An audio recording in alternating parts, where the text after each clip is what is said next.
It is a cold morning here in the West, and the waves are absolutely firing. Crosby Colapinto, Jack Robinson, Edgard Granja in the Red Bull Athlete Zone.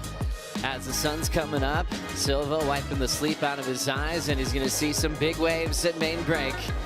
Going through the motions with Tommy Witz's Benny Lou and former champ here at Margaret River, De Souza, working with Alejo Muniz on a much anticipated day for this event. Ryan Callanan surfing for his spot on tour, and Ian Gentile testing the morning conditions. Broken board number one of potentially several throughout a big day for pro surfing. Thanks for watching the Western Australia Margaret River Pro Stop 7 of the World Surf League Championship Tour. We saw this swell building on the Surfline forecast, and it's coming through with some giant surf for all of our competitors today. It's going to be a big one. Buckle up. Joe Turpel, the Flick Palmetier, and Vaughn Blakey for the call this morning. It might be big for most people, but not for Flick today as a big wave legend around these parts. No, but all seriousness, Flick, this is going to be a fun test, maybe a little bit of sunset vibes and maybe some bigger boards. Yeah, definitely. I mean, we got down here this morning. You can feel the energy. It's clicked up a few notches, right? I mean, even when we watched the free surf, you could just see the surfers are looking smaller and smaller on these waves, which means it's obviously a lot bigger boards. We've had a few broken boards this morning. I saw Jack pull into a pretty good tube on the right. So there is still a little bit of residual lump and bump left over from a couple of onshore days, but it's going to get better and better as the day goes on. And Vaughn, just to add to the drama of today, we're going to be really following a lot of the surfers behind the cut. We might be sending people to the Challenger Series today. So much on the line, Joey. Yeah, there's people's careers really in the balance right now, and we have waves of truth that will ask a lot of questions. You know, who's up for it? Who's going to get it done? Is this end section going to come into play and, you know, make you or break you? Because it is one of the most testing end sections in world surfing. And the fact that, you know, your career is on the line when you're heading into that section just adds to an unbelievable sense of drama for a day like today. 100% as we check out the first heat of the morning. Elimination round. Heat number one features Baron Mamiya, Ryan Callanan, and local boy Jacob Wilcox. Seth Muniz, Michaelani DeVault, winner Vincent on deck coming up next. Followed by Alejo Muniz, Ian Gentile, Mikey McDonough, then David Silva, Crosby Colapinto, and Edgard Granja. As you check out this giant playing field that we have here today. Always tough to be that first heat because you're trying to figure out what works. Sometimes that early morning session, like it went for Ian Gentile, doesn't always allow you the time to feel your equipment.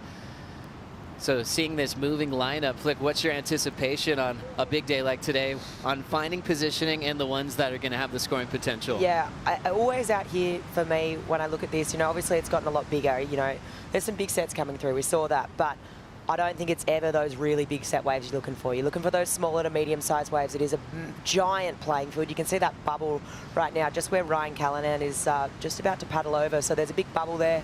They'll be hanging around that bubble, just inside of it maybe. But there is just a lot of room for opportunity, even paddling back out on the right. It is, yes, okay, it breaks in the same spot, but kind of is a little bit shifty too. So I think, yeah, lots of scoring potential, and we're going to see some big turns, some big waves, some big drops. So waiting for the first wave ridden of the day, all trying to find their marks. The top seed is Baron Mamiya, the one really trying to surf for a spot on tour. Even though it might feel a little bit out of his hands, Ryan's just thinking, I got to win this event to maybe have some sort of shot at surfing in a complete season. The story for Ryan's been just 2 missed events this season as we've got our opening ride of the day. North Shore of Oahu Zone, Baron Mamiya drawing a classic stylish line on the open face.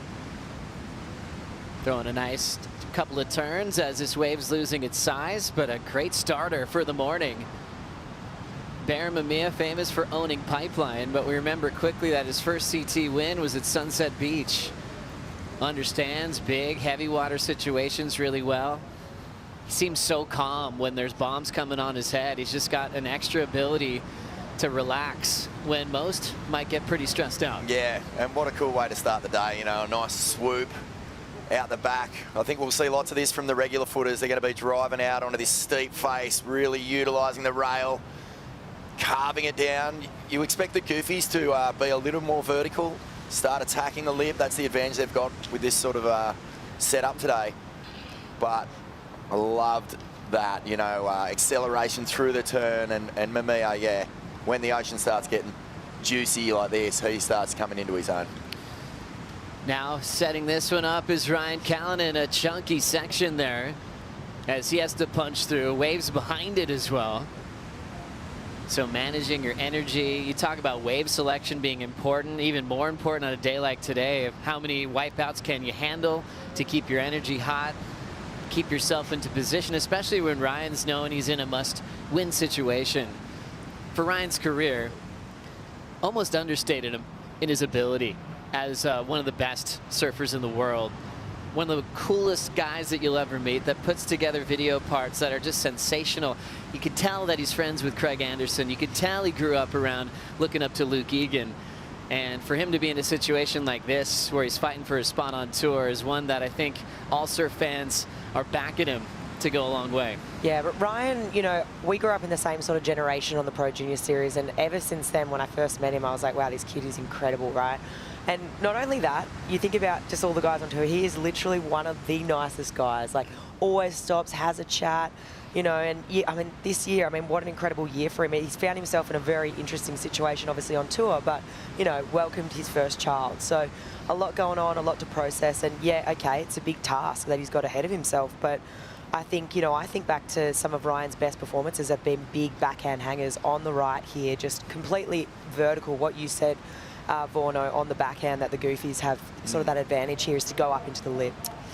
As nice as he is too, you know, like, let's think back to some of his competitive stoushes with the greatest competitor that I've seen, that's Gabby Medina. You know, those two went at it for a few years there. So when he wants to get the mongrel out, he'll do it. Jacob Wilcox, and getting some air under his board, goes straight down on his first stride. The local boy here from Margaret River had a really interesting opening round heat as well, where he was mistiming the finish on his home break. So hopefully that's just a settler once again, as he's ready to really dig into this matchup. Aaron Mamiya's in position now. Already has a decent score that's still factoring in. Nice whippy wrapping turn, might be his only maneuver, but he's starting off with just really good decisions, riding out of his maneuvers, picking right waves that he can not only convert into turns, but also no wipeouts, just rolling right into the water patrol. Nice clean start. Opening ride for Barron, 517. That'll be his backup. First thing in the morning in the Red Bull Athlete Zone, AJ caught up with George Pitar. Yeah, just got out of the water. George, tell me about the free surf. How'd it feel? Yeah, there's a fair bit of water moving out there. The swells definitely arrived, but there's some good waves in between the big clean-up sets, and yeah, it should be a fun day. Being out there this morning, what's the biggest thing that you want to, the strategy that you would look for today? I'm just going to use the ski as much as possible. I just want to catch waves and keep getting that easy paddle around with the ski, and I don't know, just keep trying my luck on that big end section. There you go. Thanks so much. Thank you. Cheers. Send it back to you. Thanks so much, AJ. Big morning for the best surfers in the world. George Pitar, excellent last year in a semi-final run here in the West as a wild card. This time, a huge part of the rookie class, representing Vanuatu and Manly Beach. And looking forward to his matchup. So yeah, the news for the day, we're running through the elimination round for the men. Then we'll have the elimination round for the women. And then we're going to be planning on running overlapping heats for the men's round of 32 as we roll in late takeoff. Jacob Wilcox laying down a nice down carve, settling into this heat. Just a quick one there to fade into the pocket. A lot of speed, has to trim that end section well, and still has that crazy shallow section that you're going to be navigating through all day today. Nice clean surfing, kind of settling into it, Flick. A couple of falls we saw in the opening round. Started off with a bouncy one, can't wait to see him really catch fire. Yeah, I think I sort of mentioned it earlier, right? But today, this morning, yes, it's picked up, yes, it's offshore, but there's actually a lot of lump out there, and it's the leftover lump from the last 2 days of onshore, right? It's going to take a while for this ocean to clear up. Like, this wave wasn't an easy wave to surf. We saw it on his first wave too. I mean, the fins just sort of disconnected on his first one. That was really tricky to ride. I think, yes, it looks like there's some amazing opportunity out there, because there is, but there's a lot of lump and bump to deal with, and I think it's only going to get better as this day goes on. The offshore kicks in more. It's going to groom it a lot better, because, yeah, right now it's really tricky, and those bumps they're going over, they're like 2 foot bumps, you know, 2 foot lump and bump. So, yeah, it's just going to take a while to figure itself out this morning, the ocean. Jacob Wilcox with a storied career and identified as an incredible talent at a very young age. In fact, got the call-up as a wild card when he was 15. We saw him at Super Tubos. We saw him get an 8-point ride in the barrel. Giant names in the world title race are around him, and there's this just young little teenager going, yeah, I think I'm ready for this. Yeah, he's such a phenomenal talent. You think of Jacob Wilcox, and dead set, all I think about is a bloke getting completely barreled off his melon.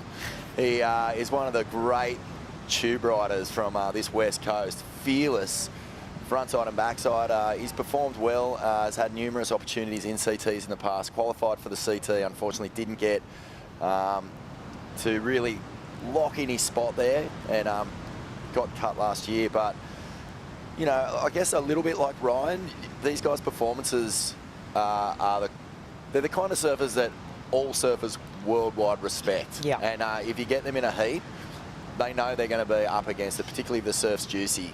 But yeah, it's good to see Chippo back in this situation with the Rashi on, and hopefully he gets a bit more of an opportunity here. Love it, Vaughn. Yeah, and loving that he's getting to surf with some solid conditions. Surfline, our official forecaster, hooking us up with the forecast. Big thanks to Kevin Wallace for breaking it all down. And we'll go to Flick Palmatier, the local here, to break down these beautiful colors on screen. Oh, yeah, the big purple, the big red colours. I mean, right now, that's what's creating all this swell. I mean, obviously, we're off for those couple of days. It was a bit small, but right there, look at that big purple blob. I mean, yeah, we see the red, but when you start to see that purple, that's when you know it's going to click up into that XL range, right? And, you know, we obviously woke up this morning and the surf's picked up, no doubt about it. You know, it's solid out there. And then, you know, even just have a look at just today, right? 10 to 15 foot faces. I mean, it's pretty big.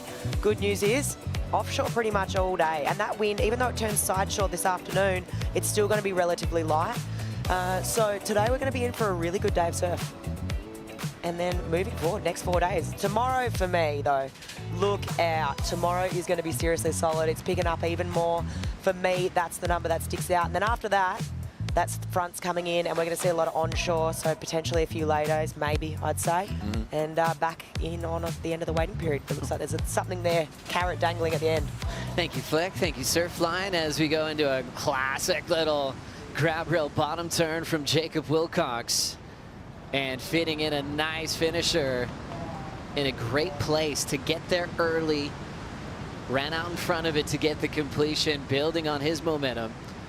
As we say a big good morning to our friend in the elements out there, Kaipo Guerrero. How are you doing? I'm doing great, Joe. This is what we live for. It's big, getting bigger. It's offshore. It's a bit brisk this morning, but I'm welcoming it. I'm all in. I got Paul Ant-Man Patterson piloting the ski, one of the best in the West. And I got Sam Smith on the water cam. Couldn't be better. Oh, thanks, Kaipo. We're watching this with you. Stay close to us as we watch this little wrap from Ryan Callinan. And now stretching it out. Beautiful pace and style, but really wants a good section there. Nice snap into a wild section there, and he is still trying to hammer it. Now Baron Mamiya starting to track down the line. Getting there early with his turn, and he will get tangled up and goes down for the first time in this heat. Kaipo, what are you seeing? Oh my God, a huge set. I told you it's getting bigger. It is getting bigger. Just a huge set rolling through here. Just barreling. And destruction all in the inside there. Those guys are kind of lucky they took that first medium-sized set, because that one was for real. That one was really showing the power. A lot of swell moving. As you're saying, Kaipo, it's still building with a lot of intensity. Have you noticed where these guys are taking off, or are they trying to figure it out on the fly? I think they're figured out on the fly, and the one thing that you learn out here at Main Break is even the best of plans aren't 100% guaranteed. Highly likely you're going to get cleaned out. Highly likely you're going to take some of these on the head. And with a rising swell, that's going to be on the menu today. I think Barron broke the leash in there, all kinds of destruction, and it's just the first heat of the morning. Good man, Kaipo. We'll chat with you in a moment. Yep, we're seeing what Kaipo saw there. The Channel Island surfboard getting picked up. That's a 6'2" in length. As Barron is now swimming. Great job for our water patrol. Grabbing that board from Barron. He'll be back to business in a moment. Series of replays here, starting with Wilcox. Flick. Yeah, so up into the lip, gets a nice crack, and he does really well to get to this section super early. You want to, right? This end section, it's two converging bits of whitewash. If you don't get up there early, it's all over. And then behind him, Ryan on the backhand also. You know, this wave, they have really good taper to them, right? They're obviously not standing up that much, so they're forced to go out onto the face a bit. But get some nice work done. What looked scary to me was this last section here. He didn't hold back, did he, Vaughn? Can't believe he had a crack at that. But I mean, you have to. This is an elimination round, and behind him, Mamiya. He's tapping into the power here, but that's set. Look at the wave behind Mamiya here. That is massive. I was actually chatting as Mamiya gets a little finish there, but comes unstuck. Wonder if he actually ripped his leggy off. It looked like he might have just... I was actually thinking he might have ripped that. Wow. Because it looked like when he picked that board, I mean, the ski driver picked up that board, the leash was still all in one piece, so I'm thinking, I wonder if he ripped that, but looks like we're doing a change. Luke Egan with the backup board for Barron Mamiya as he'll make his way into the beach. You can see how late and he could take off, and used to feeling all the power at home. And it looks like he's missing 2 fins. Yeah, leash looks fine.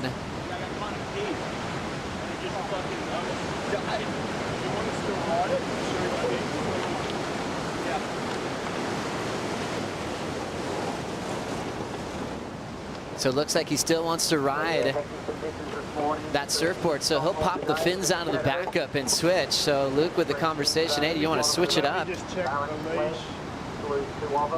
and keep riding that same board? Yeah, that set was pretty incredible. I was chatting away with Morgan Siblick about, you know, what's the scariest heat you've ever surfed. Just came up in a combo we were having. And he said it was out here at Main Break. He got rolled by a big closeout in the early stages of the heat and just got washed all the way in. And by the time he was sort of on the inside, he was just grasping for the ski, just going, get me out of here. That does not surprise me, right? There is some serious power. That wave that was behind Barron's, Kaipo said it, it's rising, right? The swell's continuing to build into tomorrow. And one thing out here, when they start to stand up and they go top to bottom on that bubble peak part that I was talking about before, oh my goodness, I don't think you've ever felt power like that in your life. Like, it will absolutely detonate you. Wow, so that board that Barron wanted to stick with, it's a 6'2" ECT PU modified Rook from Channel Islands that they made for Barron for Sunset last year. So keeping that in the quiver, because a lot of great Sunset boards will work really nicely at Big Main Break Margaret River. Barron's last a 4 before he lost his fins. 5.17 on the opener. Let's send it to AJ.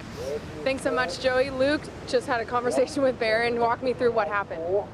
He said he got stuck in a little cave, or his leash got caught around on the board. Didn't have that much time to get all the detail.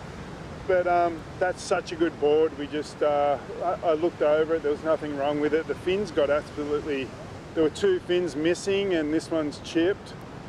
But that board's so good, we ripped the fins out of his spare and everything looked good. I don't think there was any nicks in the leash from being on the rocks, but pretty gnarly that shelf. Like, he had to take his leash off because the board got stuck underneath the rock. So he's held underwater for a sec. So be interested to see the replay of that. He, lucky it's Barron Mamiya and nothing phases him. Yeah. What was the last words to him when he paddled back out from you? I really like that he's been catching a lot of waves. This is a guinea pig heat, so I wanted him to just keep catching waves and look for opportunity, and just told him to look for a little bit of steeper face in the pocket to get some better scores than what he's got. Thanks so much. Cheers. Thanks, Joe.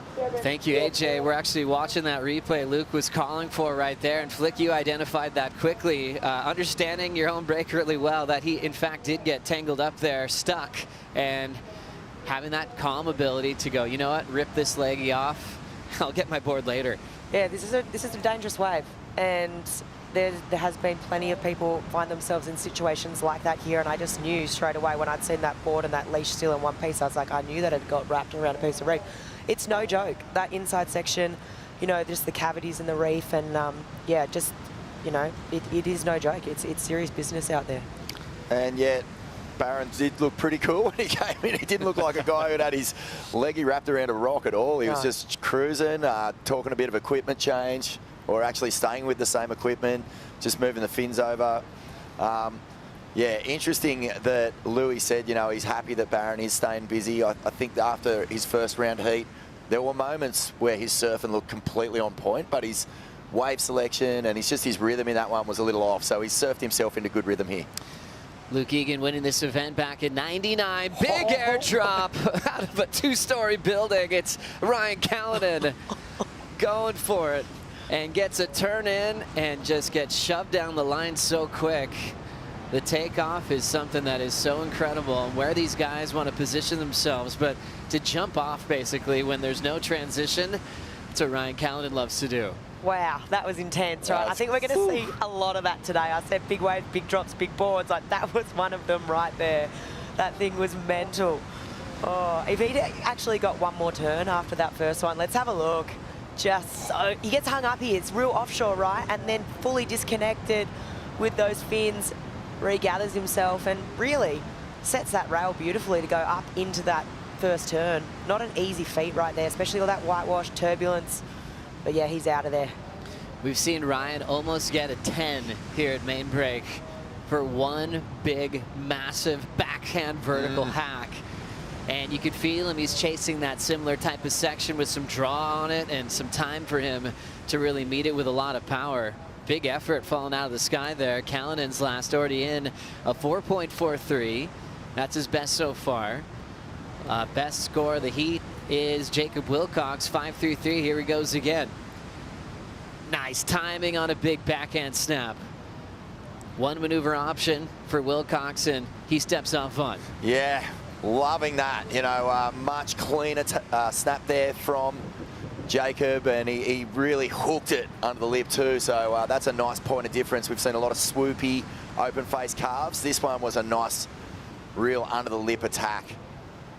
Yeah, this thing was beautiful, yeah. right? And there's that bottom turn. You know, that one didn't have the wobble in the face like Ryan, so he didn't have to deal with anything off the bottom. It allowed him to really clean out of the top. Look at this guy, unfazed, unflappable by getting a serious hold down and his leash wrapped around the rock shelf. And Barron's already swinging again, trying to improve on his total out front. Low scores of 4.0. That one's going to be a throwaway for the top seed in the matchup, who kicked off this season world #1. Going back-to-back with his titles at Pipeline. He was really thoughtful about how he was going into this year, calling up Luke Egan to be a great coach, to connect with him so he could truly be in the title race when it comes to Cloud Break. We'll take a Bonsoy brew break and return with action in the elimination round right after this.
Kaya,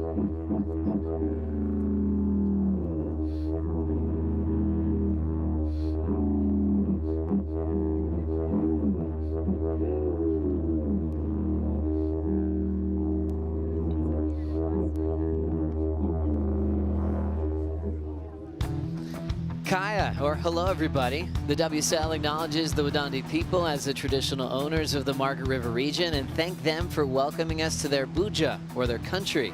We pay our respects to the Wadandi community and their elders past and present, and the WSL is committed to ongoing learning about local history, culture, and language of the Wadandi Buja, saltwater people's country. They've asked us all to walk together softly on country, respect the ocean and waterways, and we wish to extend this acknowledgement and respect to other First Nation people joining us on the broadcast or here in person on the bluff here at Main Break Margaret River. Thanks for being with us. What a beautiful opening ceremony that was the day before the waiting period kicked off. And now we're seeing pumping conditions on a big day here for the season. Stop 7 is the Western Australia Margaret River Pro, where we see the cut shrink down the tour as the focus will continue towards the world title race. So you got to be in the top 22 in the world on the men's side. Baron, big wall here, just looking so comfy on that 6-2. Gets there early, solid decision making for Baron throughout this heat. Already putting on a great show. His board and, well, mainly his fins got thrashed. Was able to get that quick change with that FCS2 system to pop him in and get back out to business. He's dropped to second after Lasta Wilcox came in at a 4.37. How about this one, Flick? Yeah, you can see how hard this wave is to surf. He's obviously just choosing the one big maneuver here. But even if you look, you know, as we see these, you know, corduroy, they're not really corduroy lines coming in. They're really warbly and they're really lumpy and bumpy. When you watch them come in, you just got to look at the, like, that line across the top of the wave, and it's kind of broken up. I mean, we're seeing it even here live action. Looks like Ryan setting up that bottom turn, little off the top for Ryan. He's hoping for a steeper section here. And he's going to kick out and see just more waves thundering right behind him. Never a good feeling. Never a good feeling when you kick out of one and the one behind's 3 times bigger. I just can't believe that 6.2s are the step up surfboards. You know, like that, it's huge out there. But this is the length of board that these guys want, so that when they do have the opportunity to turn, it's full power. They can harness every little bit of speed and put the board in the right place. You could see how important it was there for Barron.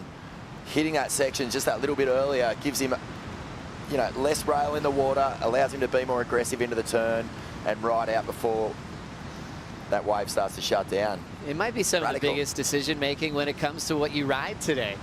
Last thing you want to give the panel is them going, oh, that board looks big. However, you want to be able to be where you want to be, to take off on a big wall and actually perform at the same time.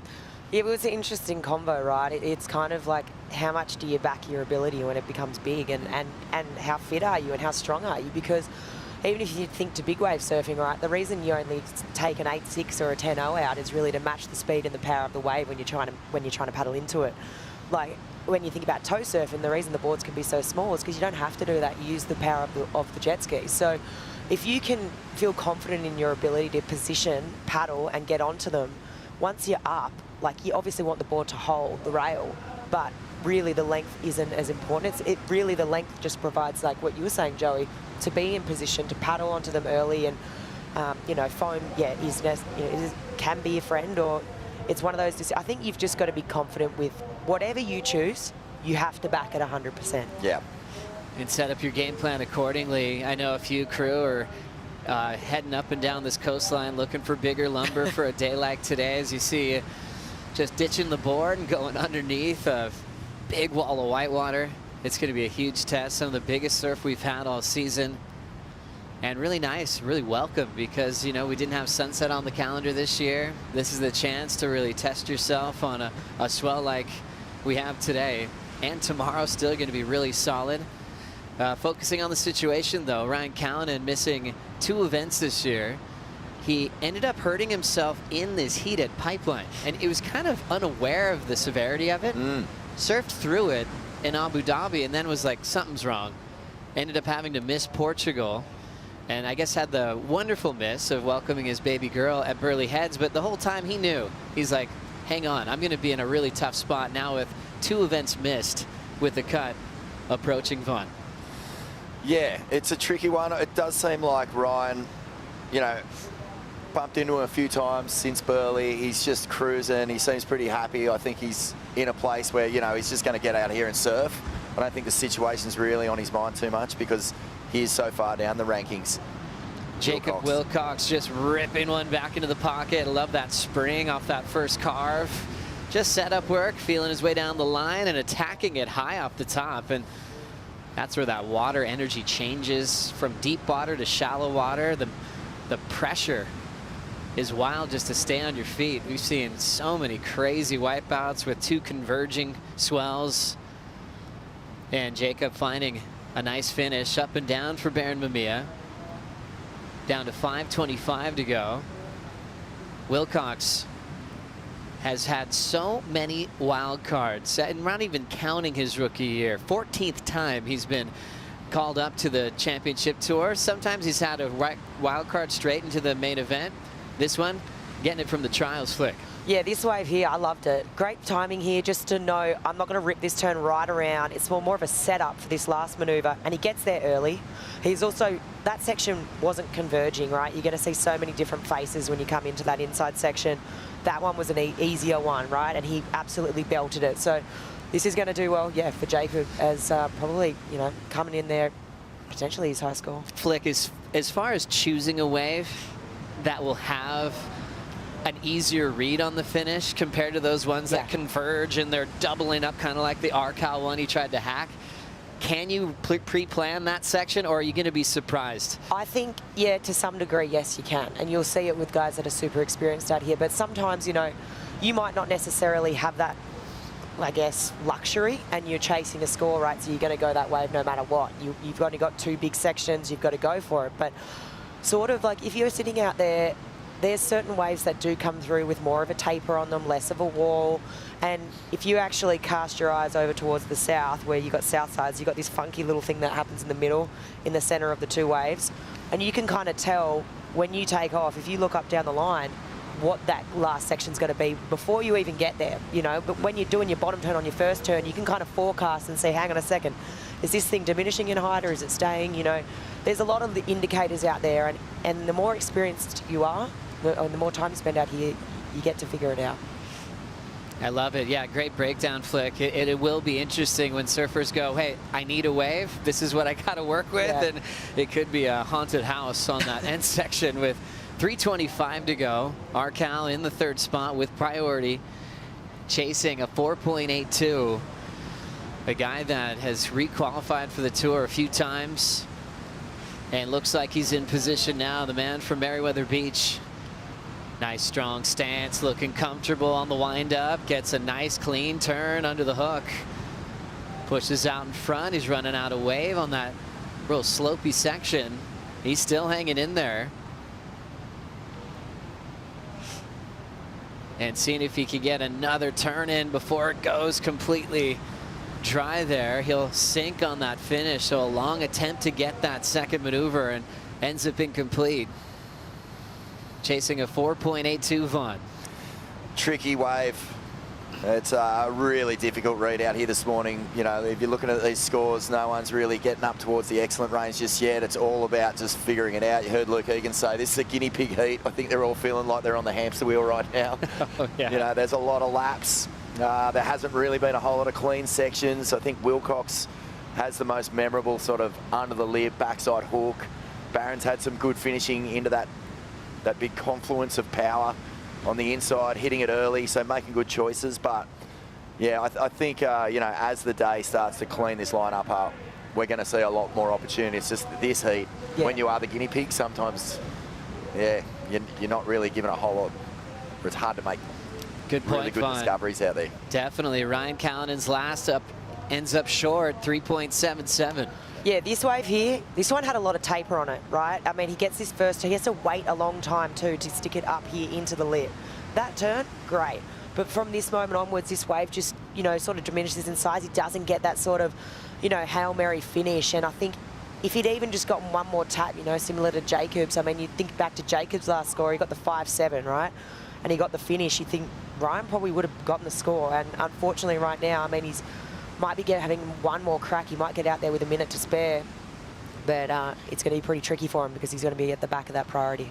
Yeah, and just, isn't that sort of like the problem when you get one of those ones that taper is you don't get the opportunity for an end section blam, even though it might be a haunted house. Yeah. It might be the haunted house that gives you a little dream escape from time to time.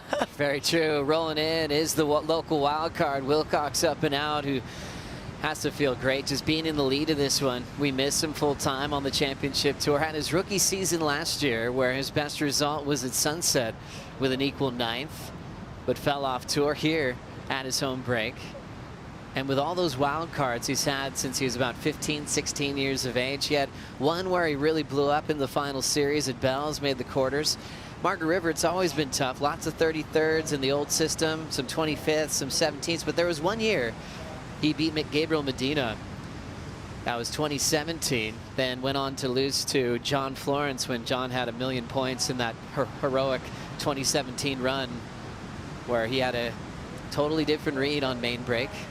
But that was when Wilcox stepped up and had some big, excellent scores and was played a spoiler role in the world title race. And he's playing spoiler role this year in 2025. The Trials champ, Jacob Wilcox, with the victory. Baron Mamiya advancing on with him to the round of 32. As we wish the best of luck to Ryan Callanan as he will be moving towards the Challenger Series. Kicking off at his home break in Newcastle, and we're backing him to make a quick comeback to the championship tour. I think so, Joe. Yeah, you know, this guy is such a legend of Australian surfing. He's such an incredible surfer, free surfer, comp surfer, you name it. But yeah, the fact that that first Challenger Series is going to be in his hometown is a nice, easy decision for him to just go, let's have a rip in. Looking forward to seeing Ryan take that one down as we move forward in this event. Seth Moniz takes on Imai Kalani Devald, and wild card from Manly, Winter Vincent. We'll be right back.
The Western Australia Margaret River Pro is brought to you by Tourism Western Australia, official tourism partner of the Western Australia Margaret River Pro. By Yeti, built for the wild. By Bonsoy, the official milk of the World Surf League. And by Shire of Augusta Margaret River, the Western Australia Margaret River Pro, where local surfing culture is celebrated and legends rise. Still pretty cold out there, but the waves are pumping. Man, so much swell and surf here on this coastline. It's gigantic when you just think about how many waves you have to choose when you come to West Oz. As we post up here at Surfers Point every year on the championship tour. We got a great matchup just getting started.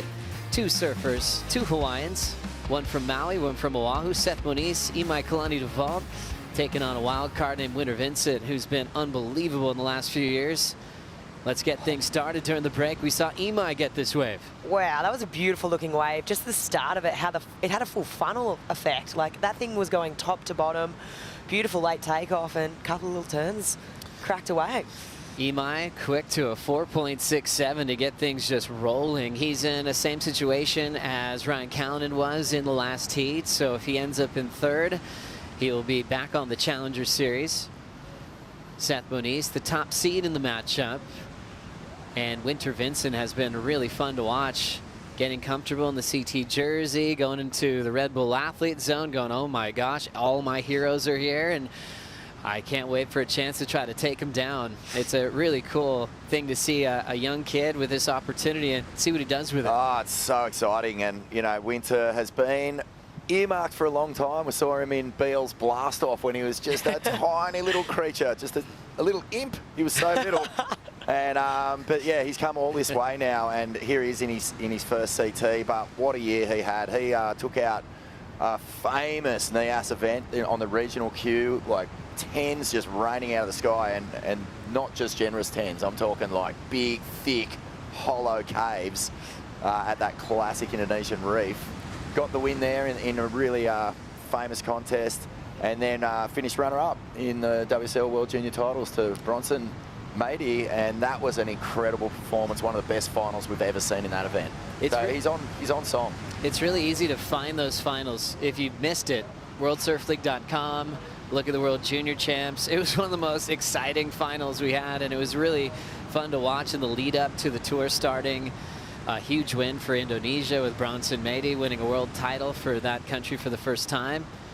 And Winter Vincent was right there. I think he had like a 17+ total with that runner-up finish. It was that exciting. And now getting the call up here, showing some interest. No one catching that wave. Still just the score for Imai Kalani to vault in the 4.67. This wave landing right on their head, so they're trying to see what they can get away with, getting those mid-rangers that Flick was talking about. Seeing if they could really get one where they can unleash some big turns. But when you do that, sometimes you'll get caught inside. Moving into this one is Seth. Gets the roll in. Board chattering off the bottom. A lot of foam on the face. So he's just going to go for a little redirect down to the bottom. Just kind of steering that rail. And now just patience, starting to set up a nice bottom turn and attacking that end section is Seth Moniz. Had his handle for a second, but had to let go. Oh, it'll keep you so honest, that end section. It's crazy, right? He's like, yep, he's here early. He's done all the right things. And looks like he's going to ride out in front of it and then just karate chop by the invisible ninja. Yeah. It's so tricky. And look, I think he took off on that wave. He's like, I may as well feel this out. Let's feel how this, I'd say he's probably on a bit of a step up. Let's feel that board out. But yeah. Even the takeoff was hard, underneath the lip. But the hard thing today is there's a lot of foam on this face of the wave. Right? Yeah. Just entered the mogul field on his snowboard, which is never a good feeling. But I just think today, right, it's going to be a day of cat and mouse. You are going to want to be sitting underneath that bubble or on that bubble. Inevitably, you're going to get sets on the head. It's going to be about if you can try and find waves with clean wave face, because this one, obviously, there'd been that wave come through before. This one was a smaller one, probably, good shape if it didn't have all this foam on the face of the wave. So, yeah, exactly to your point, Vaughn. Look at the mogul field. Just bump, bump, bump. Did so well to actually get this nice little down carve happening. But even out of the bottom there, you can see it. It's just, there's nothing for his rail to grip. It's cool when you see just nice timing, and it's different when you have like real performance-y sections like we saw at Burley. And for Seth this year, even going back to the first stop with the GWM Aussie Treble at Bells, he started bringing the full rope back, and that saved him a few times where he was going sketchy Seth, big flat section to land in hard, and he was nailing a lot of them. Where now it's a big canvas where we get some time to enjoy the decision-making for Seth Moniz. Still in the sharp eye equipment. And when you think of big waves and you've got the Moniz name out there, you think of his father, Tony Moniz, one of the best big wave surfers while he was on tour as well. Multiple-time invitee to the Eddie Aikau event at Waimea Bay. Yeah, I had a photo of Tony on my wall. It was actually on my bedroom door, pulling into a big barrel at Waimea Bay. Same year Brock Little got that one. It was such a good shot. But yeah, always had the Moniz name in our household. I love it. Oh, so cool. Big, just a quick up and out for Imai. 4.67. Seth's opening ride 2.5. Let's talk about surfboards with Kaipo. Yeah, talk about surfboards. Hey, look at my opinion right now. I'm old school, but everyone's got to be on bigger boards. We use those sunset analogies, and you think about classic sunset surfing. You think about Sonny Garcia, Pancho Sullivan, surfers that were able to ride bigger boards but turn the bigger boards at the same time. It's kind of that middle section that modern pro surfing is missing a little bit. There's no such thing as a 7-foot board anymore. It's like a John Florence where you have up to a 6'4", and from a 6'4", then you go to 8'6" for the outer reefs. But it's my belief right now, Joe, is a little more length, a little more thickness would really help these guys out getting some of the set waves and riding out complete. Yeah, it's such a good topic, Kaipo, you know, because everything has shrink down, and there are those superheroes like the John story, Florence, who oftentimes doesn't need a 6'2", but not everybody's John, right? Yeah, that's it's because of, you know, thickness distribution and so forth of the boards. But I'm going to tell you right now, a little bit more rail line, a little bit more weight would certainly help the surfers complete their rides and paddle into these waves. I'm seeing a lot of waves actually getting surfers actually missing the waves and not being able to paddle into them. Gosh, good point. Great insight from Kaipo Guerrero out there. I remember at this event a few years ago, Kolohe Andino wanted more weight, what Kaipo's talking about. He went to a local hardware store and he got that little piece of metal on the tail. He got it right about the tail pad just to add a little more weight to get down the face and have control when he wanted to hit the lip. Up and down is Seth Moniz. Winter Vincent still waiting to strike here in the elimination round. Yeah, talking about people driving around the coast, Yago Dora ended up going down to the board store, ran into Sammy Tuck down there and the whole crew, and Yago just came in, grabbed a 6'8" Eric Arakawa, 35 liters off the rack. I've never seen Yago ride a board that big. Fingers crossed he gives it a go. That would be sick. I heard in the lead up to this event that, you know, Jack Robinson was thinking about riding bigger boards as well. Erin Brooks, in the lead up, we saw her riding the biggest board I've ever seen her ride, and it looked incredible. Like, she was swinging that thing around and getting big spray out of the lip. So yeah, I think there's a few people who are starting to lean towards Kaipo's advice here. Really like that one. 24 on the clock. Yes, just this heat is wide open. Winter Vincent trying to do what Jacob Wilcox did and have a back-to-back wild card domination so far, and it's a big one for the tour. Imai has been on tour in the past. He's made his comeback to the championship tour. Really awesome to meet his father down at Bell's. It was one of the first times his dad went to a CT event. What a classic. Great surfer, great waterman, boat captain, and had some great stories of hunting around the island of Maui. Let's catch up with Jacob Wilcox, hanging out with AJ. Jacob, what a way to start the day here at Margs. How did all of your experience out here at Main Break help you in this elimination round?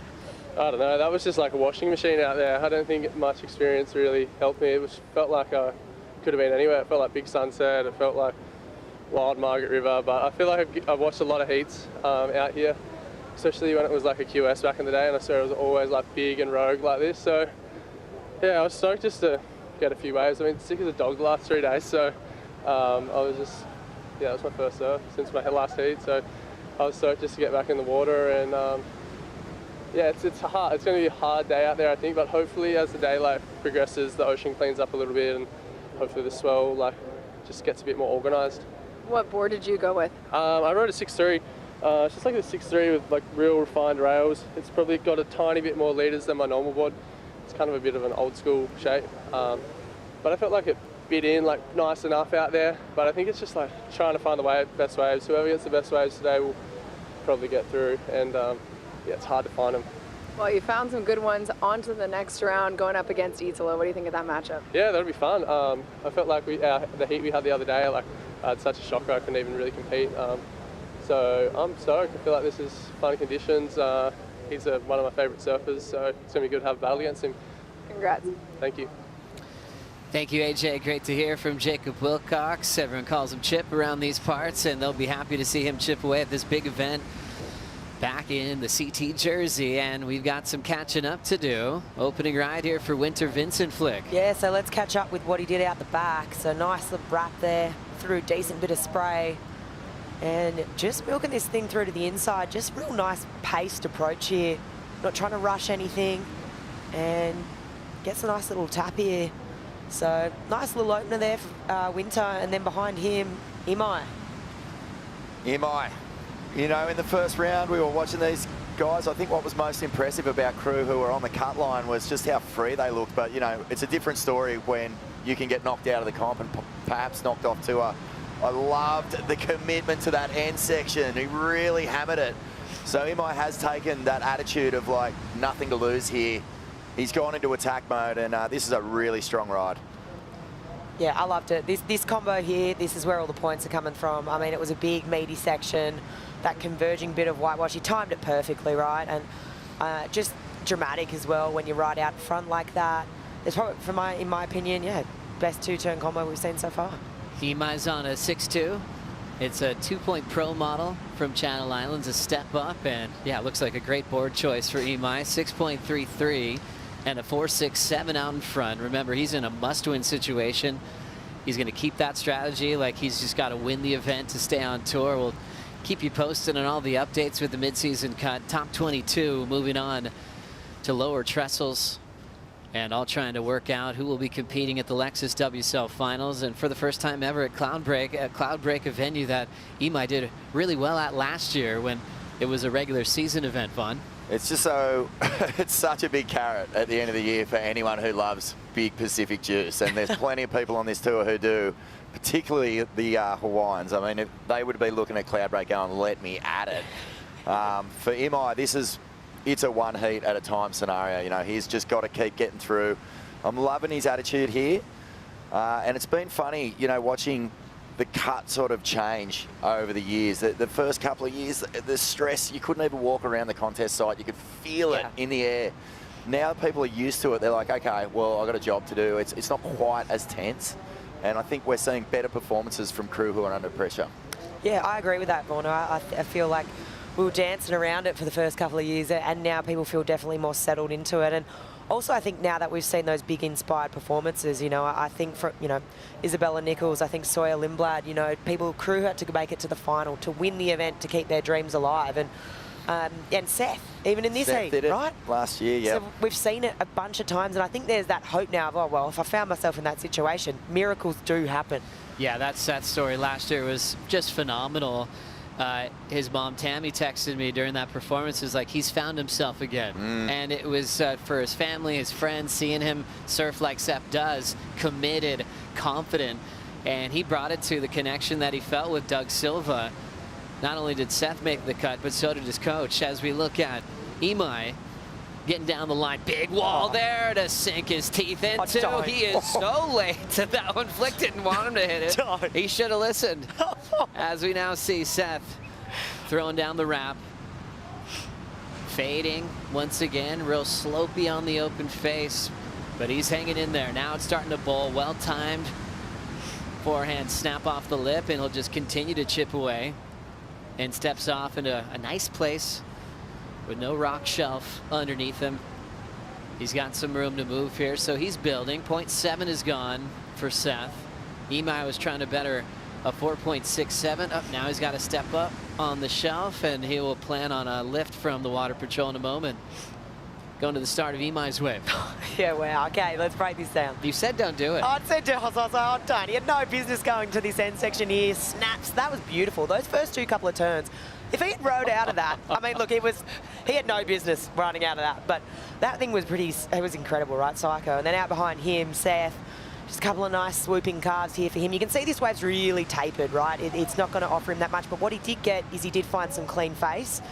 And it's really tricky out there. We heard Jacob talk to it, and you know he did find clean face. He did get a finish here, so he's got to back up And as we see this giant clean-up set, and Winter Vincent just looking at this thing straight dead on like, oh, God. Is he going to bail or is he going to duck dive? Bye! The pin drop. Classic decision there from Winter Vincent. He's just going, oh my goodness. He had time to think about that one, Kaipo, and he tried to get as deep as he could. No, that was a big set coming through right here, and Winter got clocked, absolutely washed. He's doing okay now. He's paddling back out right now. But I do want to point out another thing. On these big sets, the left could come into play. There's room on these long-walled lefts to get some scores, to get a couple of turns. And especially as the day progresses and the swell builds and we go into an overlapping heat format, I would recommend taking a look at, I know I'm a goofy footer, always going to look at the left, but I would recommend looking at the left in a non-priority position in the heat, because you can get a score. There's epic lefts coming through right now. But everyone's just so concentrated on the right. You know, the one thing with the left too, also at this time of the day, there is a bit of a glare that you're looking into, so that'll change throughout the day. But yeah, that was a big set. That was a big set, and I love looking at this lineup through goofy foot eyes with Kaipo sometimes. Yeah, always finding the left out there. It is a big part of this story of the left really kicked off all the winners, all the goofy footers in the past, legends like Mark Occhilupo, Barton Lynch, Tommy Carroll, you know, Dave McCauley through the 80s before this event left the CT status and then came back, and it's been all natural footers outside of Medina of just chasing that big right with a big, exciting end section. But like he's mentioning, Kaipo, talking about overlapping heats, we'll have 4 surfers out at the same time, you know, 2 different heats running, and there could be something there to look at. Flick, are you seeing that with your local knowledge? Well, I'm also a goof, so I'm never going to say no to a left. But the thing is there will be some waves that come through at a certain angle. They're going to come in more straight on, and it'll be every now and then, because basically out here, for the left to really work, you need more west in the swell. The more west in the swell, the left's going to stand up more. And yeah, okay, if there's another, you know, in the overlapping heat situation, you're just trying to make something happen, for sure. You want to be positioned really deep. You're basically taking off on the right to go these kind of lefts that are coming through. They scoot underneath. They have this big, long wall out to the channel, and there is scoring opportunity on them. It's just whether or not you can kind of bend your brain to get out of the right track, you know, because there will be that opportunity. It will be rare. You're breathing rare air if you find one of those today, I'll tell you right now. But they will be out there. Yeah, well, the goofs have no problem getting out of that going right mentality. I mean, if there's a left on offer, they will sniff it out and they will find it. But yeah, I kind of remember a good example of someone utilising those lefts. I think it was Ocky's like 5th or 6th comeback. He found himself in the queue here and had an amazing run, and he was just teeing off on the lefts. He was just, you know, throwing it a little spanner in the works and really heading off down towards the river, and he was getting good scores. So yeah, it's definitely an option if we get that little bit more angle in the swell. Gosh, I love that era. It was like Ocky's 5th comeback. He almost requalified into his 40s. So good. Wow. Nice clean turn, a nice rails from Winter Vincent, and it holds onto it on the wrap into the pocket. Just nice, clean decisions, not trying to overturn sections, and polishes it up with a clean finishing move. Nice read from Winter. Wave number 2, after getting smoked by that set wave, he's staying real calm and comfortable in the CT jersey this morning. Didn't need much to take Seth's spot. In fact, just a 2.94 here, Flick. Oh, this is more like it. This is the best wave surf today. It's beautiful, it's clean, it's nice rail work. He holds the line, and it's paced. He's not rushing it, and I love it, right? Just real extended, long carve there. Drives around this section. He just doesn't look like he's in a hurry, you know, and I like that. It's just really beautiful pace surfing, and gets the finish. Well done to Winter Vincent, putting himself in this heat. Seth Moniz now is going to be wondering what this wild card just did. We'll give you that outcome of the last score for the wild card when we come back from a short break.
It's hard to pinpoint just one thing that makes Western Australia so special. As a surfer, it's an incredible destination because there's world-class waves, and if you're a foodie or a wine connoisseur, no other better place in the world.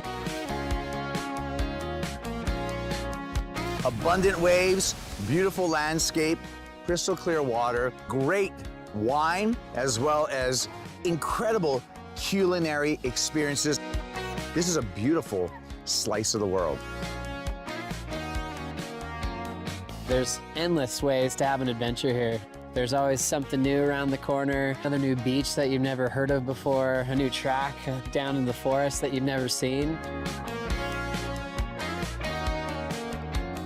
I think some of the best chefs in the world are here, working in the wineries, working in the restaurants. I plan on fattening right up this year.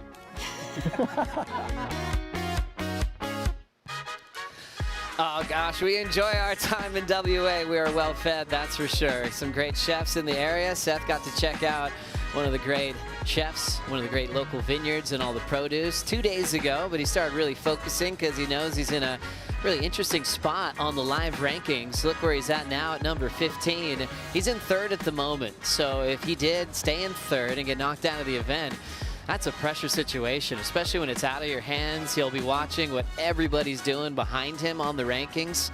He had a close one last year. He doesn't want to have it come that close this year. So he's hoping for a win here to move forward, to get more points, get closer to the top 10. Surfers in the positions of 1 through 11 have already made the cut as we get caught up with Imai Kalani to fall off a big turn out the back. Wow, okay, wow. Just the one turn was my favourite turn of the event so far, well, today so far. And behind him looks like Winter. So he's found some space in this lineup as well. Just a nice big drawn out carve. Looks like this wave's sort of standing up. Cracks it up into lip and sticks it. So he's going to get another score on the board here. But Imai, wow, I mean, that's Imai's single one turn. That was incredible. And then just, I mean, when you're going up into the lip today, it's hard. It's so, so hard. It's really easy to go out, you know, and get lured to go to those big face carves. But anytime you're putting it up into the lip today with so much power, so much water moving, it's it's testament to the power and the strength of surfers. It's not an easy thing to do. Vaughn, your opinion, just kind of the comparisons of the sixes that we have. Imai had a different way to his sixes compared to Winter Vincent. Compare the lines that they're drawing. Yeah, well, Winter's lines are beautiful. Like Flick said, they've got a beautiful tempo. He's got these nice open faces without too much warble, so he's able to sort of open right up into his turns. But that re-entry into that closeout section that we just saw is the first time we've really seen him put some punch into a turn. So as smooth and as fast and as lovely as Winter's surfing has been, that last little re-entry was the first time he's attacked. And I think with Imai, you can just see the intent. Like when he's going into turns, he is letting it rip. And that's been the difference so far. There's just a little more aggression in Imai's. But, you know, to be fair, like Winter's surfing has looked really in sync with this lineup. When he's had the wave, that first turn that he did on the 627 was such a high-speed carve down, so it was awesome. Imai setting pace on the Channel Island surfboard, back into the pocket. Nice clean rails, almost like a Winter Vincent type flow on this one. And now jamming that section early and trying to push off with a lot of force there. That was going to be the highlight maneuver if he could have pulled that. But look at him, already bounced back, had a great nice space to punch through. Sometimes these wipeouts are actually intentional kickouts sometimes to get some space to get back to business. Imai executing really well there, Flick. It's so crazy when they go to hit this end section because, I mean, he's doing really well. Wave selection, right? Beautiful clean face, banks off a couple of carves, but back to that end section, right?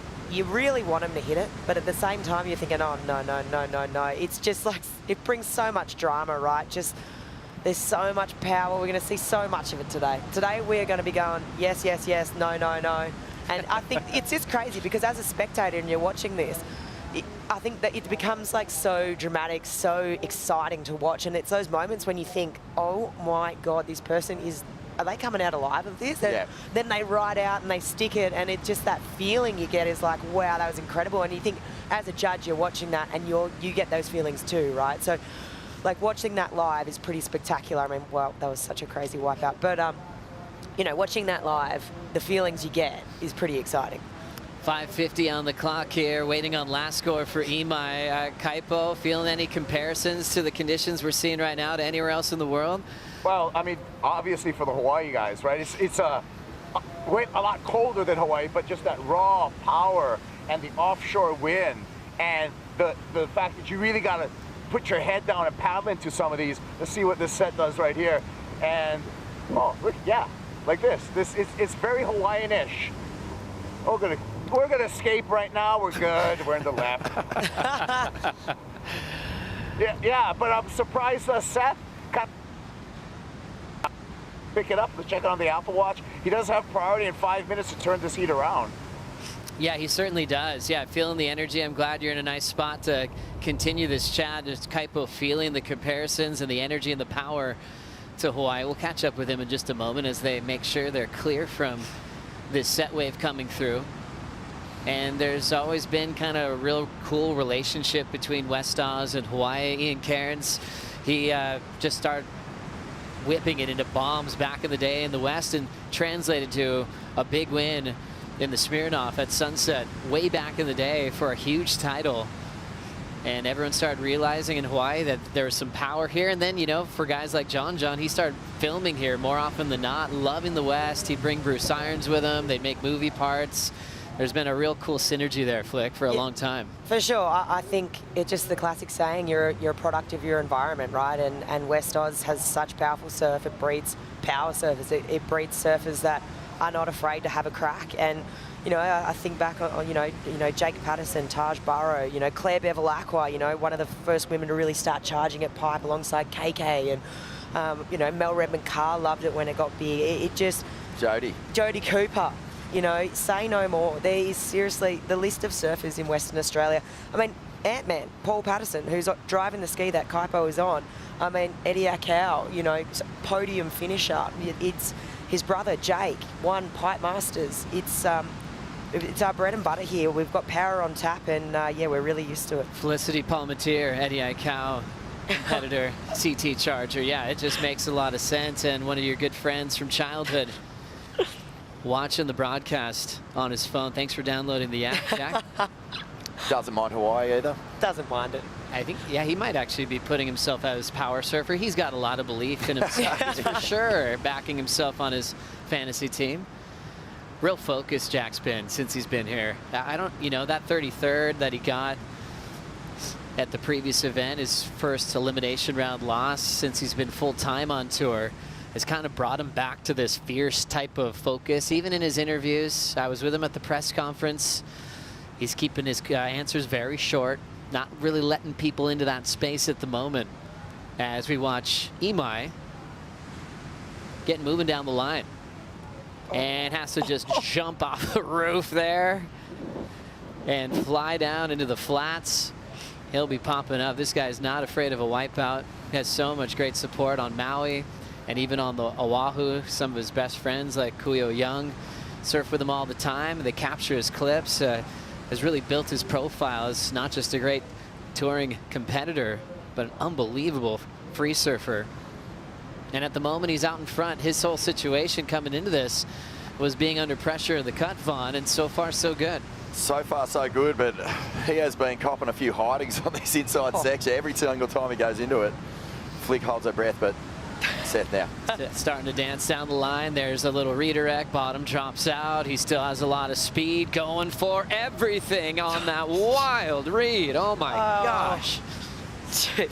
Critical moment for Seth. I mean, needs quite a handy score to even get through this. He needed that section to be a little more forgiving, or at least give him some sort of option, and it really just dropped out beneath him. You could really feel the intensity of the cut when someone's just throwing themselves on that section when you know it could go dry on you on a moment's notice. Seth is down to a minute 22.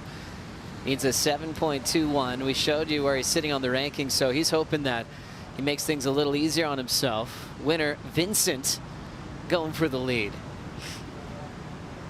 Clean reads on that open face hook. One of the taller guys in the event. He'll fall on that one, but uses that lanky frame to his advantage. Real controlled. He's got a lot of range through his carves. Keeping things really smooth has been the recipe for Winter. Hanging on to a top 2 spot. 45 seconds for Seth to try to get some more points out of this event. Losing in the elimination round, it's like 285 points. It's really nothing. You know, there's thousands of points on the line for every round past that. And if you're getting less than 300, you're just feeling that sting of an ER loss. Yeah, you can really not afford these right now. I mean, it's going to be tricky for Seth. Joe, you touched on it before. He's number 15th on the rankings right now. If he's not advancing out of this heat, looks like there could be a couple of lines come through and he's out the back. But then he's going to have to sit and watch his fate play out. He's not in control anymore, but looks like he might have one more roll of the dice, potentially. Let's see if he can get there in time, and we will run out of time for Seth Muniz. What a big effort, swinging for the fences on the inside. His coach, Doug Silva, is aware of the situation now, and they'll have to sit on the sidelines and watch the rest of the event unfold and hope that there's still a spot for Seth for the rest of the season. Down to 15th on the live ranking, so he's currently on the right side of the cut, but we have a lot of surfing to do in this contest. We'll see how it ends up. Alejo Muniz, Ian Gentile, Mikey McDonough coming up next. Then David Silva, Crosby Colapinto, and Edgard Gracia. A lot of names there that are trying to keep their spot on tour. Oh, it's a sickening feeling when it's out of your hands. You know, at least if you're getting through heats, you're in control of your own destiny. But for Seth now, it's just one of those awful sitting on the sideline moments where he's just going to, you know, unfortunately be hoping for other people to lose. That's not a good place to be. Tough one there for Seth as we move on with competition. The waves are absolutely firing here at Main Break. Alejo versus Gentile versus wildcard Mikey McDonough. We'll bring in Ronnie Blakey, Richie Lovett, and Jesse Starling for the call. We'll be right back.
Shall we?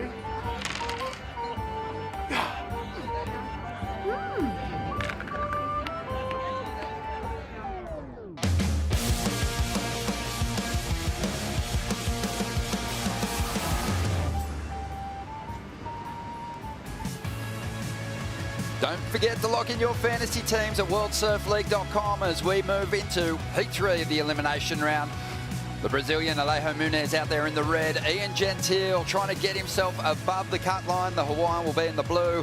And the man who got the wildcard spot in the event, Mikey McDonough, will be out there in that white jersey. It's going to be a lot of fun to watch. Ronnie Blakey, Jesse Starling, Richie Lovett. Jesse, how good is this? I mean, a really entertaining day for us. pressure's on for some of these competitors, though. Oh, pressure is absolutely on, and it's big, hard Margaret River too, so that's just adding a little bit more sauce and spices this morning as well, but bring it on. Bring on the day. Bring it on. We've already seen some tough losses for some big names, Rich, but this is a really important heat for Ian Gentile. He's below the cut line. Alejo Munez, he made his move up there at Burleigh Heads. He got himself a third place finish, went rocketing up the rankings, and he is well placed now to campaign through the back end of the season, but wants to stay alive in the draw, doesn't want to lose that momentum. He's going to get things started here early, but have a look at the number for Ian Gentile, stepping up when the pressure's on into this one late, Rich. Oh, super late drop for Ian. Comes around this big section and just slices off the top there. You can see with these bigger conditions, everything is moving a lot slower. Oh. It seems like they're moving a lot slower, but I can tell you they are going Mach 10 on these big walls here at Margaret's. But have a look at this. Alejo Munez outside on a cleaner face. Just a little downtime here, waiting for this wave to stand up in front of him and just connects with that final section. Ports. Yeah, in those situations, Jesse, you know, you get that slow start, you really do have to make up for it on that final move. Alejo did pretty well there. Oh, absolutely. I feel like that's when the thoughts do really start to creep in. When you've been at that downtime for so long on that wave, you go, all right, I'm going to have to do something big here to make this wave count. If not, I've just wasted a wave. I've wasted priority. I'm going to have to go all the way back around with no score to my name. But Alejo knew he had to convert, did that, got himself a score on the board, and hopefully a little bit warmer here this morning too. Yeah, absolutely, man. We are loving our time over here in Western Australia. Just a really rich wave zone, but yesterday when the conditions turned to absolute garbage, we were lucky enough to step out and do some sightseeing. Thank you, Glenardy Road, for hosting us yesterday. One of the cellar doors, one of over 100 cellar doors that you can check out in this region. Beautiful reds, beautiful whites. It was a delightful day, Ron. Oh, it was a lovely, Rich. Absolutely delightful. And it's what we needed. We need to get out of here, settle our nerves before diving into what is always one of the most dramatic days on the Championship Tour schedule. The cut looming. And these elimination round heats, you know, that's when the pressure is really on. But dealing with the pressure beautifully at the moment, Ian Gentile, 7.5 on his first wave. He opts to kick out of that one, a flatter section there, but I like Ian Gentile's chances at this venue. He's got that height, that leverage, 6'1", bit of weight behind him, and can really lay down a mean rail turn when he gets going. Interesting to look at his past results here, though. He hasn't done better than a 17th the last couple of years, but he's come up against some classy opposition, losing out to Leonardo Fioravanti, E. Michaelani DeVault, two surfers who also possess those big rail turns and can really throw themselves at those final sections. So it's just a throwaway for Ian Gentile here to kick things off, or to back up the 7.5, sorry.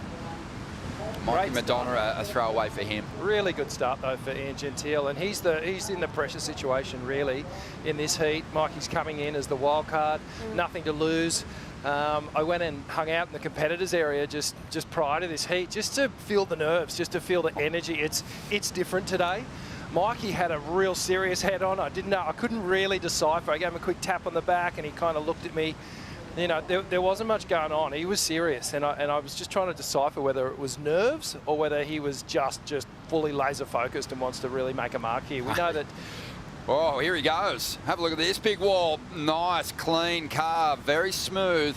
Really just a transition turn to get himself back to that bowl and set up this inside steeper section. Oh, it's an ugly one to deal with. And eventually it runs him down. Gentile on the outside, ducks under the lip there for a moment. Working his way through to the inside. He'll kick out of this one. Occasionally, Jesse, we just see the competitors say, you know what, it's not worth it at this point. Got a 7.5. You know, surviving sometimes you're just surviving the section as opposed to ripping into it, and it didn't feel like Ian really had the speed there to lay down something solid. No, I agree. I feel like Ian, and he knew that going in, like he is no stranger to big waves, not to stereotype them, but the Hawaiians, they typically do really well here at Margaret River because of how big and how powerful it is and how similar it is to different breaks in Hawaii. Let's break down this replay. So Mikey, taking a look at this one, he's trying to channel that Cyclone Alfred swell that we all saw him surf back on the Gold Coast. Beautiful opening carve here from Mikey. Comes back around, bit of a slower wave here.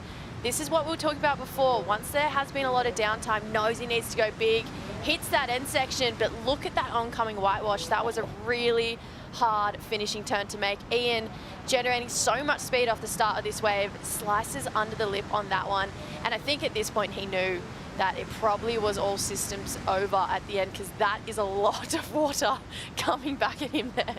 Looks like we've got a board change here, Rich.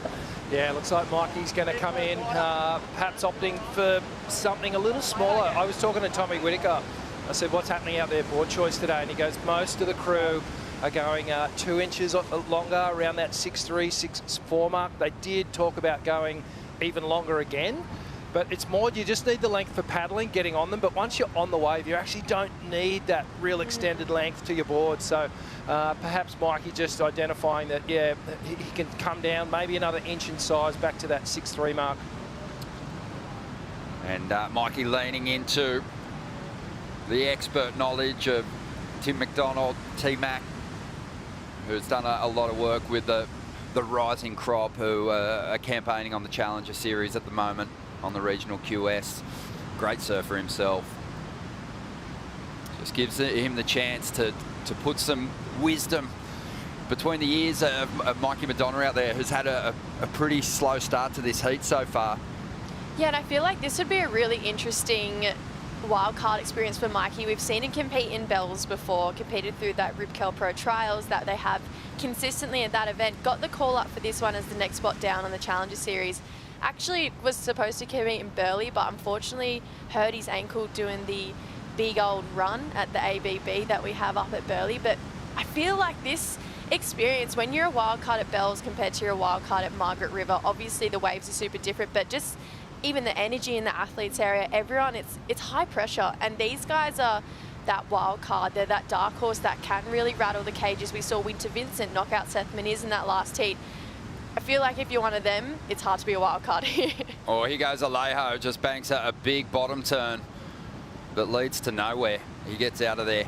But Alejo, let's talk about him for a minute, Rich. 8 years since we've seen him campaigning on the Championship Tour. He's been lost on the qualifying series, lost on the Challenger Series, put it all together last year to make the grade again.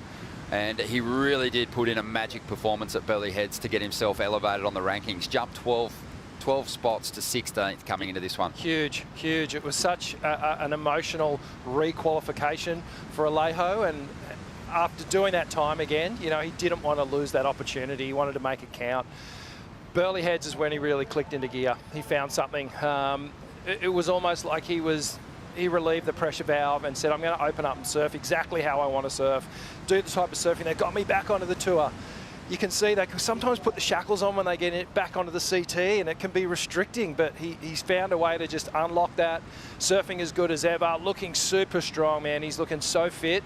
Boards are looking great. It's all there, and I actually like this new look Alejo Meniz. Yeah, it's picking off a wave that gives you that scoring opportunity out there at the moment, and having equipment under your feet that you can really rely on. We've seen some boards buckle there and some equipment change-ups already this morning, AJ. Yeah, we have. Ronnie Mikey just came in and he said that board he was riding to start this heat was actually too long, so he went down an inch from a 6'4" to a 6'3". We saw Ian Gentile this morning in the free surf break his board. I caught up with him before he paddled out, and he told me that he's riding a 6'1", which is an inch shorter than the board that he broke this morning. And I said, well, how are you feeling about that? And he's like, you know what? It'll have to do. Love that. He's doing pretty well at the moment. That was scenes from earlier today, but just we had Vaughan touching on it earlier, Rich. The equipment, it's just mind-blowing to see how short the step-ups actually are. I know. Like when we were, show my age here, but you know, in conditions like this, we would have been on 7.2s and 6.10s. You know, we used to pack these really, really long boards when we'd come to Margaret River, because there was no option. If it was 10 to 12 feet, you're out there. And then it was more so about paddle power, because we didn't have the ski assist. we're under our own steam. So we needed the length just to get around the lineup. Wow. Sure. But Ian Gentile's board is 6'1". That's how tall he is. So, you know, you can't really call it a step up. No, it's definitely not. And I guess, you know, the other thing too is that when we shifted from glass-on fins to removable fins, you can actually make a smaller board, perform bigger just by putting different fins in. So we're seeing that happen a lot these days.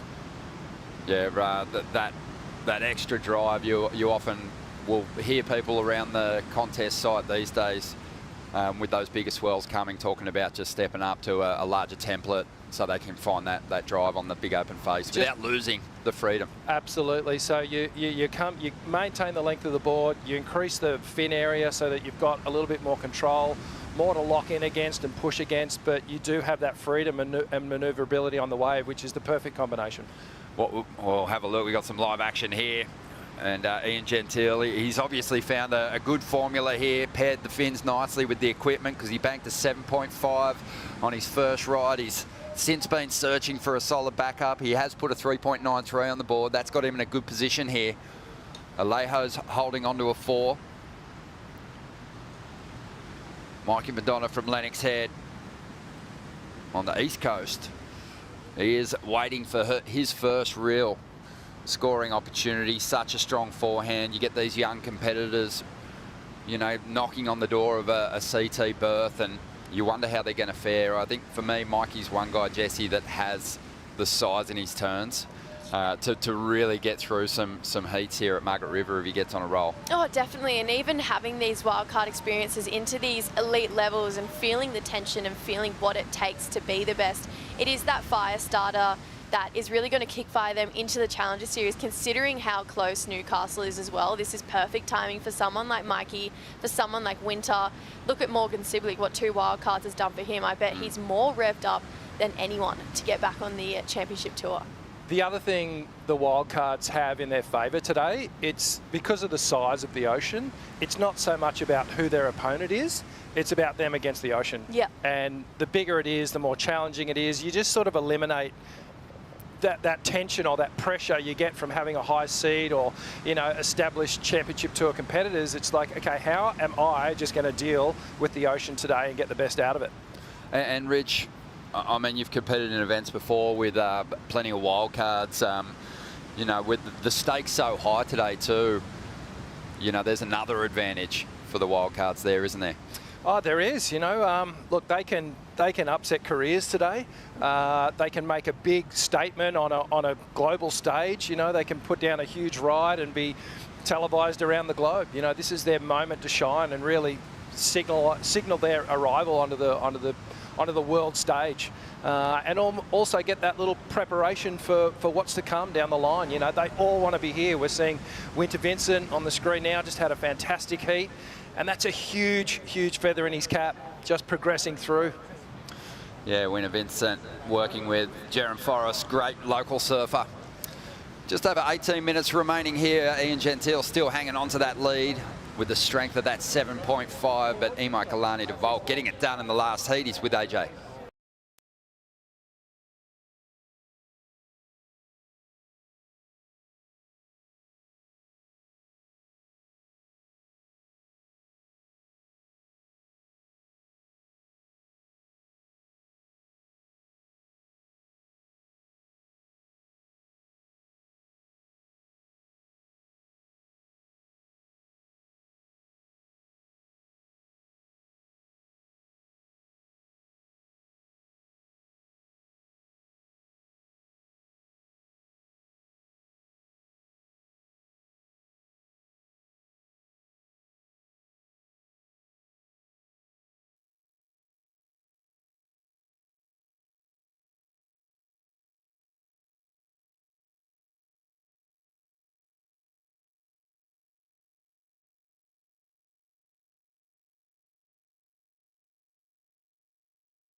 back it up, and then he'll almost be out of reach for his rivals. Just on 15.5 minutes to go. We're going to take a quick break. Back with more right after this.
Welcome back to the show, taking a trip on the Western Australia flight cam. Before we get stuck into this ride for Mikey Madonna, banks off the foam, but he's going to get viced between the two whitewaters. And still hasn't really been able to generate a score of substance that's going to give him a chance at progressing through this elimination round. Gosh, how hard is that oncoming end section? There is so much water coming back towards you, and you just keep seeing everyone hit it and attack it and then just get swallowed up by this amazing amount of foam just coming back towards you. Oh, it's a monster. Rich, how do you deal with it? What's the key to getting the completion on the final section here? Is to not mess with that final section. It's to cut it short. Get to it before it happens. As we see Mikey gets a little cover time and then comes out and just hits that just mountain of whitewash. So I think the best option today is to get to it early and try and carve down before, rather than actually hit it and rebound. It's, you know, you're putting yourself in danger. There's so much turbulence. It's going to be really hard to navigate through those big whitewashes today. Yeah, it's probably a case of size up what's coming your way and how much space can you put between yourself and the actual peak that you've taken off on and the oncoming section, because it's not really just a normal closeout section. It's a left coming from south side, breaking in towards the right-hander. And that's what makes it so hard to get to. And like Rich said, you arrive early, you might be able to hit the section and get out in front of it before the two whitewaters close up and come together. Let's see if Ian Gentile can throw some fireworks our way, goes down. Realising he only had the one section to deal with, gives it everything. Yeah, I completely agree with Rich. There is just so much water coming at these guys, and they're doing all this work before they get to that. Or if you're like Alejo and you know that you need that major end section maneuver just to put a score on the board, it is really tricky to try and come out of so much water going on there. There's only a select few people in the world who can really navigate that mass amount of power too. So I agree, getting there just before, it's going to add points on the board. It's a good look. We haven't really seen a lot of completed rides consistently throughout the day, so it's going to be that kind of edge of difference for the judges as well. For sure. It's the high percentage play to get there early, not mess with the whitewater and get the turn in. Might not get you into the excellent range, but might help you generate a heat score total that sees you survive this dreaded elimination round. Mikey Madonna up again. He did get a 5.33. Bit of credit for the tube on the outside on that last ride. You can see that point break form, that silky smooth rail work, and he hasn't even really had the opportunity to let it all go on a really clean steep wall on the outside just yet. But Mikey might just get what he needs to put a bit more pressure on Alejo here with that final ride. But he did get some nice credit there, Rich, for the cover up on the outside. Yeah, no, he really didn't have too much option rather than just pull in, you know, so he read the wave well. Great timing. This is his last ride here, so comes around this foamy section, gets a nice open face swoop, comes into this second section here, and that's a better turn. Even though there was all that whitewash and turbulence, Mikey, you could see, was just so engaged on the rail. He's a tall lad, he's got a lot of power, and this is Alejo Muniz. First time we're seeing this. Alejo stretches out, quick carving cutback. And then we know what happens down the line here. The wave just sits down, and then this bend in the swell starts to come at him.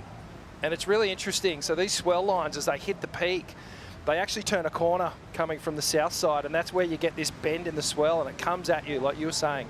And it has so much, it actually picks up power as it's turning that corner. Kaipo out there in the lineup. Kaip's positioning so key here at main break. Positioning really key, and some indicators out here as well. Notes from the field for you, Ron, is that there's the boil out here. And when these sets come through, you can see the boil show itself. That boil is an indicator about 8 to 10 foot swell. So when it's about 10 foot, that's when you see the boil. According to Captain Natman, there's a second boil out there. But by the time you get the second boil break in, you gotta look for another break, because that's generally when it's gonna be closing out here. But right now, the boil's in full effect. And also another note, I mean, we talked about boards and everything. These surfers are taking off under the lip every single ride because of them pushing the boundaries on very short boards for big waves. Yeah, spot on. Thank you, Kaipo, who's just getting an absolute masterclass, a PhD on main break with Paul Ant-Man Patterson out there manning the ski. Just one of the best big wave surfers in the world. Had amazing performances in the eddy, and also got himself some massive results on the North Shore Ridge. Yeah, he certainly did. You know, obviously older brother Jake the Snake Patterson, and they breed those guys tough over here. He's a little fella, but geez, he's got a big heart. And some of his performances out at Sunset, Pipeline, Waimea are just absolutely madman. Mate, a heart the size of the state of WA. The biggest state in the country. As we get down to that 8-minute mark. And Mikey Madonna, he backed up that 5.33 with a 4.8. So Alejo now after a score, as we see Ian Gentile on a wave that's stretching out. And he's going to drive up into the lip, stays on his feet, stays connected, gets to the section, hits it, gets out in front early. A nice combination on the end of this one. He did have to chase down the first hit, but he got tangled in the lip, maintained his control and finished it off beautifully. Should be a reasonable number as that shelf almost exposes itself. Got to constantly be paying attention to the details here on the inside. Yeah, this is more like it here from Ian. I was actually a little bit nervous. I was like, oh, it's pretty steep, this one. Comes up, belts it off the lip, hard section, and then both hands in the water, belts that end section, gets to it early.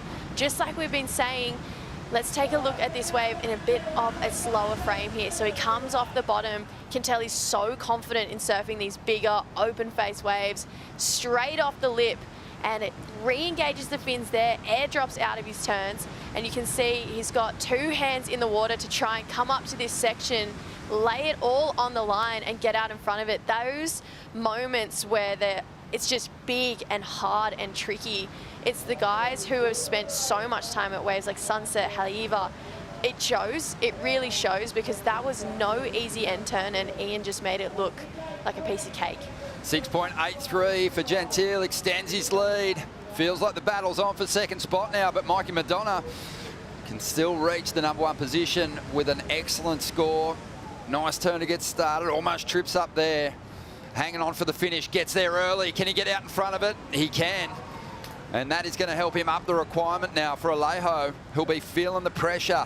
And Alejo, he's been no stranger to the elimination round this year. This is his 4th appearance in this dreaded round. He's managed to avoid the 33rds so far this season. But he's in real danger here at the moment with just under 6 minutes to go.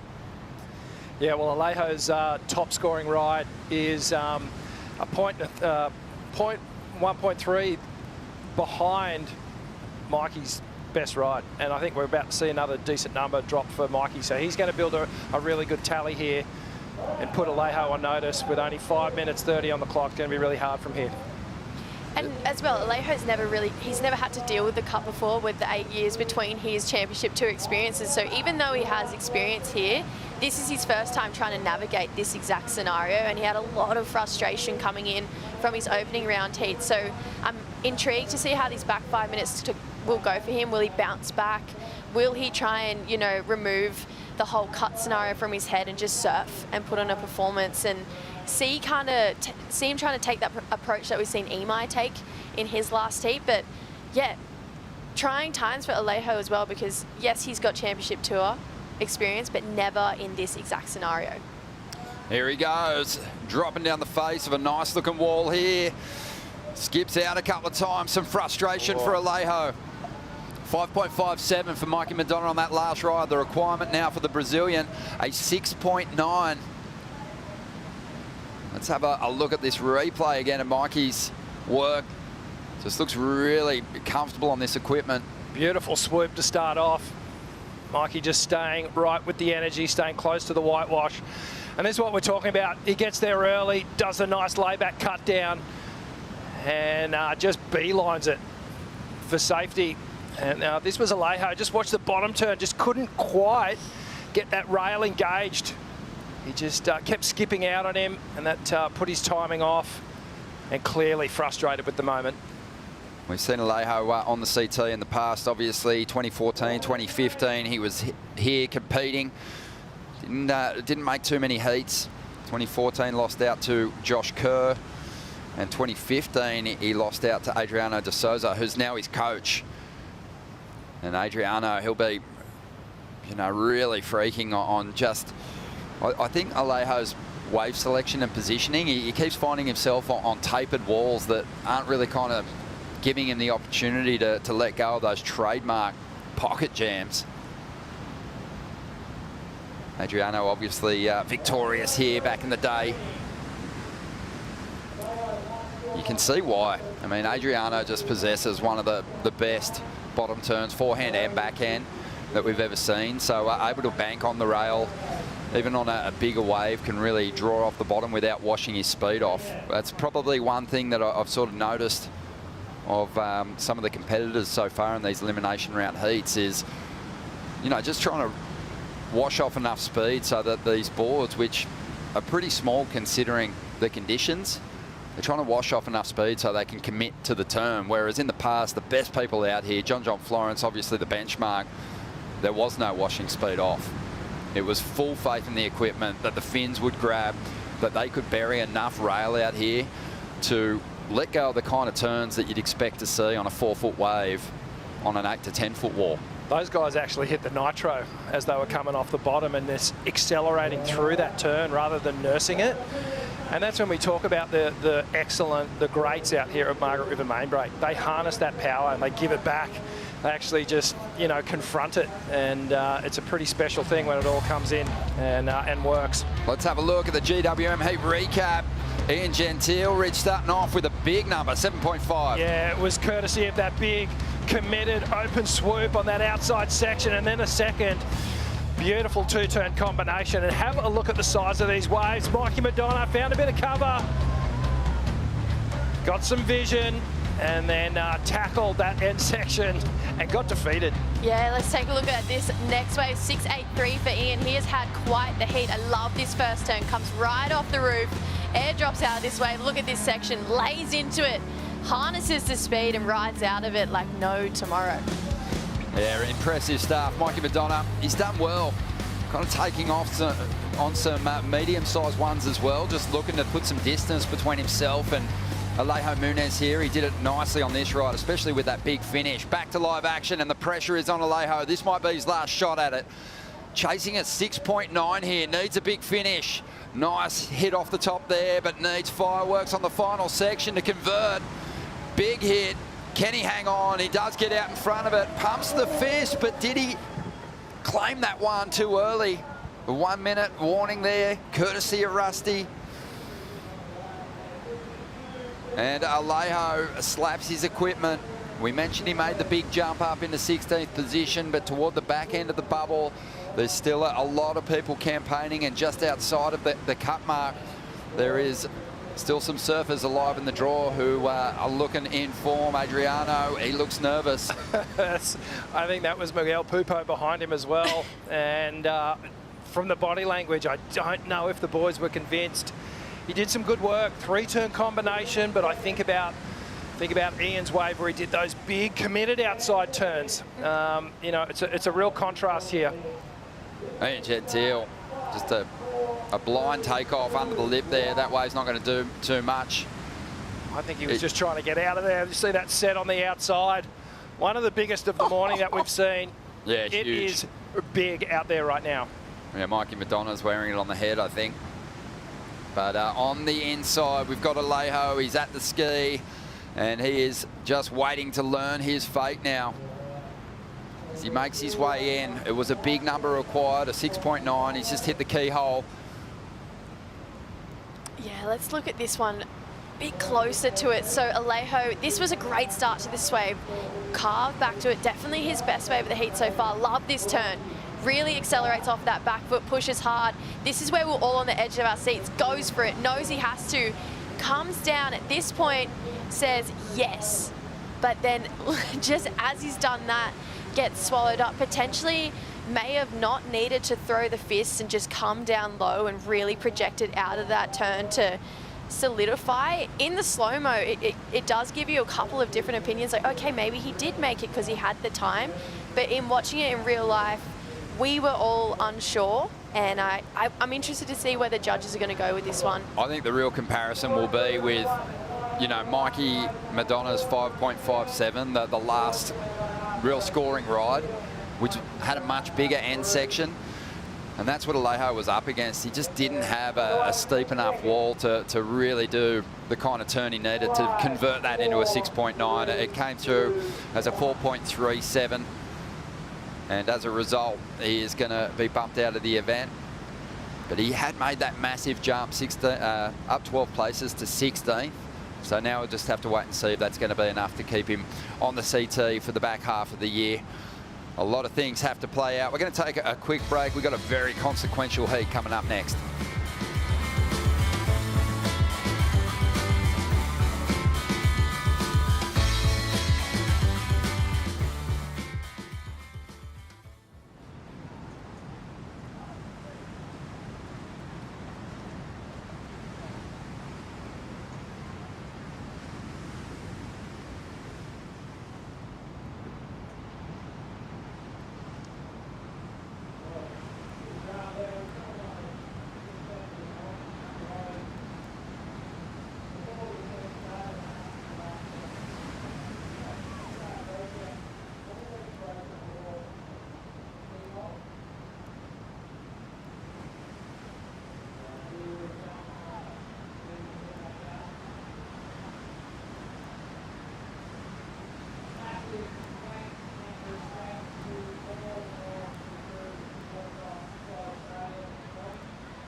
Gearing up for another big clash. It's the last elimination round heat for the man, David Silva.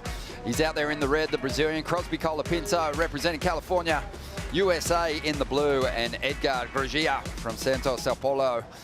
He will be in that white jersey, and we had a huge clean-up set at the end of that last heat, and it caught some of these competitors out. Have a look at the size of this thing.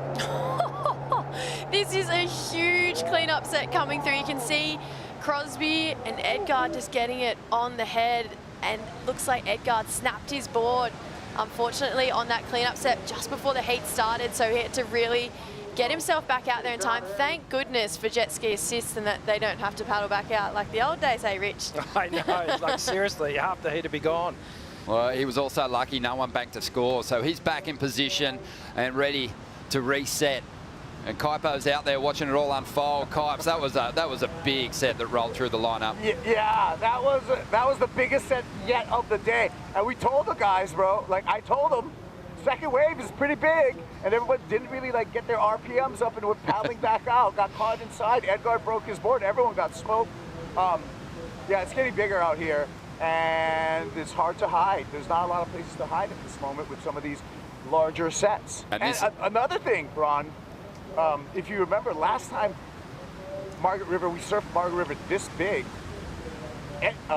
David Silva had a hard time getting any waves in his heat, so he's got to get back on. He's going to prove himself in this heat.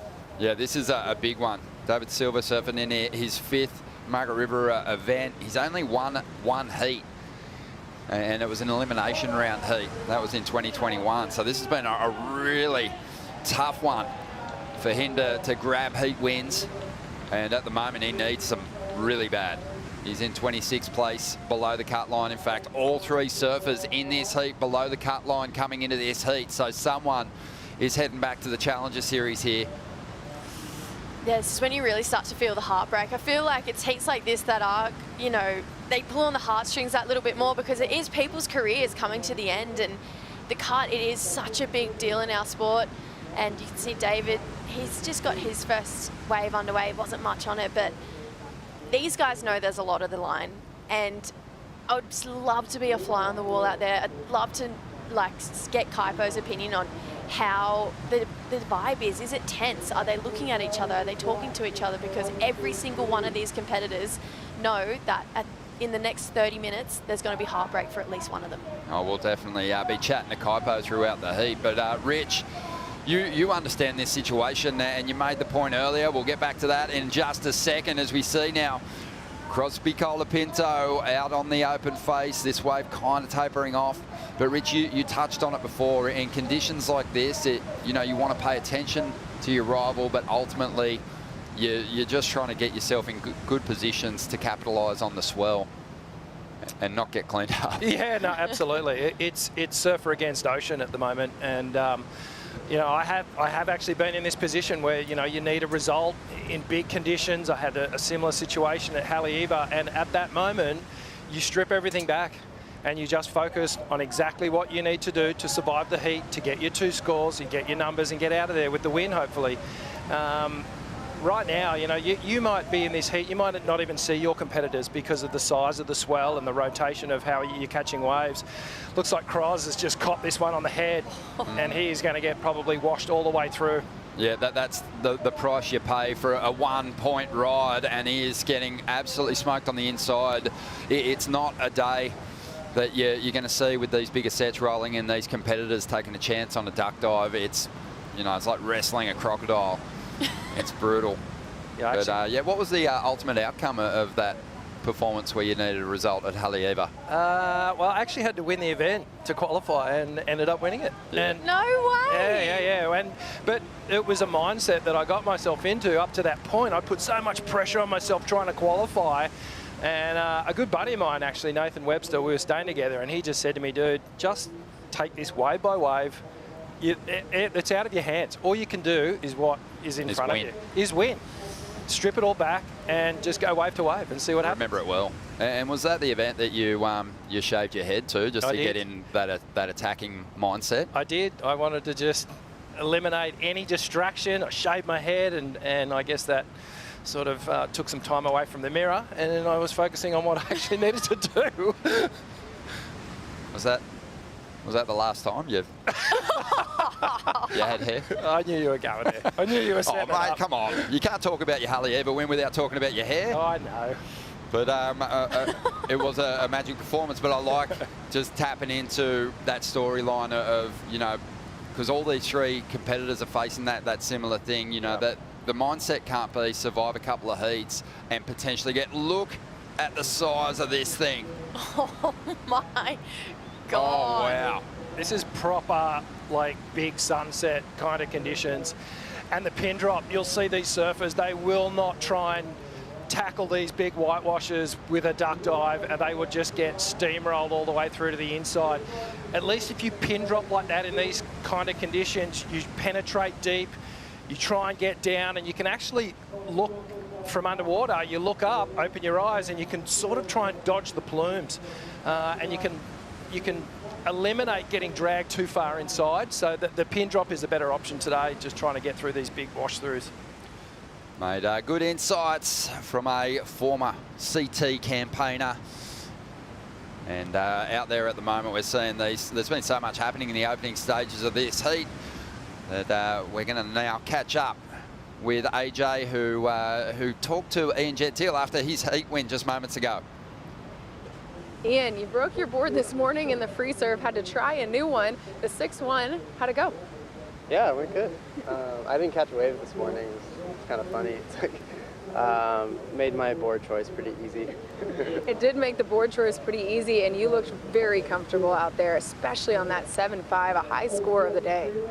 Yeah, I felt really good. The heat started, and then I was under everybody and just paddled really hard.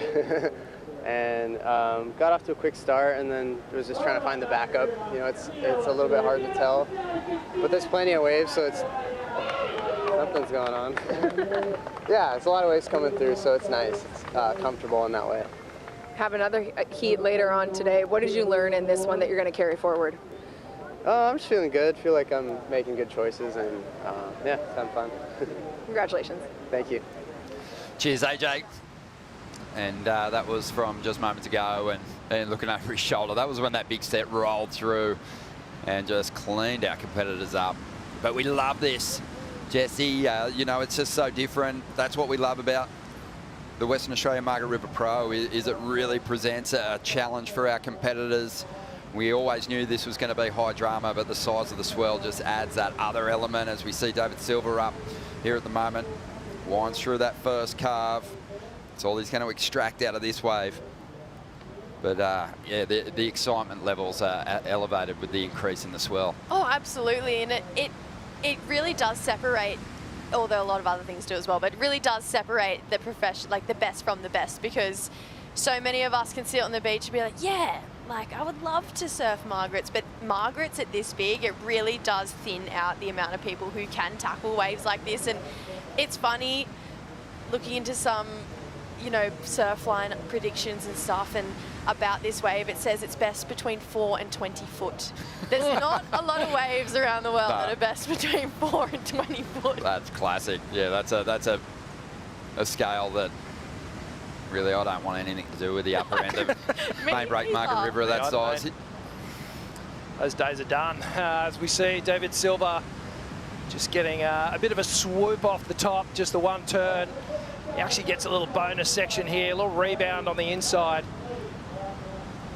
But again, wave choice at this point seems to have been difficult for anyone to figure out in this heat so far. Yeah, I just feel like everyone's been copping sets on the head so far in this heat. You can see Crosby, he's kicking across the lineup right now to get towards what looks like might be a pretty nice mid-sized teepee, but he's going to get it on the head. And having a look on the end section, Edgar Grosjean and Edgar and David Silver, you know, they're not in a place that they haven't been before this year. They've really struggled with this, surviving the opening round heats, and they've had to surf through a few elimination rounds. This is actually the 5th elimination round heat in a row that Edgar has surfed.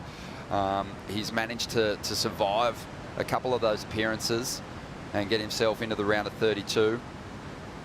But David Silver also, for him, the 4th time he's been into the elimination round this year. Crosby Colapinto, on the other hand, his first spot in the elimination round this year. He did miss the first 2 events after a wipeout on the North Shore. It seems to be bouncing back. Still see him with a bit of strapping on his elbow. Broke his elbow pretty badly at the start of the year. It was actually surprising to see him come back so quickly over there in Portugal. And it was impressive to see him crack the semi-finals in El Salvador. But I think about these 3 surfers.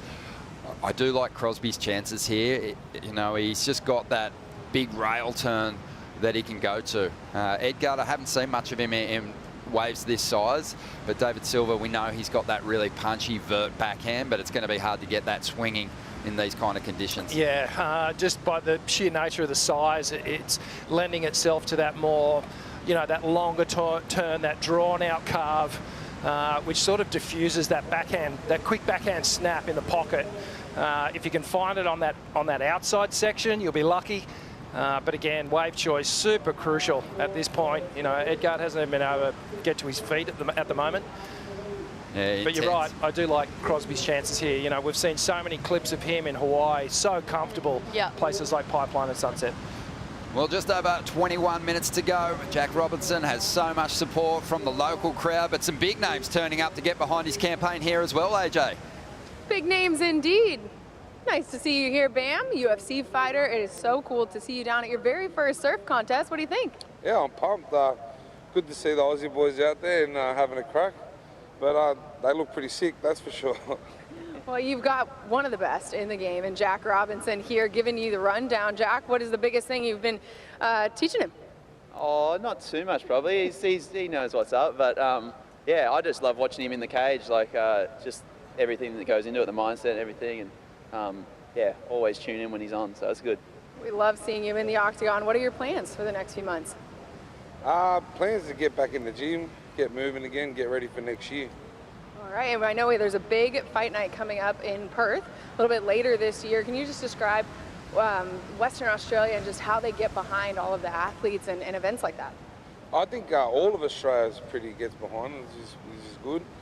And everyone loves to get on the piss and loves to watch some fights, so no, it's a good mix. And now after watching it, the octagon versus the ocean, what do you think is a more intimidating arena? Yeah, I'm fighting 100 men, no sharks. But I'll take my hat off to the boys, that's for sure. Yeah, you're not getting in the cage if you I'll be running to the fences. Yeah, I think they were pulling short straws to see who was going to get the leg kick down here, right? Yeah, you go kick a few of my competitors, it'd be perfect. Can you go get a couple of them? Oh. Yeah, point them out. Stay with me, all right? All right, on that note, we're going to cut the camera. Send it back to you. Tai Tuivasa, UFC legend. Thought he was going to get a shoey happening down there for a minute. But Bam is just, he's an Aussie icon. And looking forward to his next clash in the octagon, but great to have him down here supporting the competitors we see on the outside. Big set rolling through, punching through the back of that one was Edgard. Still no major scores locked in this heat, Jesse. You know, I think we'll see that at different stages, but someone's going to drop a bomb on us at some point here. Oh, absolutely. It feels like the comparison between this heat and the last heat, it's just gotten a lot bigger. Yep. I feel like that swell's really started to fill in. It's picked up a lot, trying to find those almost mid-sized, but we're talking pretty solid mid-sized ones that offer at least one solid turn, or, you know, the hope for two turns, are becoming harder to find out there because so many more cleanup sets are starting to come through. I'm so excited to see the women out there. They're coming up next, but I just think in this heat, it's definitely just been a little bit of cat and mouse. I feel like they've copped a lot of sets on the head, and all of them right now, about time, are thinking to themselves, all right, surely soon we're going to stop copping sets on the head and some waves are going to start rolling through. But there's that saying that everyone gets told at some point, you got to pay to play, unfortunately, in our sport. Yeah, Kaipo, such a huge heat for these three competitors. Yeah, there goes David. Yeah, David Silva. He's picked off a smaller set wave. It's given him the opportunity to let go of a couple of turns here. Swoops off the top. Remember, there hasn't been a whole lot to speak of performance-wise in this heat so far. So this one, it might help him just elevate his position here at the moment, only after a 2.84. And Kipes, the set waves just keep marching in, but you know, these surfers all struggling to really connect with a bit of scoring opportunity out there.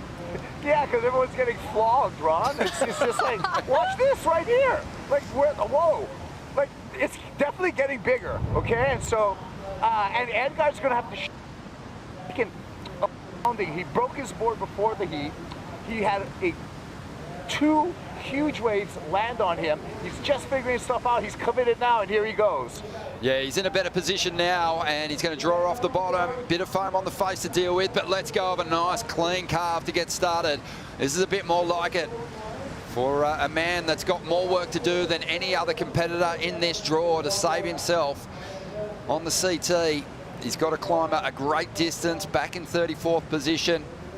Mentioned before, his 5th elimination round heat in a row. But that is going to be his best number, and it'll give him an opportunity here with 17 minutes to go. But you can hear Kaipo out there. Every time we cross to him, the ski is on high alert, darting in and out to get us the report, because there is a lot of set waves rolling through in this exchange. Gosh, there is, and it doesn't get any easier to watch that end section, but that carve was beautiful. That first turn Edgard let go of, came round, and you could just tell he didn't have enough speed to get out of that, and that wave just ate him up, unfortunately. But he got a nice turn out the back. Let's look at David's as well. So really nice first carve. This is finally one of those waves that offered up multiple maneuvers, just like we were talking about. Gorgeous second turn, gets up to this one early and holds that line all the way down out in front of the foam. So definitely was watching Ian Gentile in that last heat, probably shades of Emai as well, where they were the two surfers really getting out in front. Mikey Madonna did it, so there wasn't that major X factor, but there was that completion of 3 really nice turns put together. But have a look on the outside here. It looks like Crosby's almost loses it. A big bump in the face there. It stays on his feet and knows if he can get a couple of good turns done, he might be able to convert this into a decent score. Had a 4.5 on his previous ride. As he loads up for the finish, gets there early, just kicking on the fins, and it feels like, Rich, these competitors are adapting to what has unfolded in the opening stages of the heat here. Yeah, they're just starting to figure out the lineup. It's been challenging, and as you said, Jess, it's a cat and mouse game. Being in the right position, being in the takeoff zone, and then dodging these bigger sets. So as we see here, Cross almost loses it, does well to engage that rail, set his line, nice opening swoop. You can see how comfortable he is, and so much chatter as he comes off the bottom there. It's almost disguised how much bump is on the face of these waves. You keep seeing their boards trying to jump out of the wave face as they're laying into their bottom turns. But Cross gets to that last turn nice and early. Let's see what happens on the airdrop here. So, wow, right on his toes. Gets the fins hooked in, gets that inside rail hooked in. Now he readjusts, gets his position right in the money zone so that he can start to dig in this first turn. Beautiful opening swoop. Laying that board beautifully on rail, nice form. Those fins catching, Rich. What's Crosby's go-to with his equipment? Yeah, Cros is, he likes to switch around actually. He's been riding the Pizel fin a lot lately. We're actually working on a new template for him at the moment, so he's got his prototypes as a backup, but he mainly leans into the Pizel template at the moment. So on the Viola shapes, the Pizel fin, it's worked for him pretty well there. We said before, Jesse, that there seems to be just like a little bit of a shift happening and a focus on some of those medium-sized waves, because these guys got cleaned up so much and they've all started going, you know what, this is going to be a scrappy one. And Crosby getting the edge with his last 2 rides, 4.5, 5.5 for the last. Out in front at the moment, David Silva, he's after a 6 to jump into first. He's got priority, and Edgard with a bit more work to do. He's chasing a 3.35 to get himself up in a second spot. We're going to take a quick break here as we see Crosby on the replay digging into that first turn.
As part of our global WSL One Ocean initiative, we have partnered with last year's WSL Pure grantee, Nature Conservation Margaret River region, on a dune restoration project. A donation from WSL Pure supported Nature Conservation Margaret River region to lay native brush to protect the dunes and prevent erosion. Tell us what you're doing to protect the ocean by posting on social media with the hashtag WSL One Ocean and tagging WSL One Ocean in your posts.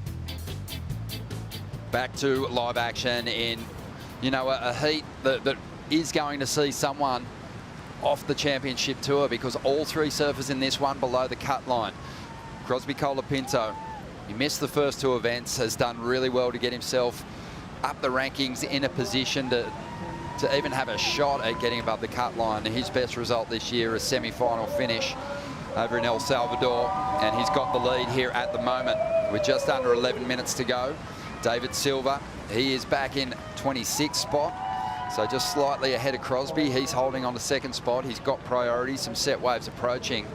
And Edgar Grajea, he's back in 34th position and basically needs to win this event to give himself any chance at getting above the cut line. So the heat is on. Yeah, I was having a look at Crosby. I'll get back to that in a second. There goes Silva. Let's see if he can put a bit of space between himself and Edgar, and maybe even get himself into the lead here. It's a wild ride. Even though the wind's been offshore, we knew that there was going to be some residual bump on the face because it was howling onshore most of yesterday. As he brings this one through to the inside with 10 minutes to go, we'll do a lap.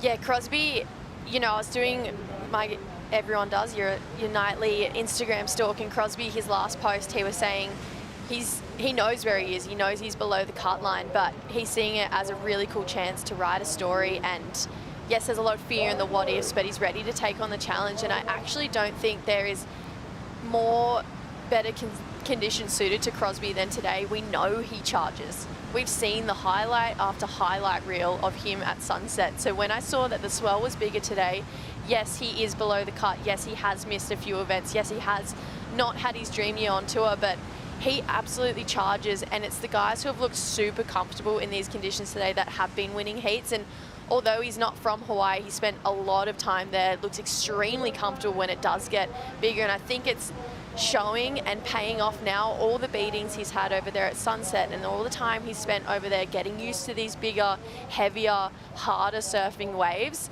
is really paying off now, because he's on the back foot. He's in a really hard position, but it is all those hard times that have led up to this moment that is going to allow him to try and keep taking steps forward, keep moving it on by heat. And like you said, it's a chance for him to write this really cool story. Yeah, that Bond University athlete health check on Crosby Colapinto, the arm getting back to full strength, bit of muscle atrophy there after having to rest that injury. And as a competitor on this championship tour, that's going to have an effect on your performance. And that's what's been so impressive, Rich, with him grinding out that semi-final result at El Salvador. Yeah, absolutely. I don't think, he's in great form. Geez, he's been surfing well, Crosby, all things considered. The elbow surgery, little hiccup with an infection from my understanding, but, then healed well and got back into it, but lost nothing of the form. The muscle memory clicked back into gear. So, yeah, he's looking good. And the lurgy's been going around too. It has. Throughout the GWM Aussie Treble. There's been a few people hit with the head cold, and Crosby had a pretty rad version of it up there at Burleigh Heads as well. So he was trying to overcome that in his road to full recovery, as well as we see yet another solid set rolling through the lineup here in heat number 4.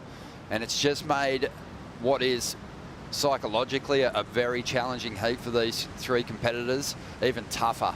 They've been wearing a lot of water. Going to have Tap Nose Deluxe halfway through dinner tonight.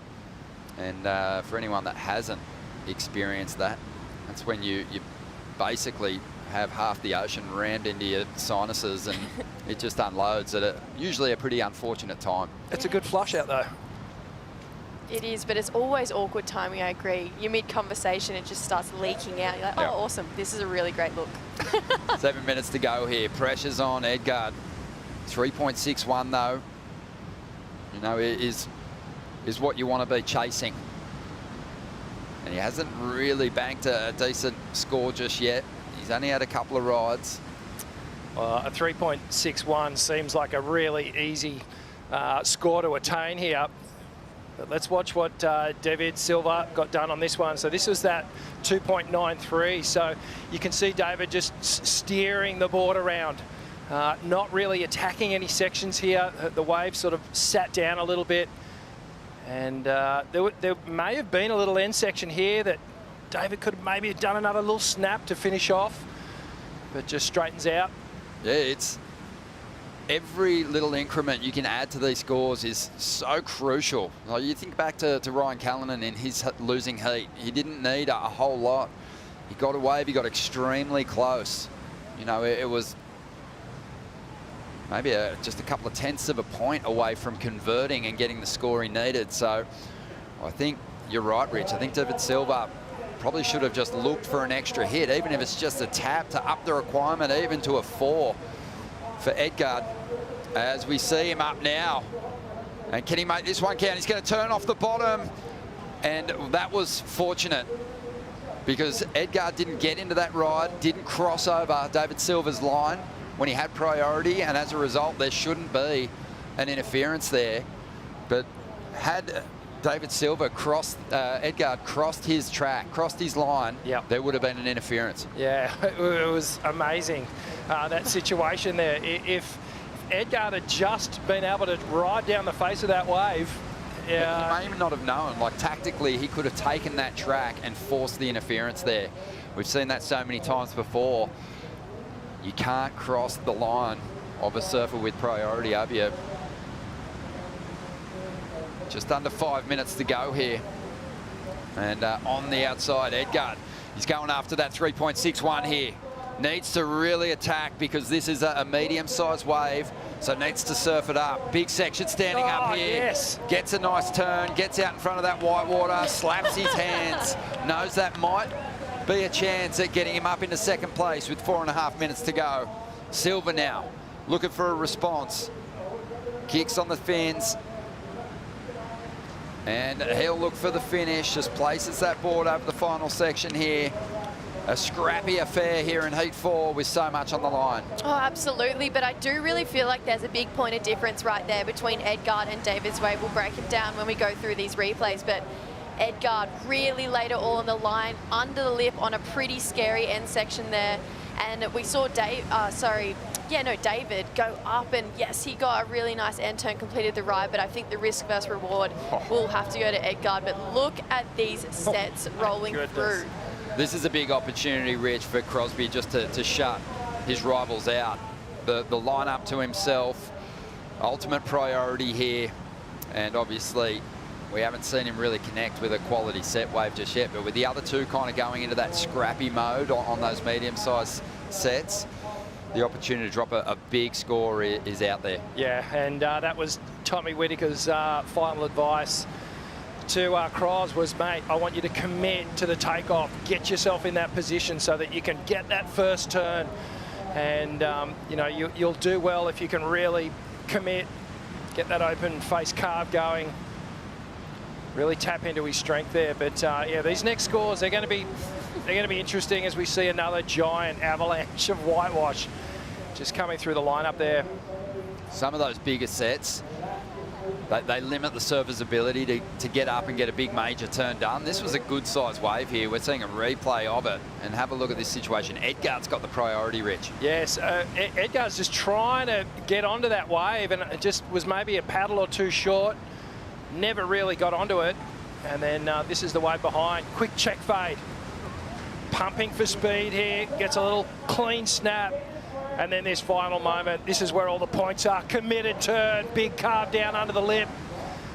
Rides out of it beautifully. And you can see the emotion starting to click in there. David Silva on the outside. Gets a nice snap to start things off. Patiently waits, comes off the bottom, a little slice mid-face. And then this finishing turn, just gliding it off the whitewash there. So the judges will note that the commitment that Edgard produced at the final moments on that wave that's worth some points. Yeah, it definitely was. That was the difference that I was mentioning before. It just felt like it was just so much more on edge, had you on the edge of your seat. We were on the edge of our seat, not really sure if he was going to make that turn, because that was a pretty meaty end section coming towards him. Got himself a good score. Actually, he was only looking for a small score of a 3 to get into second, got a 6.17. So judges loving the reward there from Edgard. It's been a heat short on highlights. So when Edgard laid down a committed turn on a clean section on the inside, the judges went there, 6.17. A really positive number for him. David Silver turned in a 4.93, and Crosby Colapinto's really got to watch himself here. In these bigger conditions, you know, that the general feeling is that he would have the advantage, the edge. But with those bigger sets capping on the outside and the surfers moving through to the inside, Crosby's kind of put himself out of reach of some of those bigger walls, which, you know, we know are going to be harder to let go of big committed turns. But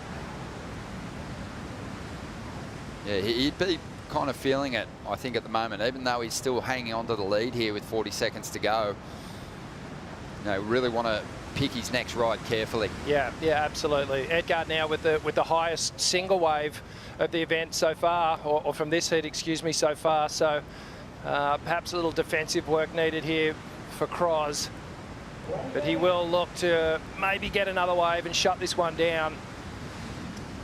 Well, high pressure situation for David Silver here, who has been cut here at Margaret River in his last 2 appearances.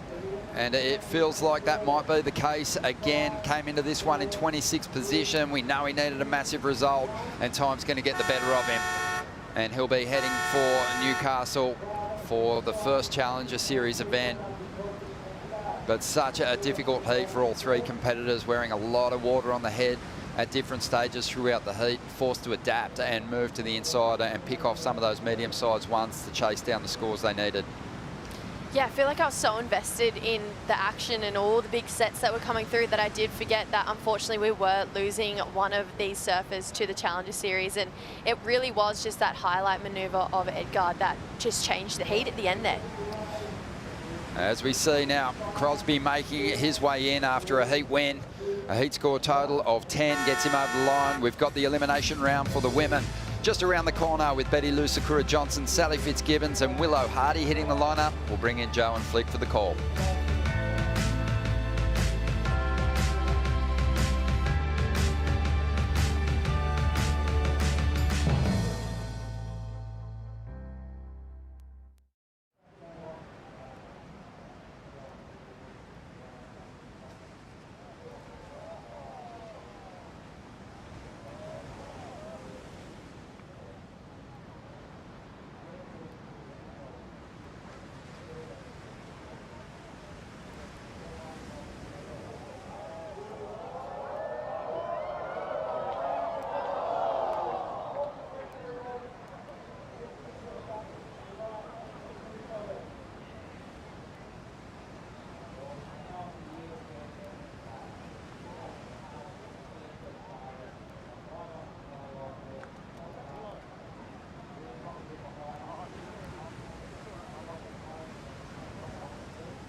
Waves are absolutely firing. Women in the water now for the elimination round. How's this thing going top to bottom at main break and spitting? This swell is still absolutely pulsing, and looks like young Willow Hardy might be in position to go. Huge takeoff for Willow, and she goes down at the bottom of one of the biggest waves we've seen this morning. That's how locals do it. The 18-year-old Absolutely sending it already to kick off the elimination round against Sally Fitzgibbons and Betty Lou Sakura Johnson. The Hardy last name is a big one in West Oz, just like Paul Matier. They've had multiple generations of incredible surfers, and of course Willow would absolutely charge on the opening wave. Joe Turpel with Felicity Paul Matier. You've seen a lot of that from young Willow, and she's bringing it to the best in the world. I'm not surprised. When I saw that set and the second one looming, and I just knew Willow was out the back, I was like, she is going. She's going to turn. She is not afraid. And that was probably the biggest wave of the day so far, surf. That thing was giant, and this swell is continuing to build throughout the day. I mean, that last heat, just those big closeout sets that we're seeing, and yeah, she's not going to back down from a challenge, that's for sure. We saw Willow at 14 in this event. Now at 18, look at this. Oh my God. Wow. The way that thing flexed. So let's have a look from this angle. Beautiful water angle. I love looking at it like this. Jess, she had such a good line on it. Looked like she was totally in control. And then just hit a little bit of lump, it looked like. But this angle, right?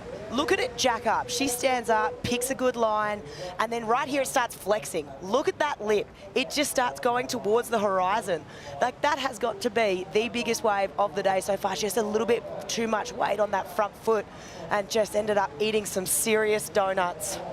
Wow, Kaipo, young Willow Hardy just sent a message, a 1.17, but wow, she's brave. Harder to 1.17. We just cheered Willow on her way back out here with the water patrol. What a charger. But you know, that small board just stopped. When she got to the bottom of the wave, just stopped. And she went tumbling, but she's come back with a smile on her face. Just the fact that she whipped it on that one was so impressive.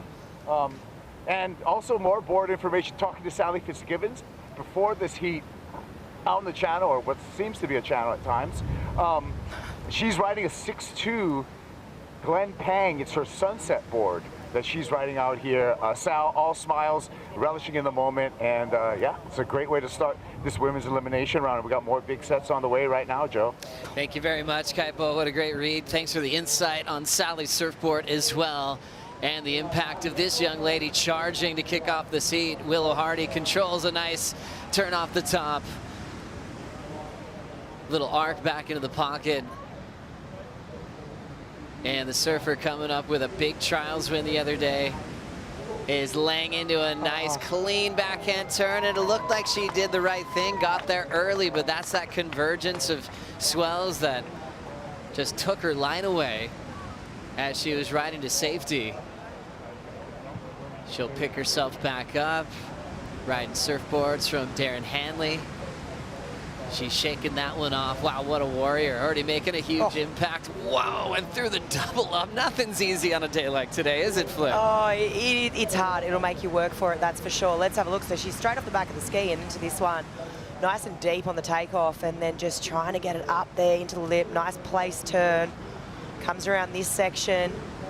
Another little carve back, and she has the right idea bringing it through to the inside here. It's just, unfortunately, when you're coming up against this wave, it is just going to keep you so honest here in this section. Trying everything she can to sort of ride out and get on that front foot weight, but yeah, that one just eating her alive. But I mean, I'm so impressed, right? And I think today, right now, her heart rate's going to be pretty high, right? You've just taken one of the biggest waves of the day, got back on the ski, straight into another one. And even when you're on the ski, you know, you're trying to get your heart rate down, you're trying to, like, you know, sort of reset and calm your mind and sort of your breathing. But it's hard, right? And there's adrenaline, you're jumping on the ski, you're jumping back off again. So right now, Willow has definitely been through the ringer. Well, this experience as well is kind of a pinch yourself type moment for Willow to be an event of this size, you know, the biggest level in pro surfing, but when she's with Water Patrol that are like uncles to her, you know, there's a real feeling of home as she gets back out to the lineup. For sure. I mean, all these guys, you know, they're absolute top watermen, a part of the Water Patrol Australia with Perry Hatchett on the Red Bull jet skis. You got the captain, obviously, Perry. You got Jed Madison out there, Ant-Man Patterson, who is where Kaipo is on the back of that ski. You got Sam Kinney, Tony Strollo, who is actually Hawaiian Water Patrol a long time ago, now bases himself in Western Australia. Simon Sate Tien, and Simon, there we go, there's Paul Ant-Man Pato.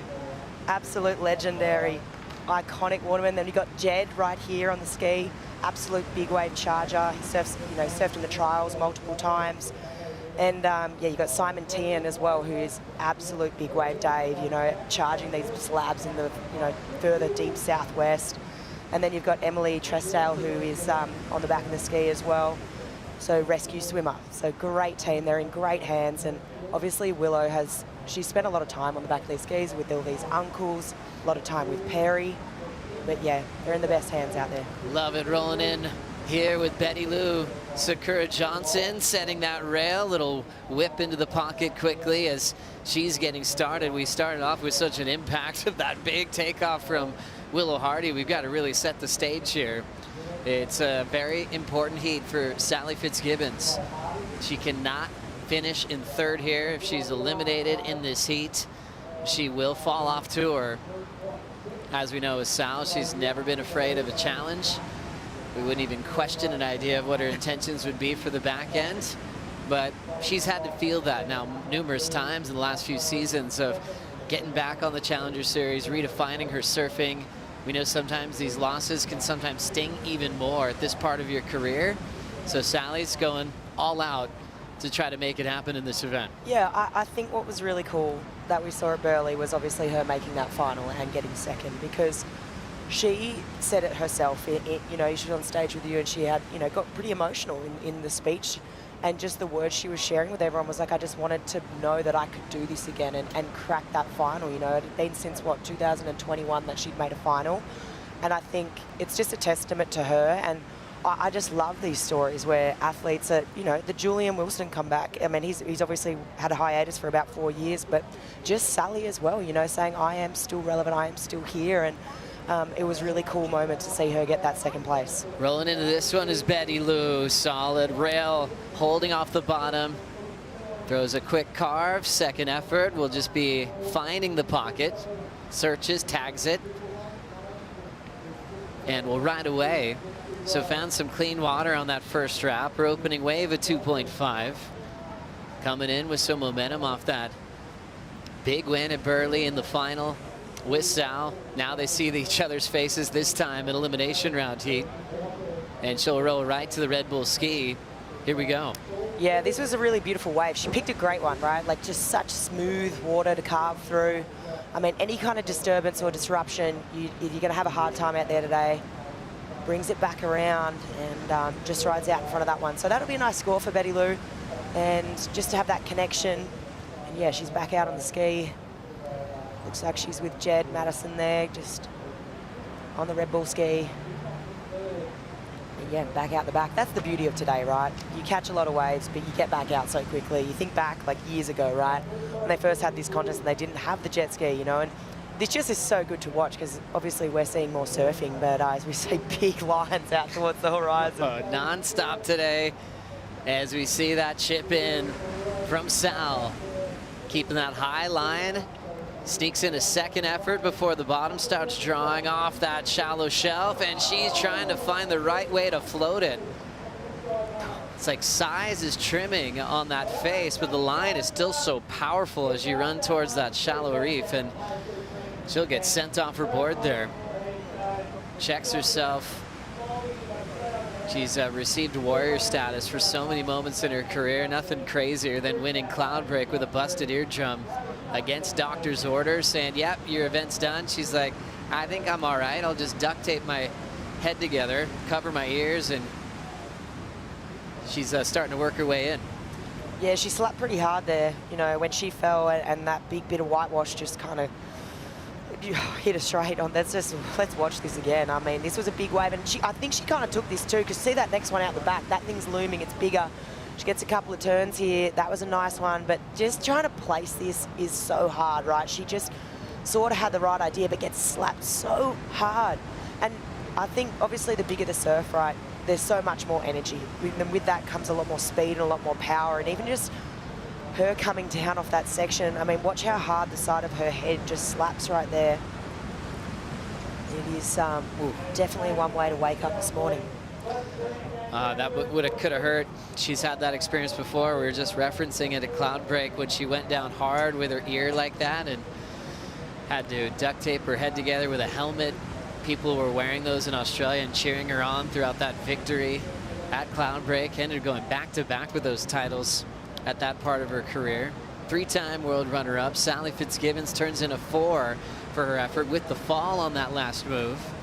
Opening ride of 4.33, so Sally sits out in front. Betty Lou down to second, and Willow Hardy holding priority. Betty Lou working with Tommy Whitaker this year, and Tommy's a past champ at Margaret River. And sometimes it's really cool when your coaches have a lot of resources, when they have a lot of good friends. Everyone loves Tommy Witz, and you know, big name around these parts. Taj Burrow, of course, is actually not home right now, but Tommy Witz called up Taj and was like, hey, do you mind if I have a look in your garage for Betty Lou? And he's like, go for it. There's the keys. Tommy goes to Taj's house, and he actually grabbed a few sleds from Taj's garage. And right now, Betty Lou's on a board that Tommy told me that she brought a 6.0, but he brought a 6.1 from Taj as we look at Willow Hardy. Big drop there, controlling this takeoff. Nice soft little redirect there, just controlling these points well, making sure she's riding away. What a warrior. Took off on a bomb to kick off this heat, and using all that adrenaline to continue to work on avoiding elimination here. There is going to be a still image of that, which is going to be burned into my brain for a long time, I think. There's some moments of that, like, kind of pulled behind you. I was going, I remember seeing a couple of shots of Flick at Waimea, kind of that angle. It kind of had a similar type of draw, just how big that apex of that peak was, and young Willow at the bottom of it. Oh, I just can't wait to watch it. But this last one from Willow, she's a bit deep here, just gets a little bit caught, but she's just trying to find that open face here, and she does. She gets a nice carve here, finds the finish, so she's definitely dropping the 1.17, and she's going to be improving on that scoreline. Willow riding away, still pumping. Last heat was elimination round for the men, and it was won by Crosby Colapinto. Cros is with AJ. And still can't take his eyes off the waves, Joey Cros. That was a grindy heat. Just how did you manage it? I guess I don't know. It was really hard out there. Like, once we got out there, like, not even before the heat started, we got a cleanup set on the head, and Edgard actually broke his board. So we just got out there, and it was kind of like a lot different than what I was watching. So just trying to like get in a rhythm, which was like kind of hard to get into. But luckily, I got a 4 and a 5, and I made it through. So. Made it through. You got Ethan in the next round. You matched up against him in El Salvador recently. Just what are you looking at in that matchup of how you're going to make it through? Just kind of focus on myself, I guess, and just one wave at a time, and just being excited for a matchup against such a good surfer. So, and just like so much on the line. So just like enjoying the feelings of it all, because it is special to like feel these feelings. Thanks so much, Cros. Thanks. Thank you very much, AJ. Crosby has good feelings inside of him, feeling the energy of the Indian Ocean, dealing with that cleanup set. Poor Edgard broke his board to start, but Grosjean did finish in second, right behind Cros. As we roll in again, big section, Betty Lou emerges into that clean whip she's been going for on the open face. You can see all those speed bumps down the track. She's like, yep, I'll get out of there. Her wave previous was a 5.17. Was searching for a 2.8 to get back into second, because last for Willow Hardy was a 4.37.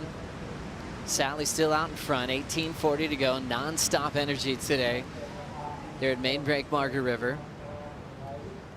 And yeah, it was interesting talking about bigger boards, and you know, for Tommy even grabbing a 6.1, that doesn't sound enormous. You know, he grabbed that from Taj's garage, but he did go on to say, you know, for Betty Lou, that 6.1 will ride like a 6.3. As we look at this last one for Betty Lou. Yeah, that was just such a crazy takeoff, and then just into a nice, smooth wrapping carve here. But this one just had such a taper on it. It was a bit of an A-frame, so she's out of there. You know, you're kind of thinking she's probably going to need a couple of turns. That was just the out on the face carve. She's back out the back, and looks like maybe Sally having a look. But it's a fine line when you kick out there. You kind of want to look, okay, do I have enough time here? Is there a big set coming? Otherwise, I mean, you're going to commit to that last section, use the ski to get back out. But she was fine there. A little bit of a break in the set and the energy today. So Betty Lou back out the back. Sally Fitzgibbons came on tour and found so much consistency as a rookie, finished in the top 5. And that entire season never failed to make at least the quarterfinals. She actually continued that streak for 45 consecutive quarterfinals in her career. She was just untouchable in the early rounds, winning 12 championship tour victories. And then getting sent to the Challenger Series. She won the US Open last year. She had won it 13 years before. Just showing off her longevity to the championship tour. Sal is unbelievable. Well, she's just dropped a second flick. Last score for Betty Lou, 3.33. Actually went from 3rd all the way to 1st. Yeah, well, she's sitting there with a 5.17, right? And as we'll get back to that, Sal fading the takeoff on that Glen Pang surfboard that she had built for Sunset Beach last year. And then that cool little down carve slice. She was had such a high line and saw some space, not only to avoid that rock shelf, but to keep that rail hook nice and clean. And it is just continuing to pump. No time to relax. You're trying to dodge sets, choose your waves wisely, especially when the midseason cut is right here at stop 7 of the season. Sally knows what's coming with it, and she's trying to help it fuel her fire today. For sure. I mean, Sally's not silly, right? And I just love that approach on her last wave. I mean, she's obviously identified that last section. Oh my goodness, look at that left steam rolling through. Let's break down this last one. So big drop for Sal. And she's doing a redirect here, just trying to get back out in front of this one. But I actually just love this single moment where she just picks that line and really extends that carve. She's just outrunning that converging bit of water. Smart move. And yeah, she's had a couple of tumbles there now, so she's figured it out. Elimination round continues with the next heat. Aaron Brooks, Lakey Peterson, Nadia Arostarbe. That'll be an insane one to watch. Lakey, a past champ here as well, but also focused on winning heats so she can extend her year, hopefully to cloud break. Main break continues to pulse, and let's see young Willow Hardy get another bomb like this. Join us for a Bonsoy Brew break.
Let's open up the polls. Big waves at main break, big dramatic heat results as well, as we saw some great things happen. Baron Mamiya surfed so strong and even survived this moment with his leash getting wrapped on the rocks. Knew he could just rip it off, let his board go, and he was able to pop back up, chase his board down with the assist of the water patrol, and was able to finish in second. Look at that. Fins were broken, but board still felt good, so he just replaced the fins, went back on that same sled, and we saw Wild Card step up in this one. Jacob Wilcox getting the victory. Yeah, he did. And this is going to feel good for him because he mentioned it. That first heat that he surfed, he was like, I had the wobbly boot on. It was not good. He couldn't put a foot right.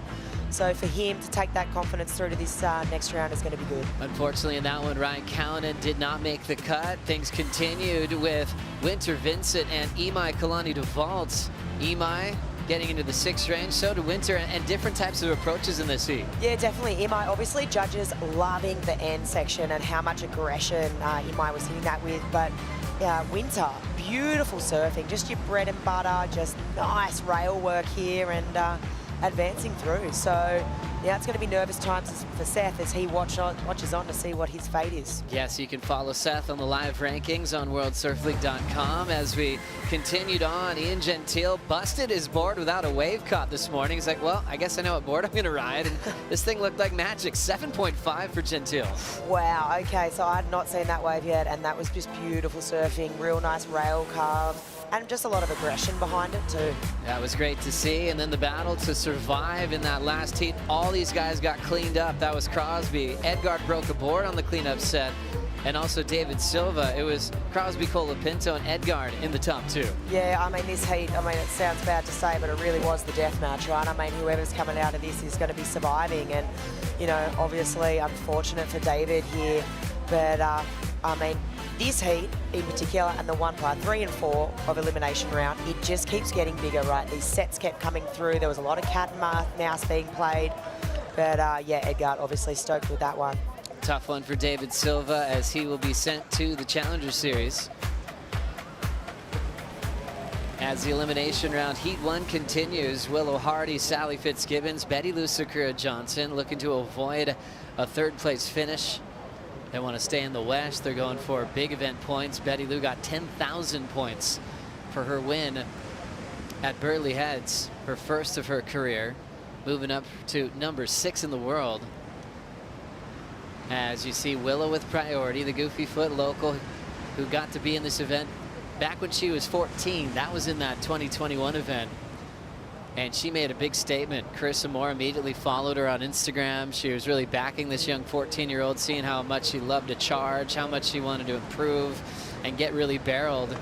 And Willow's really thankful for getting boards from Darren Hanley, one of the best in the world. She'll just send him clips and footage. And then he'll go, yeah, you might need this or that. He can just, he has such a good eye for it.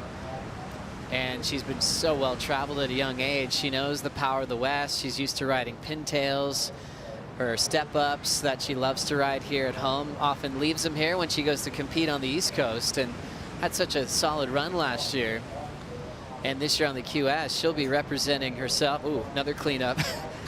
She'll be on the Challenger Series this year. I'm really looking forward to following Willow Hardy's run with her hopes to qualify. Well, that was pretty interesting, right? Because Sal chose to duck dive that and Willow bailed aboard. They were right next to each other, and the bail prevailed. The bail prevailed, Joey. It's a fine line on knowing what to do, and sometimes, you know, it's just where you are when you're duck diving that wave, and obviously Sal wore the brunt of that. But yeah, sometimes you just can't go past a good old-fashioned bail. You know, you kind of sometimes end up in the same position. It's a funny one, huh? To bail or not to bail? It is a thought that you go through all the time, is like, do I hang on to this thing and is it going to pop me back up? Or will I get deeper by kind of losing that cork that would keep me up towards the surface? And sometimes you win, sometimes you lose. Yeah. Betty Lou out front of this one, trying to keep that momentum hot, coming with a lot of confidence, enjoying some downtime in the late days and a lot of the great facilities here in Margaret River. Went over to a place called Mend and got to use their sauna ice bath the other day. They're always happy to welcome the best in the world, and she has a nice little routine going with her mom and also Brody Sale, who was out of the box in the lead up to this event. He got a gem of a wave as well, as they got to stay ready for any venue that might get called on. And today it was the focus on giant main break being the call, and Betty Lou loves big Haleiwa, loves big Sunset. So she was happy for the challenge this morning. For sure. I mean, this is within her wheelhouse. I mean, we was talking about it this morning, but there's so many similarities between here and Hawaii. And I mean, she's not going to be feeling comfortable right now, as we see a giant set just go top to bottom on top of the bubble there. And all 3 women actually getting through that one. So it's pretty well done. As we see another one just steamroll through here. Sal just went for the bail that time. Wow, just the size of these waves and the power. Talking to Ant-Man about these big swells, he's like, yeah, maybe from the cliff it sometimes looks like it's in slow motion, but in fact it's moving so much faster than on the smaller days, with all that water just pushing forward. And we see Sal dealing with that energy right in front of us. Broken board on that sunset board she brought over, so she's got to get rid of it. Oh, wow. It is no joke right now today. I mean, it's going to keep building, and it is so, so powerful. So Sal's got a little bit of a swim right now, and then looks like Martin's on the backup board. Dad on the job. Just always that calm face of Martin Fitzgibbons. And she'll be calling for the lift from the Water Patrol. And now with 7 minutes, she knows, you know, with her competitive headspace that she needs to watch the clock. Young Willow Hardy with priority, only needing a 3.96 with her spot on tour on the line. This is big for Sal right now. Yeah, this is big, and I mean, this is going to chew up some time too. I mean, just with having to swim out into the channel of the right. Look, but she, like, out of anyone in this heat and anyone on tour, obviously she's got the most experience, and like, you know, she's going to tap into that sort of mindset where she's going to be going through the motions right now. Wow, okay. Let's see if she gets out over this one. Looks like another solid wave moving through the lineup. But you can see Ski coming around the back there now. So she's going to be just fine.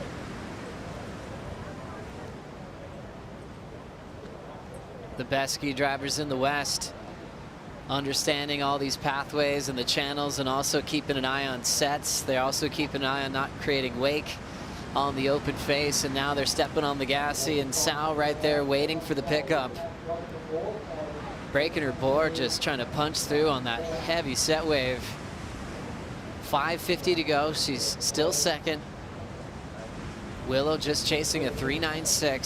Sally can't afford to lose this heat, or she won't make the cut. Now we'll lock into the GWM recap. This is how things started. Willow Hardy with intentions to take the biggest sets, the biggest wipeouts, but just still continues to swing against the best in the world. Betty Lou, though, comfortable out in front, picking waves where she could nail that nice, clean frontside cutty. Yeah, for me, it's a wave selection thing. Betty Lou's just found those waves that have been nice and clean on the face, had a nice draw to them. I mean, Willow's had a couple of nice scores now. I mean, she's still in that third position. She's trying to jump up. She's only chasing a small score there, though, as well, you know. And what I like, this heat right now, it's all real close. You know, there's less than a couple of points splitting these women, and I think, you know, the job can still be done with one big major turn. Like, Willow Hardy right now is only looking for a 3.96, right? And I just know, you know, the level that she's at, like how hard she's going to charge, it's totally doable for her. But then you got Sal, who's want to fight her off. She wants to, like, you know, Sal's got a big job ahead of her at this event. Basically needs to win the event to, you know, to make the cut. And she's still trying to get that second board. I know. It's tough, right? I mean, I think she will just get out there just in time, just with how fast the skis are, and, you know, it's going to be seamless, you know, on the shore there. But, I mean, you're leaving Willow out the back, unfortunately, and, you know, Willow's going to have, you know, only one person to sort of deal with, which is Betty Lou. And you're going to be thinking Willow's going to want to improve on her situation as well. Well, this is just the build-up to the whole story of being a wild card, being comfortable with the power of the West, to being 18 now. You know, 4 years have gone by since she got the call-up the first time, and knowing that she wants the biggest ones. And how are you going to out-surf the best in the world? Well, sometimes it comes to wave selection with that local knowledge on a day like today, where she's had way more looks at big main break than Betty Lou, and even with the most experienced competitor in the draw, Sally Fitzgibbons. So Willow knows this is the moment she's been dreaming of, hoping that she'll get a big, solid set wave to try to create a huge upset. Oh. Betty Lou takes a look and couldn't get into that one. That's a scary thing when you have a paddle and you pull back and you turn around, because you're like, uh-oh, am I about to cop one? And she is. It's just it's the worst feeling as a surfer. You paddle, you miss, and you turn around and there's a set. I mean, right now, I think she's going to be pretty sweet. I mean, it wasn't too big of a set, but yeah, Willow being super selective now. She's kind of having a look at that one, but she's going to need a clean-faced wave here. Sally make it into the beach. Just the quick switch. Not too many words there, as she is so focused on getting at least one more shot, just in case Willow turns this heat in the next couple of minutes. Rolling in now is Betty Lou again. Setting that rail, little rip in the pocket on that Map Biola 6.0 that she chose to ride today. So real similar types of waves from Betty Lou in the matchup, where she's getting that one clean first turn. And then she's left young Willow all alone out in her local lineup and waiting for a chance to create an upset here. Let's send it down to the beach, get some insight on Sally's equipment. Yeah, thanks so much. Talk us through the board change. Well, we knew this would be the peak of the swell, and we're expecting, when we saw the men's heat, that this would probably cause a board change. So we've gone down from 6.2, the 6.0 damaged as well in a warm-up, so she's down to a 5.11 while the swell's peaking, so good luck. And obviously Sally's such a competitor. We saw her have that great run a few weeks ago. What were the conversations between you two this morning? Just another heat. Been here before, and you know, if the ocean has this in mind for you, then that's the way it goes. So she's been doing it a long time, me too. And we'll just be calm about it and just do your best, as she always does. Thanks so much. Send it back to you. Thank you, AJ. Great insight always from Martin Fitzgibbons. Incredible human being. So much support for Sal. Such a great dad. Yeah, they have been doing this a long time, and we're so grateful for it. As we now look at the situation unfolding, we've got a minute on the clock. Sally down to a 5.11, just running out of choices at the peak of the swell. And the good news for her is that whole time she spent getting picked up on the right, getting whipped around, getting the 5.11, Willow Hardy was just waiting for a chance, needing a 3.96, and hasn't been able to find it. This is tough, right? I mean, it looks like she's too like out of position a bit now as well. Looks like she maybe took one before. She's just off the peak, or maybe got caught inside. I'm going to say that might what have happened. Looks like she's going to have a go here. So Willow got caught inside, got moved towards the end section. Now she's going to try to make this one work with 14 seconds on the clock, as she does fit in a backside turn on the end section and will right away. So a great effort for Willow Hardy. That big set pushed her out of position. We actually saw her first priority suspended for a moment, but she was able to find just one corner to work with for one turn. And we'll see how the judges make their comparisons there. Yeah, this is going to be tricky. She was obviously off the main peak, but this one's a single turn, really well timed. You can see she's having a hard time. Those takeoffs are real tricky, but she lines up that section and she hits it pretty well. I mean, is it the 3.96? Will it be enough? I mean, it was dynamic. It was risky. She did put it up there. And unfortunate for her, because she kind of just got out of position. She got caught inside by that set, but I mean, she gave it a crack. You can't not say she did not give this a red hot crack. Oh, she certainly did. Oh, what an amazing talent on the back there with Perry Hatchett, who has given her lifts so many times in these local lineups. Even at the box, he's so supportive of Willow Hardy, learning the ropes at all these waves. Her second appearance in this event, and working hard and giving us quite a show. Scores are coming through. She needs a 3.96. Last of Willow Hardy is a 3.5. Not enough. Sally Fitzgibbons survives a wild one, as she'll get the escort in, well deserved.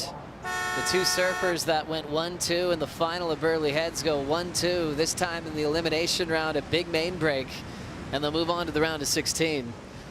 Wow, I mean, that was nervous times for Sal. I mean, that kind of all played out into her favour right there. I mean, she's obviously got this big job ahead of her, but I mean, that was risky business there. The board snap, unfortunate, but she lives to fight another day. Follow Willie Hardy's run on the Challenger Series this year as that kicks off at Newcastle. Coming up quick, up next, Aaron Brooks, Lakey Peterson, and Nadia Aerostar-Bay. We'll be right back.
We are in beautiful Margaret River, Western Australia. It's rugged, it's wild, untouched. You can break anywhere from 2 foot to 15 foot. We have no shortage of swell here. I might be slightly biased, but it is the best place in the world. We love being here in WA. We love when Felicity Palmatier welcomes us to her home and her home break at Margaret River. It's been special on the last couple of lay days in the build-up to the biggest day in the waiting period. It's peaking in front of our eyes, and the elimination round continues. Aaron Brooks, Lakey Peterson, Nadia Arostarbe trying to avoid elimination here. Lakey in that must-win situation, especially with Sally advancing through. Lakey cannot get third here, or she'll miss out on the cut and also requalification. We'll keep you posted on all those numbers as this one continues. Flick, we've seen a lot already here in your hometown with lots of waves, a lot of excitement, even the lead up to an event. And you really think how valuable those first couple of days were to get warmed up and ready, because it was pumping a couple of days before the event started. So a lot of surfers actually did get to taste the true power of the West before opening day. Yeah, it was absolutely pumping. There was so much swell on tap, and one person in this heat right now, Aaron Brooks, dropped a couple of clips on social media. You know, Vaughan mentioned this morning, it was probably one of the first times I'd seen her on like a bigger board, and she was going top to bottom, upside down on the backhand. So yeah, those valuable warm-up sessions, I mean, they're coming in real handy now, because you're going to apply that knowledge where you were sitting. You know, there was a couple of days there where it was absolutely primo, as good as it gets here in autumn. And yeah, the world's best got to go crazy, Joe. Oh, they really did. As we focus in on the live rankings, you can find those on worldsurfleague.com and follow along as we are in the mid-season cut event here in the Western Australia Margaret River Pro. Little paddle there from Aaron Brooks, holding back, turning around, a bigger one behind it. A bit of cat and mouse throughout the day where you're dodging sets, trying to find the ones where you can perform. Aaron punching through that big section. She makes it through the other end. Yeah, the focus in on this heat will be on Lakey Peterson, the veteran from California, who's given us so many highlights, including a world title run back in the era of 2018, 2019, where she got to have a fun rivalry with Steph Gilmore, winning the US Open so young.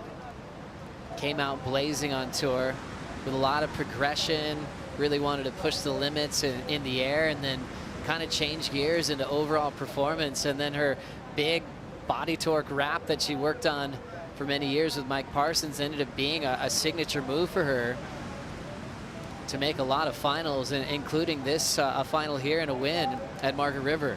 Yeah, like that was a big job too. I mean, we've spoken about it a lot here, you know, on the broadcast, but just the amount of work Lakey put into feeling comfortable in big surf. And obviously she was working with Mike Parsons during that time, and Mike, no stranger to the big surf. And I mean, that win's she's gonna take a lot of experience. She's got a lot of experience, you know. Oh, here we go, left-hander. This is what we've been waiting for, and it is the goofy foot rookie from Canada, Aaron Brooks, finding some space on the left, drawing that turn out brilliant. Couple of sections to work with. And this is the fun part for Aaron. She gets dropped off in a nice channel over there. What has been a channel most of the day. As now we see the other goof trying to go that way, Nadia, but she'll get clipped off the top. There we go. Up You've got the option of the left. Up the goose. Felicity's always going to love that. And I think Aaron really made use of that really well. Oh, totally. Like, look at this, right? I mean, the lefts are standing up. There is opportunity. And I think, like, yeah, there has been a couple of moments there. Kipes mentioned it earlier. Hey, speaking of Kipes, you got to be happy with that. Told you. that was it. It was just a matter of time before someone pulled the trigger on our left, and that's a rare one. But it's so good to see. Hey, I spoke to Erin before the heat started. Asked her about what she's riding. She's riding a 510. It's the biggest board that she's brought on this trip. Her normal board a 5.4, but up the goofs. I really love to see the performance there, and just head on the swivel too. You take advantage of the opportunity, because like you guys have mentioned, it's very cat and mouse out here. So get a score when you can, because there's a lot of times that you're going to just be wearing sets on the head. and being out of position. So I thought that was a brilliant move. Thank you, Kaipo, as we look at Lakey's opener, just getting this right flick. So warbly, this one. Let's see if it stands up on the inside. She's doing, wow, that was a difficult wave to surf. I mean, you could see the lump, you could see the bump through that wave, and she sort of just navigated her way through it, but that was not an easy read. So, I mean, we spoke about it earlier, but it's an unruly ocean. Yes, it's big and it's offshore, but there is a lot of lump, there's a lot of bump. Jacob Wilcox spoke to it earlier too, you know, when he got through his heat earlier in the elimination round, and it is like a washing machine out there on these days. Even though you rock up as a spectator or watching it online, you're like, oh, it's as good as it gets, it's big, it's clean, it's, you know, that's easy. Just position off the bubble and you take off. It is totally not that. It's actually quite the opposite. It's really hard work out there. You're constantly moving. The playing field's massive. It's about 2 football fields, and yeah, you just really, it makes you work for it. A lot of things shuffling on the live rankings. Lakey Peterson down to 15th now. Sally Fitzgibbons getting through that last heat has jumped up to 14th. So 15th is that scary spot. Remember, the tour is expanding next year. So to make the midseason cut, you're top 10. Then you could compete for a world title for the rest of the season. But if you finish 11th through 14th, you're safe for next year, 2026. You'll get an extended off season to prepare for what will be an incredible schedule update, starting at Bells next year, leading to Pipeline. So for Lakey down to 15th, that's a scary spot to be, because then you'd miss out on making the cut for next year as well. Yeah, obviously you don't want to be in that position, right? Obviously Nadia mathematically can't make it, right? So we've got one person right now, basically Sal and Lakey just kind of going at it. I mean, obviously with Lakey advancing, with Sal advancing through that last heat puts more pressure on Lakey. Lakey would know this, she's not silly. And I mean, you just want to, obviously you would love to re-qualify for the tour this year, but if you can't do that, you want to re-qualify for next year. And then you actually get quite a bit of time off.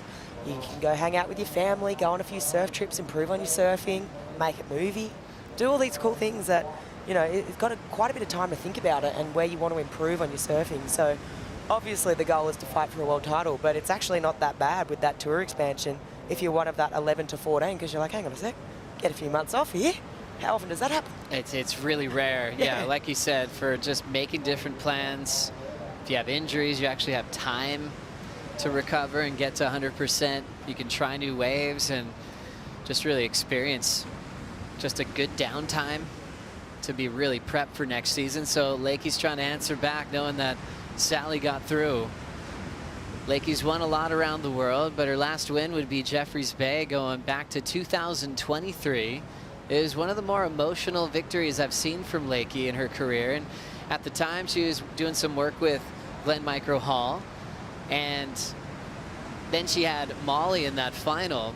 They had been spending a ton of time together, and it really meant a lot to her to share that final with Molly, to kind of get a winning feeling again, because it'd been some time. She'd been through some back pain and some injuries, so I think for her, being such a great competitor, she was so happy to celebrate another CT victory at what is her favorite venue on tour, Jeffreys Bay. More incentive to make the cut to surf there again this season. Totally. I think she's been pretty vocal about that, as that's one of her favorite stops. And when you come on tour, you sort of pick these places, right? You fall in love with places that you go to that you've never been, and you automatically say, I want to win there.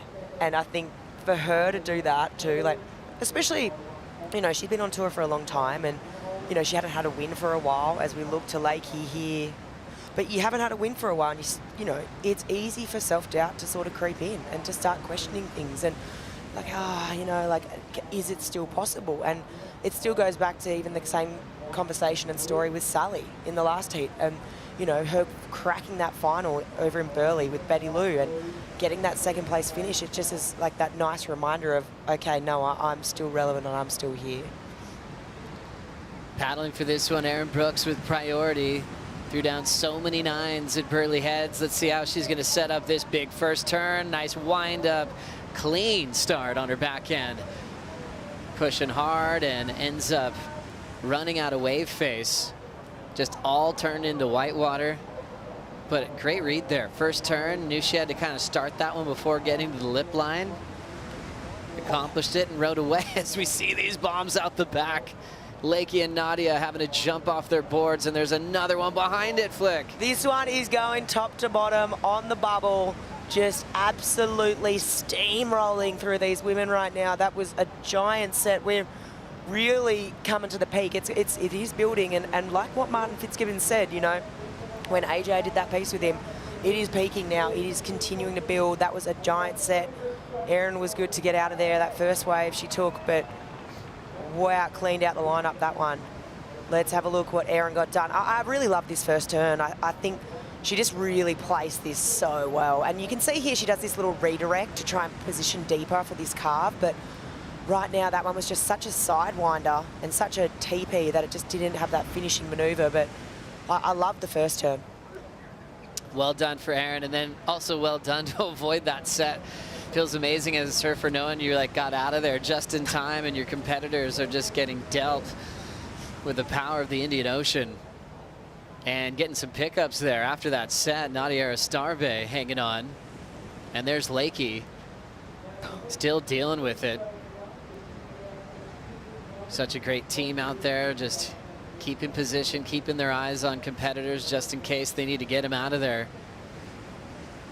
As they get reset out the back, let's catch up with Betty Lou with Vaughn.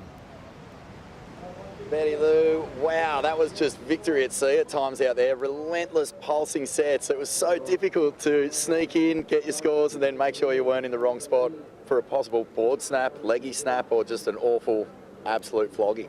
Yeah, I mean, it's all out there right now. Definitely a lot of cat and mouse going out there. And yeah, I was definitely bailing when the sets were coming in. I was so just like, oh my gosh, when is the set's gonna stop coming? But definitely happy to get through that one. How hard is it to actually stick to a heat strategy when you've got so much going on in terms of the swell? I would say when it's this big and this consistent, I would say there's not too much heat strategy. It's kind of just like you get your waves and you try to surf it as best as you can. And thankfully we have the jet skis. We can just hop back out there really quickly. But yeah, it's kind of just catch your waves. Great that, you know, I mean, obviously after a big win at Burleigh, you come here, elimination round isn't where you want to be, but you've got the ship back on track now. Yeah, definitely don't want to be in the elimination round, especially coming off from Burleigh. But, you know, this is a good wake-up call for me, just to really get my head straight and, like, you know, roll the dice again. And I'm here to try my best, and, yeah, I just want to keep hunting down another win. Sawyer up next. You guys are 2 apiece. How are you going to approach this heat? Yeah, let's go to the box. Frick, I hope they really run us down there. I would be amazing to have a heat out there. But yeah, approach that heat, just same calm confidence and hunt it down. Congratulations. Look forward to seeing you, hopefully at the box. Yes, hopefully at the box. Thank you. Thank you, Vaughn, and thank you, Betty Lou, for just trying to manifest that heat to happen tomorrow at the box. Officials looking at it very closely, and it's a really good chance we could see that heat over there. We'll keep you posted. And there's certain competitors that just want all their heats over there, others maybe not. And for Betty Lou, she's had a lot of great rides out there over the last few years, and she's ready to pull into that slab if she gets the chance. 19 on the clock here, 6.0 for Erin Brooks, a 5.5 to go with it, and also not having to deal with that big set. Lakey with her 3.0 and Nadia 0.67. Nadia can't make the cut from where she's sitting now. She's been the first call up as a WSL replacement surfer this season. With the news of Joanne DeFay having a baby soon. Miss you, Joanne. Happy for you and your family. But yeah, Nadia's had some reps. She's been learning a lot this year on the championship tour. We've seen her backhand featured a lot. She went on a left to start off the heat and got clipped. I wouldn't be surprised if she tried to line up another one, because Erin got a 5.5 on her left earlier today in this heat. You know what also happened is that big set came through, Erin jumped back on the ski, Lakey and Nadia got absolutely smoked, and Erin went back out the back, and she now has priority. So kind of a bit of a win-win for Erin right now. And yeah, obviously in the lead, the 6 and the 5.5 and pole position. Lakey now third in line for a choice out here in this pumping lineup. She's gone through highs and lows out here. 2015 season, there was cleanup sets that were about this size, maybe a bit bigger even. And she identified this as something she wanted to work on, and she's grown so much. Look at that. So many places you don't want to be at the moment when it's just putting so much power on top of you. The board counts. The broken board counts going up quickly as we watch Lakey Peterson knife that takeoff. Strong line off the bottom, and great effort to get that first turn on the open face. There's the second, steering her way to ride away from just an avalanche of whitewater chasing her down. It finally catches up to her, but she'll get credit for those hooks. That was so well done. You could just tell as soon as she took off on that wave, she just had such a good line. The board was holding a really good line as well. She carried so much speed throughout that. I think it's going to be a great score. Just the speed, I think, management and the speed she carried through both turns was really impressive. Let's have a look. So she just really scratched into this one. But beautiful line here. Just holds this bottom turn up into that open section and then just gets to this one early. A little bit ball-bally there, but gets the finish. So this is going to do really well for Lakey right now. She's going to put a lot of space between herself and Nadia, and she'll get rewarded for that. But look at this takeoff. Just and right now we've got offshore, right? I mean, look at that spray blowing off the back of that wave. She'd have to wipe the water out of her face. I mean, you're basically paddling in blind. Like when it's this big here in the southwest and you've got so much offshore breeze coming into the face as you're paddling in, and with that morning sun, I mean, not so much now, but you basically can't see, and you just have to keep taking 1-2 more paddles just to really make sure you get in there. But it's a nice wave from Lakey, and it's going to feel good. That bit of separation between herself and Nadia. Great read from Lakey Peterson. Solid performance, growing so much in heavy surf throughout her career. And this is going to be fun for Kaipo Guerrero. Get ready for a great edition of the Oakberry Surf Conditions Report. That's right, Purple Power, Oakberry surf conditions, 10 to 15 foot faces, maybe a couple bigger ones, about 6 miles per hour offshore wind, turning a little bit more north right now, and we see it with these cleanup sets. The incoming tide, Joe, really magnifying these pulsing sets. So cat and mouse is in play. It's epic out here. It's big, it's challenging, it's exciting. What more do you want? Eat an Oakberry and enjoy the show. You told us so. Thank you, Kaipo, as we watch Aaron Brooks coming around this one. Couple of carves, just waiting, patient. And now we'll strike, putting a lot into that. She does that. She's got that little extra little speed burst right before she hits a section, just goes in a little attack mode. I love it. That one didn't come through for her. But we've seen that a lot off flick, especially at Burley. It's just like, okay, she's going with this speed, and a little bit more. Just a little jab, jab. Here's Nadia representing the Basque Country. Nice, easy pace, smart. We're holding that rail, going for a big backhand float connection. It'll be a free fall and incomplete. Going for it. That's not the easiest thing to do on a day like today. There's so much power and turbulence trying to put your board on top of that section. But she'll have more time. Even though she can't make the cut, she's got valuable experience. Her profile has just grown so much as she heads towards the Challenger Series. She'll be a big name in that locker room as we now look at Erin again on her last. Yeah, so just jabbing it there in the pocket, and then to speak to what you're talking about, Joey, let's watch this all unfold. Just cruising it, then she just decides to be like 1, 2, 3, whee-ya! But she just gets up there so quick. She just has so much whip and power and speed that she carries through that turn. Behind her, Nadia. Just nice paced approach here. Just waiting for this one to stand up, give her a bit more of a bowl on the backhand. She goes to the lip, which is so hard when it's big like this. Really got to have a lot of control riding out. And yeah, that one was super tricky, a little lump and bump. Huge matchups already set for the round of 32, which is set to overlap. So we'll get a lot of things done, potentially even a couple of heats at the start of the round of 16. Yago Dora preparing for Mikey McDonough in the first edition.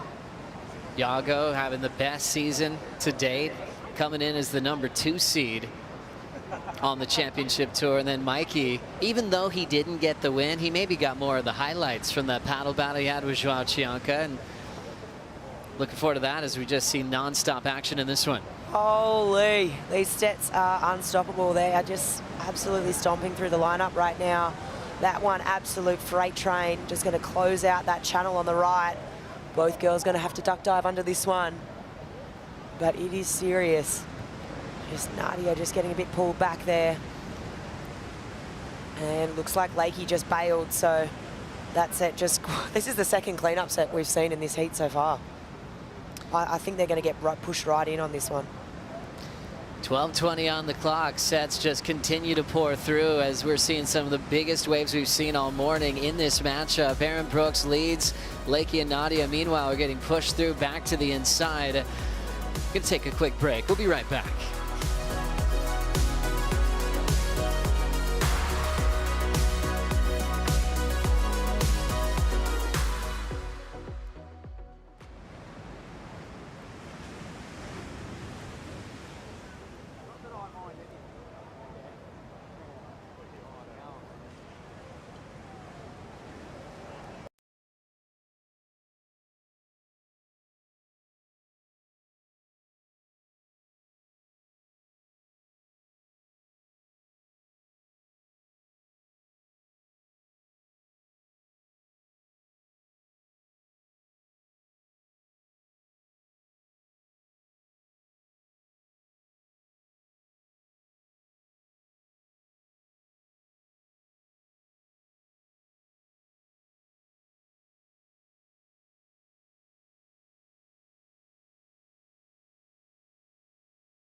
The Western Australia Margaret River Pro is brought to you by BioGlam, official vitamin partner of the WSL Australia.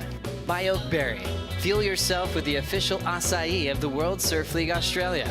By GWM, official automotive partner of WSL Australia. And by Stone and Wood, the unofficial beer of the World Surf League Australia. Thanks for joining us on this wondrous coastline. Truly feels like we're walking on a dream when we come to Western Australia. Stop 7 of the World Surf League Championship Tour is the Western Australia Margaret River Pro. We're still in the elimination round. It's still pumping. And the situation is still with Aaron Brooks out front. Lakey Peterson, second scoring ride, is 6-1-0. Nadia down to third. And look at the size of main break. Some big heaving sections. Big closeouts on the right. You can see the Red Bull ski just getting away from the whitewater on the left. All eyes just glued to the ocean because of the waves and also the intensity of stop 7 with the cut. Lakey in a must-win situation. If she's in third in this heat and gets eliminated, she will fall off tour and not make the tour for next year. So a lot in this one for the former champ who won this event. Going back to 2019, it was monumental for Lakey because she also got her best score of her career at main break, a 9.8. And it was against the GOAT, Stephanie Gilmore. Steph Gilmore was just running away with their rivalry. It was really lopsided in favor of Steph, undefeated for several years in different locations. And Lakey got the 9.8, beat Steph for the first time. And it was that key moment, that turning point, going, I finally beat Steph, I can win the event, and she did back in 2019. Yeah, it's always interesting when you come up against one of the all-time greats, and sometimes all it takes is just that one heat, that sliding door moment where it's kind of like that was the hurdle. That was almost the hardest section, you know, and from there it was all downhill. It was kind of like, no, I've got this. I'm running with that confidence, that momentum, and it saw it to the win, but to win against someone like Steph, you know, I mean, I think back to Steph surfing out here and just her power surfing, her calves, it's undeniable, her rail work. So the confidence that Lakey would have taken from that would have been next level. So many great champions at this event.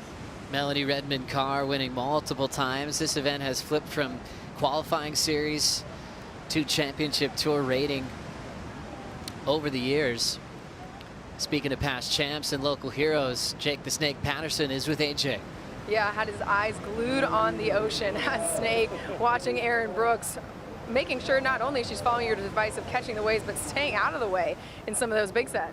Yeah, well, that's the plan, is dodge the big ones and like catch waves. It's a wave catching contest for the girls today. It's big wave Diana for sure. It's I think we saw the biggest set of the day come through. It must have been 15, 20-foot face. So Erin was lucky enough to catch the first one and miss that one. So she's doing really well.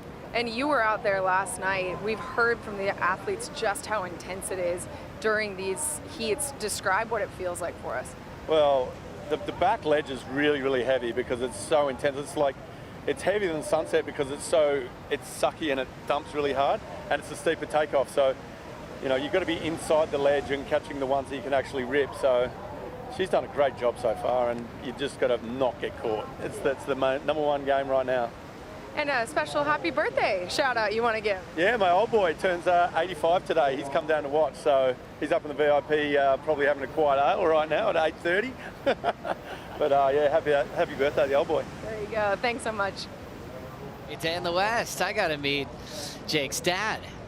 85. Happy birthday, Jake the Snake Patterson. One of those guys that used all that amazing skill set in bigger waves in the West and took it to Hawaii, winning Sunset multiple times, also winning a Pipe Masters. So that was another great example of that West Australia connection to Hawaii. And he coaches Erin Brooks in this one. Happy with her start. Lakey on her last one, Flick. Yeah, Lakey just taking off right underneath that ledge, just like Jake was talking about, and just rips a couple of carves here. She brings it through to the inside and just trying to find that open face here. She gets the carve and just doing her best to hang on. It is exactly what Jake says. You just want to be dodging those big wave sets and then trying to find those ones that are really going to allow you to sort of have that clean up face. Like as soon as you get that hit that aerated water today, or if there's any sort of foam on the face, it just makes your surfing look disjointed. And Lakey's done a good job at that. She's found a couple of nice ones now with that clean face. Lakey Peterson jumping off now. Has a cool veteran type of approach, even with just hanging out with her peers. She's really curious about getting to know everybody. We were lucky to go to Glenardy Road, one of the great wineries in this region, yesterday. And Lakey, with all of her experience, was just looking at everybody. Actually, it would have been a great podcast. She's just going, Gabby Bryan, I want to get to know you better. You know, and she was just so thoughtful and just having such a great time. She was sitting next to Caroline Marks. Flick, you joined him for a bit as well. And it was just really cool to see that side of Lakey in, you know, the day ahead of a huge day that would have huge consequences on her career if she went down in this heat. And she just seems to be in such a clear space and really enjoying where she sits, at not just her career on tour, but also this time in her life as well. Yeah, I think it just gets to a point where you've seen a lot and you've done a lot, and you just rely on your ability, right? Like, she's one of the most experienced women on tour, and those sort of experiences with Tourism WA yesterday, they don't come around all the time. So when you have an opportunity like that, you're not going to say no. 4:10 on the clock here. Erin Brooks still out in front. Lakey hanging on to second. She needs to survive to stay on tour. Nadia can't gain enough points to get past the cut, so she's just going for a big personal run here at Margaret River for a big result as we check out the left that kicked off this heat. Yeah, I loved it. I mean, Erin just head on the swivel and not just being so dedicated to the ride. She's obviously, it's one of her locked-in scores. She got the 5-5 for that. Backed it up with this, and this singular turn, basically all the points coming from that big maneuver there. She gets another one here. Nice little carve. But all the points generally came from that one maneuver. Lakey's picked off a couple of beauties. Really nice and clean face here to work with. Just some nice smooth rail work. And yeah, she's in second at the moment, but yeah, she's got the 6-1 for this, so highest wave of this heat so far. And Nadia right now, I mean, Nadia's kind of chasing a really high score for today. You know, you think about in the context of today, all the scores that have dropped, I think the highest score up until, you know, I think is maybe Ian Gentile at this stage, the 7.5 in his elimination round heat. Obviously, different heat, different context, but today is difficult to get a read on it. So it's a bit of a tall ask right now. Such a good point. Talking about different heats. The scale is set in the morning, so you get an idea of what the judges are looking for, and they always keep their comparisons within each matchup to see who's surfing the best. Right now it's Aaron Brooks, the teenager from Canada, born in Texas, discovered surfing on the island of Maui. As she paddles outside, priorities with Nadia, who's in that white jersey next to her. And Lakey sitting a little bit further out in the back of the order for priority. Peterson paddles through. They're all going to have to punch through, which has been the story of the day, getting closer to Iago versus Mikey McDonough. Then it'll be a best friend seat. Cole Hausman takes on Griffin Colapinto in the second heat of the round of 32. Leo Fioravanti will have Ian Gentile, and we'll see if that ends up playing into advantage. Ian already feeling those conditions this morning with that 7.5 that Flick just mentioned.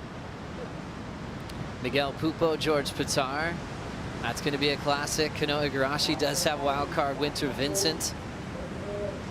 We told Jacob Wilcox earlier that he will have another heat with Italo Ferreira, still world #1 here in the stop 7, down to 90 seconds. All three surfers in the same spot, working hard throughout this matchup, numerous sets on the head. And it'll come down to Nadia, maybe just one more wave. If she can get basically an 8-point ride, the best score of the day so far, she could extend her time on the championship tour, and if not, she'll be getting prepared for Newcastle. Yeah, it looks pretty true. There's a couple of smaller lines. I mean, she's going to need the best wave of the day. Obviously, you know, context here, we're in the women's now compared to the men's, but two big, nice, well-timed backhand belts. As we see a pot of dolphins moving through the lineup. Just beautiful, lot of marine life there. But yeah, she could do it on two big backhand turns if they were really crisp, really well-timed. Definitely, I feel her backhand is her strength. You know, I watched her on the Challenger Series the last few years, and she's been super impressive there. As we see the Dolphins just go for a little joyride here. They always have priority, don't they? And they surf the best. Just so fun to see them join the CT. Oh, it's a tradition now. Every year here in Margaret River, it happens at some stage. Gabby Bryant had that classic shot last year on Road to Victory where they're right in front of her on the open face. We're down to 10 seconds. Finding some room is Aaron Brooks. She'll take this wave in. A job well done for the rookie, crushing that section on her way. And this one just a little bit too late for Nadia Arostarbe. But she'll ride her way into the beach. It's been fun getting to see her on tour this year as the replacement wild card all season long. Nadia will prepare for the Challenger Series starting in Newcastle for that season opener. And Aaron Brooks and Lakey Peterson will be reseeded into the round of 16. So the race for qualification and to avoid that 15th spot on the championship tour continues between Sally and Lakey Peterson at the moment, flip-flopping that position. And for Aaron Brooks, that's the day. The rest of the day will be for the men's round of 32, potentially getting into the first two heats of the round of 16 as well. Starting with Iago Dora, world #2, taking on the wild card, Mikey McDonough, and then Cole Hausman and Griffin Colapinto in all San Clemente battle. We'll bring in Ronnie Blakey and Richie Lovett for the call right after this.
The thing about history is that whatever happens, happens. There's no denying it. It is what it is. And no matter how hard you try, you're never entirely in control. It's the beautiful chaos. Hell and heaven cancelling each other out. Triumph and defeat. This year, history will be told in 12 chapters. 54 men and women will write it. History will be written live at worldsurfleague.com. Welcome back to the show as we move into the round of 32 for the men. And we're going to have the dual heat unfolding, but we'll kick things off with Yago Dora taking on the wildcard, Mikey Madonna. It should be a great heat. Yago, well situated on the ranks at the moment, sitting in second position in the race for the final five. He's a better place than he's ever been. And this should be a good test for him because Mikey Madonna showed some promising signs. Richie Lovett in the early stages. He did indeed. Hit that big open face carve that Mikey does. You know, grew up on the right points on the East Coast. Lennox Head, he's a specialist out there. And some of these big long walls really suited to his style. So he's going to push Yago on this one. Yago, obviously, as you said, sitting in second place in the world at the moment. Poised to have a crack at a world title, perhaps. Yeah, he's looked really good through the opening stages of the season. His worst result came in the first event, a 33rd, but since then, he's done very well to get himself through these earlier rounds. As we get straight into it, some replays of what unfolded during the break. Mikey with a couple of quick rides. Yeah, on a frothy monster here and just attacking that final section. Margaret River main break is the winner in that occasion. Mikey will just make his way back through the inside. He'll dodge these little rock ledges, jump on the Red Bull jet ski, and hot shoe it straight back into the lineup. 36 minutes on the clock, still plenty of time. You can just see Mikey looking confident, even since his heat this morning, looking good. And he's going to really settle into this matchup against Yago. And on the forehand, he'll be kind of back in his chances, I think. Yeah, in the opening round, which saw him relegated into the ER, he still had some great moments, and he came in actually feeling pretty good about how it all played out, despite the fact that he had to surf that extra heat. And this morning, you know, some clean rail work. It was tricky out there, especially in the heats 3 and 4 of the elimination round. Mikey doing enough to get himself second spot behind Ian Gentile to earn his place here against Yago Dora, who's on his first ride now, up into the bowl, overcooks it, catches a rail. Well, that's the other thing to consider too in this matchup. Mikey's already had the reps out here this morning. He's accustomed to the conditions. He knows exactly what he's got to face ahead of him. Hasn't there been some moments this morning already, though? Oh, some huge bombing sets rolling through. I mean, we knew today was going to be full of drama, but the increasing swell is just adding to that story. My hat goes off to Willow Hardy, her big drop. That was a classic shot. The local giving it a really good dig out there. Fantastic to see. Yeah, absolutely. All the women really stepping up. It is super challenging conditions out there at the moment. Big lumps of water. It sort of undercooks it looking at the screen just how much power is behind these waves. It is a big, big pushy swell. Well, anytime you get that slightly elevated perspective, Rich, on a lineup, and we are just sitting on the bluff here at Surfers Point overlooking this lineup, and even though it's so far out, you know, it still takes a bit off the height of the wall. Yeah. And, you know, often I think when we look at the waves from the perspective of the channel on the north side of this break, when you're looking across at those rides, and when we saw that vision, that angle of Willow's drop, we were like, whoa, oh, this is This is serious. It's serious stuff, and I can tell you, as a competitor, when you're paddling out and you're faced with one of those closeout sets and you're looking up at it, it looks every bit of, 10 to 12 feet, and the faces perhaps even taller. Yeah, huge faces. So we are going to implement the dual heat format. We'll see overlapping heats. So in the first 20 minutes of the exchange and in the first heat of a new round, we do see just the two competitors out there. But then when there's 20 minutes remaining for Mikey Madonna and Yago Dora, we'll get heat number 2 out there in the lineup as well. That's going to feature Cole Houshman and Griffin Colapinto. Ultimate priority will remain with Mikey Madonna and Yago Dora in the second half of their heat. So Cole Houshman, Griffin Colapinto, they'll concede, but they can still catch waves out there as well. And, with so much swell on offer, and as we see there, ducking under that one, Yago Dora, we will see, hopefully, a lot of waves ridden.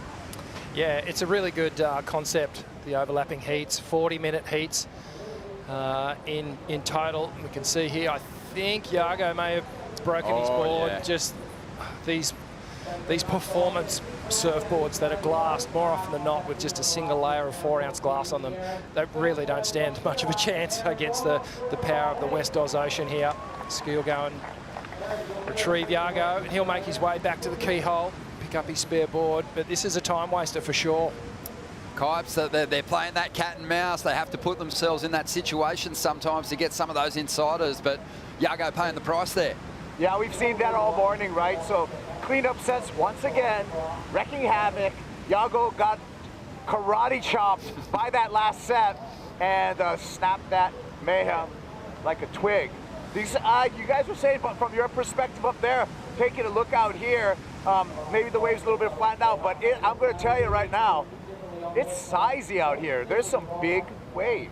And we don't actually get that perspective that you get, Kaipo, when you're looking into the guts of some of these waves. They're still throwing, even though main break typically doesn't break square top to bottom. There's still some big throwing lips out there. Yeah, even through this hood, I can hear the cracking lips as they hit the water right here. And it's loud, and that's an illustration that there's a lot of power, a ton of power out here right now. It looks like the swell continues to pulse. All right, Kipes, we're going to start getting you a nice hot chocolate ready and a beautiful lunch set. He's doing the hard yards out there, facing the elements. Water's actually relatively warm over here in the west at the moment. So as you can see, Yago, he's gone for the short sleeve steamer. But it's the wind chill factor, and for Kaipo sitting on the back of that Red Bull sled like an absolute warrior for hours at a time. He's going to feel all those elements. Yeah, it was chilly this morning. I think it was around 5 degrees when we rocked up this morning. And but Kaipo, he's well insulated. He's got the 543 Rippy, I think. And yeah, for kind sure. of toasty. Big shout out though to Kaipo, to Sammy Smith, our water cameraman, to our water patrol team as well, who do an incredible job of keeping a really close eye on these competitors. Quick board change here for Yago. He's got still quite a bit of time, just over half an hour to go here, but Mikey Madonna on the outside, he'll be hoping in the next minute and a half that he can really capitalise on just having this lineup to himself. Yeah, really convert that advantage. And for Yago as well, there's a little mental game that he needs to overcome right now. He hasn't even got a score on the board. He's been pummeled by a couple of these sets. He's had to come in, broken board, reset, and he needs to just wipe that fret, out of his mind and just reset, get back into this heat. Still plenty of waves pouring through. You're right, Mikey's got an opportunity here to put a good number on the board and build some pressure. Wait for that set to roll through for the wild card. Let's quickly check out Vaughan's interview with Aaron Brooks from just moments earlier. Aaron Brooks, congratulations on moving through that elimination round. A little bit of a nervous heat, considering that, it's all over after that. But on the other side of that as well, you had bombing sets all the way through the heat before yours. How are you feeling paddling out there? Yeah, I was definitely a little nervous seeing how big it was today, but I was just confident because I live in Hawaii and I surf a lot of big waves. But Seeing those big lines out the back was definitely a little scary, and right before my heat, actually, I was watching the girls get absolutely pumped, so I was glad I didn't have to deal with that. You seem to just be really busy in that heat. You know, you caught lots of waves, you were hustling around for anything that came your way. Was that part of your strategy? Yeah, it was. Snake just told me to stay busy, and he said it was a wave catching contest, and I guess it is because once you start going, your confidence builds and you can get into a good rhythm. And I wasn't too happy with my surfing out there, but I was just glad that I made the heat. And finding a nice left out there as well. That I only caught that left just so I could escape because I knew that there was a big set behind it, and lucky enough it had a couple of like fun sections for me to do carves. There's not too many lefts on the tour, so I was really stoked being a goofy going left. That's so cool. And in your next heat, you're going to have Luana, the first time you two have ever met up. Yeah, that's really cool. She's actually my neighbor in Hawaii, so I've known her since I was young, so it's going to be a fun matchup. I'm excited to surf against her. That's going to be great. Well, congratulations. A really strong performance in that last heat. Thank you. Thank you. Erin Brooks, really interesting to hear that. She wasn't too happy with how she performed out there. I thought her left was really well surfed. You know, Erin, though, she has maybe set a new standard for backhand approach in the lead up to this event getting underway. Saw a free surfing clip of her ridge, and I got to say, on a slightly longer board, it was some of the best backhand surfing that I've seen from any of the women on the championship tour this year. Obviously, you want to replicate that kind of free surfing effort when you got the jersey on, but some really positive signs for Erin in sizey conditions. Yeah, it was great to see, and I totally agree with you. The little bit extra length on the surfboard definitely ironed out and made the whole approach look a lot smoother and had more impact off the top. I think about Tatiana Weston-Webb on the backhand out here. She has been one who has really tamed Margaret River and put on sensational performances on the backhand, and Erin, you know, she's matching that and possibly has an element of speed that she's injecting into the women's tour at the moment, which is it's formidable. Definitely. Yeah, shout out to Tatiana. I'm sure she's tuned in and watching this one unfold. She loved her time over here in the West, and we look forward to seeing her back here. So just on 26 minutes remaining, and Mikey Madonna still hanging on to the lead, but wasn't really able to make the most of Yago's absence in the lineup, but he swooped on one here, draws up into the first section, holds that rail from the top right down into the trough of the wave, and now lining up a big finish on the inside to convert this into perhaps the best wave of the heat so far. On the outside, Yago's up, attacking the pocket, and he's going to stay on his feet. And Yago, that's how you want to start a ride out here. Give it everything on that first section, but this wave's doing its best to get away from him here. He manages to get one more turn through on the inside. What a nightmare wave to read. And he did extremely well, expecting there'll be some reward for the commitment to that first section, Rich. We saw that earlier from Ian Gentile. Yeah, absolutely. And on the backhand, this is the first time we've really seen a goofy footer attack and connect with that lip. There's been some avoidance, and for good reason too, because you really don't want to be toying with it too much today. The order of the day has been that big under the lip hook or those open face carves. You challenge the lip today, and you've really got to be willing to put up a fight. How much, let's have a look at the replay of both rides here, but how much attention would the coaches be paying to the different approaches out here? Because Mikey's often going to go to this, that big full rail carve. 100%. This is the money turn for Mikey, just coming from behind that section, up high into the wave, and that big powerful carve down. Does some great work all the way through to the inside. Gets a little tail slide as the final maneuver. But watch this here. Yago just challenges the lip there. And he sort of came from behind and up under it. Did well to stay on his feet. And then just had to wrestle to stay on the wave here. But it was worth it. He got that little final rebound, and there's going to be some points in that as well. So yeah, just a bit more of a focus on hitting the lip from Yago. Do you think that'll give him the edge on the exchange? Look, I think pound for pound, those two turns are really good in their own right. I did like Mikey's rail engagement. It was a nice, big, solid power hook, but the degree of difficulty definitely has to go with Yago, you know. Actually toying with the lip and hitting it. It was a very hard section to negotiate. Just, I guess, being critical, are the judges going to see it, that he was perhaps just a little bit late to that section? Did well to stay on his feet, though, no doubt about that. Waiting on the numbers to roll through here. We've got the world number 2, Yago Dora, up against the wild card, Mikey Madonna, back right after the break.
Welcome back to the show, and what a show it is today. High drama as surfers look to save themselves and get above that cut line. We're into the round of 32 for the man, Ronnie Blakey, with Richie Lovett, and joined by world champ Caroline Marks.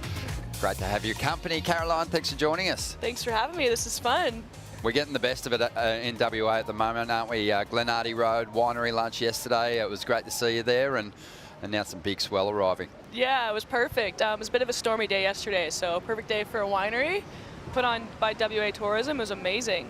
Yeah, a lot of swell today. Yago's on a bumpy left right now. Oh, you must be loving getting the opportunity to see how the judging trends are working at the moment, with the Goofy out there in a great position. And winning that last exchange was Yago Dora with a 7.67, 6.17 for Mikey Madonna, and the judges kind of making it pretty clear what they're really looking to see. For sure. Yeah, we've seen a few lefts too. I saw Aaron go left in the last heat, got a pretty nice score for it. But yeah, obviously it's pretty clear to me that the judges want to see commitment. We saw Yago like hit the lip on the last set, which was so much harder to do than people think probably. There's so much water moving out there, so that was really impressive, and he got rewarded for it. 7.67's one of the higher scores of the day. Yeah, it's impressive stuff. You know, we did see it earlier on from Ian Gentile. You know, like they're capable of just bigger turns and getting that timing right, as we see a replay of the left. And there has been a couple with this kind of scoring opportunity, Rich. Yeah, there has, and a big swooping carve down to start off. And again, have a look at Yago just trying to negotiate the bumps on the face of this wave. And you can see this is what happens. These lefts, they tend to break into the channel. They break out to sea, as we like to say, and that big stand-up opportunity on that wave face sort of gets minimised as the wave goes on. So that's why most of the surfers are focusing the energy onto the right-handers. So we're just moments away from introducing the second heat of the round of 32 into the lineup with this dual heat format. Yago Dora, Mikey Madonna, they'll still have ultimate priority within their second half of their heat. Cole Houshman and Griffin Colapinto, they'll be able to pick up some scraps. And there it is, the start of the second heat. And what a heat this is. Caroline, you obviously spend a lot of time surfing with these two guys back home. And, well, your loyalty's torn at the moment. Who are you going to go with? Oh, I'm so torn. On the spot. Yeah, I'm actually staying with Griffin and Crosby this trip. It's been super fun to hang out with them and surf with them. And obviously we all live really close in San Clemente, so staying with them feels like a sense of home.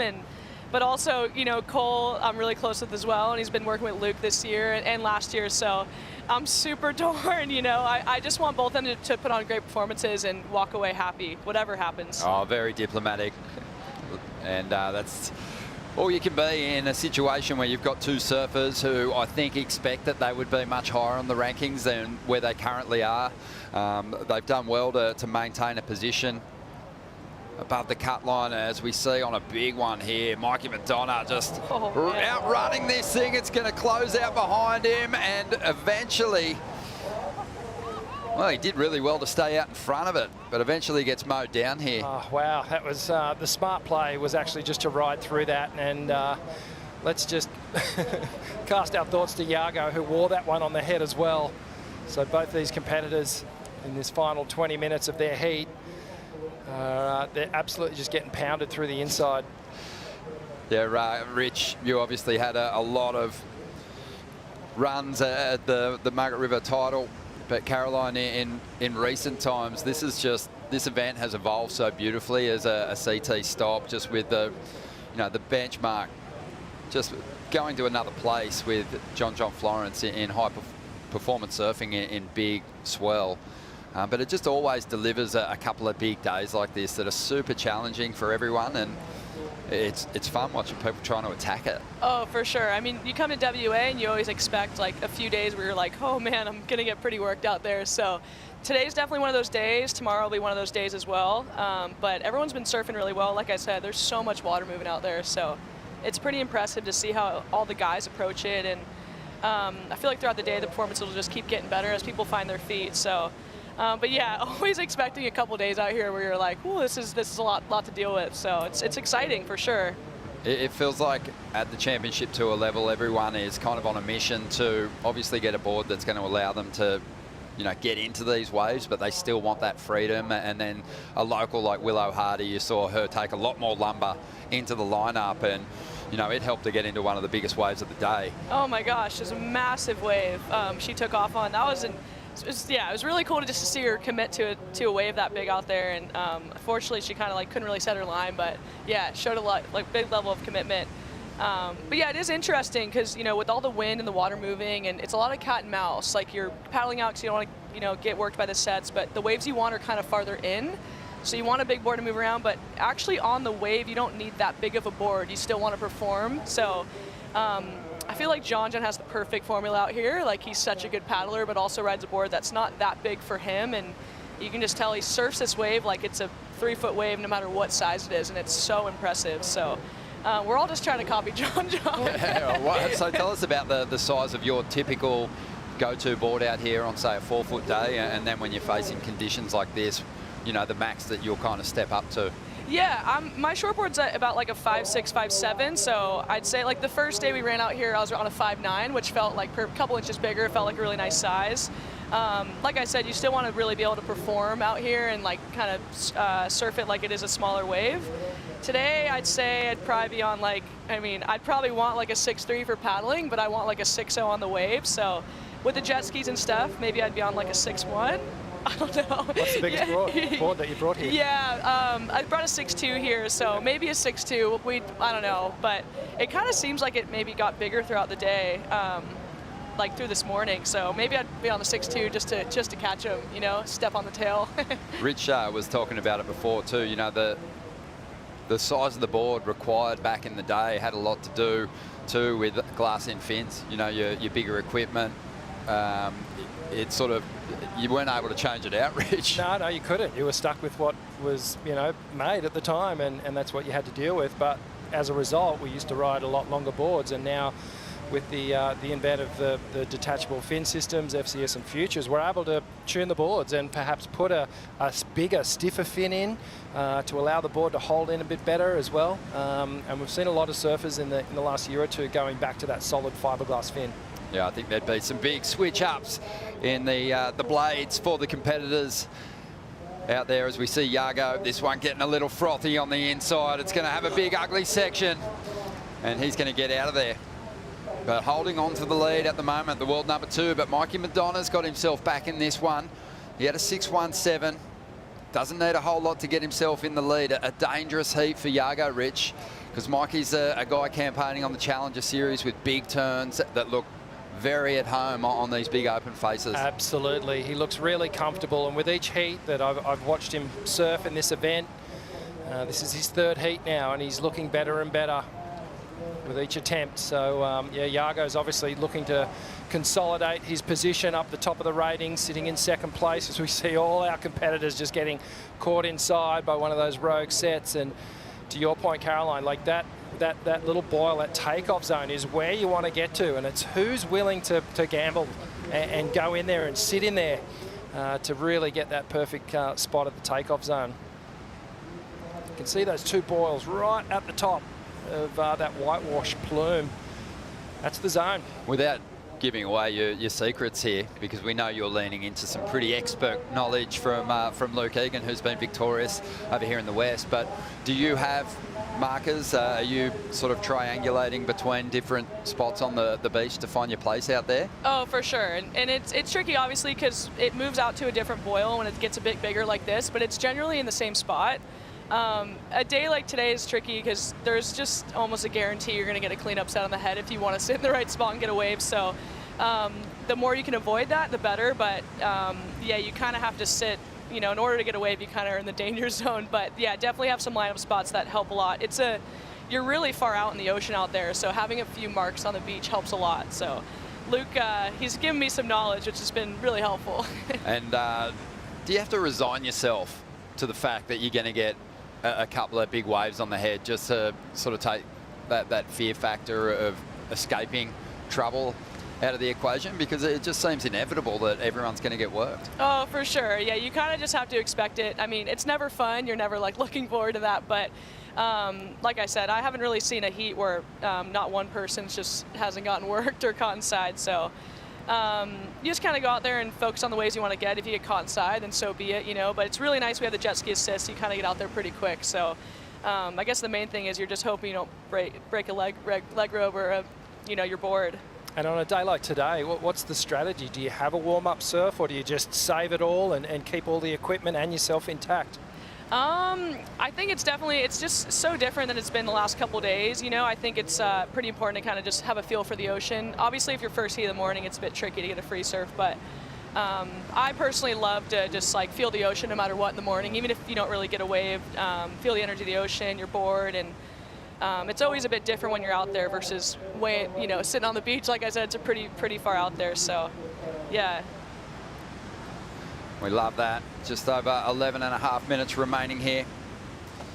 Jago Dora is still hanging on to that lead. Mikey Madonna, he needs a 5.14 to jump up into first at the moment. And in heat 2, the round of 32, we've got Cole Hauschman out in front. Griffin Colapinto yet to take a wave. Yeah, Griff just scouring the lineup at the moment, just trying to find his takeoff position. And being selective, I don't mind it. It's a good strategy. There's a lot of waves coming through, but you've really got to pick the eyes out of it. Make sure you're on those scoreable rides. Well, one of the most exciting places to watch the event unfold for fans, but especially for our commentators, is down on the stairs, AJ. That's where all the action's happening. Ron, I think you said it best today. With the event itself is already leaning into the drama, right, with the cut and all that's at stake. But here on the stairs, you can really feel the intensity, because it's not just about the cut and making your heat. It's about winning against the ocean in a lot of ways today. So everyone's super locked in here, rooting for their favorite competitor, getting ready for their next heat. But you can feel every single time a big set wave comes in, the entire stairs collectively sort of holds their breath to wait and see what the surfers are going to do. Did they make it under it? It is a very intense and invested vibe down here on the stairs. Oh, lap it up. We love it. It's intense intensity that we welcome. You know, the big focus is the cut at this event, Caroline, but you yourself are locked in this fight to get to that final five just outside at the moment. Things so compressed on the Women's Championship Tour, much like they are on the men. You know, men's, it's intense just in the last couple of events, just how close the race for the top end of the rankings has become on both tours. Oh, for sure. It's super interesting. Like, to me, it's pretty cool, you know, because if you just like have one really good event, if you win an event, you just know like, oh, I can be in the top 3 just like that. So yeah, I don't know. Everyone's just surfing so well. There's never an easy heat these days. So it just shows like where the level at is on the tour, that you know, points are so close, just so hard. So it's pretty exciting. But today's definitely a bit of a sad day. You know, there's gonna be a few people like getting cut, which is never fun to see, and but also a few people that, you know, have a great event and make it. So it's a bit of a bittersweet day, and yeah, it's pretty emotional. Even watching, I'm like, I made the cut on the women's side, but even watching everyone else, I'm like, oh, it's pretty emotional to watch everyone, you know. So yeah, it's funny though, because that emotion just used to be reserved for the last event of the year, you know, pre-2021, but it was the same kind of feeling. But I think when the tour's going on without you, that just sort of adds to the insult of being bumped off tour, because there's some great locations through the back half of the season as well. Yeah, I mean, that's like the main thing, is like the second half of the tour after the cut is probably the best venues we have on tour. So, you know, watching like Firing Chopu or Fiji, or, you know, Lowers even. Lowers is a big one for me because that's basically in my backyard. I was like, I just want to make it to Lowers, you know. So yeah, it's definitely pretty heartbreaking if you're not there, just because you're going to be missing a ton of good waves. So it's never fun as a surfer. That's the ultimate feeling, is getting good waves, and you just want to be there and have a crack at it. Some movement here on the outside, and it looks like we are going to see Griffin Colapinto up for the first time in this heat, Heat 2, but it's just going to be a very quick ride and a very small score. So still 8 minutes remaining in the first heat of the round of 32, and Yago's hanging on to that lead, but Mikey Madonna's got an opportunity here. He's well poised to have a good strike at the #1 position with his priority. Swinging on this one, a tricky takeoff, prone, gets to his feet and drives up into this first section. Nice clean swoop off the top. He's given us plenty of that throughout, but he wants the high impact finish here to convert this into the number he needs to get in front. Does well to maintain control over that whitewater, Rich. Yeah, looking really steady through those maneuvers. It was a really tricky takeoff, and I love how he just jumped on that toe side edge and just really dug into that bottom turn, set him up beautifully for that first big open face arc. And that's been his go-to maneuver. This is going to be close. So Mikey needing that 5.14 to get ahead of Yago. So see him just jumping on the ski now. Judges will be comparing it to his 6-point ride. He got to that end finish as well, so it could be right there. Yeah, it wasn't really a steep enough wall to kind of get there early and lay down a carve, but tricky takeoff. Caroline, why don't you take us through this one? Yeah, I really like this first opening carve, how he like just went straight to the bottom, didn't have a double pump or anything, and this part of the wave was really tricky. I think he was kind of in between two minds, and like Rich said, that last section wasn't that steep, but you also want to get in front of that whitewash, because it is so hard to make it out front if you don't time it right. So I can see why he kind of went up and hit it early. It's unfortunate he didn't get another section to kind of do another one of those big carves. I feel like that's kind of where he's been getting majority of his points. It'd be interesting to see where the score goes, but I'm not quite sure if it's going to get to the 5.1, but it's going to be close. Yeah, it's definitely going to be really, really close. Right there, isn't it? Right there, just off the you know, that opening carve had some points in it. Looks like Cole may have busted a leash here, maybe. Yeah. Louis get running down the stairs. Yeah. Getting a backup board. Yeah, the board looks to be in one piece at the moment. Hopefully someone gets it before it hits the rocks. So numbers coming through for Mikey, looking pretty decent. Early indications are he's going to turn the heat here with 5.5 minutes to go. The judges liked it, 6.6. Clean first turn. You know, there just hasn't been, you know, the big statement move just yet. Yago Dore got a lot of credit for getting tangled up in the lip, but even he's capable of much stronger turns out there. So the 6.6 in comparison felt fair. And the wildcard's out in front. The world #2's got some work to do here. He needs a 5.1. Yeah, there's a little bit of pressure building here, and I think it was good. Mikey surfed that wave well. The percentage play was to do those maneuvers exactly how he did them. He could have pushed a little harder, but perhaps in danger of you know, not making the manoeuvre. But just to get another decent score on the board and put the pressure back on Yago at this point, I think it was well played. When you take off, or you're sizing up a wave out there, Caroline, from the takeoff, do you have any idea how it's going to evolve when you get to that inside section? Not really. We see Griffin. Yeah, Griff trying to get himself into this heat, just bank a decent score in this first half of his clash. And he's going to drive up into that final section, does really well just to shuffle that foot back into the middle of his board halfway through the turn and get the completion. But yeah, it's interesting, isn't it? You take that wave on the outside, you just focus on the first section, and then it's kind of a lottery what happens down the line. Oh, for sure. I mean, you have a pretty good idea what the first two sections will be like, but yeah, that end section, you don't know if it's going to like merge together or just like kind of give you a nice clean entry into it. Griffin did really well here on this end section. It's, like I said, it's definitely really hard to time it, so it's impressive. He timed that end section perfectly. That should be a nice score.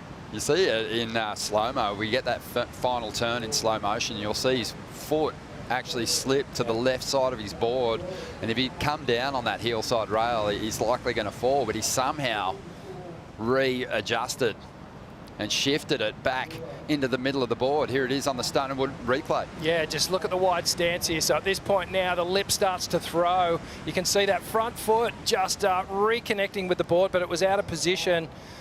And, well, Griff is just so talented, so strong. All those muscles ignited, just staying, you know, in balance, really. Yeah, and it helped him turn in a 6.5, which, Caroline, what the benefit of that in the first half of this dual heat format? That's huge. Oh, it's massive. If you can get one of your keeper scores, yeah, in the first half of the overlapping, for them, that's their non-priority heat is huge, especially a day like today. You know, you're getting cleaned up, and that can waste a lot of time. So it's a great start for Griffin in this heat. Yeah, so he was a little bit behind Cole on the wave count, but his patience eventually has paid off here. So he'll take a bit of an advantage into the halfway point of their clash. But all focus is on Yago Dora now at the moment. Just over 2 minutes to go, needs a score, chasing a 5.1. He's had some magic momentum as he's moved through the second half of the season. There's a board coming in without a surfer attached to it. So perhaps another leash just coming under fire from these big, powerful waves here at Margaret River. And that'll probably take Mikey out of the equation here. So leaving Yago Dora in the lineup with just under 2 minutes to go. He needs to find a wave, looking for that 5.10. Caroline, you surfed as a wild card against Championship Tour competitors who are super established and obviously at the top end of the ranks when you came up against them. We always say it, you got nothing to lose in those moments, but you have so much to gain. What's that experience like for someone like Mikey? Yeah, yeah, like you said, you don't have much to lose, but you also, you know, have this really big opportunity. You really want to showcase like your best surfing. Mikey's been doing really well here. He looks really composed, like he's been on the tour for a few years, so it's really impressive to see how he's been approaching these heats. But yeah, for me, I was just always really starstruck. I was like, oh my God, I got Carissa in my heat or Steph, you know, and then as time goes on, you get more used to it and you're like, all right, now I really want to beat him, you know, but it's just such a cool opportunity, and you kind of just got to go into it and just try to put on your best performance and not to put too much pressure on yourself. And now you're on the other side, yeah, where you're a world champion, you're on the top side, and now you've got a wild card like Bronte McCauley you're going to face, and that's going to be a heat for the ages. You know, two great backhand approaches out here and two talented surfers. How do you deal with a wild card that's as deadly as Bronte? Oh yeah, she's so gnarly. I've had a bunch of heats with Bronte, and she's also like one of my favorite humans ever. So it'll be really fun. I just hope we get some great waves, and we're just kind of going back to back on, you know, good scores and stuff. So yeah, it'll be a really fun heat and all goofy foot battle. So I'm excited to see what happens. It's going to be huge. Well, this is a big moment, Rich. Yago Dora chasing a number, and time's running out. Oh wow. Well, you know, we saw some equipment trouble at the start of this heat for Yago, and he's just gotten the clock's going to beat him in this occasion. So a big moment for Mikey Madonna. Takes down the number 2 rated surfer. It looks like his leash plug actually ripped out of the board. Yeah, that is a big one. There's been some big wild card narratives playing out through the GWM Aussie Treble, and it looks like another one's going to ignite here in the West. Mikey Madonna gets the jump on the world #2. Clean rail surfing, some solid finishes, and a couple of busted boards. We are going to take a break here. We've got another big heat hitting the lineup, and the world champ, Caroline Marks, is going to stay with us.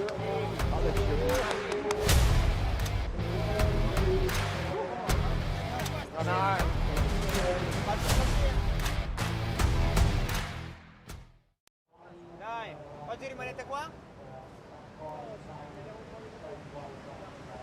Adesso c'è l'italiano. Devi andare a vedere là, di provare a prendere l'autografo.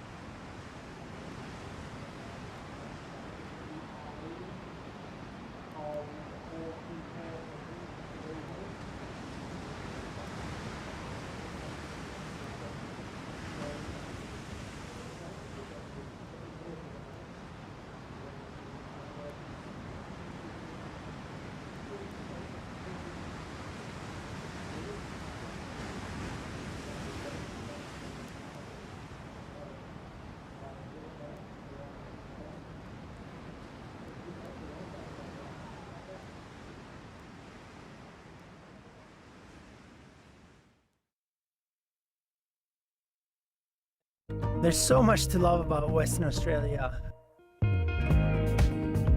It's the first time that I come to the Curubino winery, and it's so beautiful driving in, seeing the lake or the pond on the left side, or the vineyards on the right side. It actually did remind me a lot of home.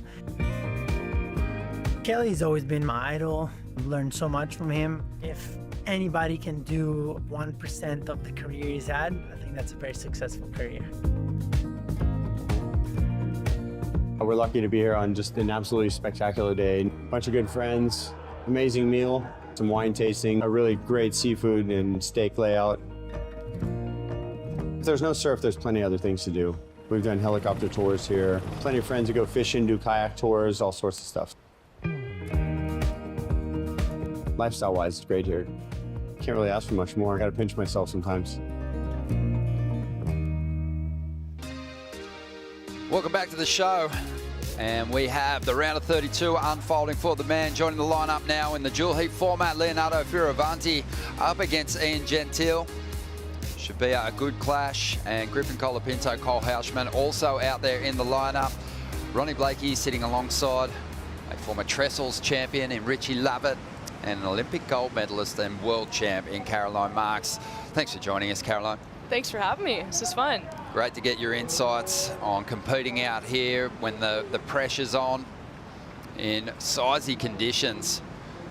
And we've got a heat with 2 San Clemente surfers out there at the moment where you're residing these days. And Griffin found a bit of an edge, as you mentioned, in the opening stages of their heat when they didn't have priority. And a 6.5 is a good score to bank early. Yeah, he's out to an early lead here, and this heat, of course, now takes charge of the priority order, so these guys can really focus on wave choice. This is Griff up and riding. Looks like it's just a quick in and out. See another chunky set coming through. Caroline, how's the vibe in the morning when you know that it's going to be big, and the ocean, you start driving down, you start hearing it, it's rumbling? How does the heart rate go? Yeah, it's definitely a bit of an adrenaline rush, especially like the last 2 days. It's like been pretty small and windy and not much surfing going on, so it's pretty crazy how the ocean can just do that. You know, it can be like small and bad the day before, and the next day you wake up and it's like 8 to 10 feet and offshore. So yeah, definitely a bit of nerves this morning in the locker room for sure.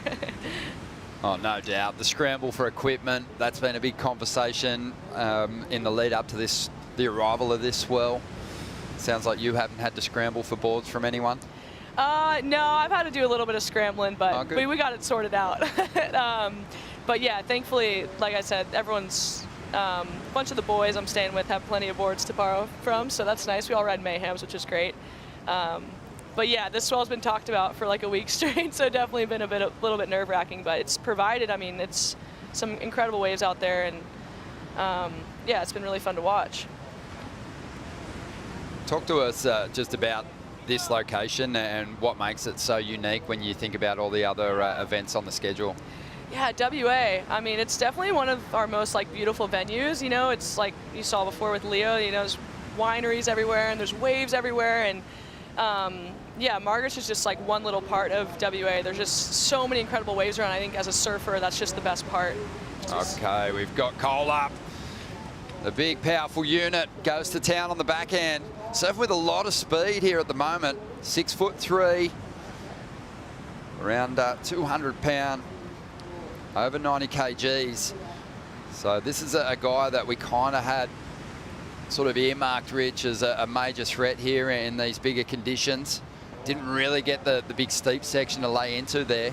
No, but you can see how comfortable he is on the wave, though. You know, he really just has that power stance.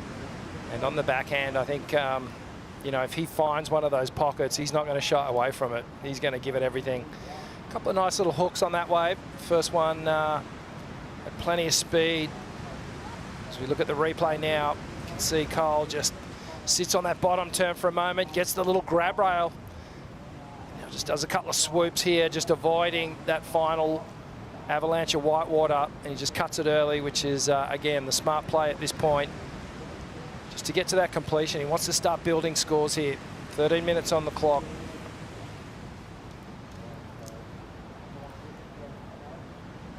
Yeah, this is an event that's, you know, early on as a championship tour event in the mid to late 80s, it was dominated by goofy footers. That was when the direction to go out there was predominantly left.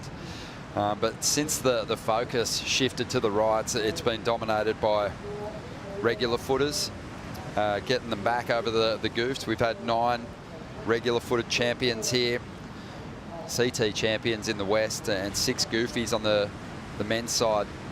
But Medina in recent times, 2023, got a victory here.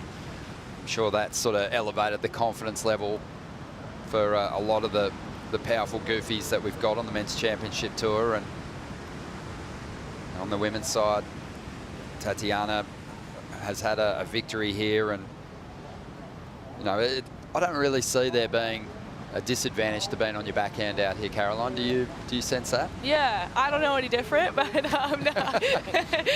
no, honestly, I think with out here, a huge thing is just wave choice. You know, the difference between like a good wave and a bad wave is so massive. So yeah, if you just get a wave that lets you kind of tee off and get a nice end section, then I think that's kind of what matters most. But yeah, that year Tati one, she was just attacking. It was really impressive.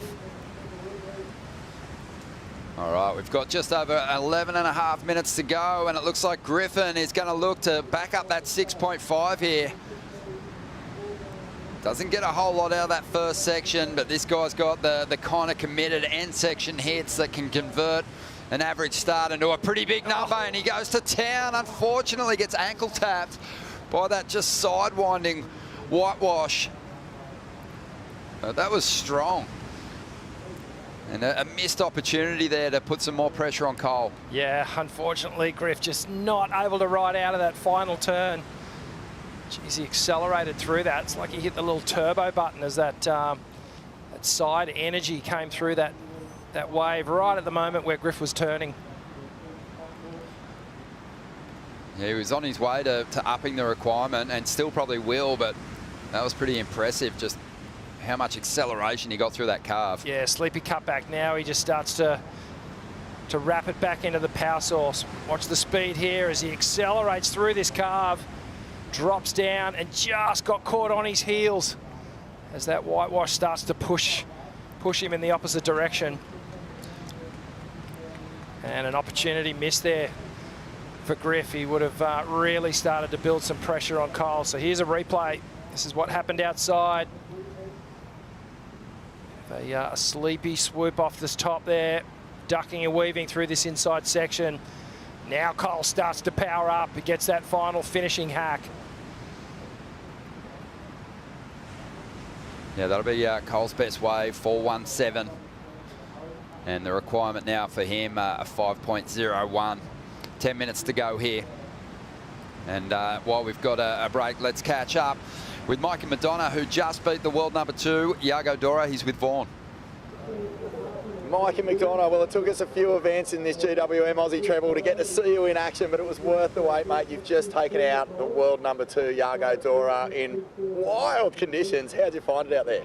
Yeah, after this morning, I guess it was, just pretty challenging. I sort of knew what I was going to be up for after getting another heat out there earlier on, and Yago's such a great competitor, and he's so deadly, and he was ripping. It was just sort of pretty simple for me just to try and find where to put my big turns, and sort of victory at sea. Copped a lot of floggings, and it definitely made it rewarding, and I'm just over the moon to move through. Mate, your performance out there was really spot on. I heard the commentators talk a lot about, your board placement, your turn selection. What was your strategy heading out there?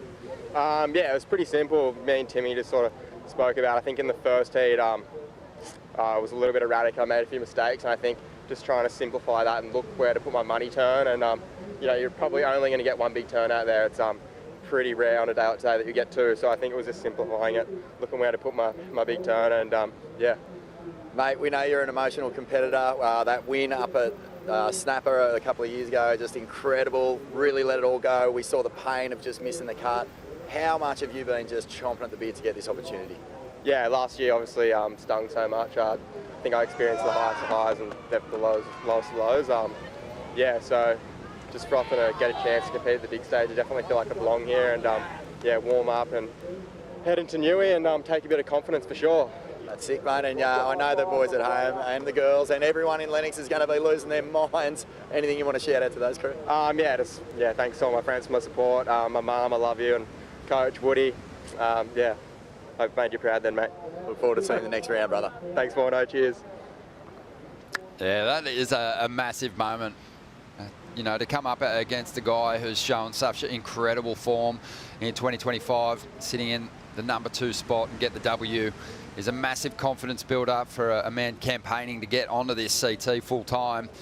He's going to get another big clash. He'll cop the winner of this heat, either Griffin Colapinto or Cole Hauschman, as Griff finishes off a wave there on the inside.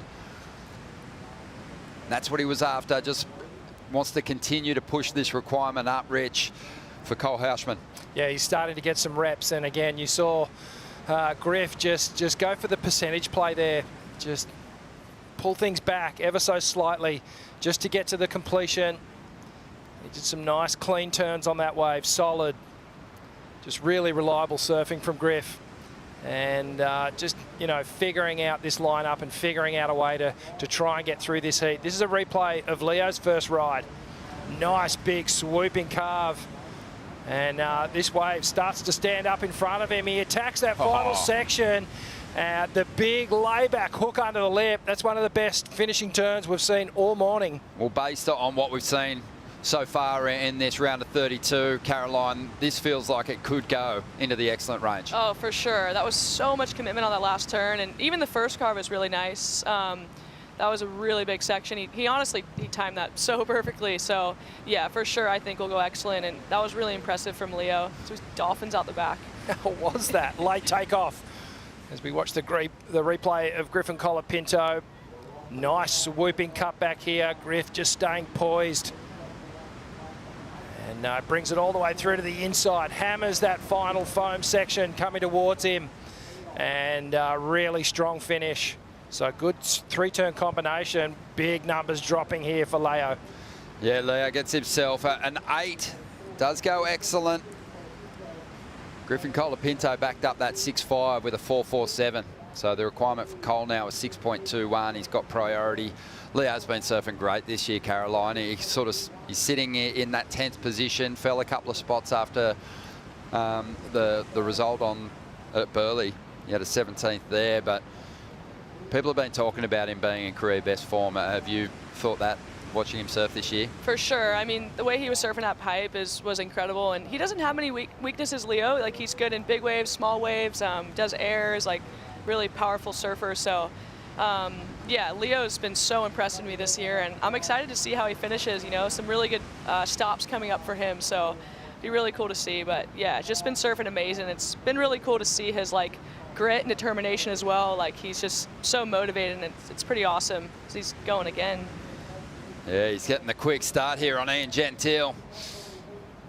Two surfers who in stature are quite similar, have similar rail turns and are both well-rounded. So a great matchup.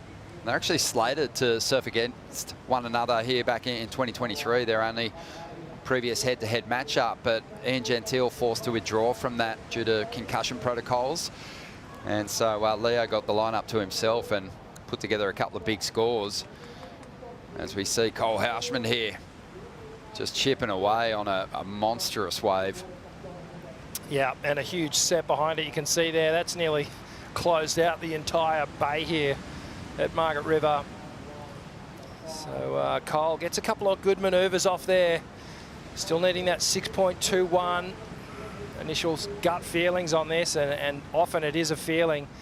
You kind of are confident with what the surfer's done, and you feel like that's the score. The 6.21, I'm just not sure whether Cole was offered up the right section for him to really dig in. He surfed incredibly well on that ride. Just thinking about that 6.5 that Griffin got in comparison. Just not sure if it's there. Have a look at the boat out there, just making its way over those swirls. You can see how much water is moving here. What a start to his heat for Leo. You know, not the priority heat, and he's already put down an excellent number. Well, Leo, like Barramamea, who won the final at Pipe over him, has kind of struggled since then to really get himself another big result. Here he goes. This is the replay. It's really dependable, no-nonsense surfing here from Leo as he just hits that rebound. So strong. That's the other thing this year. He just looks stronger and fitter than ever. And then out behind him, big bottom turn into top turn combination. These waves are so difficult to ride. It's almost like they're breathing and they're moving under our surfers, and finding it incredibly difficult to find that section, time the section that stands up in front of you. Yeah, you can see there's like an attacking mindset, but then at times the wave gets the better of the competitors. We saw it from Griffin earlier, you know, finding a bit of open face, wanting to rip into that turn, but just not concentrating on that little detail as he rode out of the move. And, you know, a moment of complacency out there, Caroline, can bring you undone so quickly. For sure. Yeah, as you saw when he was taking off on that wave, it just looked like the first wave of the set, which usually has like more wind and bump on it. So he did really well for what he was offered, and he did get a 5.1, so chipping away at that score. But yeah, hopefully they both get another opportunity before this heat ends to kind of square up to the lip and get a good wave. Just quickly, while these surfers are waiting for that next set wave to roll in, Caroline, I want to get your thoughts. Obviously, just so invested and focused on getting yourself another world title and a second championship tour win this year. But the announcement at Burleigh about the big changes that are coming our way next year, how motivated are you for a full schedule, and how do you think it's going to change things for you? Yeah, it's really exciting. You know, I think my first couple years on tour were that schedule we're about to have next year. So I think all the surfers, I don't know one surfer that's not excited about it. And I personally love starting in Australia. It's just really fun, and felt like it was working, and finishing at Pipe. You know, Pipe's such an iconic wave, and yeah, the point system, everything about the schedule next year, I'm really pumped on. So, and we also have some Griffin going for it. But yeah, we also have just amazing venues again. So I'm just stoked, and it'll be really nice to have a long off season as well. I think everyone will come into the Australian leg just super fired up, and it'll be really fun to see. Yeah, it is. It's going to be super interesting. I love the elevated points for the final event and the Pipe Masters. It's got its title back, which is fantastic to hear as well. Oh, for sure. And it kind of like gives you that mix of like, there's still a little bit of the Final Five format, I guess, with like the more points for the Pipe Masters, which is really cool. And yeah, I think it'll be really fun. Wow, Leo's on one. He's on one. He's unlocked it. He has unlocked the riddle out here today for sure. Yeah, and you've also got to have a look at the time remaining here for him. He's still got another half of his heat to serve. But it is over for Griffin Colapinto and Cole Houshman, and Griff got himself to the top of the order there. Cole Houshman was left chasing a score, so Griffin's going to keep rolling in the event here. And he needs a big result. He's a world title contender the last couple of years. He wants to get back in that conversation. Caroline, it was an absolute pleasure to have you in here for the call. Thanks for having me. That was awesome. Appreciate your company, Rich. I'll see you again. But we're looking forward to more big heats, and we're going to bring in more big names. So don't go anywhere. Griffin Colapinto getting the edge over Cole Houshman. What a show. And up next, we'll have Joe, Jess, and Gabby Bryan joining us for the call.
The Western Australia Margaret River Pro is brought to you by Boost Mobile, official telecommunication partner of WSL Australia. By Bond University, your ambition belongs here. By Hydrolite, official oral rehydration partner of WSL Australia. And by Rusty, official apparel of the Western Australia Margaret River Pro. What a big day. In a lot of ways, big surf, it's pumping, and big heats unfolding today here in the round of 32. We're overlapping them, so let's keep up. Miguel Pupo taking on George Pitar, Brazilian goofy foot veteran. A regular foot Australian rookie go head-to-head in pumping conditions, and what a treat to be in the booth with a couple of legends right here. I'm Joe Turpel, Jesse Starling, and world number one, Gabby Bryan, joining us on a great day for the event. Gabby, it's been special already with some giant surf out there. What's been your biggest takeaway watching everyone compete? Yeah, it's crazy out there. It's big, like you said, super powerful. I mean, I would have gotten the job or give it my best shot if I had to surf out there, but I'm pretty happy sitting on the beach today watching. One of those ones where you're like, okay, I get to watch, Yep. kind of nice. Starting your morning, going to the bakery, getting back here to support your crew. Big member of the Dog Pound under Richard Dog Marsh, and Leo Fioravanti still in the water now. Another excellent score. We're getting pretty used to that from Leo. Leo's on fire right now, which is so good to see. Yeah, he's been surfing amazing this whole year, and I think some really close heats, but all in all, it's so fun to watch, and he's been really inspiring. Just to be working so closely next to him has been super cool. Couple of eights quickly, Jesse. So 8.0, 8.13, his 48th and then 49th championship tour. Excellent range number where it's all happening for him. We've known him for a long time, but this says feeling like another one of those years where he could potentially finally get to compete for a world title at the end of the season. You know what? I feel like it's time. You know, he's so good. He's so consistent when he does compete as well. And round of 32, you're dropping 2 8s. And to say that that's his 48th and 49th excellent score, that is actually out of control. So I would love to see Leo try and take it all the way to the end, take home that trophy. And talking to Gabby, you mentioned that he's one of the hardest working surfers you know. Yeah, he works so hard. Here he is up and riding. He trains so much. That's definitely not like him right there, but yeah, he trains so much. He never misses a session, and we have the same trainer as well. And yeah, it's so inspiring, like I said. He's in the heat with this man, Ian Gentile, who's trying to get a decent score on the board, and he hits it hard off the top of a big section. One of those surfers that makes the hard look easy. And he'll just overextend on the finish. You can't even blame him for falling there. I mean, I don't see a turn fitting into that section, first off, and for him trying to fit it in there is just impressive. Oh, absolutely. And I feel like this is finally the matchup that these two guys have been waiting for a couple years now. So we take it back to 2023. These guys met in this exact same round, but unfortunately, due to injury circumstances, Ian, he couldn't compete in this heat.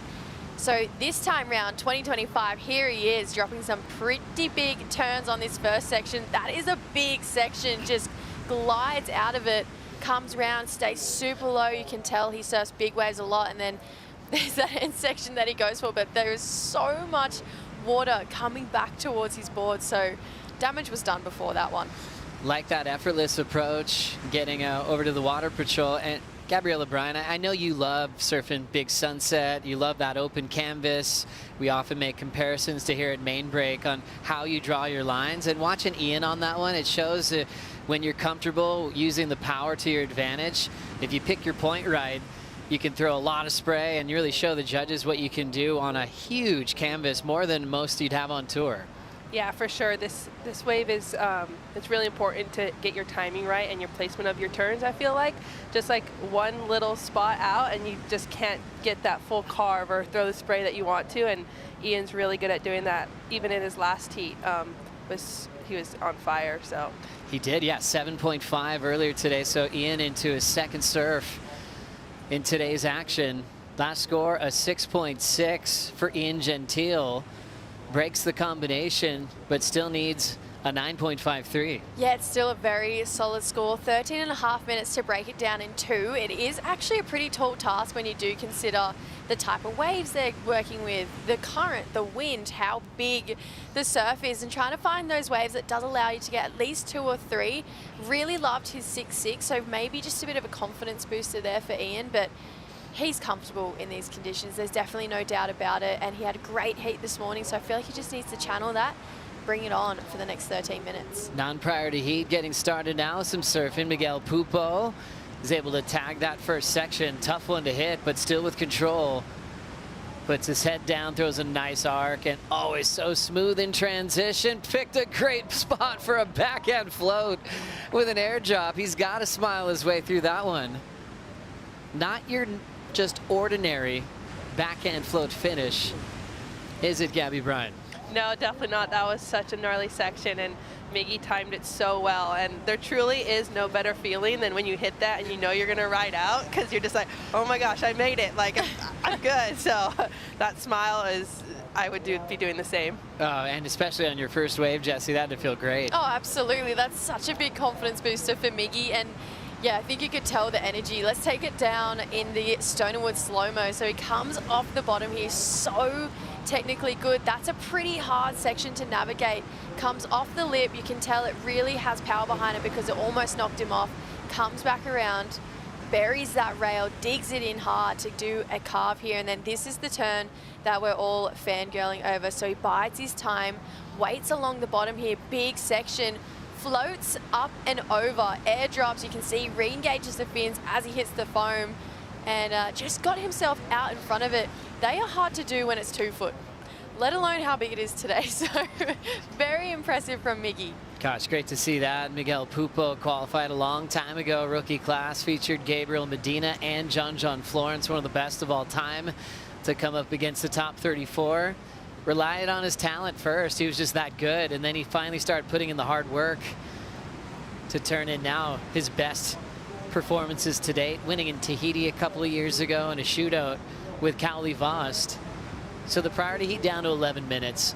And Gabrielle O'Brien being in the same crew as Leo, as Connor, as Ryan, with Richard Dog Marsh. When Leo's preparing for a heat, are you guys all involved in those pre-heat meetings, or do you guys give each other space? How does that work when Dog's trying to focus on who's coming up next? I mean, we definitely give each other space, but I think it's really cool. We're always, for the most part, when we can, get down there to watch, but we definitely give each other space. Here goes Ian on a bomb. Solid one. Ian Gentile going into a nice classic wrap, then leans back.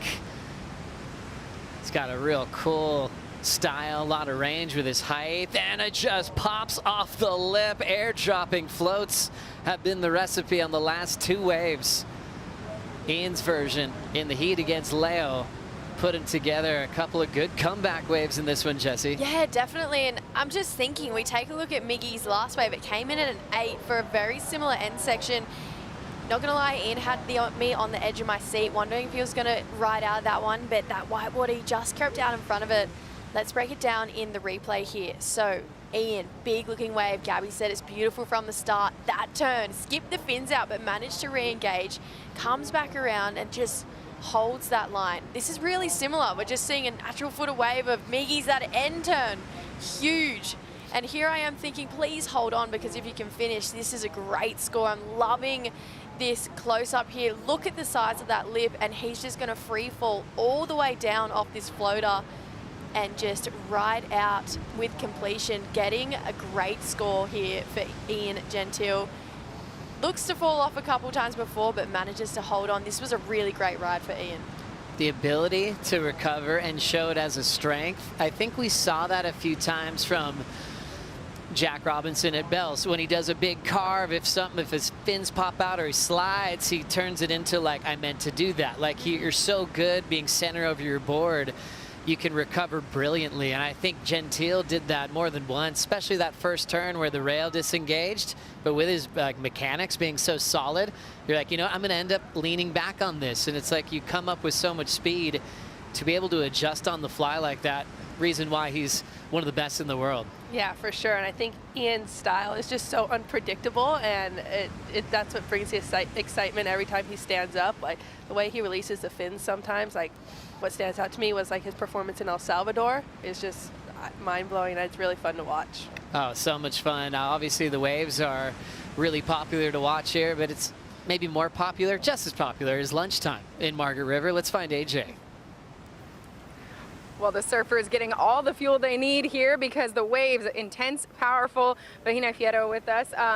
Mickey's Open Kitchen, an incredible local restaurant. How has the food been? Yeah, it's my first barbecue here in West Australia, and it's insane. We have great food, the view of the Margaret River, the box, and it's just amazing. And everything here, locally sourced, organic, it's just so good. Just watching the waves, how has it felt for you today? There's a lot of energy out there, so trying to fuel up with this good energy for that energy out there. And yeah, it's been a great show, and just watching the women's and the guys, you know, navigating all the movement out there is it's much more than what it looks like from outside. So yeah, just watching, and then exciting, you know, time for tomorrow. Yeah, fuel up so you can match the energy. Thank you. Okay, I gotta go. Thank you very much. Lunchtime, it's an important one. We could smell it from our booth. Everyone gets distracted, wondering if we could get in line. Mickey's Open Kitchen is so good. It's in the town of Margaret River. You've got to plan ahead to get a spot there. They have first seating early, then they have a later seating. You get all these courses, and a good recommendation is just let Chef Mickey take you for a ride. Don't even order anything. Let him do it for you, and you're going to be hooked up. Speaking of getting hooked up, first wave from George Pitar. Had some good moments here, Jesse. Yeah, it definitely did. So George had such a great result here last year. Carves back this first turn. You can see just a lot of bump on the wave. He's hit a couple lumps so far. This is where he really starts to smooth out his carves. There it is. That's the George we know and love. Kicks the fins. He's so consistent with that slight drift at the end, but unfortunately just, again, hit a little bit of bump. But George, coming to Margaret River, for us Australians and growing up, you know, George and I grew up on the northern beaches, so Western Australia is our version of Hawaii. It's where you come to surf some big waves, to get used to a little bit of extra power. So when we all saw George come here last year and do so well, it was really exciting for a lot of us East Coasters to know that, all right, we can go over there and we can dominate, because usually all the events for us growing up are on the East Coast. So George just showing that he's put in the time over here in West Oz, and hopefully, you know, he can get himself back into this heat, considering how well Miggy started. Well said, Jesse. 5:40 on the clock. Let's catch up with the heat winner. Griffin Colapinto got past his buddy Cole, and he's hanging out with Vaughn. Griffin, last couple of heats, mate, we have been watching the world's best surfers get absolutely demoed out there, not only by clean-up sets, but that inside closeout is really challenging at the moment. Oh, it's incredible. I mean, it's super shallow in there as well, and then there's just like tons and tons of water coming down on you. And I felt like I was underwater the whole heat. It was incredible. And then Cole broke his leash, I think, halfway through, and such a scrap. Yeah. How are you managing your energy in these encounters with just so much going on out there? Just really focusing on my breathing, just nonstop, just sets after sets, and just trying to like stay as present as I can, because when you start thinking in the future, you get like way more nervous, and when you get nervous, you like lose energy and get more tired, and your legs feel weak and stuff. So really just focusing on the breathing. That's cool, mate. Seems to be working well for you. You got the chance to really lay into a couple of big hacks. I mean, a couple of ankle taps as well, not being able to get the clean ride out, but they must feel so good when you're engaged like that.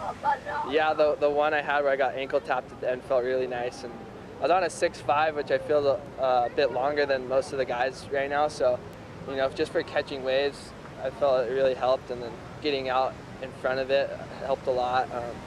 But I didn't really get to perform, so hopefully next time.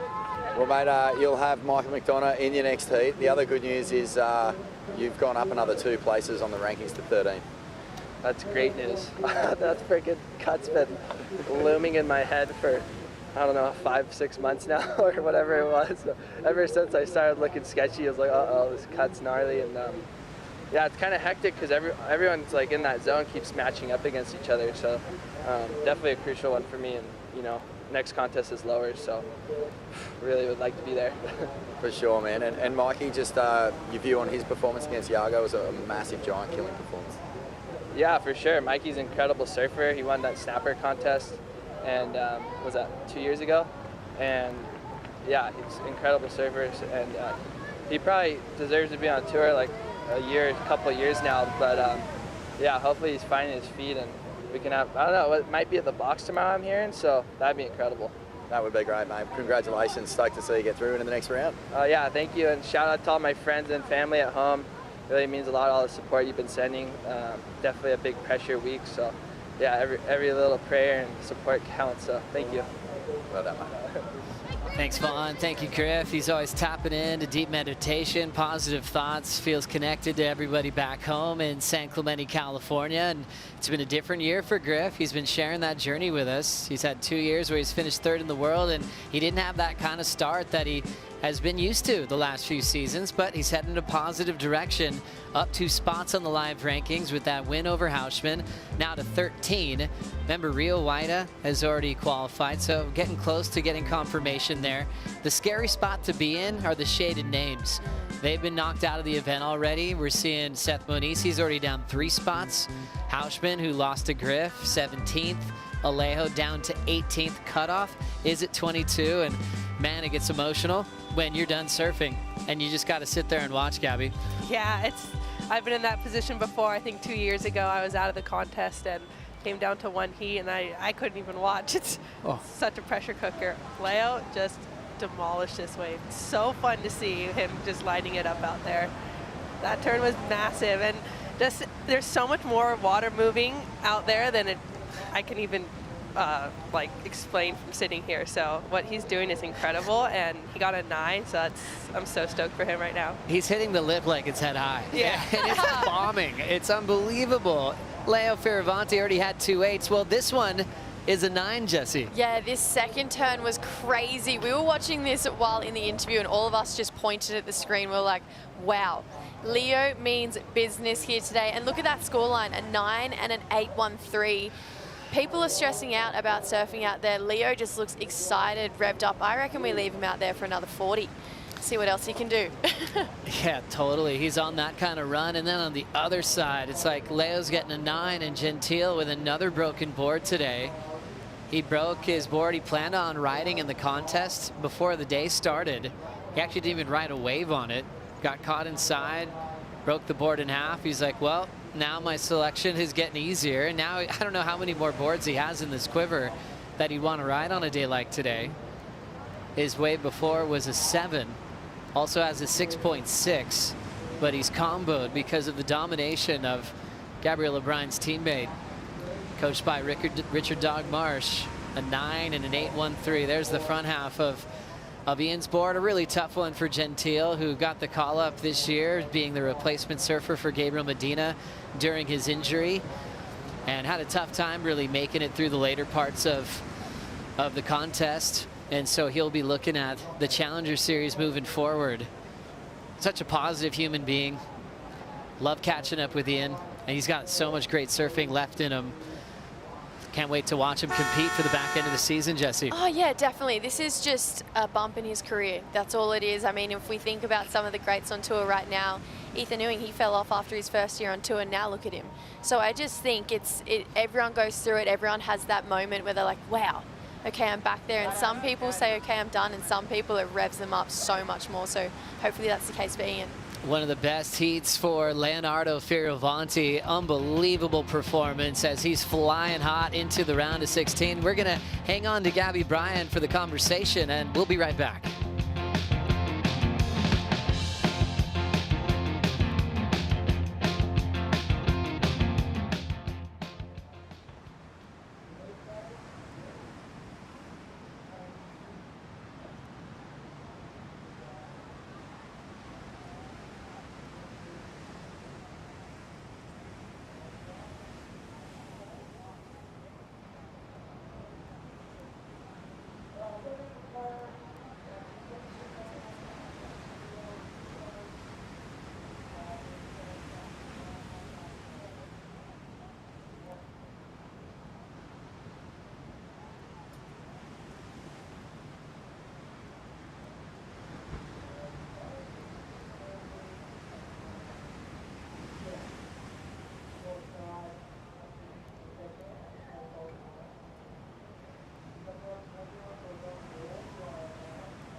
If you want to surf like the best surfers in the world, it's pretty easy. All you got to do is download TrueSurf, and you can surf live conditions at all the great CT venues. Right now, if you download this game on the App Store or Google Play, you'll actually get the real live conditions that we're getting today. Bombing conditions at Mainbreak. Let's see how you do.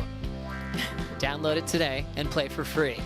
Thanks for being with us. Top 7 of the season is a remarkable day. We've got another great matchup just getting started. Kanoa Igarashi having one of the best years of his career so far, representing Japan. And young Winter Vincent, 20 years of age, champion at NIOS, a wave that Gabby Bryant loves a lot, and also runner-up in the World Junior Championships to kick off the season. Jesse Starling was on hand for the call there to kick off what's been a great year for this young superstar. And wow, replays just seeing the horizon disappear. And a wave that looked like it could be somewhere in Indo. Oh, that's what nightmares are made of, when you're just sitting out there and the horizon just keeps lifting. You're like, oh, okay, here we go. As we get moving down the line, there's that nice little car for George Pitar as he's finding another little silky little wrap off the top and then getting there early. Smart decision to tag it before actually connecting with that oncoming section.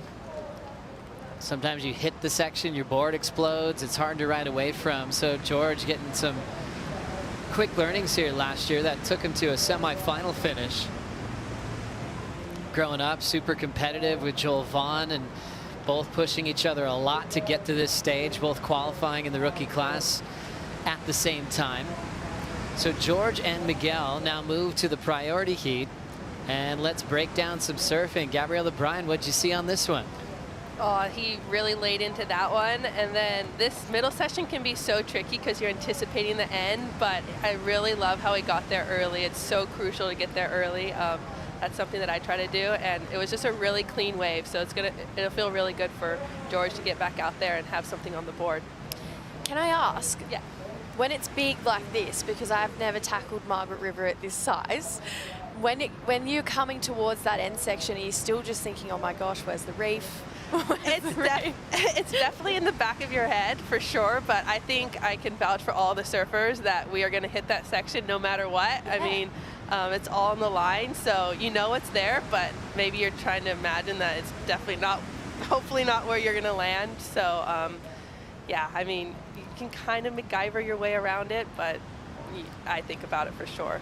And it seems like your reps, I know you've been to Indonesia a lot. Some of the best waves in Indonesia end in a dry reef. Why is that? I don't know why, but you got to know when to kick out, know when you've got room, And obviously all those reps traveling and knowing how to surf when some sections go dry and the reef can actually be sharper, get you well prepped for events like this. No, definitely. I would say the gnarliest one is the surgeon table on the inside of HTs. Is probably the most intimidating one for me, but I guess it is something that you learn just from traveling and being in the ocean, surfing so many different waves.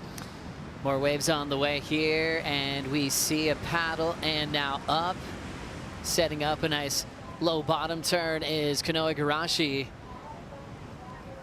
leading the rankings on the GWM Aussie Treble, just flying down the line. Perfect snap to finish. And on that angle, you actually can ride away and avoid that tabletop shelf. So a lot in it getting there early, like Gabby was mentioning with George's finish, and another great version of that with Kanoa, Jesse. Oh, definitely. And he's just Mr. Consistent. He's just so good everywhere. Similar to what Caroline said about Leo, he doesn't really have many weaknesses. Kanoa's super consistent in all swells and sizes, reef breaks, beach breaks. So let's take another look at this replay here. Kanoa, love that bottom turn. So low, so drawn out into a beautiful open swoop.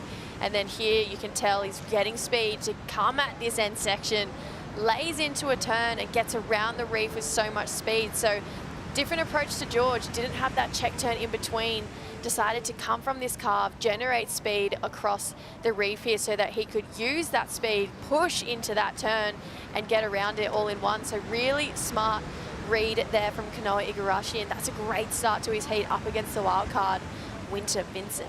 Yeah, what a role for Kanoa this season. We've seen a lot of him growing up, traveling the world with Leo Fioravanti, Jack Robinson when he was just a little kid, and he's accomplished so much. There's Leo now. So what happens here when you win a heat in your crew, Gabby? Because they've told me when you were doing well in El Salvador, I got a lot of good insights from Connor and Ryan. You get to have whipped cream whenever you want. You know, you get spoiled when you do well. So what's Leo got to look forward to? Well, yeah, since they threw me under the bus with my whipped cream, Leo is probably going to go home and have one of his gummy cheeseburgers as a reward for his excellent performance, which he 1,000% deserves right now. So, yeah. Gummy cheeseburgers. Coming right up. Do you eat those, Jesse? No, can't say I do, but I back it. Hey, that's his favorite. Fair enough. You deserve it, Leo. I did not know that. We're going to keep you in here for I'll get more secrets to the dog pound with Gabby Bryant, current world #1. Looking forward to you getting out there for what will be the round of 16. And the matchups are looking really, really fun. A lot of talk about main break and the box on the cards for tomorrow. Do you have a preference? Does it matter where your heat ends up? I mean, I've never been out to the box, so if they do run the girls there, it'll be my first time ever surfing there. So that should be exciting. If they do, it's going to be pretty solid, so we'll see. And I'm not sure if AJ's ever had one of those gummy cheeseburgers, those little candies. I guess they're Leo's favorite. He deserves one. Anyways, AJ, take it away. I have not had one of those, but Gabby Bryan just said, you said a gummy cheeseburger, I believe? Yeah. Your favorite thing? Is that what you're getting yourself after this heat? Yeah, usually, and I told Gab I really like those gummy cheeseburgers, and she was getting me one every time I wanted to heat in El Salvador. There's only a couple of them, but kept me in shape. My gosh, Leo, it was so fun to watch you in that heat. You just looked connected, energized. What were you able to tap into? Thank you. I just felt good. I felt like I did just some solid surfing. I didn't go out to get 17 points. I just went out to try and surf a good heat. If good sections came up, I really wanted to open up. I'm riding a 6'4" Bradley from Sunset in 2023. So it's a 2-year-old board. I remember it was a really good board, and when I usually leave it here with Jake Patterson. Thank you, Snake, for letting us store boards over here. And I pulled it up yesterday. I'm like, I think this is going to work, and it really worked. I think it did. The highest heat total of the day, and that 9-point ride, highest wave we've seen so far. Talk us through those. Yeah, it just looked like a really nice wave, and I bottom turned, and it wasn't a open face, it was a section, so that either I go around it or I hit it, and I'm like, nah, I gotta go for it. So I just went for it, airdrop, my feet kind of wobbled a little bit, when I made it, I'm like, okay, now I'll just finish it, and did a little cutback. And then on the inside, I just did the same section again. So just, you know, here you try and, usually at Margaret River, when it's this size, you hit and hope for the best. And the best was there for me today. Yes, it was. You have anything you want to say to friends and fam back in Italy? Buongiorno a tutti, grazie per il tifo. La prossima è tra qualche oretta, ci siamo. Dai. And a gummy cheeseburger on the way, I'm sure, right? Yes, Gab, waiting for it. There you go, Gabby, you're up. Thanks, AJ. You know what, I'm going to try one. I'm not allowed to have those myself. But maybe if Leo wins, we all deserve it. Great job, man. What a fierce competitor, having one of the great years of his life. And I love that he had an old faithful Christian Bradley to reach for. Counting on Snake, who's actually coached Leo in the past, leaving that board there. Christian Bradley, great shaper, actually from Tasmania. Started really getting going in his shaping career in the Gold Coast. Met Leo's stepfather, Stephen Bell. And then he got this really cool opportunity to be a ghost shaper for brands like Channel Islands. And then Bradley started his own label and made his own boards under the Euroglass program. Has a great shaping room there. Loves surfing, loves supporting Leo when he can. As we know, Leo jumps on sharp eyes and moves his quiver around a bit, but sometimes that old faithful will come out for you. As we know, a lot of people were bringing old Sunset boards out for today's competition. Haven't seen this guy in a while, since his 8 that he got early. Miguel Pupo in his second wave. What a great place for that first turn under the lip, and then jams it hard off the top. This guy is surfing like a veteran, isn't he?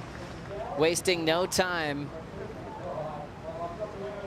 and finishing on his feet. Just really great ocean senses, not rushing, waves that look impossible, drawing his lines in the perfect spot of the wave. Gabby Bryan, that was really classic backhand surfing on this one. Yeah, this wave is probably so difficult on your backhand. I can't even imagine. So Miggy did such a good time on this first session. He had so much patience and it paid off. And then he gets to this section with so much speed and he rides out so clean. So that was so well done on his part and really impressive.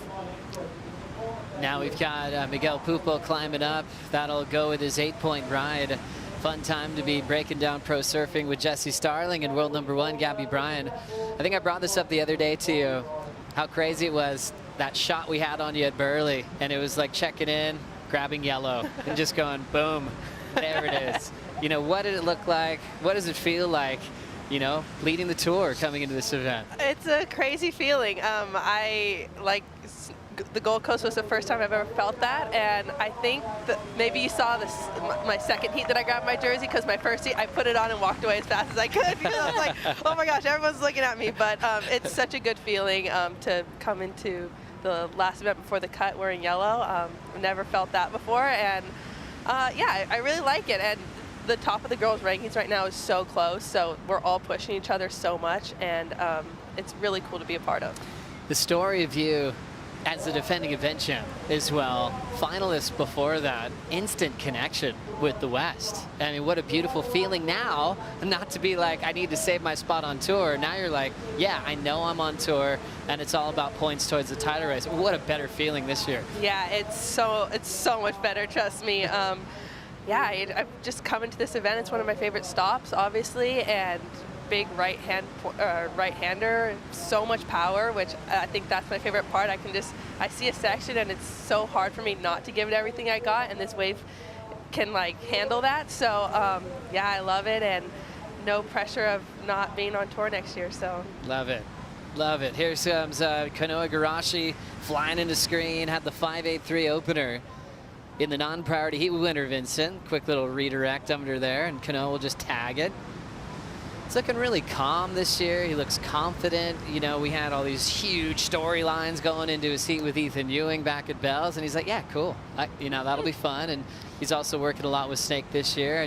You can tell his headspace is really clear right now. Yeah, definitely. I feel like we're seeing a different Kanoa. And I feel the same about Leo this year too. I mean, when these guys first got on tour, they had this really attack energy, and then all these different people came on, and the tour changed and the cut got involved, and I just feel like there was so much going on, and as everything is kind of simmering right now, it feels like Kanoa and Leo are just really stepping up to fill that role of like, okay, you want a veteran, I'll be a veteran, and I'll show you what it's like to surf a heat. Let's take another look at this one, because I love the way he's attacking waves here. Beautiful carve, held his rail all the way through. He's just looking so strong and sharp, not phased by much here. Hard working end section there, but just lays into it not once but twice. Still plenty of water coming from the other way, so much trying to knock you off your feet out there, but Kanoa looking really, really switched on. Certainly fired up is Kanoa Igarashi, silver medalist in Tokyo, when he had the whole country backing him. He had like government officials flying him in on helicopters and having him sit down and be like, we're counting on you. Talk about pressure, but he ate it up, almost got gold that season. As we look at the GWM recap for the priority heat, Miguel Pupo is unbelievable. 8 and then a 7.27, Gabby, back-to-back. Yeah, he's on fire right now, and I think his wave selection is really helping him right now, and he's so solid on his feet. But George, he has his 7, which is really impressive too, and there's still 4.5 minutes left, so that's not over quite yet. Throwing that 7 down, nice draw on those lines. He's so good at making those turns extended on the open face and tagging it nice and early. That was George's second scoring ride. Opener a 4.83, so he could forget about that. And then Miguel just flew into this thing. Jesse. This was just super fast surfing here from Miggy. This next turn I absolutely love. Look at the speed coming off his board right now, and just goes to it and is coming out with so much energy. 8 and a 7.27. It's really been the show of Miggy Pooper right now. That 7 from George was beautiful as well. Looking for an 8.27 to answer back. Now watching this, bottom drops out and pulling straight in. That looked like George going up and under. Main break does this to us here and there, where someone finds a section to pull in on. And that got us kind of psyched. Here comes Miguel Pupo. Love how much time he can enjoy that rail on that JS Industries surfboard. Leans into it again. He's been so solid, and his wave selection hasn't fallen one time, and gets there super early for the carve. This one's gonna challenge him. Wave still on his heels will mess with him for a little bit, but he did a great job to hang on. Yeah, I would call that a ride out. He got there early once again, and he just escaped the white water. There was so much water just right behind him, so that was, he's looking so solid on his feet right now. Gosh, making so many good decisions. Pupo with a great read of the lineup right now, Jesse. Oh, absolutely. I'm loving the way he's attacking this heat. Beautiful first hook off the lip here from Miggy. Comes back around. Look at the way he's holding his line. So much drive coming out of it. You can tell how strong his legs are to be able to do that. Comes up here, nails it for a finish. And that was no easy task, but just gets out in front of the foam there for Miguel, and just, he's looking alive. He saw George take a wave. He took the very next one. Really, really smart competitive surfing here from Miguel. This hasn't been the best venue for Miguel in his career, but every year's different. He's a different type of surfer with all of his experience. He's really identified the clean lines to take here on his back end of Margaret River main break. The tough side of this story right now is where we are on the cut. And for George Pitar, he's on the wrong side of the cut. So everything's on the line right now. With a minute 50 to go, he has priority. We'll wait to see what Miguel got in the last. At the moment, he's already chasing an 8.27. Really, if you're George, Gabby, in this position, are you even trying to wait for the number you need? Or are you kind of just going, I'm surfing for a 10 with my whole season on the line? Definitely the surfing for a 10 with my whole season on the line. I think, yeah, it's such a tough position to be in, but I'm sure he knows he needs a really good wave, and he's going to need to perform from start to finish. Either way, even if Miggy doesn't better his 7.27. So, yeah, I think he's going all in at this point. Miguel Pupo still through the inside. He might be calling it a heat since he's down to a minute. So George will have priority over the entire lineup with a minute to go. Little opportunity potentially popping up, and a takeoff here for George. Fades it. Needs to go all in on this one. Hasn't given him too much yet to work with. Throwing down the wrapping turn.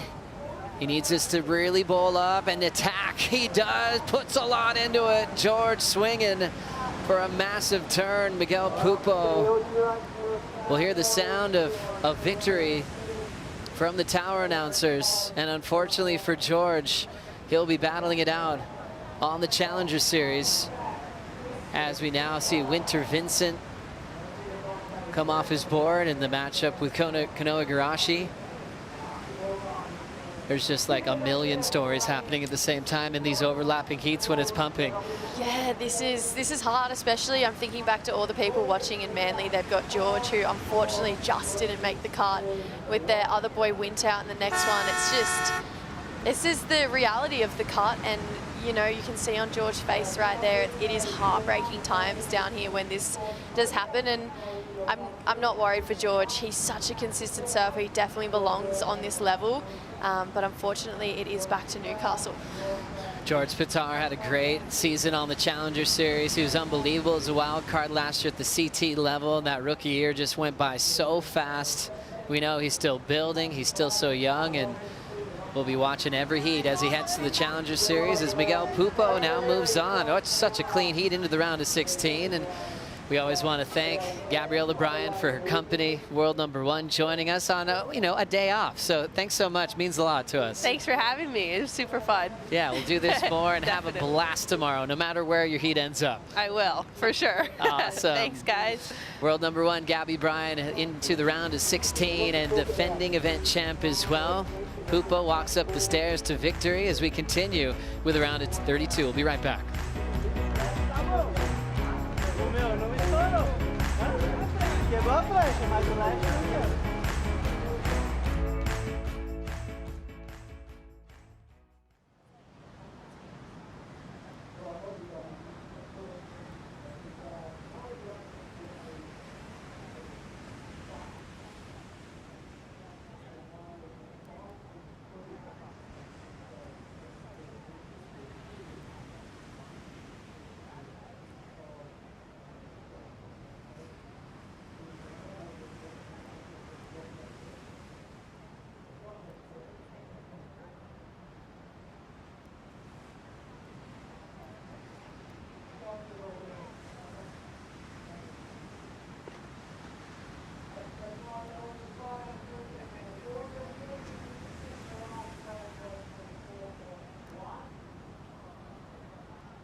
It's hard to pinpoint just one thing that makes Western Australia so special.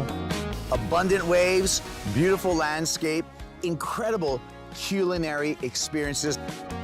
Another new beach that you've never heard of before, a new track down in the forest that you've never seen. I think some of the best chefs in the world are here working in the restaurants. I plan on fattening right up this year.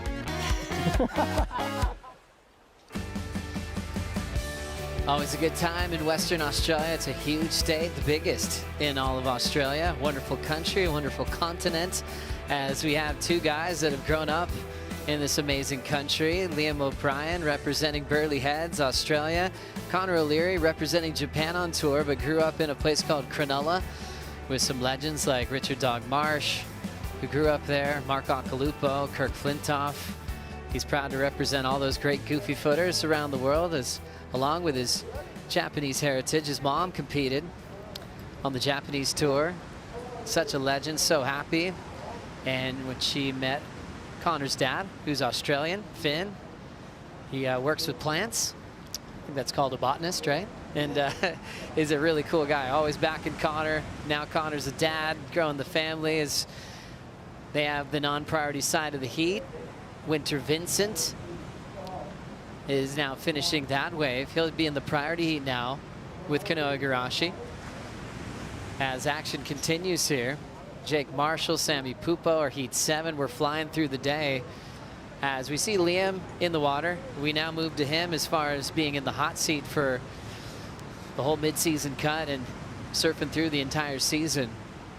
But he's got his hands full with Connor O'Leary, because Connor was definitely one of the standout performers by far on opening day. With how big those backhand turns look, Connor is in great form. Oh, absolutely. And I mean, we've been talking about him all year. One of the best goofy footers on tour. This is Winter Vincent, your current world #2 world junior surfer, comes up and hits that second section, so a bit of a mid-size wave, gets 2 clean turns off. What I'm thinking is that is probably a confidence building wave for Winter.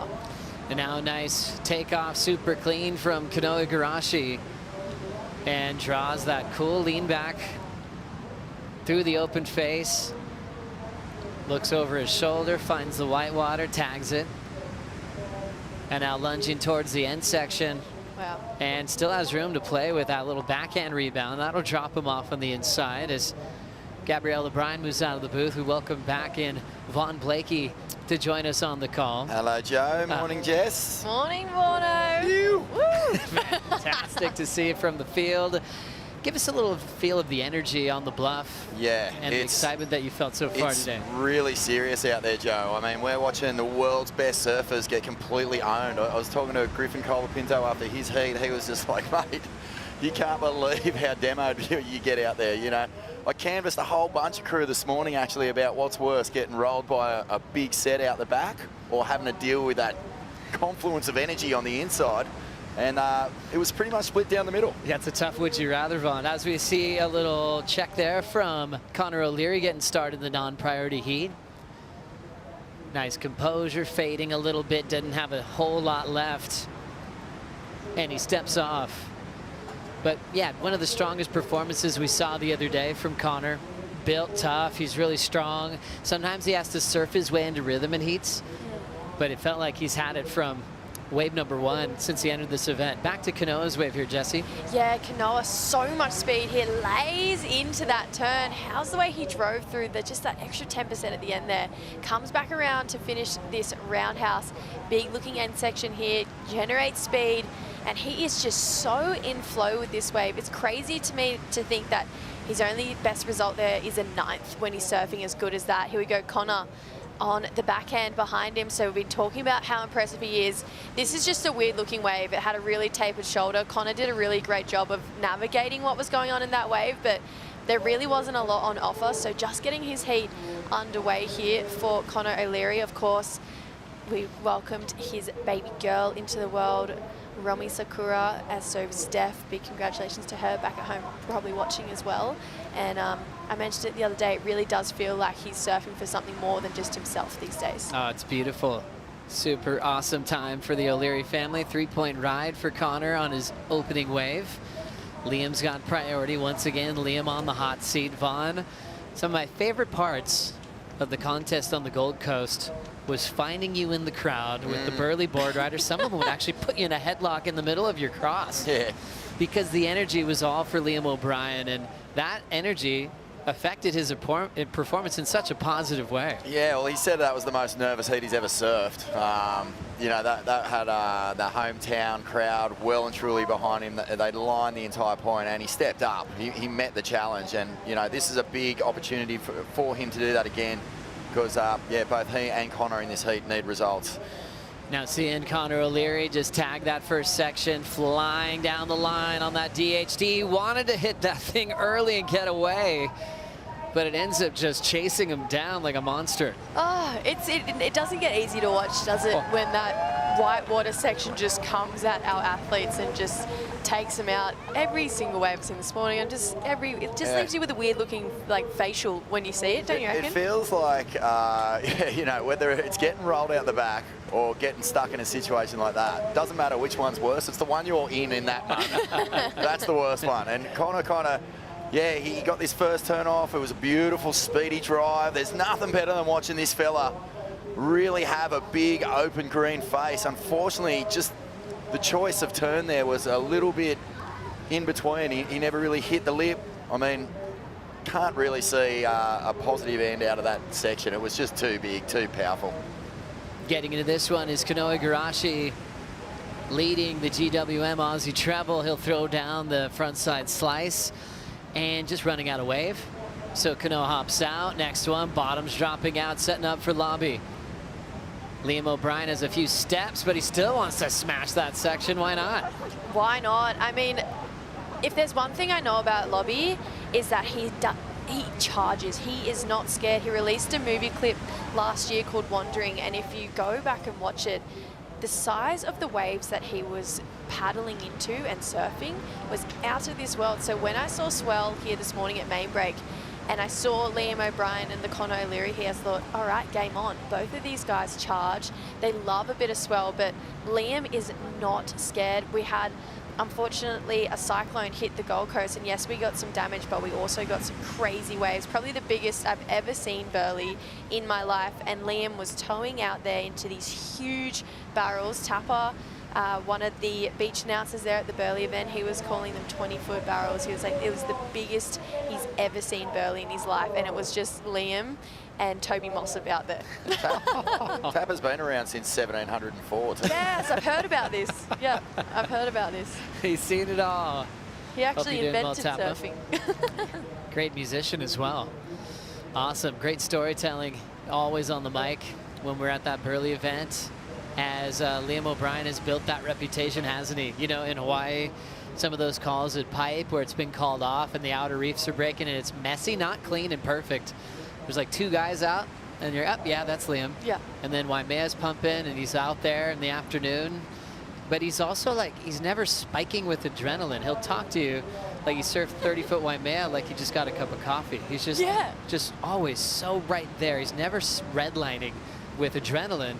He keeps it all stored in a beautiful place, and it comes out in a dreamy performance, Vaughn. Yeah, and he just, you know, he's got that ability, not just in big waves, but even when it's small, he's got such an aggressive sting when he hits the lip, when he pulls his board through a turn. It's got plenty of grit behind it, you know, lots of mongrel. So, yeah, he's an easy surfer to love because he lets his surfing do the talking. We lost George Pitar from the tour in the last heat as he was 24th behind the cut off is 22. Liam O'Brien at the moment 23rd on the live rankings in a must-win situation. Conor O'Leary's dropped to 20th, so he's right there as well. Intense heat for those two. Locking into a solid one and setting up a nice first wrapping cutback winner. Vincent steps off. You think of Manly, you think of fun, rippable beach breaks, but he's unbelievable and big barrels as well. We saw what he did at Nias. Great all-around athlete that we've known for a very long time. I saw a really cool photo of Winter Vincent with the Starling sisters. Wow, he had long hair just like you two. He was just a super little grommet. Yep. And with just bright eyes looking at his future. Yeah, Winter, he's always been a grom. But it's funny, he went from being this 4'11" high-pitched voice, little Winter, that we all knew and loved, to this 6-foot deep voice, Winter Vincent. And you're just like, whoa, when did that happen? But he's always been one for more than just surfing as well. When he was about 12 years old, he approached my sister and I at our school and said, I want to do this fundraiser called Waves for Water and work alongside them and raise money to put in water purifiers in third world country. And we ended up raising enough money to put 3 water purifiers across Indonesia, which was really cool for True, Winter and I to like be a part of and raise money for. And ever since then, we've just been really great friends with the Vincents, and sure he's got his little sister watching as well. And they're just a beautiful family, and Winter definitely has a long trajectory, I believe, in his career. I do really think he'll get here. Love it, Jesse. 7 minutes on the clock. We just had an incredible performance from Miguel Pupo. He's with AJ. Miggy coming in with some battle wounds from that one. Broke the board, scraped the foot, and yet you made it through. How did you manage all of that? It was a big fight, you know, and it's pretty big out there. After my 8, we got a huge bump in the head and broke a magic board, but I had a 6'2" and ready for me here on the beach. And yeah, I was just trying to pick the right waves, you know, not many waves. I think I caught 3 waves in my heat, which was pretty nice, and yeah, survived. What was the insight from Adriano de Souza, who won this event in 2015 before he paddled out? Actually, he told me like the key to that heat was probably picking the right waves, and that's probably the way he did win here before. And yeah, it's been a great year so far, and I was just trying to show everybody that I can surf big waves too, and yeah, I think I got good scores, yeah. And right afterwards, I saw you talking with Sammy, his heat coming up shortly. What was the insight you shared with him? I told him it's way more under control now. This morning was out of control a bit everywhere. Now it's more on the same peak, and he knows this wave better than me actually, so he surfs really well out here, and I hope he makes it for sure. E para o Brasil, me diga sobre sua estratégia quando as ondas estão muito grandes. Bom, a estratégia era não pegar muitas ondas, escolher as ondas certas e as ondas boas e consegui já abrir com 8, isso me deu bastante calma. Depois eu quebrei minha prancha, consegui retornar para o outside e fazer outra onda boa, então estou muito feliz com a performance. Parabéns, congratulations. Obrigado. Thank you so much, AJ. Great to hear from Miguel Pupo. What a stellar performer in this entire season, the veteran.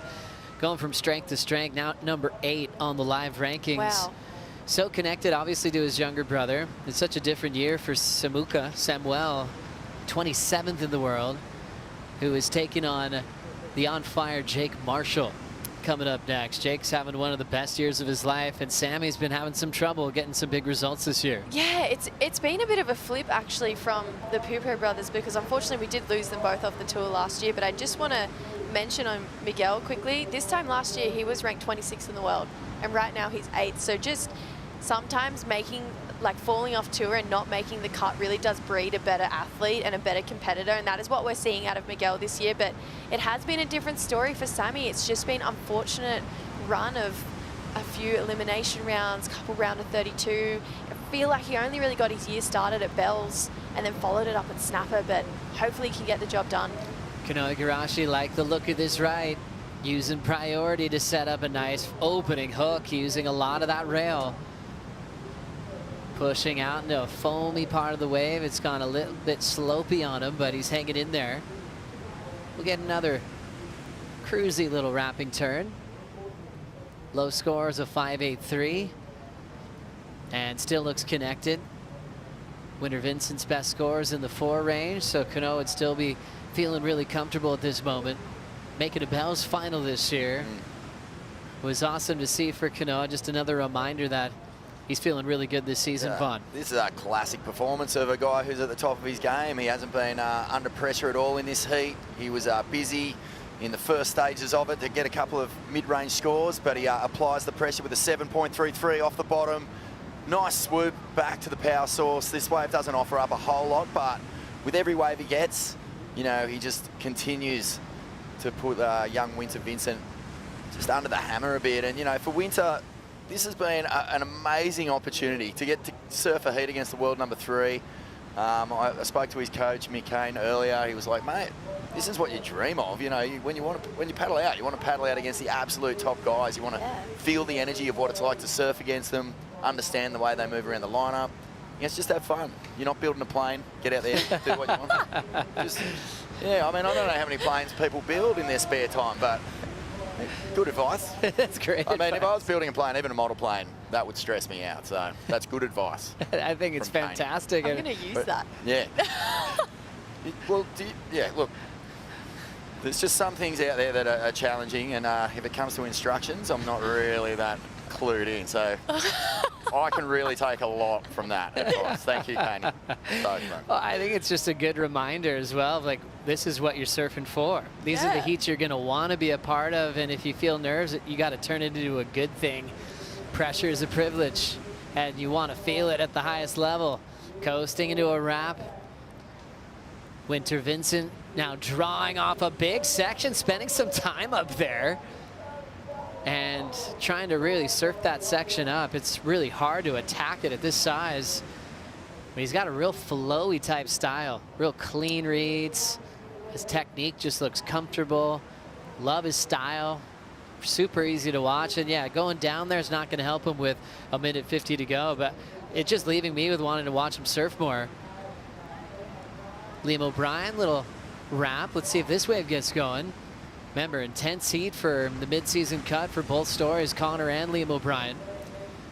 And he'll just slide out on the end section. Not much on that one, Jesse. No, definitely not. I just think maybe at this point in time, Lobby probably should have had that same advice from Mick Kane, because you can tell, I feel like he's surfing in his head a little bit. When we saw Lobby compete in Burley and have those massive scores, he definitely looks really free and loose, and is at his home break, so he's really pressure free. And I really do believe he has the chance to get above the cut here, and that 23rd spot is just looming over him a little bit right now. He's got 21 minutes to redeem himself, but right now Lobby not getting the heat he's looking for. And still some time on the clock. Few scores to break down. Look at the split peak we had. Kanoa going left, Vaughn. How sick is that angle? Just a big, mushy T-piece straight off, but the drop was impressive. And then Lobby on the right, well, he was looking for something to stand up, but just didn't do it. And then how annoying to get through onto this inside section and hit one that didn't have any power or kickback, because that's what he did. Look at this, he's going, here we go, and straight over the back like he was, I don't know, a cannon into a doona or something. Cannonball into a doona, it just went poof, straight through it. Just disappeared. So the heat that's about to go to the priority heat in about 10 seconds is going to get intense, because Connor and Liam are still waiting for a decent number, both fighting for their spot on tour. Connor barely on the right side of the cut, Liam at one spot on the wrong side of the cut at 23rd, and they're just right there on that bubble. So that one will intensify as Heat 5 has come to a close. It will be Kanoa Igarashi once again and moving forward and building on his seed in that top 5 picture. And we will count the days till we see winner Vincent once again in the championship tour jersey. Can't wait to see what he does through the Challenger Series this year, representing Manly Beach in Australia. A lot to look forward to there. And we'll wait to see if Kanoa will be at the box or at main break for the round of 16. Things will continue. Connor and Liam will be the priority heat, and then we'll get into Jake Marshall and Sammy Pupo. Pupo needing a huge result, and Jake's been on fire. We'll take a quick break. We'll bring in Ronnie Blakey and Felicity Palmatier for the call right after this.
We're gonna go on the Southern Hemisphere's longest jetty.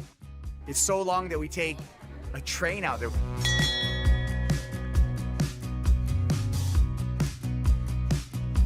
We're actually going to snorkel our underwater sculptures trail, which is an artificial reef.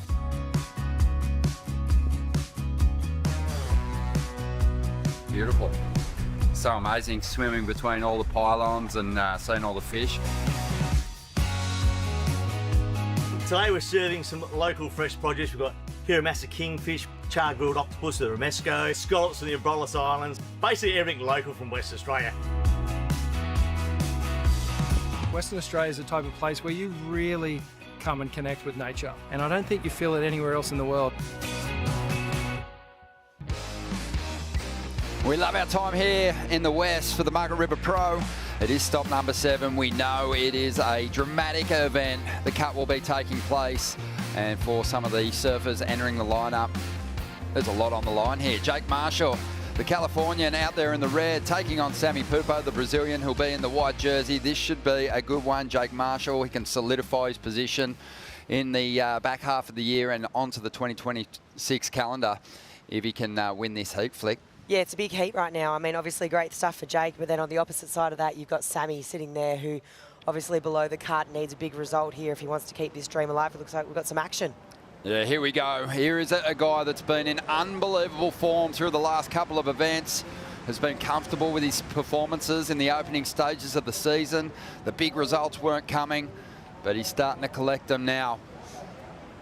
And as we said, just a heat win away from shoring up his position on the CT for the back half of the year and also for next season, up against Sammy Pupo, who's come to life also during the Aussie Treble. But Sammy needs to stay alive in this event, and he needs to get through a few heats if he's going to get above that cut line. So much happening here. Similar story on the men's side. Sorry, on the other heat with Connor O'Leary and Liam O'Brien. Connor O'Leary, he's got the lead at the moment. It's been a low-scoring heat so far. Liam O'Brien, a must-make heat for him, just below the cut line in 23rd position. Here's the replay of that first ride for Jake. It's an amazing wave here for Jake Marshall to kick things off, and solid as a rock in his approach. A couple of big swooping forehand cutbacks, and Jake has just been one of the best improved, most improved over the last season or two. Just hits that oncoming section, connects with the lip, and gets a little bonus closeout re-entry to finish off. So 4 solid turns on that ride. And what an opener. Yeah, 2 surfers who've experienced the cut line pressure here before, meeting here in the round of 32. Jake Marshall, he was cut here back in 2023. Got himself back into the CT ranks, had a great season last year, 2024. Really started to, I think, find that freedom in the CT jersey form that he's carried into this year as well. Yeah, totally. I mean, you just took the words out of my mouth. I think this time last year, Jake was in that top 5, you know, top 6 in the world, I think, right? And he, this year, to say, to your point, Rich, so improved, right? Like, just so solid. The performances that we saw from him at Bells, that heat that he had where he got those 2 9s, just that beautiful rail work, as we see Liam. Yeah, Liam O'Brien. So much on the line for him. Wanted the big result over there at Burleigh Heads. The Bonsoi Gold Coast Pro. He had a big heat win, but didn't ultimately get the result that he was after. Still made a positive move up the rankings. As we see O'Leary, who blew our minds on day 1 of the event with just beautiful, powerful backhand arcs like this. So explosive from the Shire, south side of Sydney originally, where there's just been so many goofy-footed champions produced, but has been living up on the north coast of New South Wales at Lennox Head the last few years. His backhand's just gone to a whole new level. He's one of the best on tour. Rock solid again, and I can feel a bit of goofy foot pride just resonating from my compadre here. And let's have a look at what Liam did first. Little check fade, draws a long bottom turn, little swoop under the lip, and then he had to cut it short for that little cut down hack under the lip for Liam O'Brien, and he does well to just get away from that avalanche of whitewash. But have a look at this on the backhand, just attacking high in the lip, sitting on that bottom turn, driving with so much power. And Connor O'Leary just taming these waves out here at the moment. Gets to that finish, and it's a hard section to negotiate. Throw a bit of snow on the face of these waves and it becomes even harder, but not a problem here. Okay, here we go. Sammy Pupo jams it tight under the lip. A great turn from Sammy. Comes around this section, swooping cut back. Now the all-important finishing manoeuvre. Building speed, gets the rebound. And just a little levitation and just gets caught. Yeah, it looks solid, and it's the second event in a row that Jake Marshall and Sammy Pupo have met in this round, and it was Jake getting the jumper on Sammy in a close one at Burleigh Heads. Both showing great form through the Aussie legs so far, but it feels like Jake might win this opening exchange. Yeah, it was interesting that Jake was able to find that wave and get a 6.33 under everyone's priority. The other heat, Liam and Connor, they're in the priority situation where they have first choice.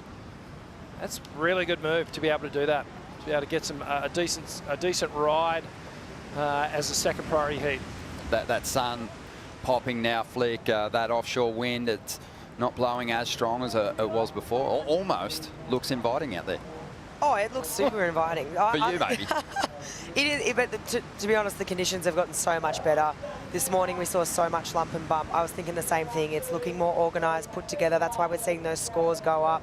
It's definitely tricky out there, and there's definitely solid sets, but it's a lot easier to read now. Yeah, most definitely. Well, continuing his magic run, AJ, Kanoa Igarashi looking good in that last heat.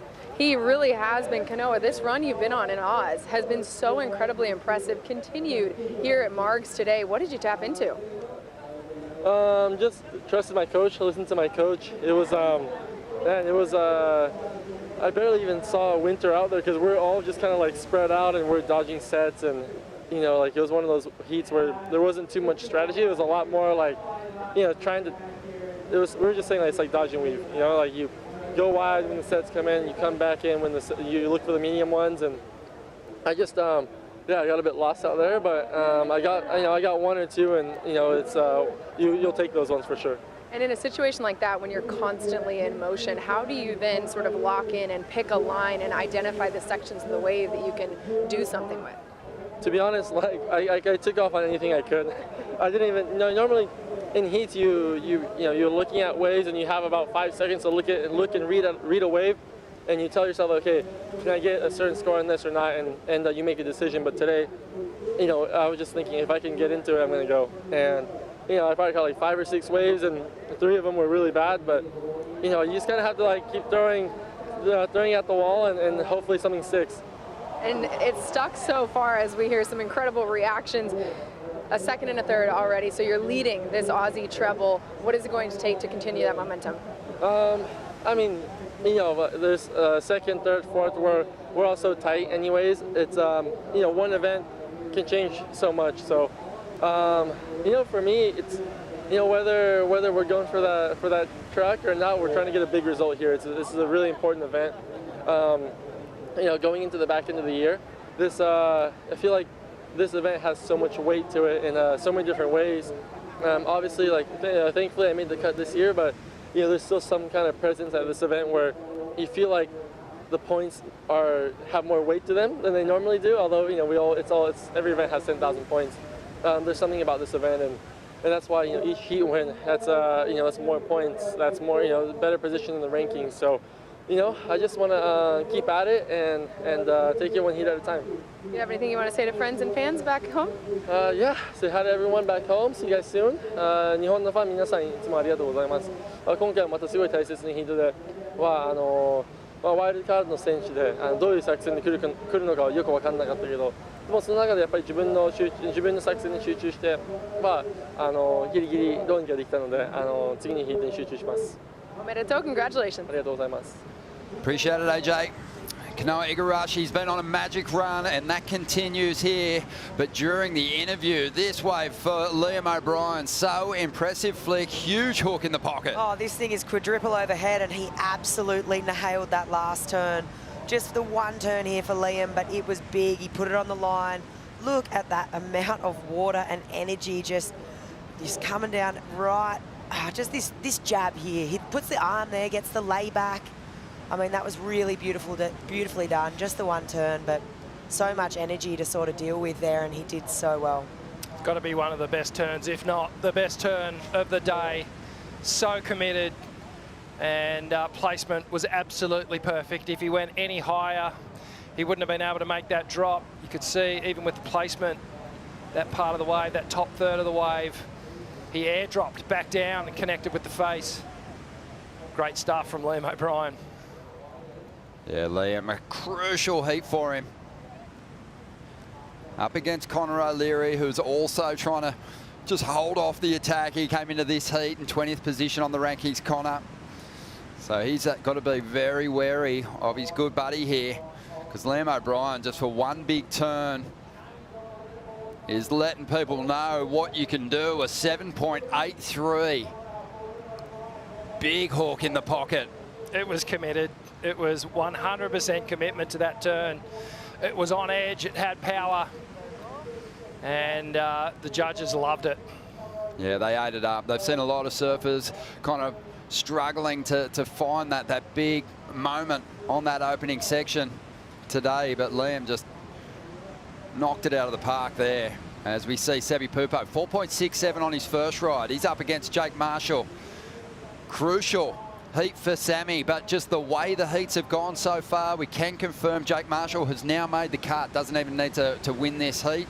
but you know he's got bigger things on his mind with the form that he's carrying at the moment. You mentioned last year, the magic roll he was on through the first half of the year. He kind of drifted away from that top end of the rankings at about this point in the year. So Jake really committed to keep improving his results. Yeah, for sure. I just think this whole Aussie Treble, I mean, he's been fantastic to watch. I think Bell's, for me, just watching his rail work as we see Sammy's replay here of his last wave. This one just, wow, it had a lot of wobble through it. He surfs so well, right, and he picks his line through here. You can see he just got a little bit off balance there through that second carve, and then brings it through to the inside. It's just sort of misplaced his footing there, but yeah, it's real tricky, right? There still is a lump and bump, and let's have a look at this. This is a replay of Connor's. So big turn out the back here, just so solid on the backhand. And Connor's actually already dropped in a pretty nice number. Oh, yeah. Hefty. Wow. So this is going to be a solid backup. That was during the replay of Sammy's ride. Connor picked that one off. He already had an 8.5. He's not going to need a whole lot now to get ahead of Liam O'Brien, who dropped a 7.83 for a single turn. Richie Lovett calling it the turn of the day. Good call, Rick. Thanks, mate. Let's have a look at the rankings, because there is a couple of competitors out there in the lineup whose CT careers are on the line at the moment. Liam O'Brien wants to play leapfrog here, get through this heat and a couple more and shore up his position. But Connor O'Leary, you look at the numbers, you know, it's so compressed there, isn't it? It is really compressed, but 16 through 18 have all gone out of the competition. So opportunity there from 19 to 23 for all those surfers to really make a move. This is live action. Look out, O'Brien up again. He doesn't get the same wall to work with on that occasion. Gets halfway through that opening turn and just gives up on it. And we have seen some unbelievable moments with surfers just getting ragdolled. Stress. Speaking of ragdolls. Oh my goodness. I reckon the coaches are having a more stressful day almost than the surfers at the moment. They're just concentrating on surviving these conditions, and the coaches are just left to tremble on the stairs. Jay Thompson did some time on the championship tour, Rich, and like yourself, you've done some coaching as well. And everyone I've spoken to says that, you know, when they look back on their career in hindsight and all the data that they've taken in over their career, they become much better competitive surfers post their careers. And, you know, you really just have seen everything. You've seen all the mistakes. And is it as stressful as it looks, coaching someone through an event? Yeah, because you're invested. And I think you're right. It's pretty easy to win heats from the stairs. You know, once you've been there and done that, and you've never lost one. You think you know everything. So, but no, these coaches are so invested in their athletes, and they live it and breathe it with them. And yeah, they feel it. You know, they really do feel it. Their job is to get their athletes ready to de-stress them, and then they can hold all those nerves. Yeah, well, Jay Bottle Thompson, he's feeling it at the moment, because Connor O'Leary just dropped a 5.87, got himself back in front, and there's only 2 minutes and 20 seconds to go here for Liam O'Brien to save his place on the CT. Needs a 6.55 at the moment.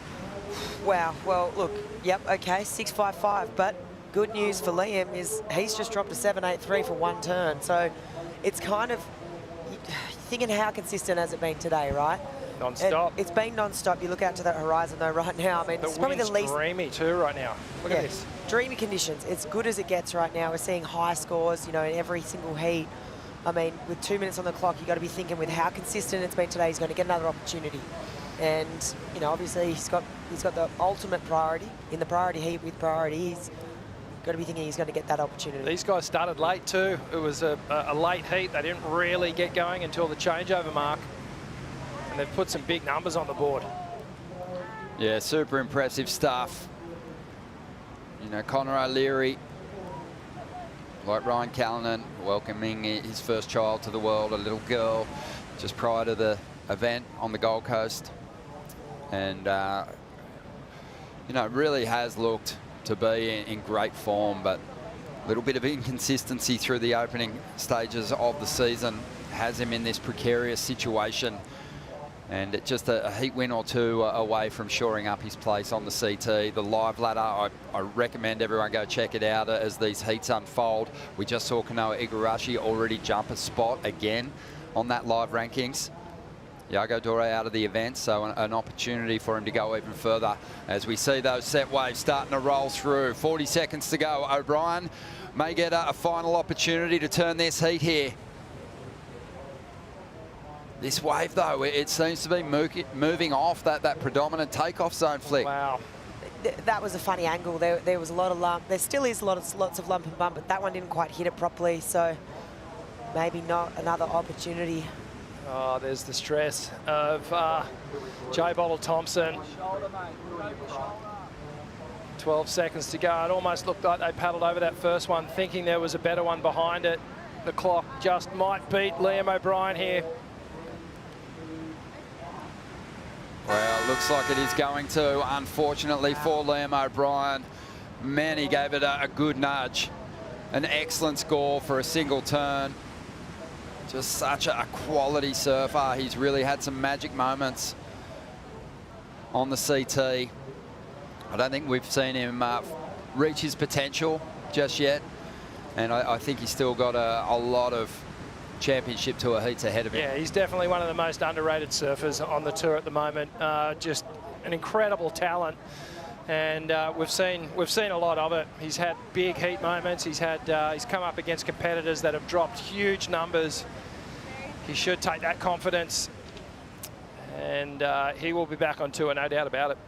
Yeah, it's a bittersweet moment for Conor O'Leary too. Good friends with Liam O'Brien there, but he is looking to save his position on the CT too, and that is an important victory for him as he looks to jump the live rankings and solidify his place on the championship tour, not just for the rest next year as well.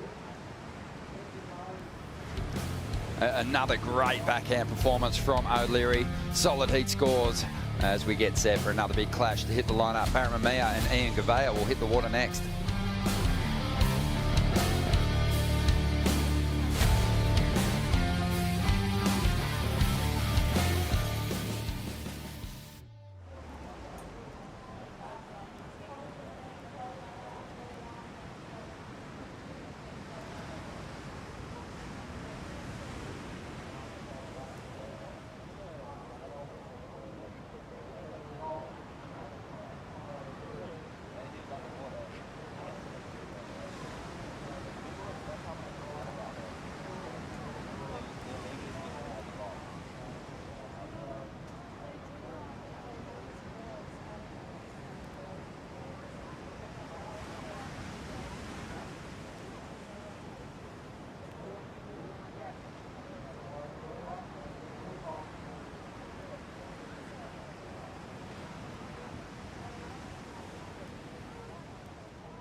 Let's get caught up on the big stories today with the polls. Yago Dore, the world #2 coming into this event, going up against the wildcard, Mikey McDonough, and the wildcard gets the job done. Yes, a big swooping forehand carves from Mikey McDonough, and had the Challenger Series win last year, narrowly missed out on making the tour, and this is a huge confidence boost for the young fella. It sure is, and then we saw a clash of two of the heavyweights from San Clemente, Flick. And it was always going to be a tough one. These two really closely situated on the ranks coming into this heat. Yeah, and, you know, yes, okay, they're sitting above the cut, but it still means a lot to make it through this heat, right? You don't want to be watched. You want to be in control of your fate, and Griff obviously maintains control here. Dropped the 6-5, backed it up with the 4, but obviously on the flip side of that, Cole, you know, eliminated, he has to watch on. Heavy. Leonardo Fioravanti continues the great form that he's shown all year, yet to really break through for another big result after finishing second in the first event of the year, but this could be the one, Rick. So the Italian stallion was in attack mode in this heat, throwing down the biggest numbers of the day so far, convincingly moving through.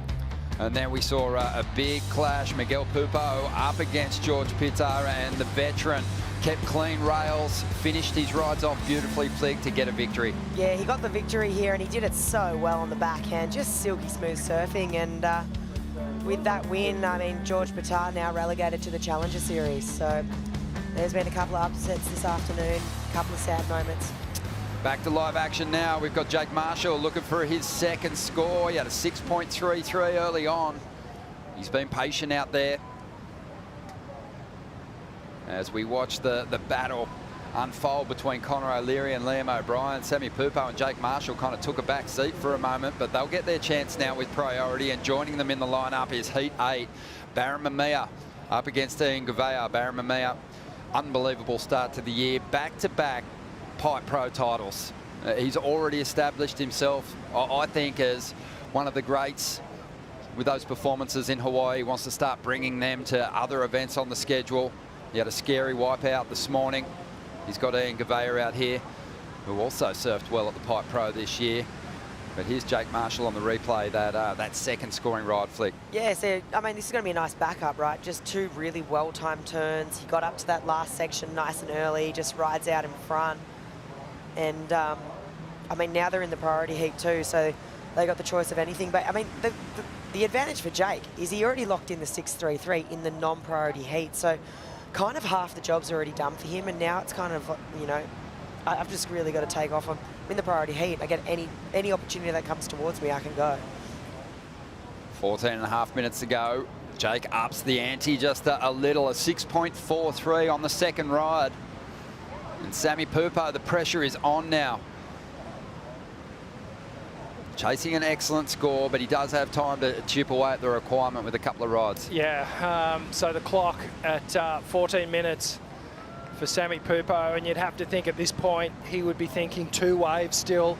He doesn't really want to leave it just to one opportunity, because there is still the chance that Jake is going to replace one of those 6s. So Sammy will start to bounce back. Looks like we've got Ryder up and riding here. Barron Mamiya has to give way. And he's going to give way to Ian Gouveia, who's in his heat. Oh, a very critical hit there from Gouveia. And he's not able to pull it down. He got absolutely swamped by the lip, and it just buried him. You've got to give us some insight, Flick. I mean, you've taken your hits out here at main break. It's deep out there beyond the shelf, and it holds you down for a while. Yeah, it does. And I think you can easily get pretty complacent. Let's watch what happened here. So you got the grab rail bottom turn. Love to see it. Just extends that bottom turn. Gets nice and compressed. Hits a bauble there on the way up a bit, but he still wrenches that around. But, I mean, right now, the trap door's opening up and he's going down there. It is. And just look at the amount of water that is collapsing on his head right now. It is serious business. The energy as well. I mean, that thing is going to push you so deep.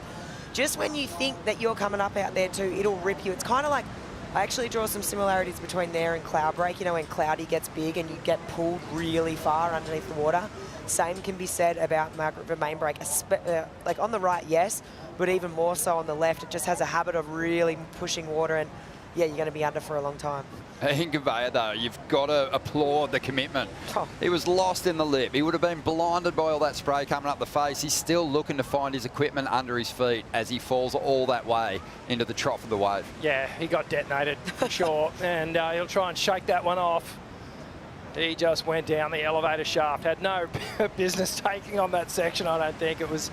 It just compounded. Those 2 waves just came together and just swallowed him whole. He's got to be poised to make a pretty positive climb if he can survive this heat with that 3rd place finish that he had in the first event of the season. He is hanging on to a 33rd as well, so that's going to, you know, take back some of that missed scoring opportunity. But Ian Gouveia, no lack of commitment there, but unfortunately he is lacking the big number at the moment. Barron Mamiya, though, nothing solid to speak of just yet either. Getting our focus back on Jake Marshall and Sammy Pupo here. A couple of times now Jake's won the exchange. Sammy's going to have to click into gear here, because Jake could quite easily drop an excellent score at any moment the way he's been surfing. Here we go. Let's see if Sammy can get a number on the board here. Reduce this requirement. Draws off the bottom. Slick carve to get started, but this wave already just losing a little bit of energy through the midsection. It looks a little broken up. It seems to be standing up again.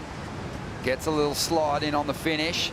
And a little bonus backhand hit. A couple of rebounds here on the inside. Pieces it together nicely.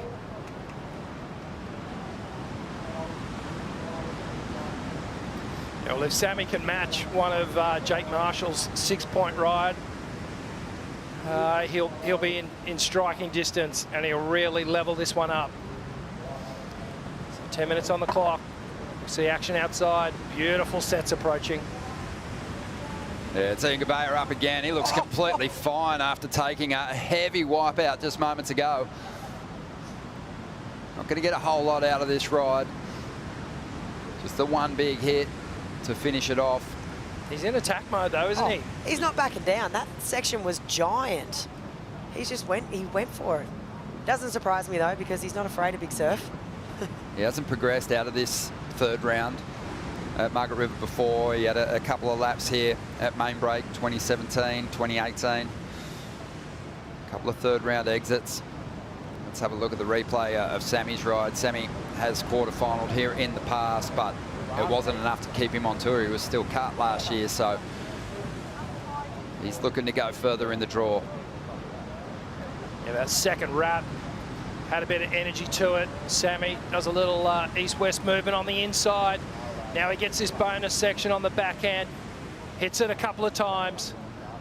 So good completion. And then outside, Ian Gouveia straight off the bottom, up almost vertical on the backhand. One turn, but it was solid.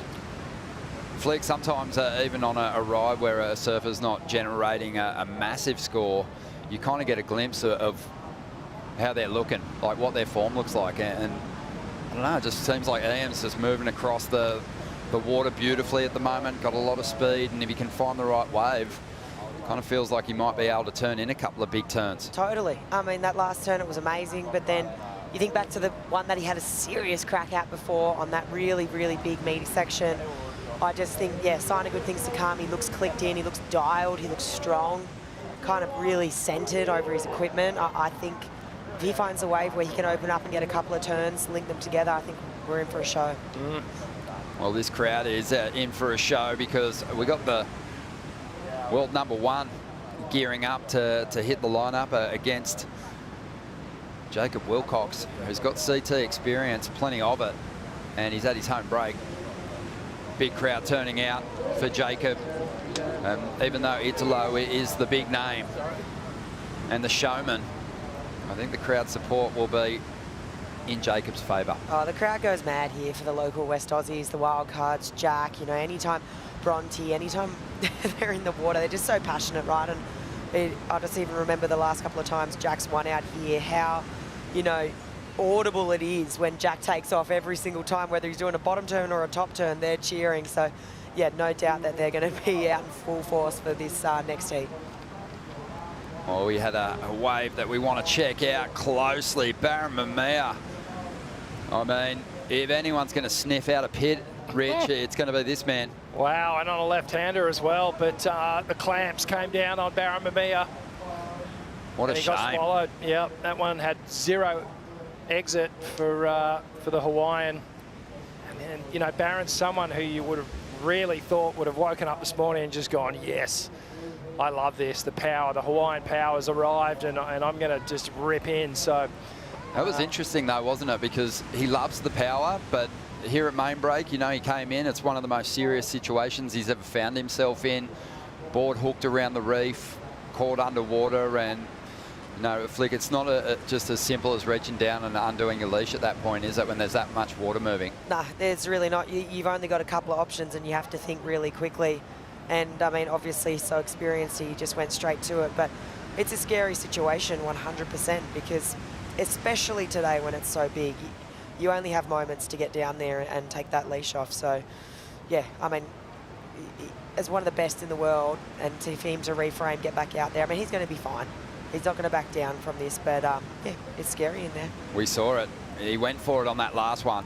The technique under the lip, the takeoff. I mean, he absolutely nailed the first 3 quarters of that ride. It was really just the clamping barrel that got the better of him. yeah, absolutely. Got in that perfect little pig dog position. Oh. We see a paddle on here, so we may see a little shift in priority. We do. So it looks like Jake Marshall. Yeah, ducking under this one. Jake lucky to get under it. But Ian Gouveia swoops. Another beautiful big bottom turn, grabbing that rail and reaching for it again. A sizey wave. Can he get the completion? He throws everything at it. This guy is giving it his all at the moment. 32 years of age. Has had a lap before on the CT. Doesn't want to lose this spot. Fought so hard on the Challenger Series last year to earn his place back in these ranks. And Ian Gouveia is pushing really hard at the moment. Be some credit for the first couple of hits there. He'll extend his lead over Barron Mamea here in a moment. Another big clean-up set coming through the lineup. So we see Barron and Ian. They'll make their way to the skis.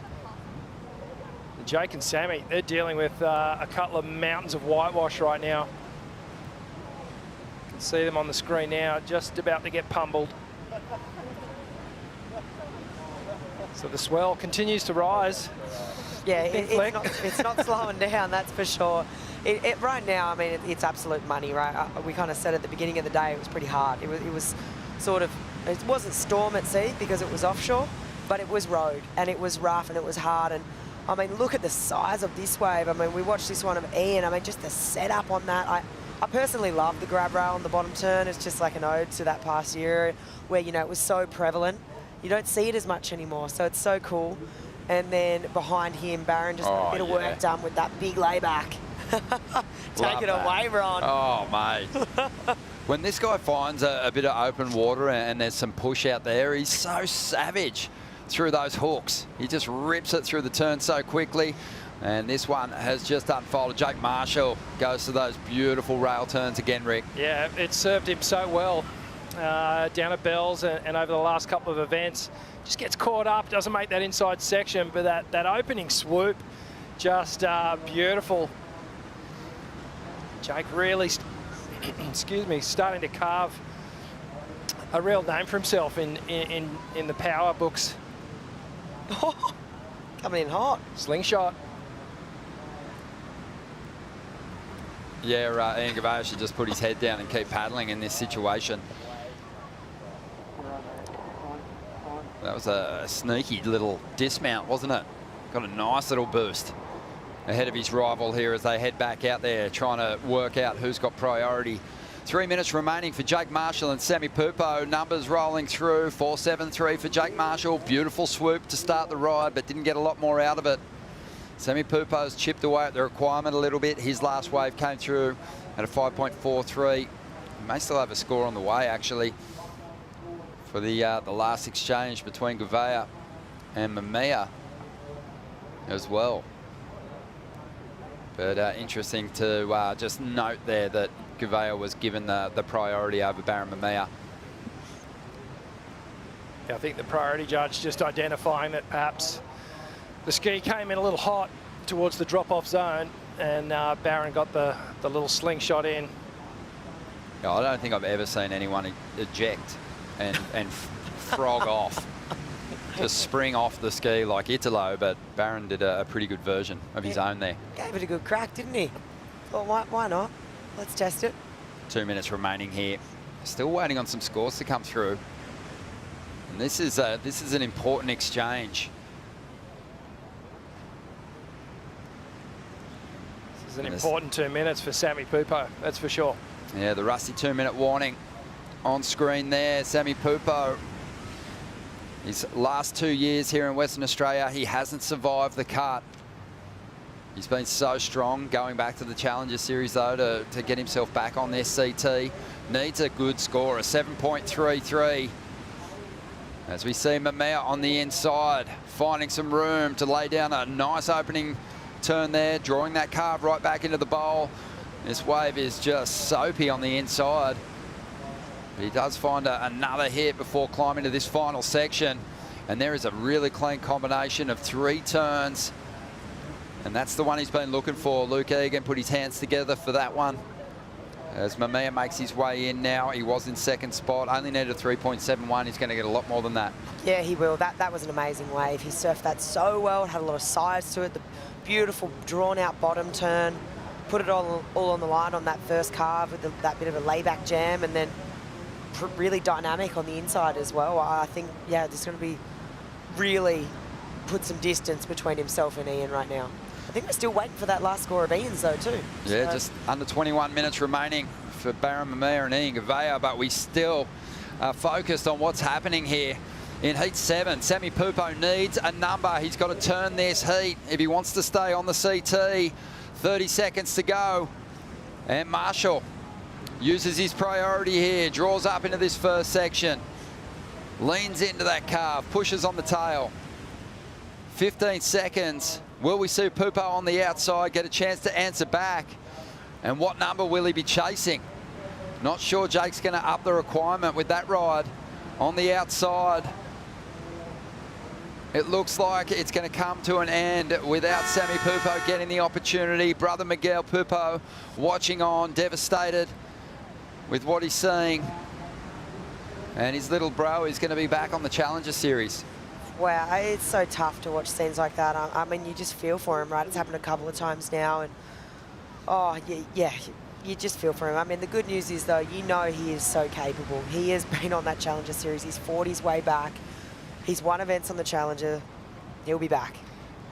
Oh, such a talent. And, yeah, he has come out of the emotion, the devastation of losing here in Margaret River in the past, losing his place on tour and gone to the Gold Coast and dominated. So let's see if he can do that at Newcastle this year, which will be the first stop on the Challenger Series. But a tough day. You know you're going to see some heartbreak when you arrive. Sammy Pupo just coming up against Jake Marshall for the second time in as many events and losing out. Jake's in really good form, and he got it done with a couple of mid-range sixes on this occasion. Yeah, it was a solid heat for Jake Marshall, and commiserations to Sammy Pupo. We'll see him at Newcastle. He's too good. He'll be back on the tour. Definitely. Well, stick around, because up next we've got the current world #1, Italo Ferreira, taking on Jacob Wilcox.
Welcome back to the show.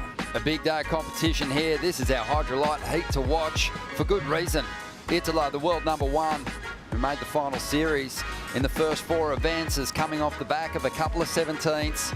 So he's well aware that this has been a tough Aussie leg for him. And he's got a very tough opponent here, a local boy in Jacob Wilcox, who's got plenty of reps on the CT. Should be a fantastic clash flick. Oh yeah, this is going to be all time, and you can't ask for better conditions, right? I mean, it's absolutely going to test these guys. It's big, it's powerful, but I mean, yeah, they've both got their strengths, but it's goof for goof here as well, which is cool because we're going to be able to draw comparisons and differences between the two of them. Wildcard's just a dirty word for Italo at the moment, Rich. It's been a tough couple of events, losing out to Xavier Huxtable down there at Bells and then on the Gold Coast. Yeah, no, it didn't go the right way for Italo against Yeah. Julian Wilson. Julian Wilson. And who Good recall. Sorry, mental blank. But, oh, mate. I was stuck there. But, yeah, obviously Julian all the way through to the final. And, it hasn't been good. But we won't see Italo back down at all here. He is going to charge out here. He's going to take on this end section. But Chippo will stand up as well. Yeah, it's low. You know, it's got to be said, in his last 2 heats against those wild cards, he lost some of the composure that he had through the first 4 events of the season. We saw him wrestle a 3rd away from pipe, a win in Abu Dhabi, a 2nd in Portugal, and a 5th in El Salvador.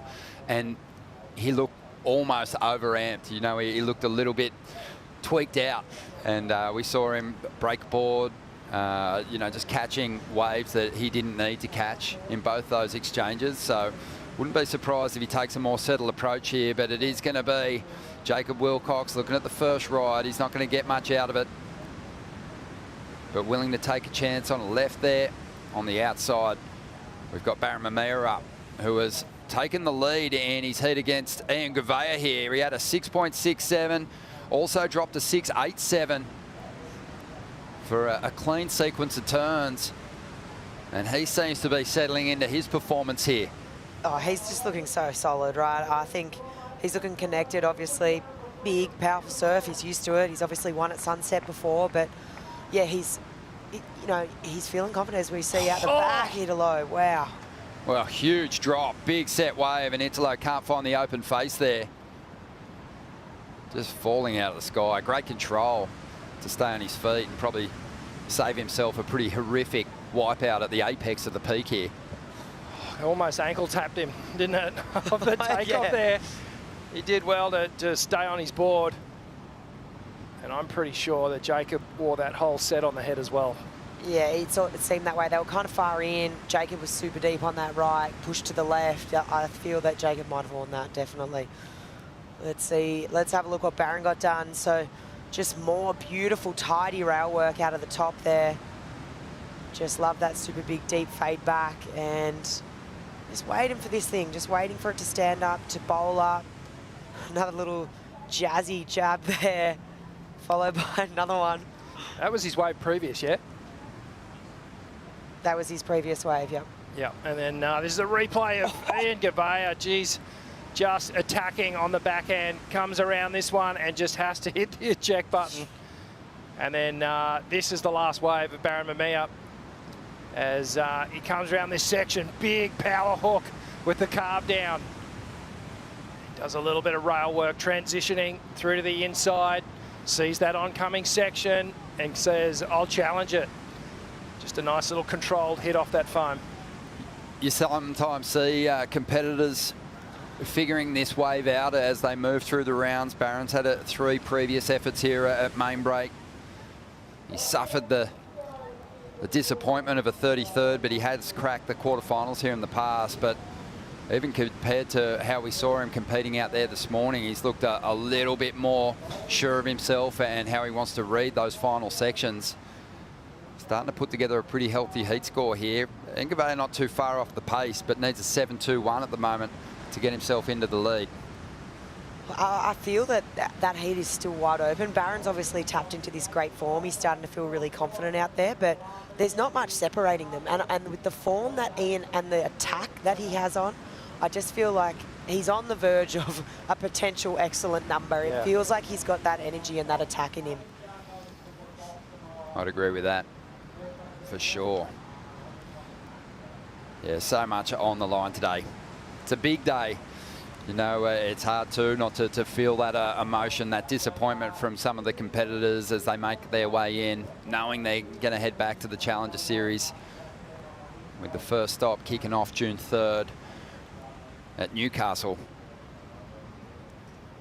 which is always a fantastic stage for the competitors to put together a big performance. A lot of surfing event history there, and we're looking forward to that first stop.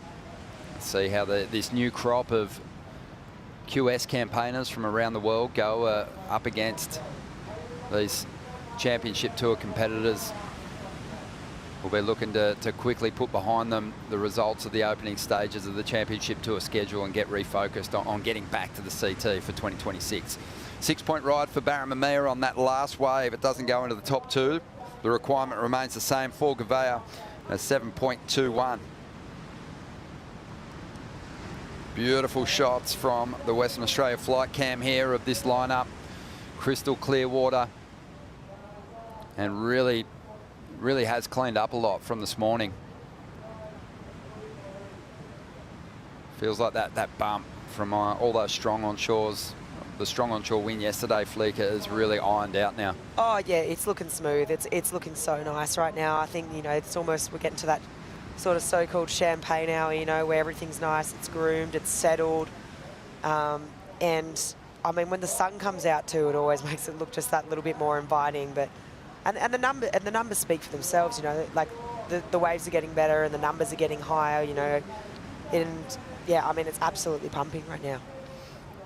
Well, earlier on, AJ caught up with Connor O'Leary, who was successful in winning through in his heat against Liam O'Brien.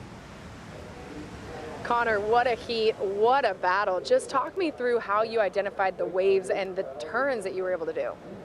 Yeah, I mean, it's just kind of like a cat and dog, you know, battle between the sets. You're going out with those sets, not get caught inside, and you're coming in to try and find those ones that you're looking for and everyone's looking for. And I kind of just had to just stay in it, you know. The first 20 minutes was pretty all over the place, and I guess Liam was kind of in the same boat. So for me, it wasn't hard to just reset and go, okay, you know, I need to just stay in the game and stay, you know, focused and motivated that I'm going to get one eventually if I'm in the right spot. I knew I was in the right spot, so yeah, I was stoked to get the 8.5, and then yeah, the 5 was just like, okay, well, I just need to back up a 4 out there on the day. Today's pretty much, you know, it could be one turn, so I kind of came in a bit, and this little mid-sized wave came, like, I've got to go, and yeah, just kind of went and had a crack, and stoked that the time ran out. Well, and it was interesting. I talked with Dog, and he said that you guys debriefed really early this morning, and then you just locked in mentally all the way leading up to your heat. Tell me what was going on between the ears before you paddled out. Yeah, so much going on between the ears. I mean, I was just really nervous. I mean, there's a lot riding on this one heat, and you know, the last few days we've had a few days off, so there's a lot more time to think about it, and just kind of, it was just more like whenever I'm nervous, I kind of just shut everything out and try and control the thoughts that are going through my head. And it's just, you know, I've been working pretty closely with Mark Sparger, who's my sports psychologist, and it's just kind of just telling myself that all these, you know, positive and negative emotions are completely normal, and they're completely normal things that are going to go through your head, and it's just a matter of identifying that and accepting it and going, yeah, this is a part of the game. You know, there's a lot riding on this, so it's okay to be nervous. It's okay to be anxious. It's okay to be absolutely shit scared of this heat. And you know, coming up against Lob in waves like this, you know, he's you know, one of the best, especially in conditions like this. So yeah, that definitely heightened the nerves, and I just had to just keep telling myself, you know, the preparation that Dog and I have had here the last few days has been really good, and I feel like I've been surfing great. So it's just a matter of, for me, is like whenever I'm nervous, I'll go more on the back foot and be defensive. Well, it's kind of teaching myself, and you know, it's kind of what we've been working on with Mark, is like when you're nervous, you know, lean in more and attack more, and that's how I would like to surf and how I'd like to perform. So yeah, it's just doing that. But yeah, it's a constant mind battle, that's for sure. Well, you won that battle today. Congratulations, Connor. Thank you, AJ. Cheers, AJ. And Connor O'Leary, a very positive climb up the rankings, up 5 positions from 19th now into 14th place. But obviously, we'll see what unfolds in the rest of this round to get the washout. But Italo making his way into the ski here, Flick, up against Jacob Wilcox. This heat kind of yet to ignite, yet to come to life. Oof, I mean, this exchange here, I mean, this is the first decent exchange. Chippo on the first one. And look, this series of backhand belts, he picked a beautiful looking wave, and you can see behind him, Italo takes off. So nice little contrast here in the start to those waves. Italo wide out in the face, Chippo gets the finish. So let's see the work that Italo got done on the inside ring. Yeah, so you can see Italo's wave starting to grow. The intensity of that final manoeuvre, and he oh my goodness, successfully navigates through that avalanche of whitewash behind him. So definitely some drama at the end of Italo's wave. The opening moments maybe not quite as high impact as what Jacob had. Had the finish though. It did have the finish. Yeah, I just love it. I think he knew too he wanted to get kind of tangled up in that high risk moment. He's a mad spotlight thief. He can steal it from you. You think you've surfed a wave well on the inside, and and Italo right behind you just absolutely comes to life. So this exchange is going to be super interesting. It'll set the pace for our competitors in heat number 9, but definitely thinking about what's unfolding here with 6 minutes to go in heat 8. Ian Gouveia, we know he's up against it. Barramamia up in the top 10, but has kind of been sliding down the ladder as we've moved through the season. After a semi-final finish over in Portugal, he's had a couple of 17ths and a 9th. And Ian Gouveia, his results since that 3rd place finish have been, by his standards, pretty horrendous. A number of 17ths and a couple of 33rds as well. So he's got quite a bit of work to do to elevate his position and try and survive this cut. I love this place, main break. You think back to the early 60s and surfers starting to explore the locations in this region, Rob Birch, Cliff Hills, Flick, but then, you know, Margaret River in particular, you know, just you're a long way from the shoreline. And it took some real core lords to go out there and first attack these big walls. Oh yeah, for sure. I mean, you think about the original guys, like they're hardened Aussies, those boys, those blokes. They just, you know, battered by this Indian Ocean. I mean, we get it all for all different elements. You know, the sun, the wind, the rain. Similar to Victoria, you know, where we get those 4 seasons in a day. It's extreme heats, it's extreme colds. You know, this morning, you know, it was 5 degrees. Right now, you know, walking around in shorts and a shirt. But yeah, we get it all here, and it's not an easy place to explore too. I mean, a lot of these waves to get into are all full drive tracks. Now, obviously, a lot of it has been bitumised, but still, there's still places today that you have to do the hard yards if you want the reward. There still is those full drive tracks around here. If you, oh my goodness, that was that Italo? Eating some donuts. Talk about taking the hard road under the lip of a monstrous peak. And have a look at this. Is he going to be able to duck dive under this one? I think he'll make it. But that last exchange now, those scores are starting to drop. Jacob Wilcox gets himself a 6.67. He's going to get a slight edge on Italo. And that's been huge in the context of what's unfolded through the past 2 events for Italo. His rivals, his wildcard rivals, have won those opening exchanges each time, and then as a result, he's been a little unsettled. But it's a close one. There's not much in it.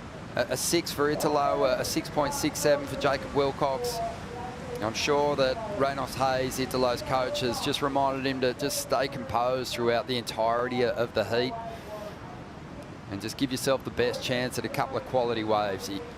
We all know him for his big airs, but when he wants to keep that board in the water, he can really string together some big backhand blasts as well. Yeah, and that's what we've seen from him out here at main break. We've seen him do it before. You know, he has popped the odd little air, but most of his big scores have come from sticking to that backhand rail, really powering through those turns, and he's got that speed element. But this is going to plan for Jacob. The opening exchange, he got the nod. Now he has priority.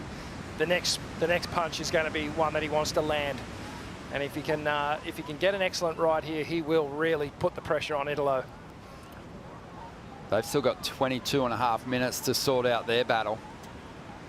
But in heat 8, there's 2 minutes and 20 seconds to go for Ian Gouveia to save his place on the CT. He's after a 7.21 against Barramamia, who's gotten the edge on each of his top scoring rides, upping that requirement. Even though the heat score totals are really close, Gouveia finds himself looking for that 7.21 with just 2 minutes to go now. Some movement here on the outside as that rusty 2-minute warning hits your screens, and it's Gouveia getting on the attack.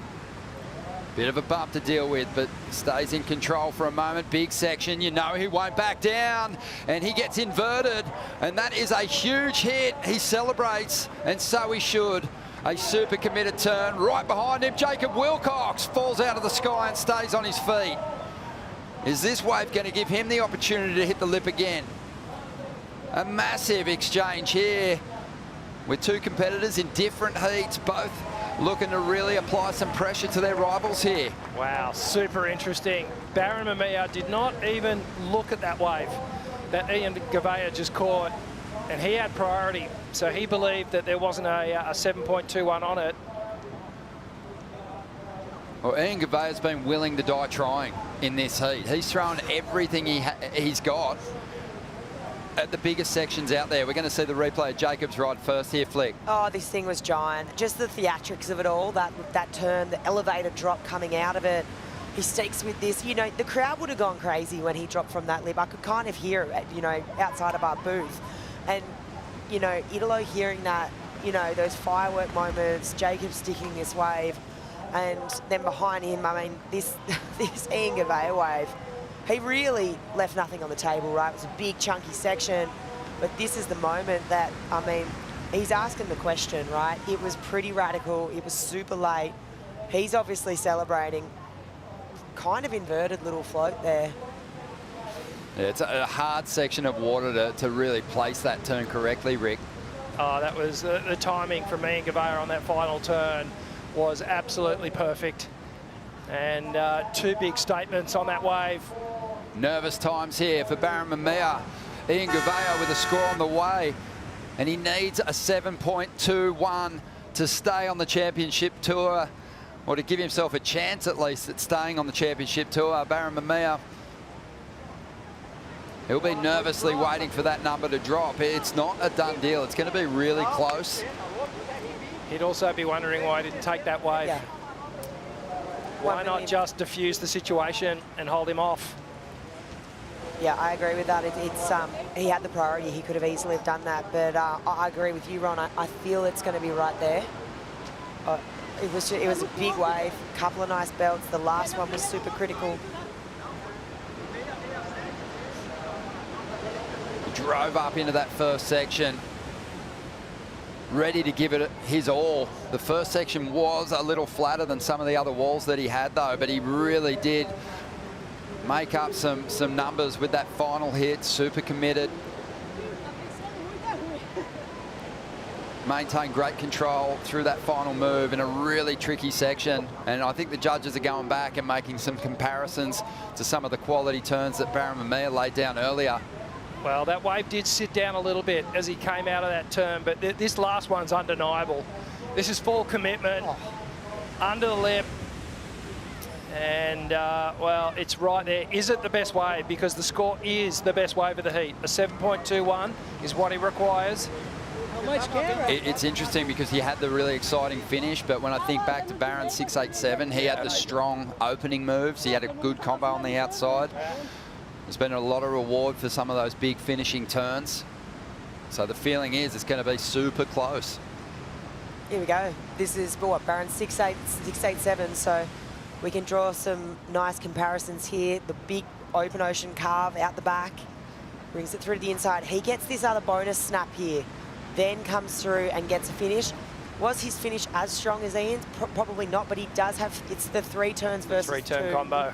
Yeah, 3 turns. And more committed on the outside. Yeah. It was a better opening section from Baron Mamiya, so it is right there. It's going to be close. We know that. They wouldn't be taking this long unless it was right on the line.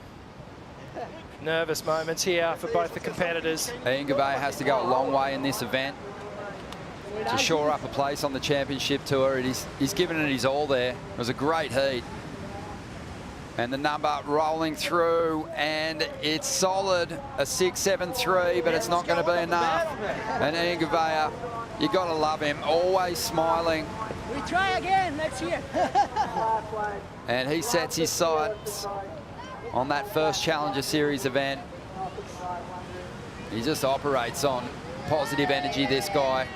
And he gave us some really solid moments in a fantastic fight here in the round of 32. Wow, mate, you can't take anything away from this guy. He was in attack mode from the opening wave. He left nothing on the table. Baron Mamiya, though, a big heat for him. He wants to get himself back into that final 5 picture after such a fantastic start to the season. Solid heat there, a close one on the scorecard. But he's going to edge out the Brazilian and move on through to the next round. We're going to hand over to Joe Topel and Jesse Starling in a moment. as we welcome Matthew McGilvray and Joao Chianca to the lineup.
No matter how many times you come to Western Australia, there's endless ways to have an adventure here.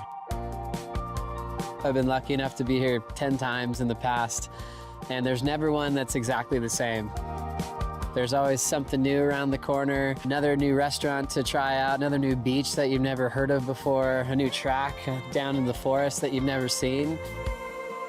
It's one of those days where you're kind of going, I think I'm just on holidays. Definitely walking on a dream. We're floating here. Is that good in WA as we introduce another great heat. Matthew McGillivray from Jeffreys Bay, South Africa, taking on Joao Chianca from Saquarema, Brazil. Both guys who have world-class surf spots as their home break. Both of them a part of the championship tour, and both of them have had some big numbers in their career at main break Margaret River. Let's get caught up here. Goofy Footers heat is still underway. The man that's leading the tour in yellow looking to come back as Wilcox has a big lead. Big end section that Italo turns on. It's a huge one, and he runs away from a monstrous wall of whitewater. Joe Terpel with Jesse Starling in the seat for the call now, as we had Jacob Wilcox coming out of the sky on a big 8.33 here. Wow, excellent surfing here from Jacob Wilcox. This was absolutely crazy. He's a local for a reason here, Joe, and this was surfing just like that. It is still just absolutely firing, and Wilcox is now finding his comfort and rhythm with the CT jersey on again. 14-time wild card, rookie on tour last year. He could ride his bike to main break from the house that he grew up in, a true local to these parts, but now really starting to catch fire. You saw him earlier today, and he had one little fall in the beginning, and then everything got better, and already have an 8.33 against world number 1. That's huge. Yeah, this is how you keep growing, you keep progressing through the rounds. Thinking back to his opening round heat, that was the most uncharacteristic we've seen Jacob Wilcox to date in competition. Then he started to build in that elimination round, and now in the round of 32, 8.33 and a 6.67, currently in the lead of the man to beat at the moment, Italo Ferreira, number 1 in the world. So what a cool achievement right now for Jacob Wilcox. It's a crazy opportunity to get back in the CT jersey, protect your local lineup against the international surfers that come here to compete, and it also directly impacts the world title race. And it's not the first time that Margaret River's played that spoiler role. You think of wild cards like Jay Davies, for example. When he went to town, he had a lot of heats at the box, upset Mick Fanning that year. Jack Robinson, before he was on tour full-time, 2019, upset Toledo over at the box.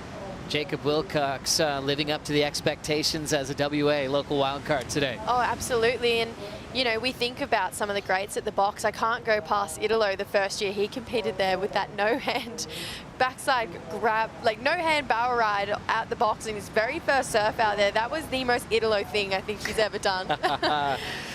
Big finishing move for Italo to avoid that big wall. 6.87 on his last. Still needs an 8.14 to catch up to Wilcox.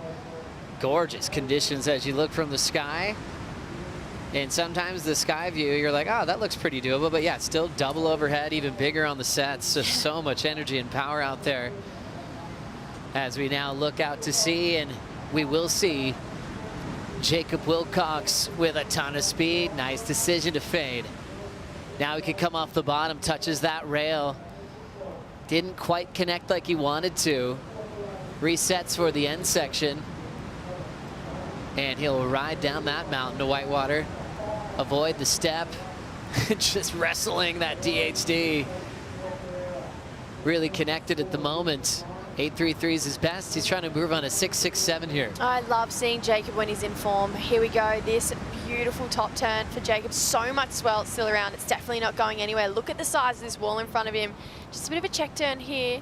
Comes round, belts it off the foam there, and you can tell he's used to surfing some big, chunky, heavier waves, because time and time again we've seen competitors go up to that end turn and just not be able to handle what's coming back at them. But Jacob looks comfortable going towards that water. He looks really locked in and set that, okay, yeah, I've got this, I'm going to handle it. So yeah, let's see where he goes to next. Also just had a solid performance from Jake Marshall, still in rhythm with winning this season. Jake Marshall was able to catch up with AJ earlier.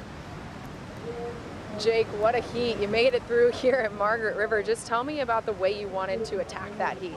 Yeah, the waves were pumping out there. Like, saw so many good waves coming in, and then during like the non-priority section of our heat, Connor and Liam both had priority on some really good ones, and then felt like when me and Sammy were up, there wasn't a ton of like really good waves, and then the one good set we kind of paddled for the first one and both missed it. So maybe a couple errors from us on that part, but stoked to just get through and get another chance.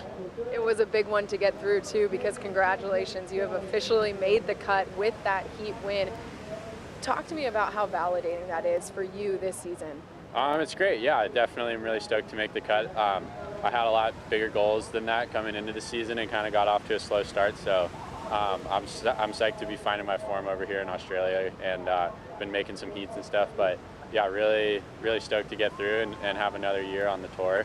It's always great. But yeah, I'm psyched to get through. So hopefully I can do some more surfing.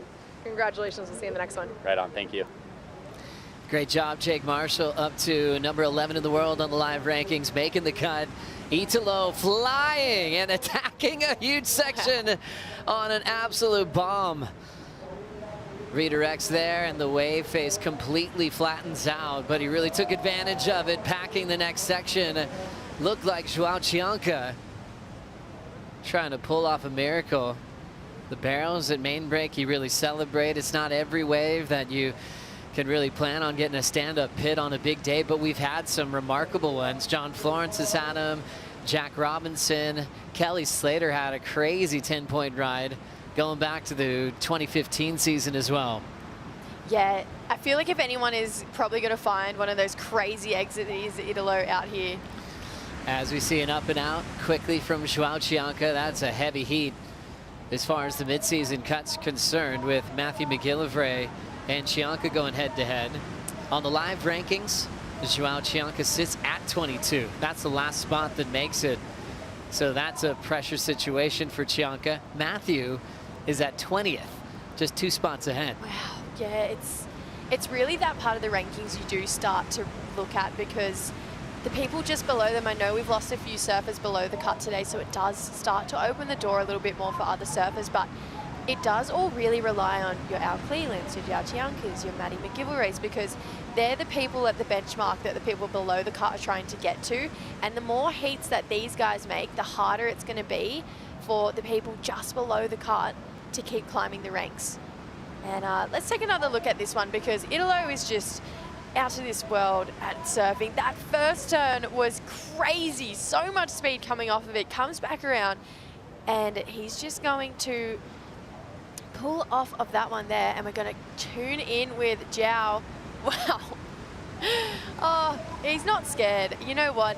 For the size of that wave and probably the beating he got after pulling in, that was probably more of like, maybe if I just get absolutely smoked on this section, the next set might not seem as scary rolling in. Oh, there's just this crazy element of charging it in the Chianca family.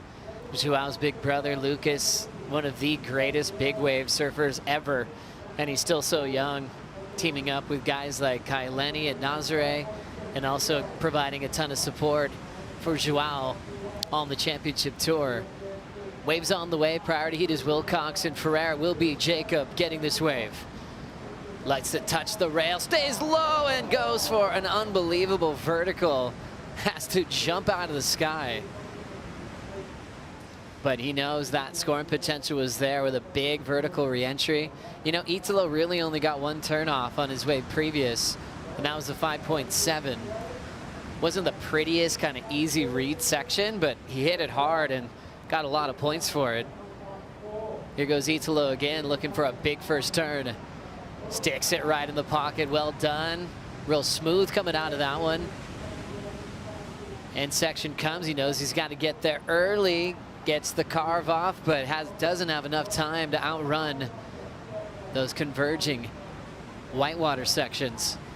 I don't think we've seen any of our surfers at least once not be able to outrun that end section. It has got almost every single one of our surfers today, and it is just a testament to how hard the conditions are when they are this size, and how hard more so that end section is. It's pumping out there, that's for sure, but that end section will creep up on you. This wave really nice in the pocket, through heaps of spray there for Italo. Comes back around through here. This is where he knows he needs to go big, puts it up there, tries to drive out in front of it, but as that wave came together, it kind of did unfortunately just eat Italo for breakfast. So 5 minutes to go, he's got to try again. Something I find interesting though, I feel like Jacob Wilcox has that same storyline here as, you know, your Jack Robbo's, where he's from here. He knows the wave really well. He definitely is that local that you want to see do well, but his best result he's ever had here is a 17th. Yeah, such a good point. So much in that as we watch this ride for Italo heading back to the lineup. Let's catch up with Baron Mamiya with AJ. Baron back in the water and looking right at home yet again. Just what do you feel in these kinds of conditions that you have so much confidence in the water? It's really, I mean, obviously I'm from Hawaii and it's very, you know, Hawaii out there.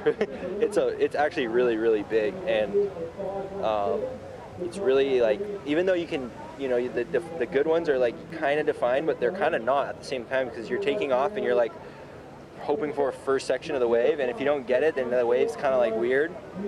But yeah, it's really big, and it's calmed down a lot. Actually, there wasn't any cleanup sets, which was nice. But yeah, it's just big and powerful, and you know, it's what I surf at home, so I enjoy it. And you experienced that firsthand this morning in that elimination round. Talk us through it. Yeah, I got like this wave that I tried to like ride out of, like the convergence. So I did a turn, I tried to ride out early, and it caught up to me, and it just like tumbled me, and I was like hitting rocks, and then all of a sudden my board was wrapped around a rock, and I was like, oh, what the heck? And I start feeling around underwater, and I like go up, and I'm like touching the top of the cave, and I was like, whoa, what's going on? And then I started kind of panicking, because I'm like, oh my god, I'm in a cave right now, like this is like super dangerous, and I couldn't get to my leash to pull it off. And I was like, started really panicking. I was like, okay, this is like, I'm gonna drown right now at Margaret River. And then luckily I got my leash off, and then I came up, and I was just like, oh my gosh, like I don't even care about this heat. I just want to go in at this point. It's like I almost just died, but it worked out, and yeah, I made the next heat obviously, and stoked. Yeah, as you should be. Thanks, Baron. Thank you. Thank you, AJ. Baron Mamiya, comfortable in heavy situations, and you know, obviously said he was panicking there, but definitely stayed calm to get his leash off, regrouped, and kept on swinging. It was like he didn't even flinch after that moment. That was his heat earlier today in the elimination round. So now getting a heat win there in the round of 32. He's already running into the round of 16. Job well done for the Hawaiian, as we had a series of waves ridden during that catch-up there. Yeah, watching this wave during that interview, this was great surfing here from Zhao. Comes up to this end section and gets out in front of that convergence. So that's going to be a good looking score for Zhao Tianka. This is Matty McGilray. Just couldn't quite put it on rail as hard as he wanted, which I think set him up a little bit late to that next turn. So Matty, he's back to the drawing board.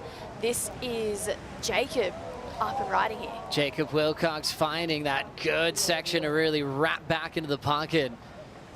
Gets out in front and ends up losing his footing on a big finishing move. Now Italo going for a crazy backhand weightless off the top.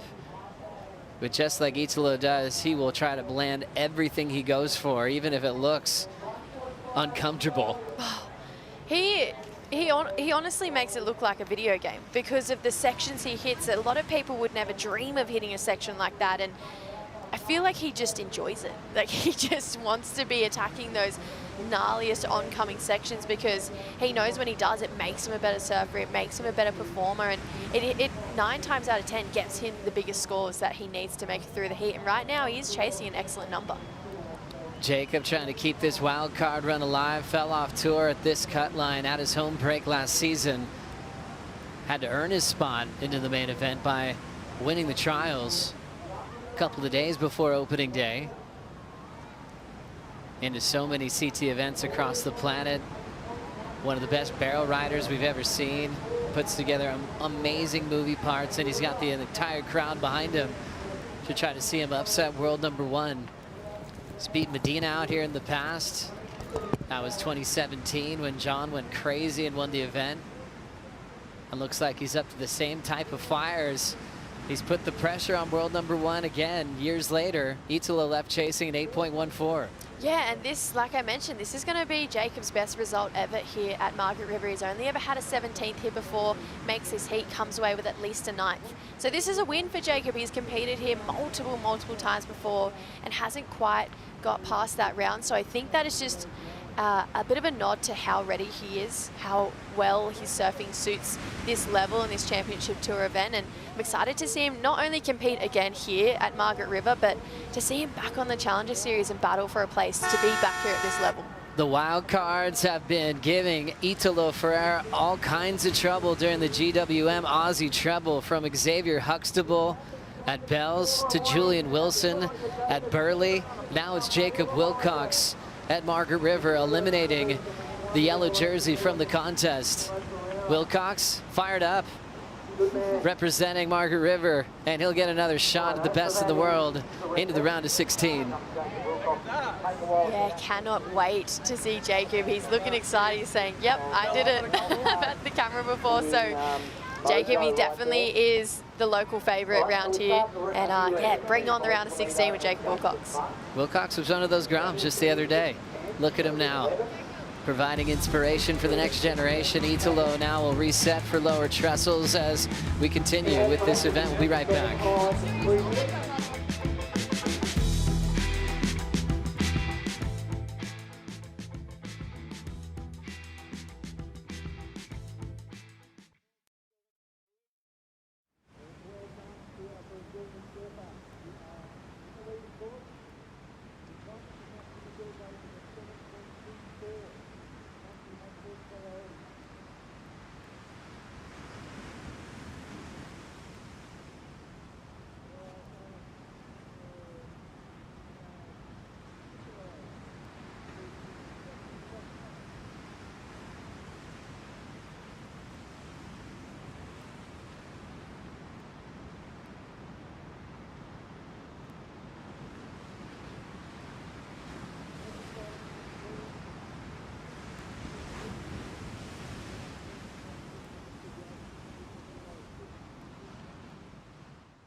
The Western Australia Margaret River Pro is brought to you by Tourism Western Australia, official tourism partner of the Western Australia Margaret River Pro. By Apple Watch, official wearable technology of the WSL. And by Shire of Augusta Margaret River, the Western Australia Margaret River Pro, where local surfing culture is celebrated and legends rise. So many great things to do when you come to WA, from Bunbury Farmers Market at Vass Village to Cheeky Monkey's Backyard Brews, Chow Table's Bold Flavors, Lewin Estates Legendary Vintages, and you could always hit the reset button at Mend Margaret River. WA's got the goods, from amazing food to just breathing deep and finding your meditative spots on this beautiful coastline. How about this heat here in the round of 32? Felipe Toledo, two-time world champ, getting a huge win on the Gold Coast, is on fire as he takes on Jackson Bunch. And Jesse, the situation for Jackson Bunch is the rookie is in a must-win situation. If he loses this heat, he's going back to the challengers, so he's surfing for a lot today. Yeah, he definitely is, and what a challenge for him to try and rise up against this guy on your screen. Catching up with the first wave here, Felipe holds that rail, brings it all the way round. This is going to be his first wave of the heat so far. Big end section, and lays into it, goes left again, so redirects. Just feel like it's a bit of a movement wave on that one for Felipe. And wow. This is the 8.73 from Cianca. Yeah, he is looking so switched on. Feel like we're seeing him back in that 2023 form out here where he got a third. Look at this end section, belts it for the finish there for Zhao Cianca. That was crazy surfing here. Look how deep that bottom turn was. That outside fin was completely out of the water. Brings it fully back to the foam. He's using power to match the power of the wave here. Puts it on rail again, holds it all the way through. Look at this end section, goes up, grabs that rail and just belts it all the way down for a finish. And thank you very much, it's an excellent score. Now watching McGillivray answer, trying to put a lot into that first turn, but now a much steeper section for him to belt. And McGillivray controls it. He's been in this situation before where he's felt the pressure at main break. He looks incredible on this wall. Actually met a few locals the other day that were calling him to maybe go all the way. But that's what this guy wants to do. Wilcox just eliminated Italo Ferreira as they walk up the stairs together. We talked about the runaway type season. It felt like Italo for the world title race after such an incredible start to the season. Semifinals to kick things off into a win in Abu Dhabi. Runner-up to Yago Dor at Portugal. Then things just got real tough when it came to wild cards, and sometimes that's just what happens in the world title race. If you're a wild card, you have the lowest seed typically, and you end up getting reseeded. You end up taking on world number one, but sometimes that wild card energy of just nothing to lose, all to gain can be hard to stop. Yeah, there's something about it, and I feel like it's that extra bit of spice that the tour doesn't expect. We're going to catch up with this one from Maddie.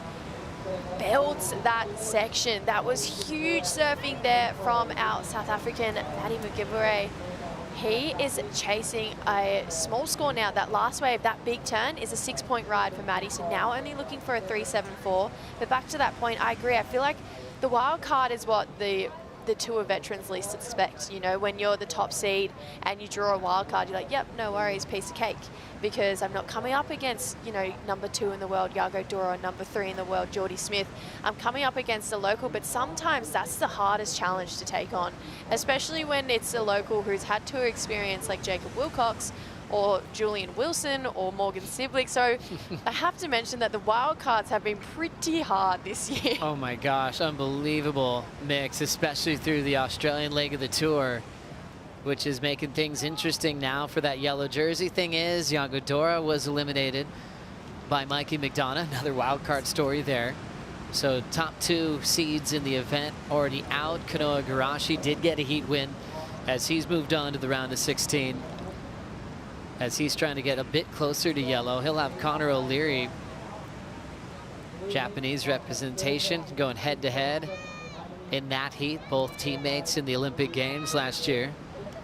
It'll be interesting too, picking favorites if we do get called on the slab across the bay at the box. I keep hearing people talk about it every time I'm on a break. Main Bake obviously will be a reliable resource for waves tomorrow as the swell continues to pump, but everyone looking at the box very closely for tomorrow morning. You think about that, what it does to like a Griffin Colapinto over there or a Baron Mamiya at a slab like that. Good luck. It is kind of like that. When you add in that kind of unknown of the box, it does really let the cream rise to the crop in waves of consequence. You know, we think about all the people who are so great at pipeline, who have that barrel riding skill. Zhao Cianca, he's another guy. If he moved over to the box, he's a real threat over there. And I think about some of the goofy footers that could do it as well. Connor O'Leary, he's definitely not scared. So I'm excited to see potentially whether we have a location change or not to the box tomorrow. Of course, like you mentioned, main break, super reliable. It's been pumping for us all day today. But I just think no matter where we end up, we're going to get great entertainment from every single one of the competitors. Just a statement too to the surfers that have to be ready in the morning on dark. They're not sure which way they're going, as it's a completely different skill set. Nice draw off the bottom for McGillivray. Tracking to the pocket well. Such a unique style. Doesn't look like anybody but himself. Wow. I love that redirect again, keeping things smooth and calm. little inside wedge. He'll still attack the float and right away. He needs just a 3.74. And even though, you know, that's not a big score, he's probably still a bit nervous because Joao's got another high 8.73, something Joao's been turning in throughout this event already.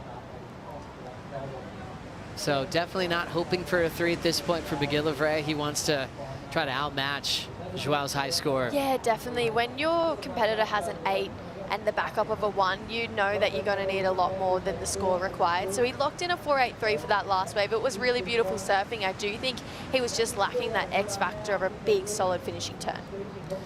Rolling into this one. Wide open section for Cianca to dig into. Pacing down the line, now decides to get away from the whitewater. Can he run away? That thing's gonna clobber him, but he still survives. Brilliant effort. That is so hard to make, especially when it actually hits you. Strong stance there on that Channel Island surfboard. So determined to make this cut. He fell off as a rookie, came back. He's finished in the top 5 in the world as we go back to Maddie's last wave. Yeah, this was this 4.83 that put him up into the lead. So beautiful carve to start. That second one, just in that top third, I feel like it was a speed generator to really rip into that third turn. Got himself a couple of phone climbs towards the end here, so it momentarily put him in the lead, but it was this one for Joao. He dropped that 1-point ride, 4.17 back in the lead. This end section turn had us on our feet. Loved the way he held the rail, redirected for a full roundhouse. We thought he was gone, held on, and straight out of that. Ooh, and a cheeky little left out the back here from Jackson Bunch. Haven't seen one of these in a while. Great looking first turn. Holds on. Occasionally the lefts just do hit that deeper water, so he's going to get out of there, but gets his heat underway. But as far as matchups go for Joao and Maddie, they've got 1 apiece. So this is also a bit of a tiebreaker for these guys. And Joao actually got the jump on Maddie in the wave that we keep referring this main break back to at sunset. So in waves like this right now, it is in Joao's favor, and he's currently leading the heat with 9 minutes to go. Yeah, these guys remember all those heats, and I think Joao's one of those guys. You know, he loves rivalries. He likes when he gets pushed. Even saw his reaction when he had the paddle battle. That was physical with Mikey McDonough. To both their credit, they both came out of that smiling. They enjoyed it. They liked the energy, and Joao had some nice words about Mikey for pushing him in that paddle battle as well. Yeah, I mean, that's what it's about. It's about rivals, and it's about pushing each other. You don't become the best without wanting to be like the best and getting them to push your limits even more. So I think when you have someone who can do that in the moment, in the heat, it's a game changer because it's all about energy and creating more energy for yourself, and it definitely did that for them. Jesse, let's dive into the live rankings. A couple of big heats happening right now at main break with a lot on the line. You can see where Maddie McGillivray is, 20th in the world, Joao Cianca, 22. That's the cutoff line. They're both in such a heavy position there. And then flowing down to 28th is Jackson Bunch, who's in the non-priority heat at the moment with Felipe. Yeah, this is tense times right now because when you look at the points, there's not a whole lot between them. You know, 2,000 points, that is making another round to potentially get yourself up over that cut line. But like I mentioned earlier, it's all eyes on Al and Joao and Maddie. If these guys keep making heats, it's going to make it a lot harder for people like Crosby and for people like Jackson to really make that cut line. The common theme about the round of 32 from the world's best is saying this is the hardest round of the entire event. Just that you get momentum from this if you get a win, and if you get tangled up in it, it's really tough to get past the cut. And that's been the story for Jackson Bunch this year, getting stuck in this round every event in the ocean. His best result in the pool when he beat that man Griff with a couple of big air combos. Keeping the vibes hot. Big bro Griff escorting his younger brother Crosby down the steps. There's something different about traveling with a sibling in sport, but especially surfing when you travel so much around the world and you're in these similar environments. And Griff, he's already done what Crosby needs to do earlier. So if anyone can give him advice, it's definitely Griff and Colapinto right now. A couple of high fives. One from his coach, Tommy Whitaker, who's won this event before. And one from his big brother, Griffin, who's finished 3rd in the world 2 times in back-to-back seasons and has also made the final at Margaret River, runner-up to Gabriel Medina a couple of years ago. Jacob Wilcox is with Vaughn. Well, Chippo, mate, you've just put the cherry on top of Italo's Nightmare Australian Sunday by defeating the world #1, the third wildcard / trialist to get it done. We heard Julian say, you know, that was the heat he wanted. Was that the same for you when you saw his name in the draw? Oh, I was stoked to surf against Italo. Like, he's one of my favourite surfers. He's such a talent and so amazing to watch out there. And I don't know, yeah, I was fired up. Like, getting to surf against another goofy that you look up to and think's an amazing surfer and getting to beat him is epic. But I felt like I could have put it to bed a bit better than I did that heat. Obviously had that one that I connected on and then just kind of fell on a few. Oh, mate, yeah, it's been tricky, this event for you so far, but at least when that section presented itself, you got to really let go of one. Yeah, it felt nice to connect with that one section. And then the one after it, I was like, oh, here we go again. And I just poked the nose a little bit. But, man, the waves are fun out there right now. The wind's gone like a little bit more southeast, which I reckon is better for main break. And there's some, I feel like the swells dropped a little bit too, so there's some fun rides. Hopefully, see what tomorrow brings, but I think they're pretty keen to take it across the bay. Hopefully it's good. Mate, we heard Richie Lovett saying that, you know, when the wind's offshore and the swell's up, you can definitely hear the crowd. Could you hear the local support while you're out there? Yeah, it's all kind of like a blur out there when you try and ride out of that end section. It's but then you come out, you're like, gosh, I think that was pretty good. And then, yeah, you can hear everyone get behind you. So, no, it's stoked. I'm so happy to have an event at home and be able to compete in front of all my friends and family and all the fans down here at sea. That's unreal, mate. Well, it was a great performance and it was really great to see you absolutely let go in that one turn in particular. Plenty more to come. Yeah, mate, Shaq was off. Hopefully a bit more of that this year. You.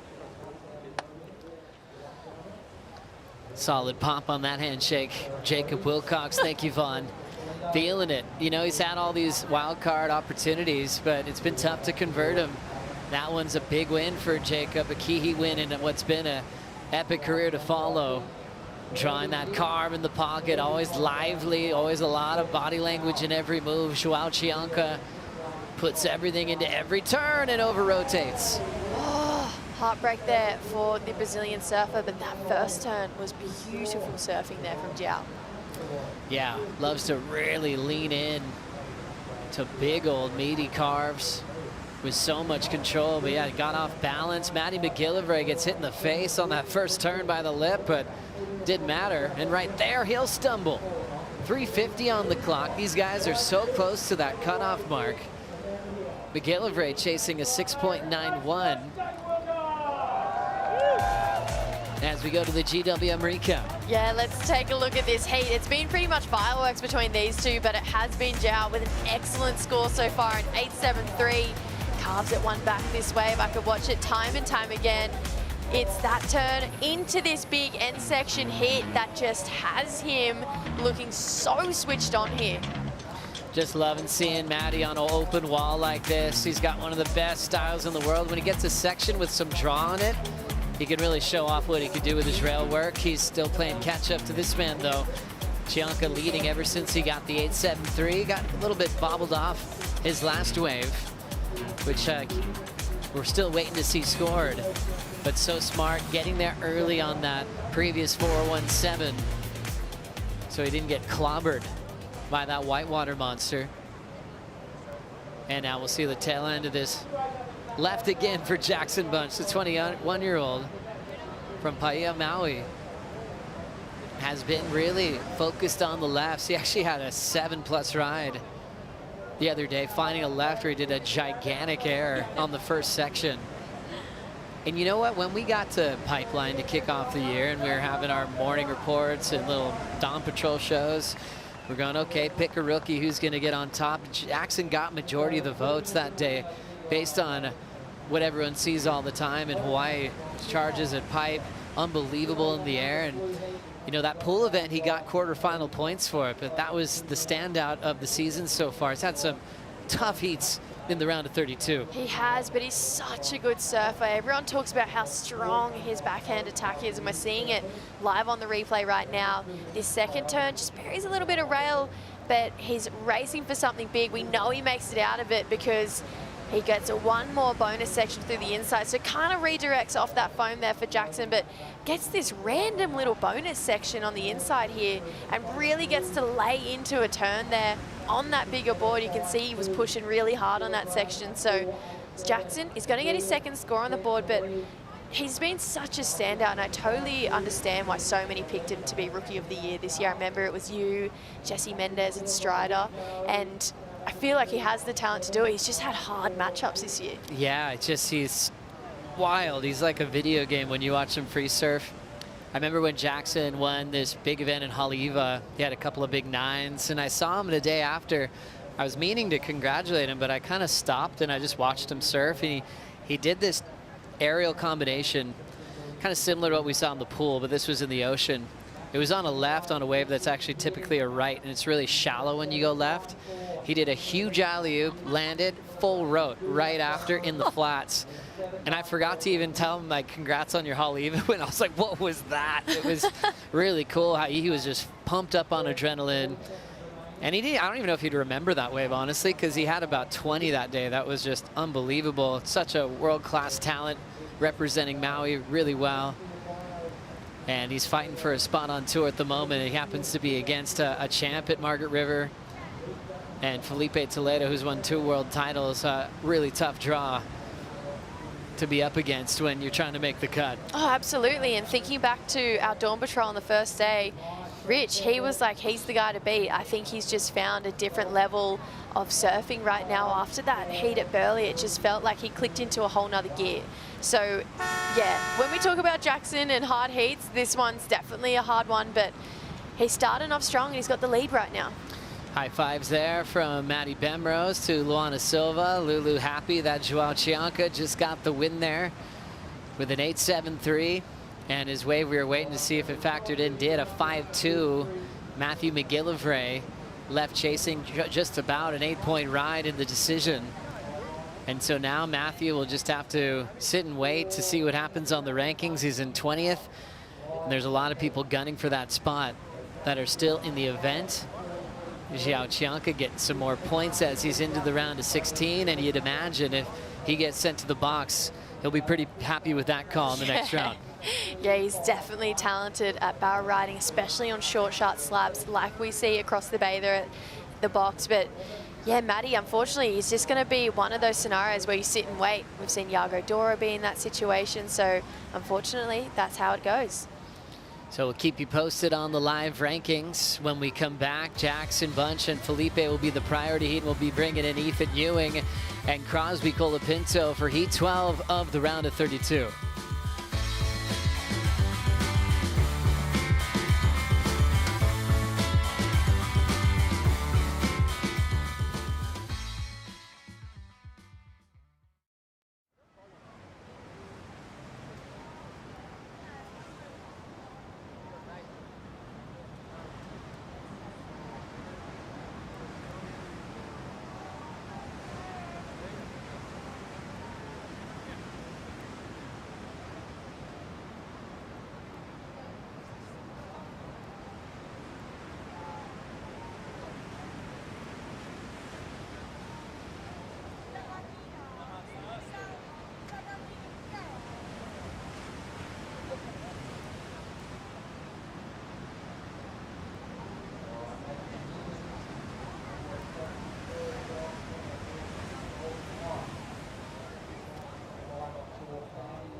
Check out this pulse. Some big moments we've had today. Kanoa Igarashi's now the highest seed left in the event because he's still in form. Yeah, he's looking to take home the tank. So the Aussie Treble leader currently is just looking so sharp. He had such an incredible heat this morning. 7.33 and a 5.83 had him the lead over the wild card, Winter Vincent.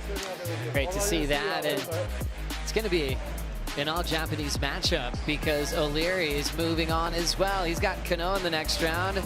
8.5. This was a big one from where he sits near that top 22 cutoff against Liam O'Brien, who really needed a big result at this event. Yeah, so heartbreaking to let go of Lobby, but when Connor is in form, he is in form, and yeah, Dog, he was pretty happy about that one. That's right. Dog used to babysit Connor when he was little. Where they are now, living the dream. Jake Marshall moving forward today as well, and he also sent Sammy Pupo to the Challenger Series. Yeah, we've had a lot of upsets today, but Jake Marshall has found a form that can't be messed around with. He is just so on fire right now, and I feel like Bell's continuing through to here. He's revved up. Now seeing Baron Mamiya progress, loves heavy water, loves a lot of chances when the ocean's giving him tons of reps. He doesn't have to worry about too much strategy of wave selection. He knows they'll be out there. He got a couple of 6 Rangers, and he sent Ian Govea to the Challenger Series today. Yeah, he said it in his post-heat interview. It's very Hawaii out there, and he's feeling super comfortable working with one of the best, Luke Egan, and all smiles still from Ian heading back to Nui. Love seeing all these greats coaching these days. You ask them questions about what they love about it, and they said maybe we like it just as much as our career, maybe even more, passing knowledge to the best. These two have Australian legends of coaches that had so much time on tour together. Ethan Ewing and Crosby Colapinto, the Hydrolite heat to watch. Ewing with Snake, Crosby with Tommy. And it kind of was like Tommy Witz and Snake coaching together for times. And there was a year where Snake actually didn't go on tour, and that was weird, not having Jake around. And you know, Tommy took on some responsibilities, which included coaching Steph Gilmore to that 8th world title. Tommy's also got Katie Simmers. It's like, wow, look about talk about a resume of world champions and world title threats. But it's fun when they sit together and they talk about each surfer they're coaching. Those guys love to compete, and now they're competing as coaches, and I hope it lasts forever. Oh, me too. They're definitely still in the jersey, but just in different forms now. They would definitely keep tabs on whose surfer is winning and what coach is doing best, especially those two. They're such good friends, and they've got such a, I feel like, healthy rivalry. And you know what? I reckon they would lean on each other a lot as well. So let's see how this heat pans out. I feel like this is going to be a great matchup right now between Crosby and Ethan. As we get things going with Jackson Bunch. Bunch hits the lip well. Super smooth here. That white water's not quite like a fluffy pillow. It's got some steam to it. Jackson trying to find a little bit of room to move here, just kind of redirecting. He's like, well, I better save my equipment. Didn't really have the end section he was hoping for, so he steps off. Jackson still in the heat with Toledo. Toledo, a couple of 3s, still wide open. Jackson, 4.33, has the highest score of the heat, but still a lot of room to move. Solid bomb setting up for Ewing. Lays the rail over on a solid line. And how good that must have felt for Ethan, having so much control on that Darren Hanley surfboard and a huge main bank canvas to lay it over.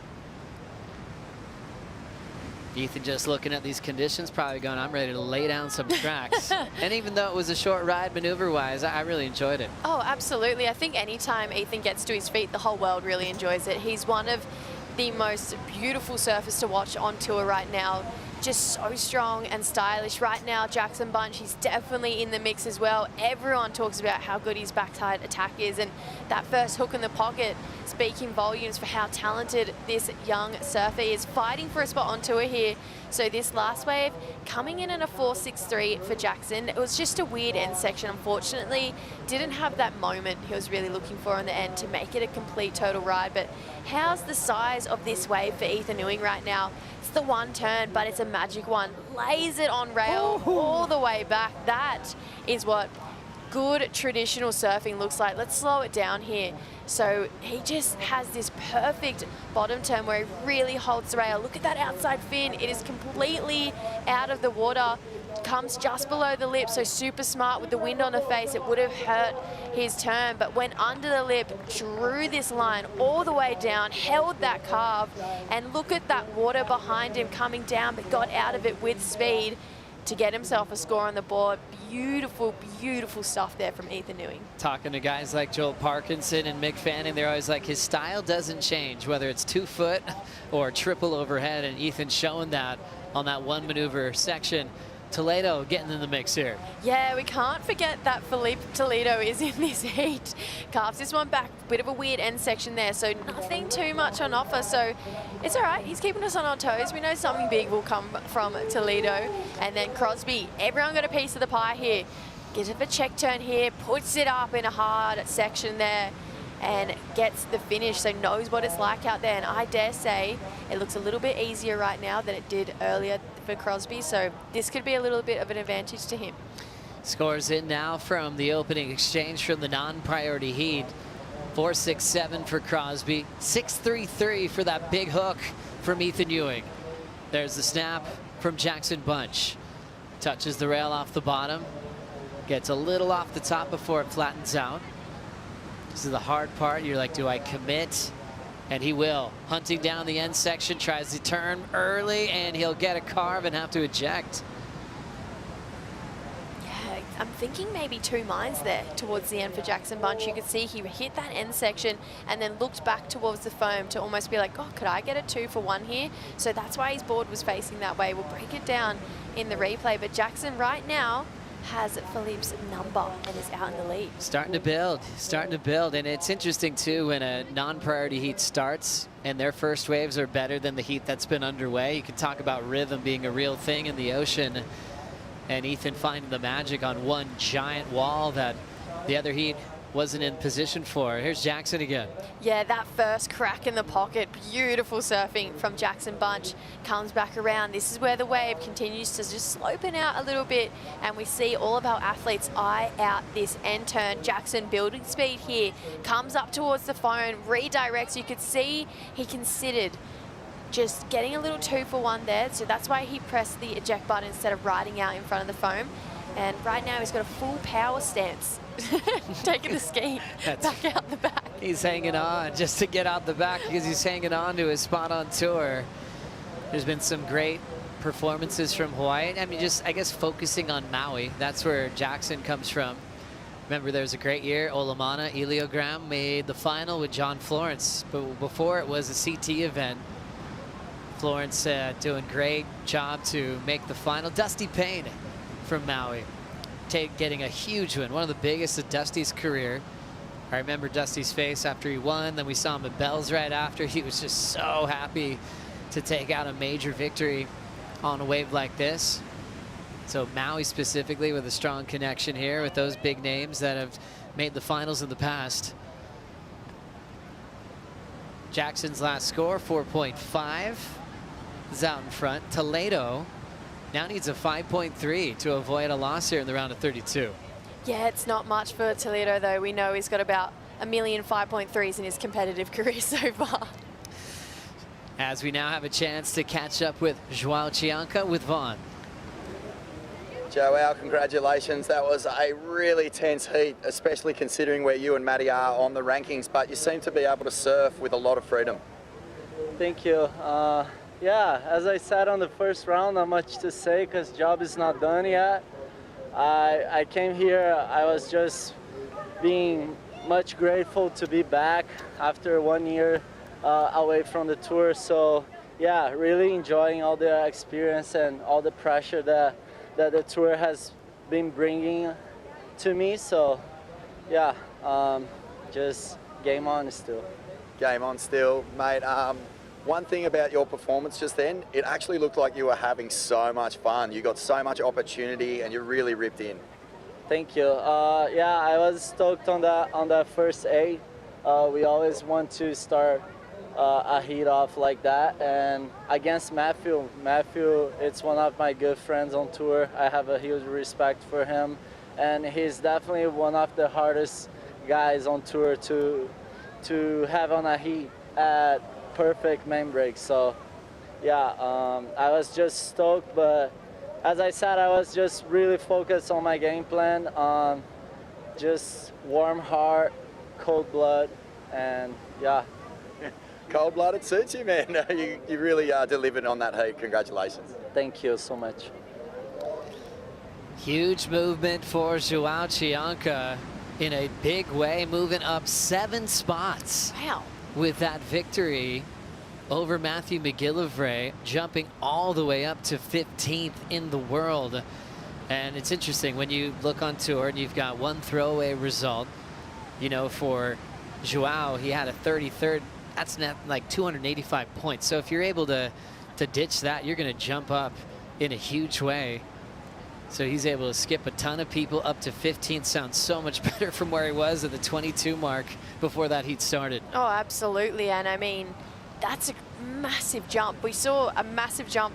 The biggest I've heard this year has been 12 spots from Alejo Muniz after Burley. But from him to go to 22nd to 15th, that is almost just a big weight off the shoulder. He says, I know the job's not done yet because we still have some surfers below him who haven't surfed this round yet, who may get some more points. But yeah, that's a lot. That's more of a bit of a comfort zone bubble, I'd say, that number 15 compared to 22. No, totally, Jesse. On the other side, McGillivray drops 1 spot to 21st, so he's just going to have to wait and see how this unfolds. We lost Liam O'Brien, George Pitar, Ian Gouveia, Sammy Pupo also sent to the Challenger Series along with David Silva and Ian Gentile. Flying through some big heats with a lot on the line for the midseason cut. Jackson Bunch, one of those surfers trying to make a huge jump here. So far, so good against Felipe, but still just talking about 3s and 4s with 5.5 to go. Yeah, I feel like when you're Maddie McGillivray, you're probably keeping a close eye to heats like this. It's the Jackson Bunch, it's the Crosby Colapintos that you are really going to keep an eye on because he's currently in 21st. If 2 people jump him, unfortunately, that sends Maddie below the line. So if Jackson makes this heat and if Crosby makes this heat, it's definitely going to be all eyes on that top 22 spot and who's going to take out those last positions. And Maddie, he's still above the cut line, so his hopes and dreams are still alive right now to stay on tour and not go back to that Challenger Series. But Jackson Bunch is currently winning this heat with 5 minutes to go, so it is a bit of a stress time right now. Big stressor for all those fans for Matthew McGillivray. Watch the live rankings. He's in 21st at the moment, and guys that are right behind him, like Al Cleland Jr. has Joel Vaughn later in this round. Al's 22nd in the world as we see that big, solid, ripping cutback. And turning quickly under the closeout is the Cross. Love how much torque he can put into that carving turn. Great start. Here's Toledo looking to catch fire. It's been a sleepy heat for Felipe. A past champ at Margaret River. He's trying to find the waves he wants, and how about the size in this one? Stepping into gear, Ethan Ewing. Mid-face carve down. Out in front and belts it again. Clean read for Ewing. And he will step off onto his board. Sawyer liking that one, and so did Snake. Just love how much points he can get for an open face wrapping carve.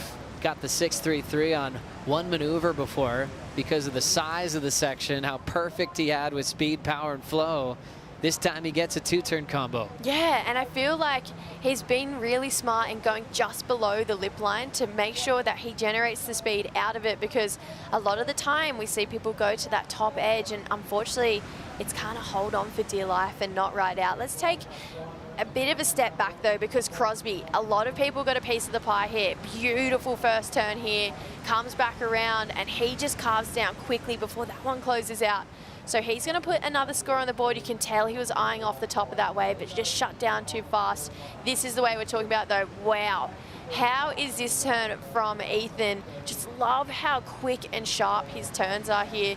Puts it on edge again with that oncoming section and that big wall of whitewash coming towards him, but holds on for the finish. So Ethan doing everything right so far in this heat.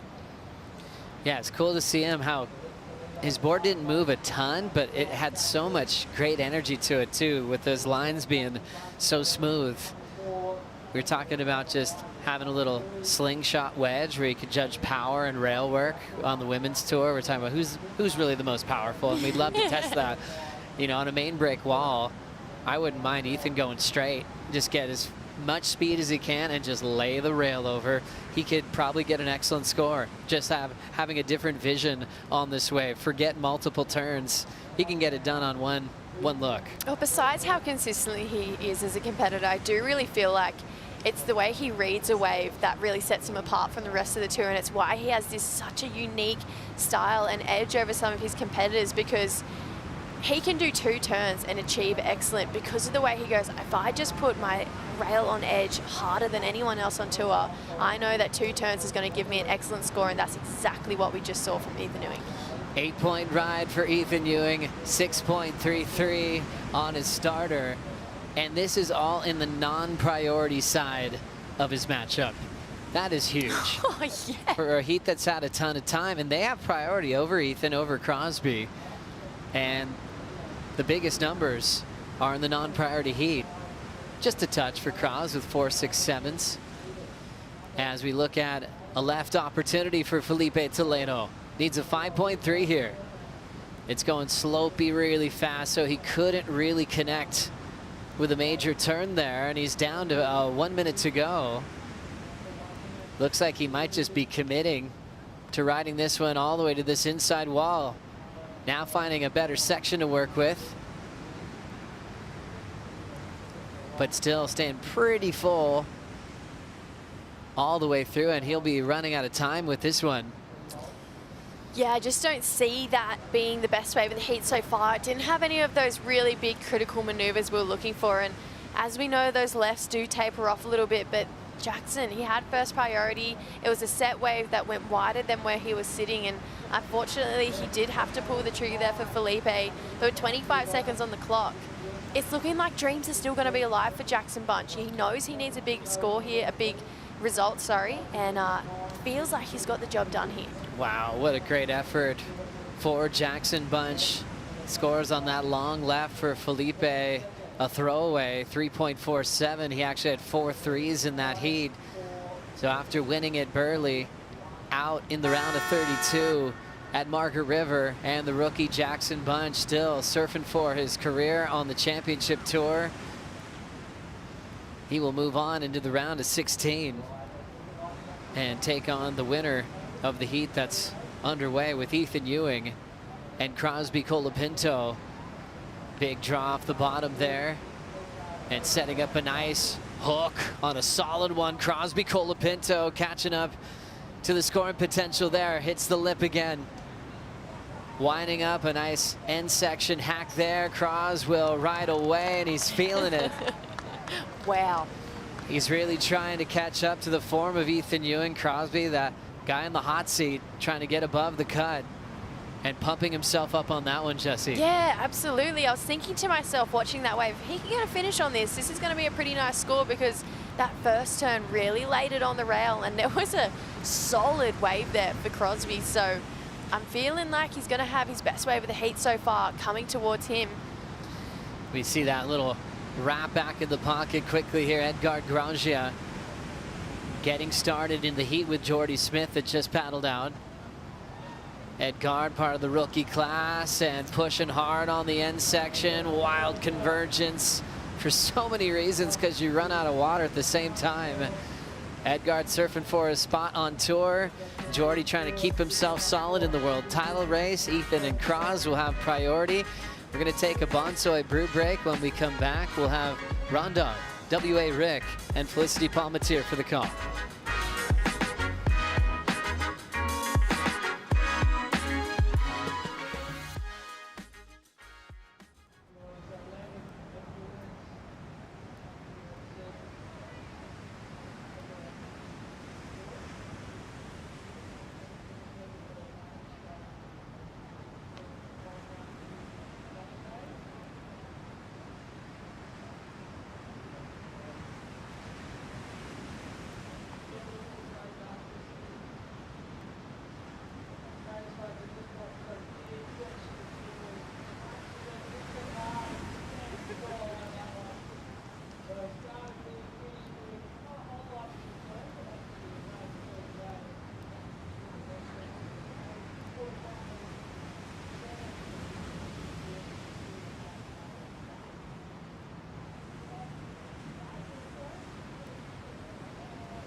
think Margaret River is probably the most visually stunning place I've ever been. It's one of the most incredible places you'll ever go. Something like 100 wineries here. Personally, my favorite is Lewin. I've been coming here for over a decade now. Once you've learned about the wines and then you learn about the art and the bottles, it's really encapsulating the whole meal and what you're getting here. This is a lifestyle place and you just feel really part of it. Welcome back to the show. We are feeling part of it today. The energy is high, and there is a lot of it out there in the lineup. Big swell filling in and big names hitting the lineup here. Geordie Smith, well situated on the tour ranks. The South African in the red goes up against Edgar Grosjean of Brazil, who even with a victory is going to find it very hard this year to stay on the championship tour. Likely he'll be on that Challenger Series, but he'll give it a good nudge. Obviously, there's a lot to gain from doing well in these events. A lot of prize money on the line. Ronnie Blakey with Felicity Parmentier. Richie Lovett. Rich, Big Geordie, he's looked strong this year, hasn't he? He's looked really good, and I think he would have been rubbing his hands together this morning when he saw the swell come up. This is the big man here, big layback hack under the lip. We know Geordie is just so comfortable in these style of conditions. Taking on this foamy end section. Does he get the finish? Yes, he does. Rock solid. And we're seeing emotion out of Geordie this season as well, which is really great to see. Super invested. Yeah, he's also just got a real just happy-go-lucky nature about him as the longest-serving member on this championship tour. Up against Edgard, he'd fancy his chances. The big heat that we're going to be focusing on for the next 15.5 minutes, though, is this heat with Crosby Colapinto looking to save his place on the CT. He's got his hands full with an on-fire Ethan Ewing. Are you kidding me? This wave was insane, that first turn, the drive, just the sheer size of this thing. Are you kidding me? Look how thick the lip is at the top of that wave. Just you can see how much energy is there. There's just unloading directly behind him. But some really well-timed turns there. So this is a giant score. I mean, wow. It feels excellent to me. It's just fully committed rail surfing right from the get-go, challenging that end section, and you can see here Cros just really starting to show us what this means. Yeah, he was scrapping his way through the opening stages of his heat against Ethan. Couple of mid-range fours. Ethan had a 6.33, won the opening exchange, won the second exchange with an excellent score. But Crosby showing determination, grit, and driving into that first turn and putting it all on the line. The lip actually clipped him for a moment, but he just wouldn't be shaken. That thing was unbelievable. I mean, that was about a 15-foot face on that wave, and he just absolutely surfed it like it was 2 foot. Went up there and just cracked the thing. So a couple of surfers out there in different heats at the moment with a massive opportunity to get to the top of the ratings, maybe get themselves in that yellow jersey. Italo, Yago, the top two surfers out of the mix already, still alive. Igarashi, Geordie Smith and Ethan Ewing will look to capitalise here today and edge closer to the top end of the ranks, but not without a spirited fight from Edgar Grosjean, who's way down the back end of the ratings in 33rd position on that live ladder, making his climb. And Crosby Colapinto, who just dropped an 8.83 against Ethan here, and is now only chasing a 5.5 on the live ladder. Crosby already jumping up a couple of spots to 25th position. And the good news for Crosby, if he can survive this heat at the back and just inside the bubble, Matthew McGilvray, Alejo Munez, Cole Houshman, Seth Moniz, they're out of the mix. So there is the chance for a bit of a shift up if he can survive this heat and keep ploughing through the rounds. Wow, there's room to move, and that's all you can ask for. He's in control of his own destiny at the moment, but he's got a big fight on his hands. Well, Warner has been feeling the anxiety, running up and down the steps, armpits just reeking of diesel. It's a high-pressure situation here, Vaughn. Yes. That's such a good call, Griff. Mate, this is fast becoming the heat of the event so far, and you guys went up like Christmas lights when Cros got that last wave. How are you feeling about it? Stressing, man. His career's on the line right now. He's pretty much got to make quarterfinals to stay on tour, and Yeah, this is it. This is what it's all about. 13 minutes left. Got one of the best surfers in the world, Ethan Ewing. Had him against the ropes, and he just dropped the 8.83 to come back, and needs a 5.5 to get in the lead. So, you know, this is what it's all about. We're just going to sit back and keep our prayers alive. Mate, I know it's been a roller coaster this year with ups and downs. Good news for you, mate. You've officially made the cut. Oh, that's great news. Maybe we can send that energy out to crowds right now. Here we go. Here's a set. Here we Well go. done, brother. I'll let you watch. Yeah, Vorno. Love it. On the outside, it looks as though we're going to see Geordie Smith get to work again. 6.67 on his first ride. And look at him just gliding through those bumps with ease as he gets on the front foot and builds some speed for a big finish. Arrives nice and early. Goes to the cutback, brings it right back. And he won't get the big oncoming section, but a unique finish for Geordie. Doing pretty well in the opening stages here and wanting to put the blowtorch under Edgardo and apply some pressure here. Wow, I mean, it's textbook Geordie Smith, right? I mean, just big open ocean. He just carves through it. There's no baubles, there's no wobble. It's just smooth lines and just beautiful transitions as we see Ethan. Whoa, puts it all into that first turn as the wave shuts down there. Ethan Ewing, Crosby Colapinto, really well matched up, both with great forehands, and Crosby was forced to push it on his previous ride. And Ethan now very wary of what Crosby can do. Crosby had an amazing run last year, finished 10th on the Championship Tour, ranked Rookie of the Year, was set to have a big start on the North Shore where he's, you know, had some magic performances in free surfs as well. And yeah, unfortunately for him, broke his elbow. So he's been on that road back to full health. And this is a big test for him. Well, let's have a look at the replay here, Flick, of Geordie's last ride. Yeah, it's beautiful, right? It's just without a bauble, just nice transitions, just really waiting for it. And a really cool finish. I mean, obviously it's not that big bit of whitewash, but manages to get the wrap around there and right out, and he's going to back up that 6.67 nicely. And behind him, Ethan. Yeah, just one giant hook under the lip for Ethan. It was a big statement, and looking to replace that 6.33. You can just see laying that back arm in the wall and just hanging on at this point. Geez, he did that well. Kaipo, what a fight that we've got unfolding here between Ethan Ewing and Crosby Colapinto. You're getting a front row seat to some of the biggest turns of the event. Yeah, it's big and beautiful out here, just like Megan the Stallion. And we're seeing incredible surfing, and not to mention George in the non-priority heat. Here comes the cross on the comeback. Let's see if he can do it, Ron. He only needs a 5.5. First turn is rock solid. As Kaipo said, conditions are really cleaned up. It's beautiful out here at the moment. And these four surfers will look to take full advantage as Colapinto comes through to the inside, gets the finish, pumps the fist. He's fired up. What a heat, 9 minutes remaining. You know you're going to see more from Ethan as well.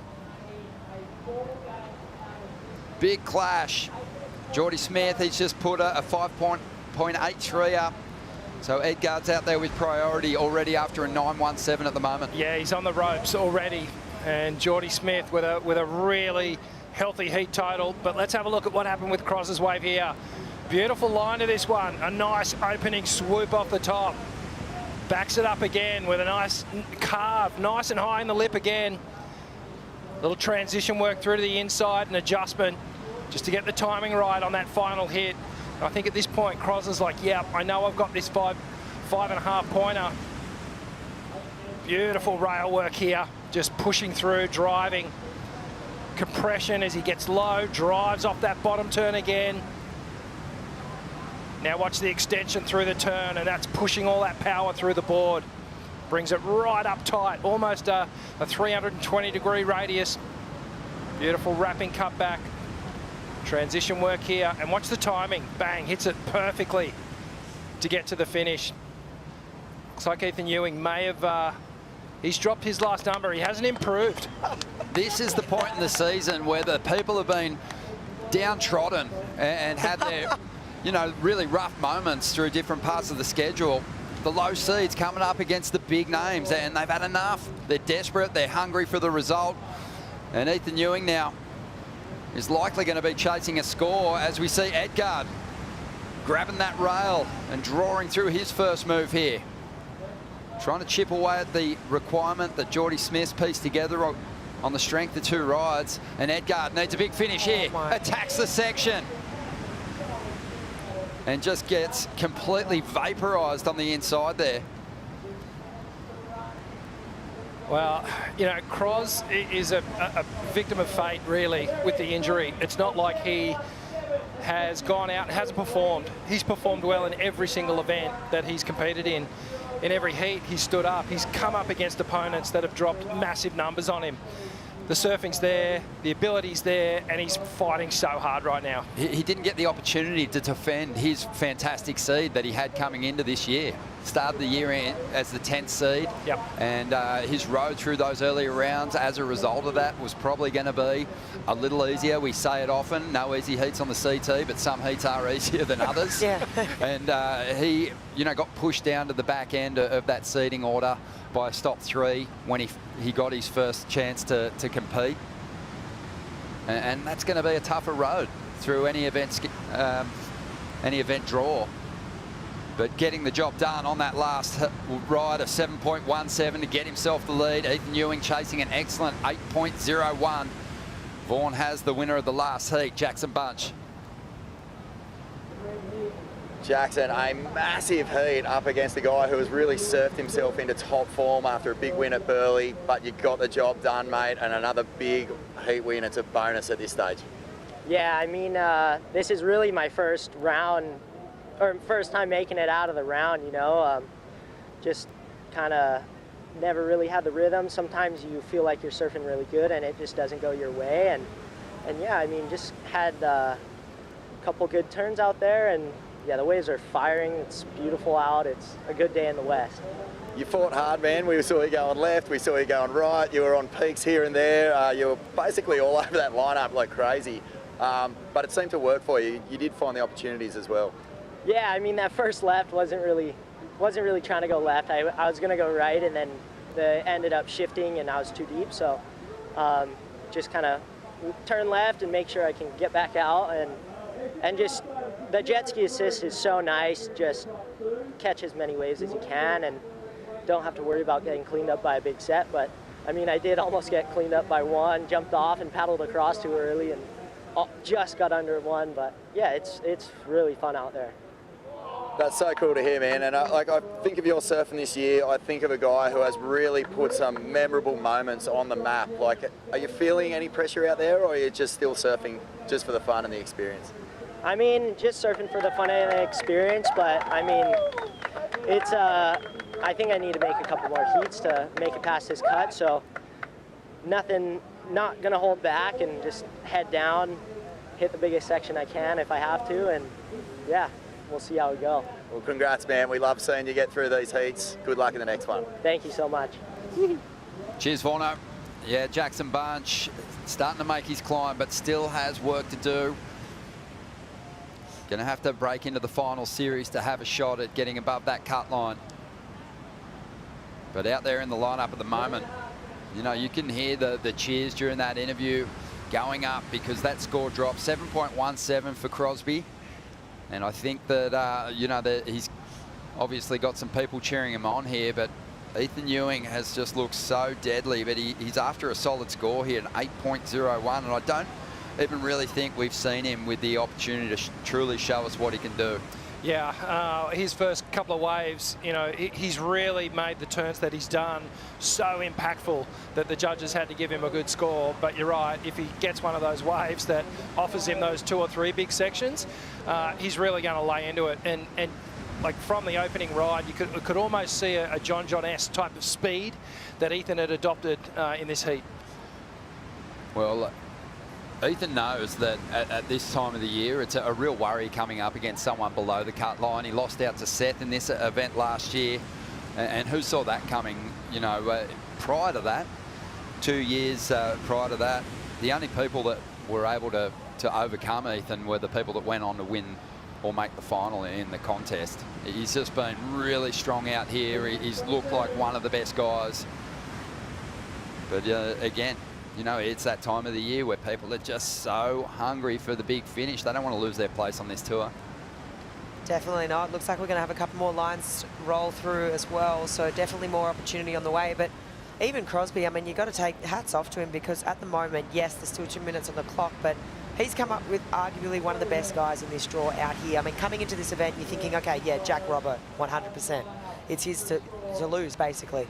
But then, you know, you start thinking about other names who, you know, big, deadly, you know, contenders out here, and Ethan comes to mind. So, and what I'm seeing right now is, like, to your point, Rich, he's taking off on sort of B-grade waves and dropping A-grade scores right now. I think if he can find a wave where he can really open up on it, you know, get those 3 big manoeuvres, I mean, to your point, he's surfing with a lot more speed and almost aggression than what we've seen from anyone today, in my opinion, too. Well, he's got a minute 20.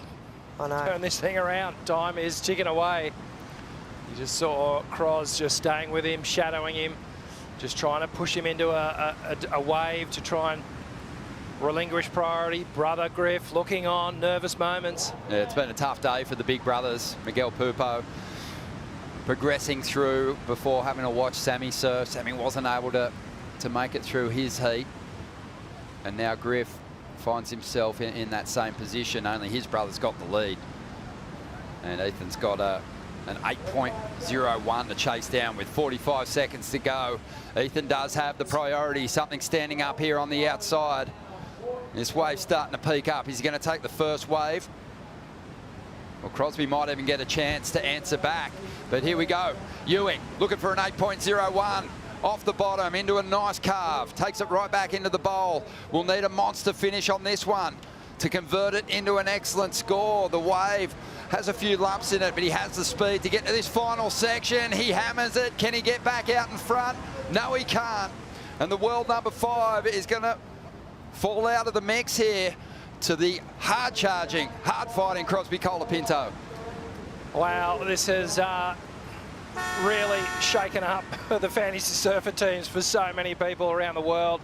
Ethan Ewing, one of the favourites to win this event. Certainly one of the most talented in the field to take on Margaret River main break. And Cross has just put up a gallant fight. Let's see what happened here. Ethan's wave, amazing surfing. There's that beautiful power hack. Those deep slices and cuts that we're used to seeing from Ethan. Cuts back here, looks for something big on the inside and just throws everything at it. He knew at that point to get that 8-point ride, he needed something huge. Yeah. And it was at that moment the crew knew what had just happened. Yeah, Crosby, like Jackson Bunch, still has work to do though. But that is a huge hurdle that he's overcome there. And he is going to be absolutely buzzing. That's a really difficult draw when your CT career's on the line. And he's gotten the job done here. Impressive numbers. And Ethan Ewing bows out for the second event in a row in this round of 32. Wow, those real top seeds are falling, and they're letting the points open. Definitely a lot of room for movement now if you think about, you know, that sort of top 5 picture. You know, Ethan out, Italo out, Yago out. Yeah, it's getting interesting. Now for move. For sure, but we'll see him bounce back. We know that. We're going to take a break. When we return, Joel Vaughan and Marco Mignot will hit the lineup.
Western Australia, it's dreamy. This is a beautiful slice of the world. Abundant waves, beautiful landscape, crystal clear water, great wine, as well as incredible culinary experiences. You gotta come here.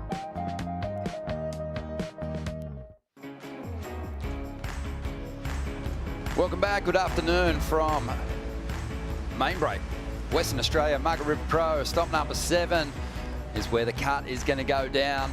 And we've just seen some magic fights from some of the surfers down the back end of the rankings. We've got another great clash here. 2 rookies on the championship tour. Really locked in a battle for that Rookie of the Year title, these two. Joel Vaughan from the Central Coast of New South Wales will be out there in the blue.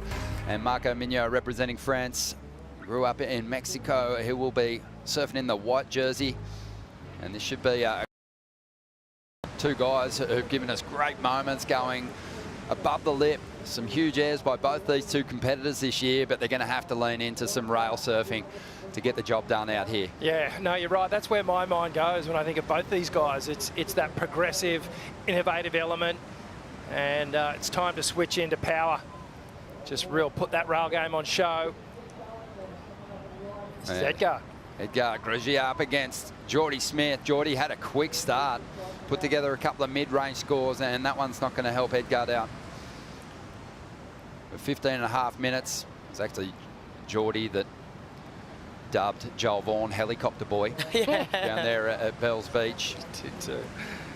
Geordie just looking really just in control out there at the moment. Haven't really even seen him, I think, throw down his best, but one really big committed end section hit that could have possibly fetched him even a little bit more than the 6.67.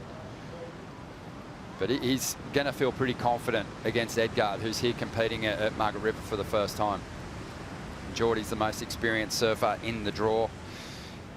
Surfed 10 events here, and 6 times, or 7 times actually, got into the quarterfinals, and even had a runner-up finish here. So it's been a strong event for him. Only 3 times as he failed to break into the quarters.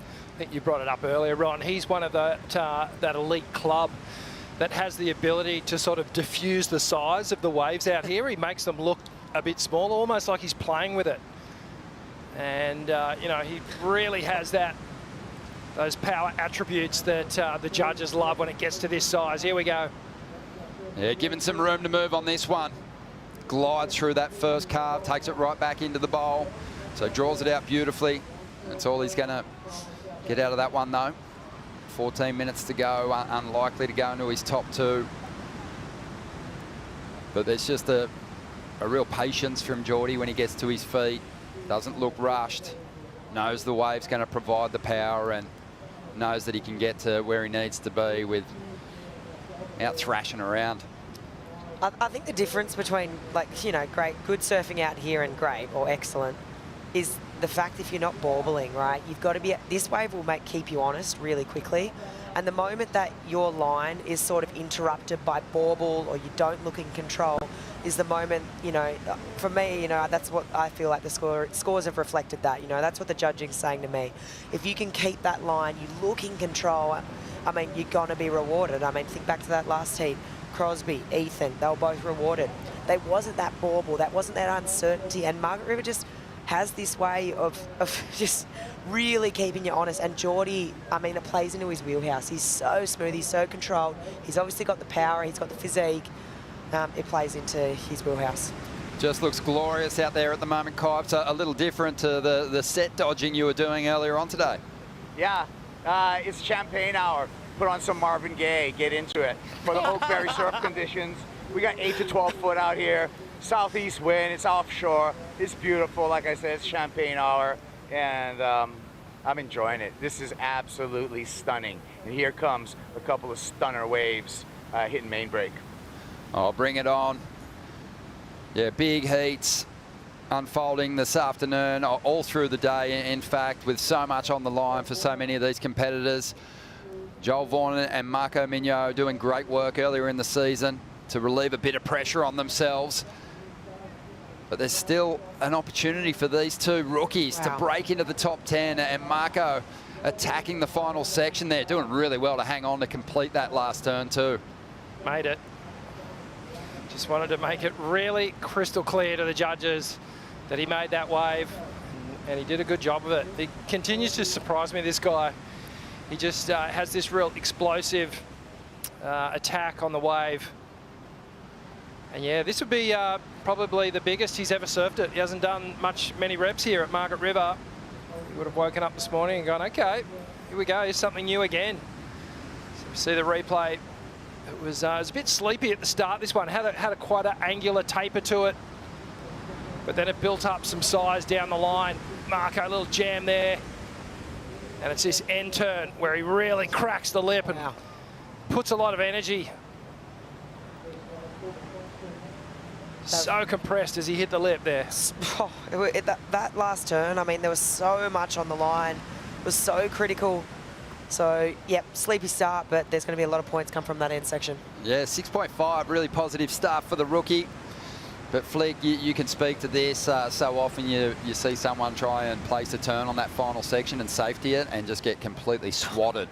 Yeah. But Marco matched the power of the section with a solid hit there. Yeah, it's so tricky to know what to do, right? Sometimes you do want to place it. Sometimes you really have to just be reacting, right? There's not too much time down there where you're thinking about what you're going to do. It's kind of just like you enter that flow state and all the things just click together, right? And I think right there, I mean, we just saw a great demonstration of it because, you know, other times you see people meet that converging bit of whitewash with, oh, I'm going to meet this with power, and that thing absolutely eats them. So, yeah, they just get sent. And, I mean, that was just, yeah, it was perfect timing, that was. So Joel Vaughan waiting for him to drop his first number, but 10 minutes remaining. And Geordie Smith, we've got to just talk about it, came into this event sitting in third position, but with Kanoa already progressing through to the next round. Geordie's been bumped back into fourth on the World Surf League Championship to a live ladder. So he doesn't want to give up that place. He wants to get it back and ascend to the top end of the ranks. That yellow jersey is up for grabs here at stop number 7. Yeah, well, there's every chance that Geordie and Kanoa can really make a good run at that top 2 positions, or even the top position. They're on opposite sides of the draw. Yeah, so Geordie, Kanoa, Jack Robinson and Barron Mamiya can seize that yellow jersey from Italo with a strong finish in this event. But Geordie, as much as he's held control in the opening stages of this heat, he hasn't dropped the big number yet to freak out Edgard completely. He's after an 8.57, 9 minutes to go, but he's been really patient and just waiting now, it seems, for an opportunity with priority to close this heat out. Sort of seems like to me that, I mean, obviously Kite spoke to it before, you know, things seem to have laid down a bit. I mean, I'll say this, Murphy's Law, there'll be a big set. But, you know, when you compare it to that real rising swell that we had this morning, I mean, there was so much energy in that lineup. But right now, it seems to me that those sets are a little bit less frequent. I mean, obviously they're heading out to the horizon now. There's definitely going to be a set, but it just seems like compared to the energy that we had this morning, it's laid down ever so slightly. Yeah, I agree. But more manageable, of course, and the wind not as strong. Beautiful offshore conditions this morning, but geez, it was difficult. So many great moments today, though. Some big scores. So many stories, too, for individuals who didn't progress through their heats. I keep going back to Willow Hardy, the local Grom, the local Gromette. She sent it and really did herself and her family and the local area proud. Oh, she definitely did us proud. I mean, everyone on the hill was cheering when she took off on that thing. That was just it was the biggest wave of the day that had been ridden. It was incredible. The still image from that, or the frame grab, is going to be cool to see. I can't wait to see all the different angles of that. I'd say it's probably up there with one of the bigger waves she's caught. It was a good effort. So Edgard not only has to get himself through this heat, but crack the final, win the contest to have a chance at getting above that cut line. It's a huge ask, a monumental task that he has ahead of him. But one heat at a time, that will be the focus. But it's kind of getting to the point now where it's, you know, if he doesn't get a wave soon, he's going to have to chase down this requirement in a single ride, Rick. Yeah, you'd have to think with 7 minutes to go and just how much water is moving around and the distance the jet skis need to travel. He needs to pull the trigger quickly if he's going to do it in 2 waves. And this is it. He's made his move. So he really wants to chip away at the requirement here. And it's going to all be hedging on a huge end section turn here. And Edgard, he throws it up there, weightless for a second. Did well to ride down through that chunky section. I thought it was going to throw over. He had a weightless run down the face of that white watery wall. Rolling through to the inside now. Not sure that is going to help him too much. Wait and see what the judges think of it. On the outside, Joel Vaughan gets an opportunity here. That's his first ride.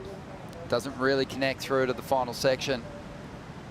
Geordie's just, he's sort of just been waiting to be pushed by Edgard and react just based on what kind of scores he's dropped. But there's no reason for him to give up control of that priority at the moment. No, he'll just hold out until he sees that wave that really offers him that opportunity to lay down a big score and shut this one down. Especially considering this last wave here of Edgard. Let's have a look what happened here. So fades. Nice drawn out bottom turn. And a bit of a slice mid-face. Comes through this foamy section. Geez, does well to just hang on to his board and stay on top of it. And then a little slash through the inside. But no real major moment there. Yeah, he was just surviving sort of that second section, but there wasn't even really a turn in it. He just kind of rode up high and kind of had to survive that really lumpy face. So number has come through for Edgard, though. He did chip away at the requirement a little bit, a 4.6 for him. Needs a 7.9. He took a point off it. So job done there. He's got just under 5 minutes to turn this one around.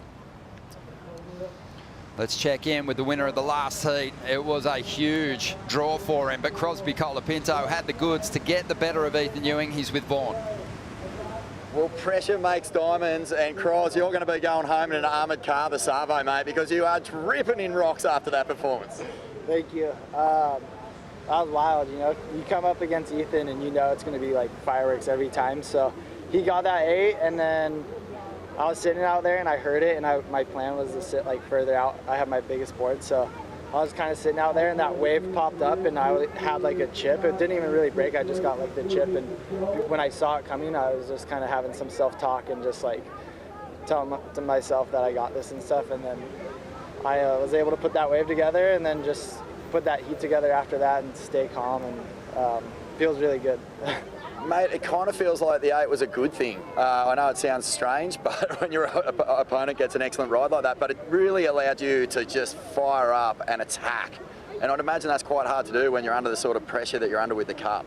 No, 100%. I think coming up against Ethan's actually really, like, I was kind of happy that I saw that draw, because I was like, all right, well, there's only like one option of going out there and ripping right now and just going big. So I was kind of happy to see that, and then also just to surf a good heat and put some waves together out here. Like, this wave's so challenging and all the prep work was so hard. So just like, I felt like just putting waves together felt so good too, you know, and just, yeah, keep going. Mate, that one gaff, that one real crazy one right in that nuggety section just must have just lit you up. Yeah, I was psyched, but just like trying to stay in that moment of that wave, because it's easy to get carried away after you do one good turn. Like, I gotta finish. So yeah, just happy to like put those waves together and put that heat together. Jackson Bunch up next, mate. Another guy who's fighting for survival. It should be a good battle. Yeah, it's sick. We're good. Like, we're good buddies on tour, and we're good golf partners, surf partners. So it should be sick. Hopefully, we're at the box, and that could be exciting. Well done, mate. Absolutely stunning performance in one of the heats of the event so far. Thank you. Yeah, Crosby Colapinto. You can tell he's a man on a mission. That was a huge heat win, but not really letting the emotion get the better of him just yet, knowing he's still got some work to do. As we go to some replays now, Marco Mignot out there looking to back up that 6.5. Yeah, just a bit of a sleepy cutback, multiple stages, to the turns, and then he comes through the inside, hammers the lip, gets to the finish, so he's still building scores here. He took off, got the 6. Joel took off, got the 1-8. So he keeps staying ahead of his opponent at the moment, and I think that's all he really needs to do. He's got to watch out, though. Joel, he's going to be fired up in a minute. Yeah, he's a bit of a glue foot, Marco, isn't he? I mean, he's stuck some great airs throughout this year so far, but, you know, having that skill to stay on your feet on the end section here at Margaret's, you know, is often the difference between moving on or getting bumped out of the draw. Well, I think, you know, just think back to Burley, those big airs he was doing, like the awareness that he has of his board and his body and where he is at all times, like it's only going to help you on this end section, because there's so many times you go into that converging bit of whitewash and you can't even see where you're going, what's up, what's down. So he's got great awareness, and it looks like he could do it in his sleep. He just rides out no problem. So yeah, chipping away at it. He's got a backup now and putting a bit more distance between himself and Joel. Yeah, you think about those two rides, and it's all on the strength of those final moves. 6.5, 4.33. Joel Vaughan, you want to stay on pace here. We've seen heats get away from competitors, and here is Joel. Nice turn. So a really clean start on this one, and he gets that second turn in early. So a good sized wall, couple of hits.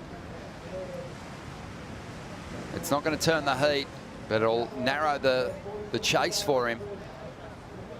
But 30 seconds remaining in this heat for Edgar Grosjean, who is after a 7.9. Set standing up on the outside. Geordie still holding priority. And he'll do his best to limit the opportunities for the Brazilian here.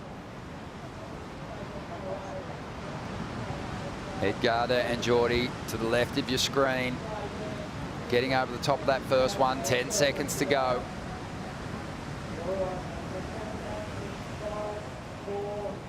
And Geordie, got to be careful to get to his feet in time here. Oh, and I think he was really aware of that. Your priority's gone when the heat comes to a close, but Geordie Smith getting the work done early there, Rich. 6.67, 5.83, and wasn't really tested in the back half of the heat. No, it was more of a defensive play for Geordie towards the back half. Got those 2 scores early on, and just had to see the time. Just watch the clock come down. He's got more, though. He's got much more. Edgar Grosjean, he will be on the Challenger Series competing in that first event in Newcastle, kicking off June 3rd. But we're going to take a quick break here. Another great clash about to hit the water. Rio Waida and Al Cleland up next.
Don't forget to get on to worldsurfleague.com and get your Western Australia Margaret River Pro merch, and there's plenty more that you can tap into. Mark the occasion. What will be a memorable event, it always is. Plenty of big moments. Obviously a lot of pressure on the line, and that is going to be the caper for the 2 surfers who've just hit the lineup, Rio Waida and Al Cleland. But it is going to be Marco Mignot, who we're going to see on this first wave of this huge set, rolling through to the inside, trying to get rid of a 4.33 here, Marco. We've just seen Joel Vaughan enter the conversation with a 6-point ride on his last wave, so we've got a good little heat on our hands unfolding here. Yeah, that's exactly what Joel had to do. He needed to match Marco's first ride. And we've just seen him take off on another one. Get a couple of good turns, bit more commitment to this outside manoeuvre. Big wave. Gets right up high, hooks it under the lip. And then just S-turns his way through to this inside section. Gets there early. Nice cut down to avoid that plume of whitewash. Just the explosion behind him. He was stoked. Yeah, I've enjoyed watching Marco compete this year. He just gives it everything. Leaves nothing out there. And now we're going to see, looks like Rio on his first ride in heat number 15. Clean finish there for Rio, who's really struggled at this location the last couple of years. He's had 2 33rds. And he's going to have his hands full with Al Cleland, because he's really proven to be one of the heavy hitters, especially as a rookie, throwing down big turns every time he hits the lineup. Yeah, his personality really kind of matches this style of wave, doesn't it? He's that sort of Clubber Lang type of aggression where he just goes at it hard. He only knows one speed, full throttle. And he's got the power, strong stature on him. Now let's have a look here. Rio's first ride. Big swoop off the top, waiting for this wave to stand up again. And does well to connect with that finishing manoeuvre.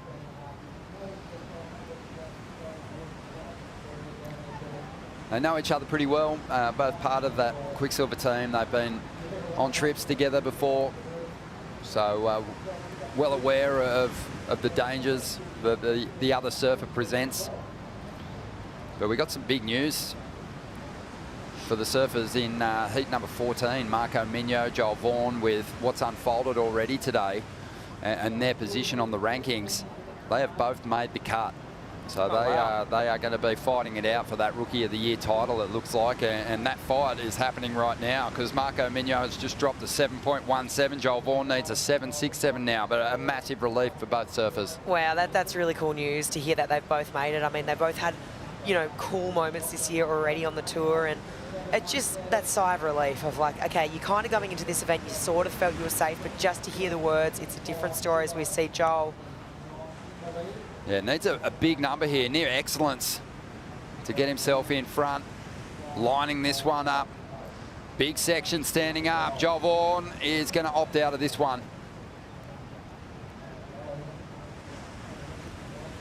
But yeah, I think it also affords the rookies, Rich, a bit of freedom to really improve their surfing through the back end of the year without fear of being knocked early. They can attack a little harder, they can go big. We know Joel Vaughan, even though he was above the cut line coming into this event, he had the lowest heat score average of any surfer above the cut line. Yeah, and he would know that. He'd be acutely aware that you know, his performances on the tour probably don't reflect, you know, what he's capable of. And you know, alleviating that pressure, it just allows you that freedom to really open up, to start taking some risks in heats, because unless you actually do it and perform it, you sort of don't know that you're capable of it until you go, okay, I've changed my mindset, gone into this heat, I've performed better. Now that's what I've got to do going down the line. Yeah, so Joel falls down the order of priority and still looking to track down a 7.67 here, just over 13 minutes to go. Rio dropped a 5 on his first ride. Al Cleland yet to take a wave. Yeah, and these guys wouldn't know yet whether they've actually qualified until after the heat's over. So whoever does actually dip out, there'll be a little consolation prize there for them when they come in. Yeah, Al Cleland too, he's, you know, hovering just inside the cut line in 21st position. So a crucial heat for him, with a couple of surfers just behind him on the leaderboard, still charging through the rounds. Yeah, so this is a big one. This is a really big heat for Al. It's pretty important, right? I mean, you know, we think about Crosby, Jackson still in the mix. There's a couple of guys that could overtake him here, and he's come in, I think he's just above the cut at 21, is he? So this is a big moment. I think But for Al, I mean, you couldn't really, I mean, maybe he'd want some big hollow waves, but really, this is the type, when I think about Al's surfing, I think about his strengths, you know, the power, just that aggression, the go for it mentality. I feel that this sort of plays into that really nicely. So, yeah, it's going to be a good matchup between him and Rio. Yeah, he's right there in 22nd position, Al Cleland. So, you know, Crosby Colapinto has already jumped up 3 spots. He's up in the 24th spot. Wow. The way he surfed that last heat, you know, you'd be saying to yourself, I might want to leapfrog Matty McGilvray, Alejo Muniz, Cole Houshman, Seth Moniz, just to really make sure I'm going to be on tour, because Jackson Bunch also charging up the rankings as well. Well, I guess the good news for those guys is that Jackson and Crosby are going to be in a heat together. Obviously, both can't get through, so you know, one of them is potentially going to steal some points and do some leapfrogging. But yeah, Al's in a real precarious zone. You don't want to be sitting around 22. Let's hear from some of the tall timbers down there on the event site. Vaughan Blakey with Geordie Smith, the winner of the last heat.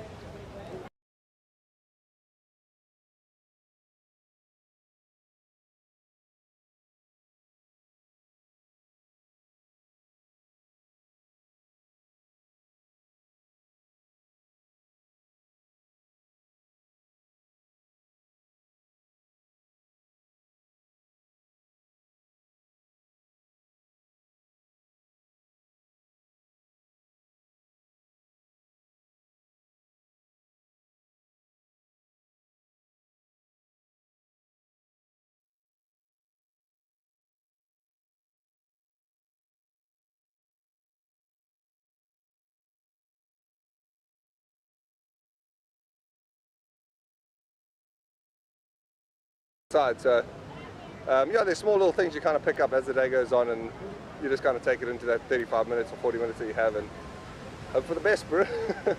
Mate, one bit of news for you. You've moved up to 2nd in the world after that heat win, and Italo's out of the event. Thoughts on that? Yeah, it looked like he surfed well. I think Jacob just surfed better, so yeah, still early days. Sorry, I can't hear myself think. No worries, Right, I'm loving it.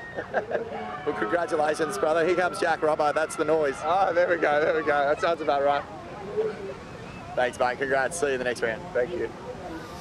Geordie Smith, yeah, just isn't he sounding like the seasoned campaigner that he is there? Just took early control, knew straight away that his opponent was going to need an excellent score, was going to be looking for insiders, just sat out there like the big unit that he is, and just controlled that heat, start to finish. Yeah, I think measured's the wrong word. It's almost like a paced approach of someone who has so much experience and maturity, and also the confidence in what they're doing and knowing exactly what they need to do against their opponent in these type of conditions. You know, Geordie's, I think, not surprised himself, but finds himself in a position that's he hasn't been in for a long time now, and he's really starting to find a bit of comfort up the top of the ratings.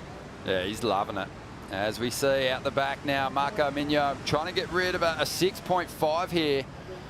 Looked pretty deadly, scrapped nicely through the opening stages of his heat. Has set himself up well here to put the heat right on Joel Vaughan. Drives up into this final section. There's a nice hit, but he is going to get slammed trying to ride out of that move. Sitting in 17th place currently. Joel Vaughan just ahead of him in 16th.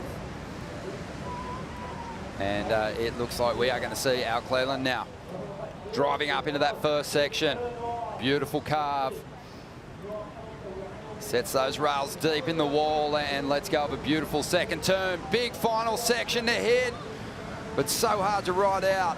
Just got there a little late. It would have been a massive number had he ridden out of that whitewater. Yeah, he had the right idea for sure. I mean, I don't see how else he could have gotten through that section. I mean, he had to go for it. The first couple of carves were really, really nice. The second one in particular for me really stood out. I mean, we just hit it so high. I mean, the board sliced so beautifully through that wave. And yeah, I'd say he would have been excellent if he'd made that last turn for sure. But wave on the board now. Let's have a look at it. So this is Marco's last one. And just carving back. I mean, he's trying to improve on a 6.5 here. I mean, with the fall, he's definitely not going to do that. But he's obviously wanting to keep Joel off that wave. So utilising that priority. And he goes down, but then Al behind him, Rich. Yeah, big wave for Al. This is the first wave of the heat. Nice opening carve, extends it, holds the rail. And then this second one, really high up in the lip. Heads to that final section, and the Malachi Crunch just gets him. If he'd made that, that had excellent score on it for sure. Well, as the results are falling in, people are saving their place, surviving this cut, and AJ has tracked down a very happy Joel Chianca. Joao, you've been a man on a mission here in Margaret River with the goal of making the cut. Congratulations. You officially have. What does it mean to you to have done that? Thanks, AJ. I don't know how to answer that question because I was really I was really trying to not think about, and I knew I had literally a mission in Margs to make the cut. It's been a tough start of the year for me.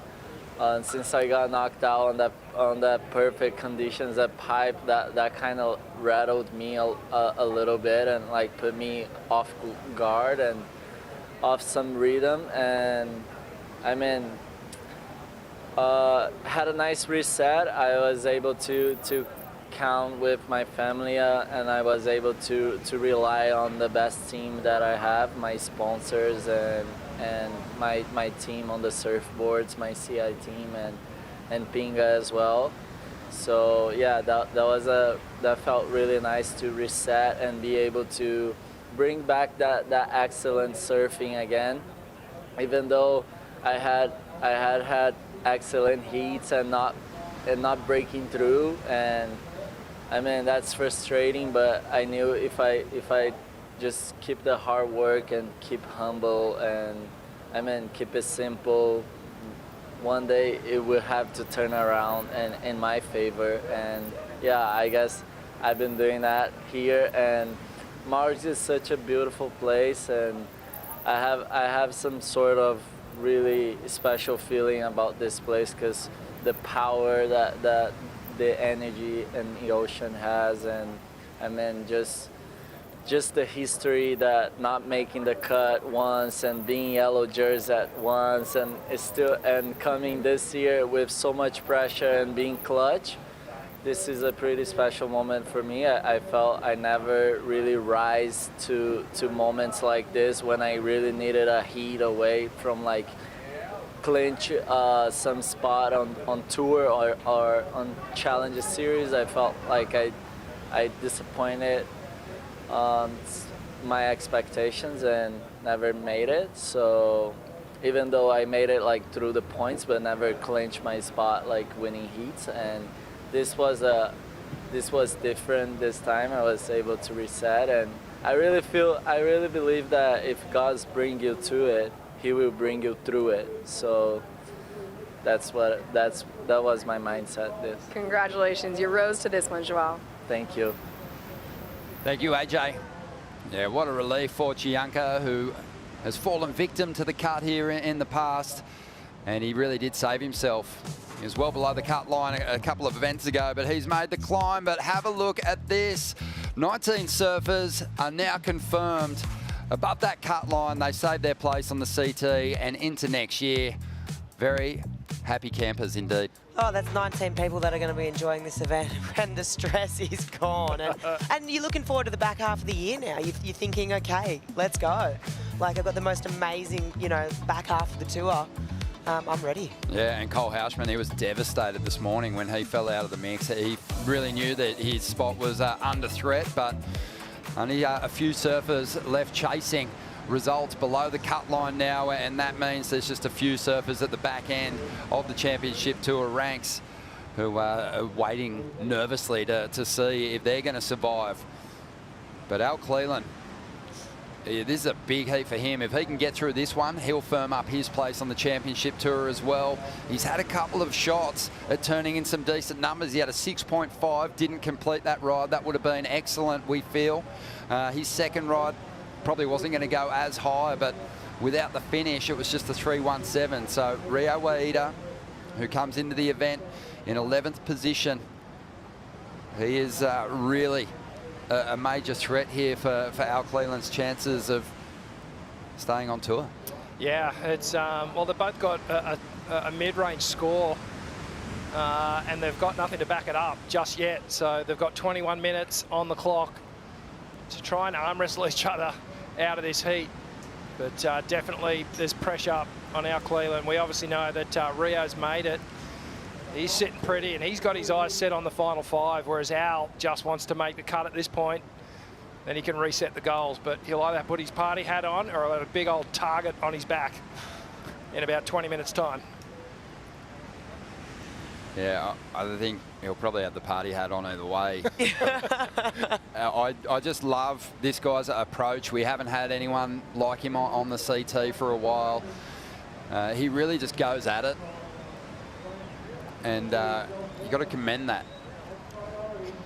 You know, there is a lot of surfers who are groomed to get to this situation, get to these championship tour ranks, and his whole approach is just unhomogenized. There's just nothing about it that looks like anyone else has had a say in how he should approach a section or a heat. He just pulls apart the criteria his own unique way, as we see Joel Vaughan fighting for a big number here, a 7.67. Great turn there for Joel. Needs to get out in front of it, and does. He needs a huge score, though. Is that the one that's going to do it for him? Marco Mignot, right behind him, has been solid in this heat so far. And it's going to come to a close here. That was the last exchange. Where are the numbers going to go, Rich? Wow, it's they both took off on big set waves. Both got 2 clean manoeuvres done. Joel needing that 7.67. Near excellent surfing was required. Let's have a look at the replay. Beautiful looking wave here. Nice smooth cutback. The wave starts standing up on the inside. Green face, jams it in the pocket, nice and high. An avalanche of whitewash trying to chase him down. And he stays in front of it. Marco on the outside. Yeah, Marco behind him, just finding a bit of open face there, really tight arc in the pocket. And a little bit of a bauble there, but he's been so consistent on these finishes, so he's going to ride out. I mean, Marco's looking to improve on a 6.5. I mean, Joel's searching for the highest wave in the heat, the 7.67. You just got to reflect back on Marco's 7.17. Wasn't near it. It was a different approach, that's for sure. That one big bell at the end, I mean, that was really impressive, really tall section, but not sure if it will be the score. Gee, he's got to be the highest wave of the heat. Yeah. We know that they pay the big finishing manoeuvre. It had that, but the opening turn, just the wave didn't quite stand up enough, I don't think. Well, the numbers starting to roll through now for Joel Vaughan, and he is going to fall short. It's a 6.8, but he can take some confidence in laying down a big hit on a tricky section out here, and he'll still maintain pace with Marco and be in the fight for that Rookie of the Year title, and also keep his place on the CT through the back half of the year and into 2026. Yeah, well, there's that little consolation prize we're talking about. He's made the cut. Now he can really focus on the rest of the year, really dig into some of these events pressure-free. Yeah, nice end section hits from Marco. Help him turn in the victory here. We've got another big clash about to hit the lineup. The local boy, the 2-time winner, Jack Robinson, will go up against Imai Kalani DeVault. We'll bring in Joe Tapel, Jesse Starling and Vaughan Blakey for the call.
how do you eliminate pressure and expectations and all the head noise that comes with it. We are not from the surf industry. She has a very cool, calm exterior, but she internalizes. Drive is a big word. I think from being a single mommy, he carries that weight with him. Surfing's so hard to win a contest, win a heat, win a world title. He's a little bit tortured by it, like almost destiny. He wants to put on a show. He wants to surf his best. He wants to do it for himself. He wants to do it for the fans. He sees things differently to everyone else. A lot of sacrifices for sure. There's a ton of pressure. But a ride that's only just beginning, it feels like.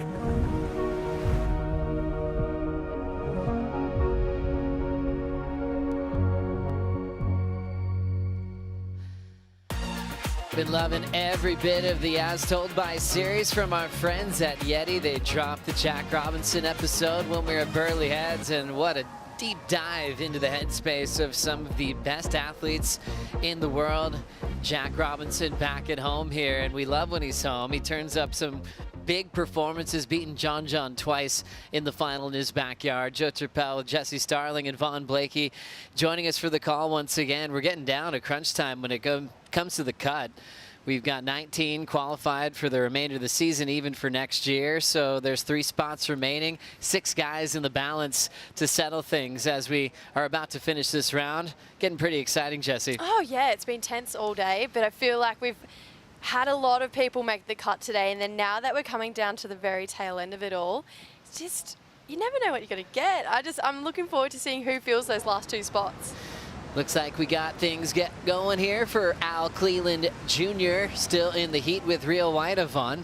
Yeah, well, Al is desperate to get through this heat because he's one of those guys who, the 6 guys you were talking about, Joe, if he gets a good result here, he can basically solidify a place for the back end of the year. And also seeing Jack Robinson get going here in the afternoon light in the non-priority heat. Yeah, that first turn was beautiful. Got a little hung up in that second one, but still just able to generate so much speed. Looking like he's riding a board with some extra length. Look at that section. Hits it. Oh. Wow, a lot of water coming down on him just then. This has just been one of the best days of competition this year by far. Like, the surf has been pumping, and we've seen, like, really the world's best surfers having to navigate this lineup. There's been roll through 15 footers. Like, Jake Patterson was down there. There was a set this morning. He said that's every bit of 15 foot, and you know, that's me being pretty conservative. So they've dealt with that out the back. They've been dealing with this giant apex of different swells just colliding as the end section looms, dealing with the cut, dealing with rankings, dealing with everything. It's been a day for the Brooks. Like, I've had an unbelievable time watching it. The performance has been sick, man. It's been so sick, Vaughn. Like, the swell just keeps pulsing too. Everyone's had an opportunity. It's mad. And speaking of which, we're going to fade with Rio. Opening hook, tracks back to the pocket. Nice little redirect again. And the man from Bali ends up ejecting out the back there. It's been cool seeing a lot of great Indonesian surfers last couple days. Running into Made Sutra. Oh, cool. TP Jabrik also as well with his son. They've been surfing a lot and hanging out with Rio as well. The Quick team had a little premiere down the coast, or up the coast in Dunsborough, and it was fun to see Rio in front of a huge local crowd of grommets, getting his signature, getting to know Rio Waida, and it's been his best year to date. Real happy, real easy to talk to. You know, he's a pro surfer, he's a superstar, but he's still really connected to the stoke and the source of why it all began for him. Oh, absolutely. I feel like all of these guys are, and I think even it's so many times when you chat to an athlete that have maybe got lost along the way, or anyone who's a surfer worldwide who eventually falls out of love with surfing for some way, shape or form. It's always them coming back to the roots, why they started, why they love it. At the end of the day, just to have fun out in the ocean, and everyone always comes back to that and re-falls in love some way, shape or form. You know who's having the most fun? Me. No, I'm kidding. You know? You? And Kaipo. What's up, bud? Nothing, just dodging a set right here on the right. Whoa. And No, it's beautiful out here. A bit of glare. Check my Apple Watch, see what's going on in the heat. Looks like Al's still up ahead with heat control over Rio Waida. We're waiting for that score to come in. Al holding on to priority.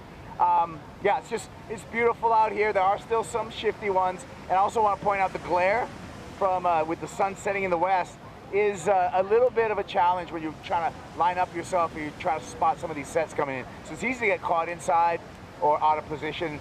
And yeah, that's what I got from out here on the right. Awesome, Kaipo. Thanks so much. And as you saw with Kaipo, he's wearing an Apple Watch, so he gets to feel like just like what the competitors feel. And to have this technology on a wave like this that's so far out to sea, there's been events where you're relying on the announcers to do it, and they're blaring it. But sometimes with a lot of energy or wind, it can be really hard to hear what's going on. So a breakthrough in technology where they got the announcers there, but they also have the ability to look at their Apple Watch and see the scores coming in real time. They see priority. They've got it all. Oh, absolutely. And considering that there's 15-footers coming through, when those waves break, it's loud. It is very loud. So no matter how loud the PA is, when that's coming towards you, all you can hear is the head noise in your head being like, all right, am I going to bail or am I going to duck dive? And then you've got the roar of the ocean coming towards you. So to have that on your wrist, it is a bit of a game changer, honestly. And we've been blessed with pretty good winds today. Imagine it was howling out there. You probably wouldn't be able to hear anyone. So love the update. And Jesse, you're just coming off the beach of Burley. Yeah. And you notice like you just read the situation and the arms are waving again. Yep. Are you ever kind of like, I just said that? Yeah, yeah. Felt that a couple times over there, Burley. Oh, just said that. Here we go. And we joke about it. We're like, maybe it's a play. When they've got a big score, they want to keep hearing it, right, Vaughn? Well, it was lucky it was Jess calling and not my mum, because she would have said, I told you once, I'm not going to tell you again. Yeah, and they're allowed to keep waving their hands. They can ask for time. They can just keep it going. As we look at 9:25 on the clock for Al Cleland Jr. here, getting very close to making it official to make the back end of the season. Representing Pascuales, Mexico, one of the most popular humans to hang out with. As we see another solid wall setting up for Rio Waida, locking in a nice little top turn, redirect into the pocket. Pushing on the back of that board for a little bit of extra, and we'll just get thrown off on the convergence. Rio's been surfing so fast. He's had a couple of awkward heats. Bells didn't feel very comfortable, but he looked at it, admitted it, posted on the internet about it, and then kind of recovered. As we see Jack going down in the heat with Imai Kalani to vault.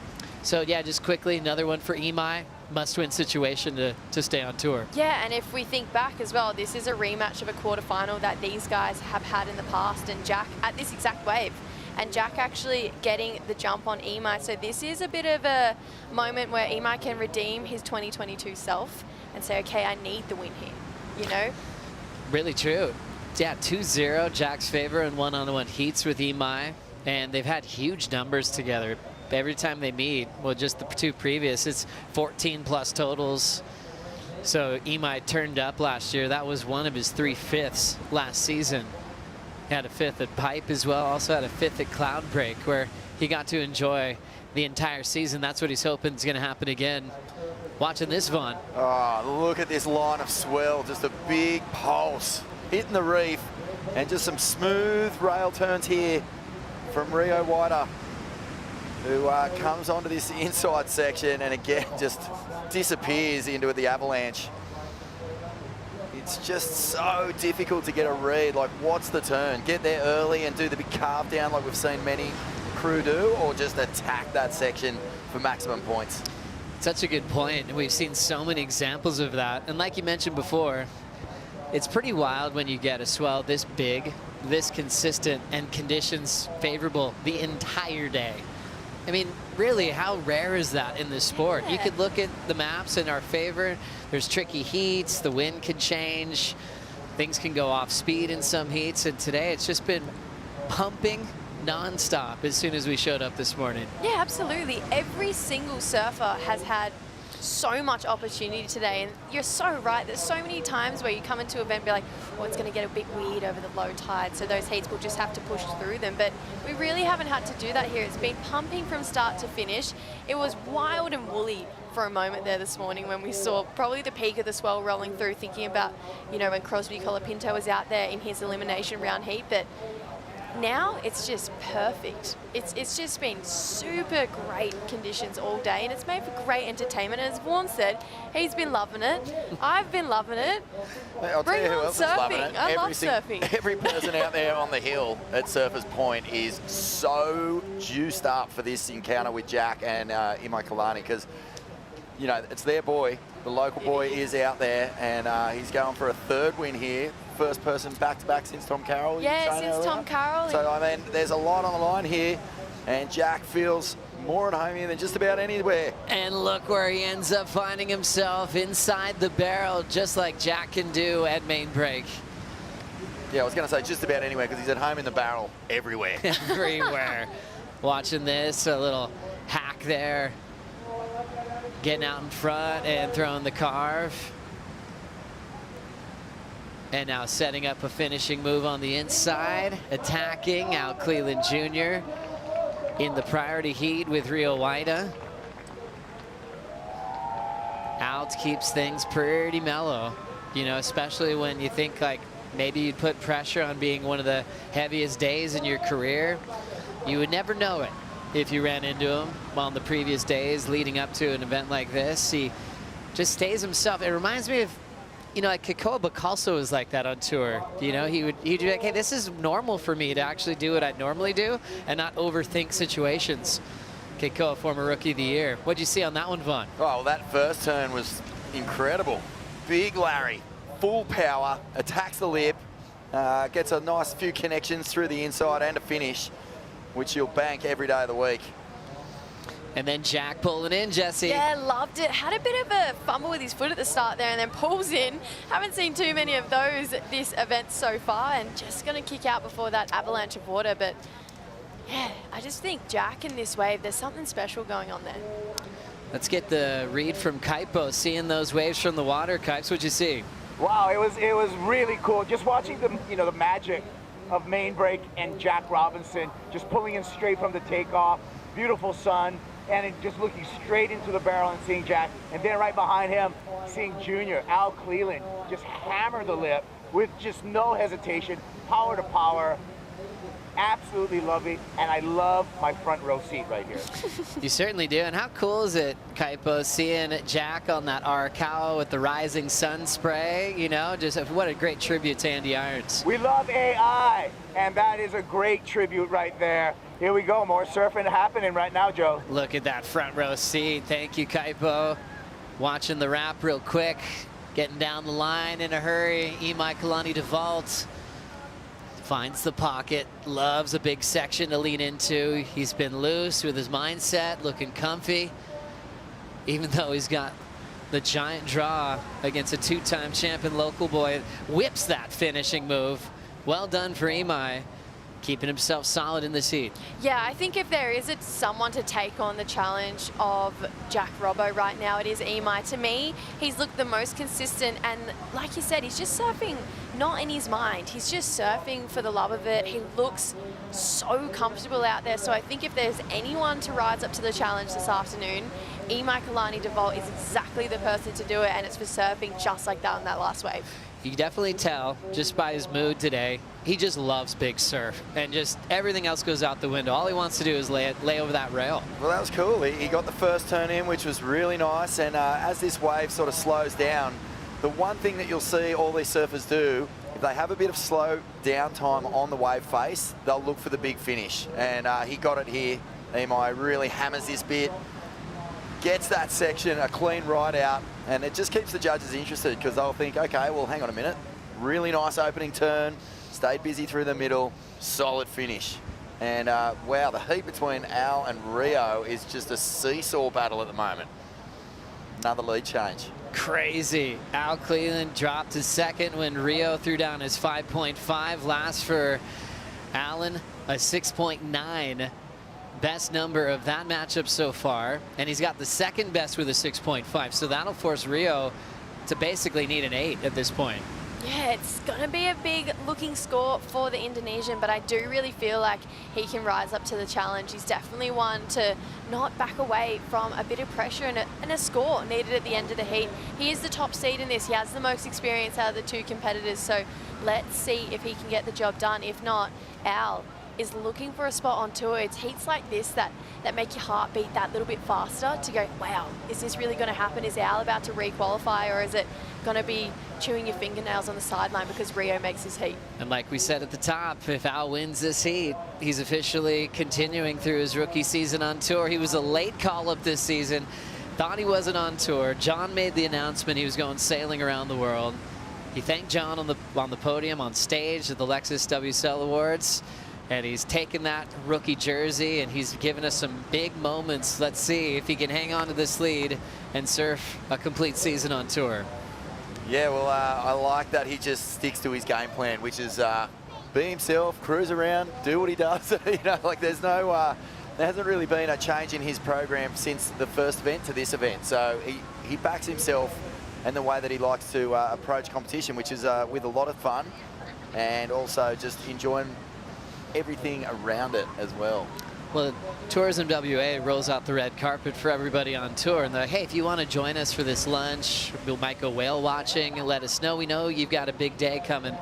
Everyone's like, yeah, I've got to focus. I was like, what time are we going? I'll be there. First guy on the bus yesterday, looking for whales, going for a big lunch at Glenardy Road, and look at that. It just helps him be himself. He's able to make the season. Felicidades. Congratulations. One of his best buds there, celebrating the news that Al Cleland Jr. has officially made the cut. Yeah, that's Rolo there. He's been on the journey with him. He's just come on tour and supported him and been that support network that he needs. And I think he's feeling the win just as much as Al is too right now. This is big for Mexico. This is big for the rookie class and for the tour. The mascot will not only surf the whole season, but he's on tour next year as well with a very favorable schedule. That is sick, Joe, and we know what this guy is capable of in solid ways. We've got some Pacific juice coming our way this year. He could be a real standout and do some magic stuff in the tail end of this year. Wow, that was a huge one. Rio White, unfortunately, knocked out in the round of 32. A guy that's focused on winning a CT event this year came close in the pool in Abu Dhabi. So he'll look to bounce back at lower trestles and keep himself in the title hunt.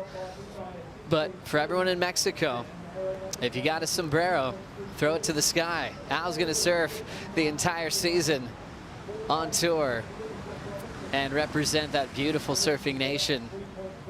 He'll ride this one all the way into the beach, and oh my goodness, can you imagine if his heat's at the box tomorrow? What are we in for? They are making a call there first thing in the morning. And also a lot of potential at main break as well. Either way, he's going to have a good time. Oh, absolutely. And I think, you know, people worldwide have made a genuine connection with Al. He's a personality that is really easy to fall in love with. And for him making the back half of the tour, I think there would be people worldwide right now just thinking, yes, we get to see Al on the back half of the season and thinking about the big slabbing waves that the tour is going to go to. He definitely can do some damage, but thinking about big slabbing waves that we could go to tomorrow, it's game time. He could also do some damage on the high performance waves we've got on tour too.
It's time to get you caught up on a big day at main break.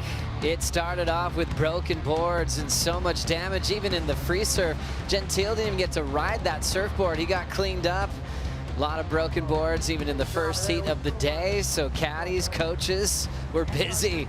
So much water on the head. Swell didn't peak till about a handful of heats were run. But we saw some huge commitment from young Willow Hardy, sending it on one of the biggest waves of the day. Sal Fitzgibbons as well broke her board. Knowing her job was on the line, she was able to survive all these crazy moments that we had in the morning. Gosh, it was all going on this morning, wasn't it? It was just big waves rolling on through, big end sections as well. It was great entertainment. And then the women's elimination round was really exciting. Betty Lou, Sally, Aaron Brooks, Lakey Peterson. Crucial advancements this morning for them. Oh, careers on the line and some huge performances. Betty Lou managing to get through as well on the back of that big win in Burleigh. A great result. Great result for her, and saw a great connection as well from Aaron Brooks as a local, as a coach, and it really paid off. Oh, definitely. Even seeing her take off on a left at the start of this heat, she got plenty of variety done, and yeah, Jake loved it as well. Pretty exciting, and conditions continued to improve, and Leo went absolutely crazy in this heat. 9s and 8s for the Italian. The numbers don't lie, Joe. This guy is one of the form surfers of the year. He's dropping the highest average heat scores in every event he surfs. On fire. Great to see his read on this one as well. Big sections. He's surfing like it's head high, and it's not. It's not. He's been the standout for me today. He has just been in full force attack mode. We had Gabby Bryan in here saying he worked so hard. He's taken home a gummy cheeseburger, I believe it was. Yeah, he deserves it. Get all the treats you need for a performance like that. Dog's going to allow it. And then we saw a wild ribbon from the wild cards. That's been a big theme during the GWM Aussie Treble. Mikey McDonough is able to get into the next round. Big body, big power moves, and he just loves this lineup, and emotional, always letting it go in the heat of the moment. Mikey McDonough. Great to see Jacob Wilcox catch fire as he eliminated world #1 today. Yeah, and moving on to his best result ever here at main break. He was unfortunately Italo's worst nightmare and finish to the Aussie Treble here, but Jacob loves seeing the local moving on through to the next round. He has so much respect for Italo, loves watching him surf, but he absolutely brought it with strength. That was solid from Chip. Italo will now try to move on at lower trestles to keep that yellow jersey.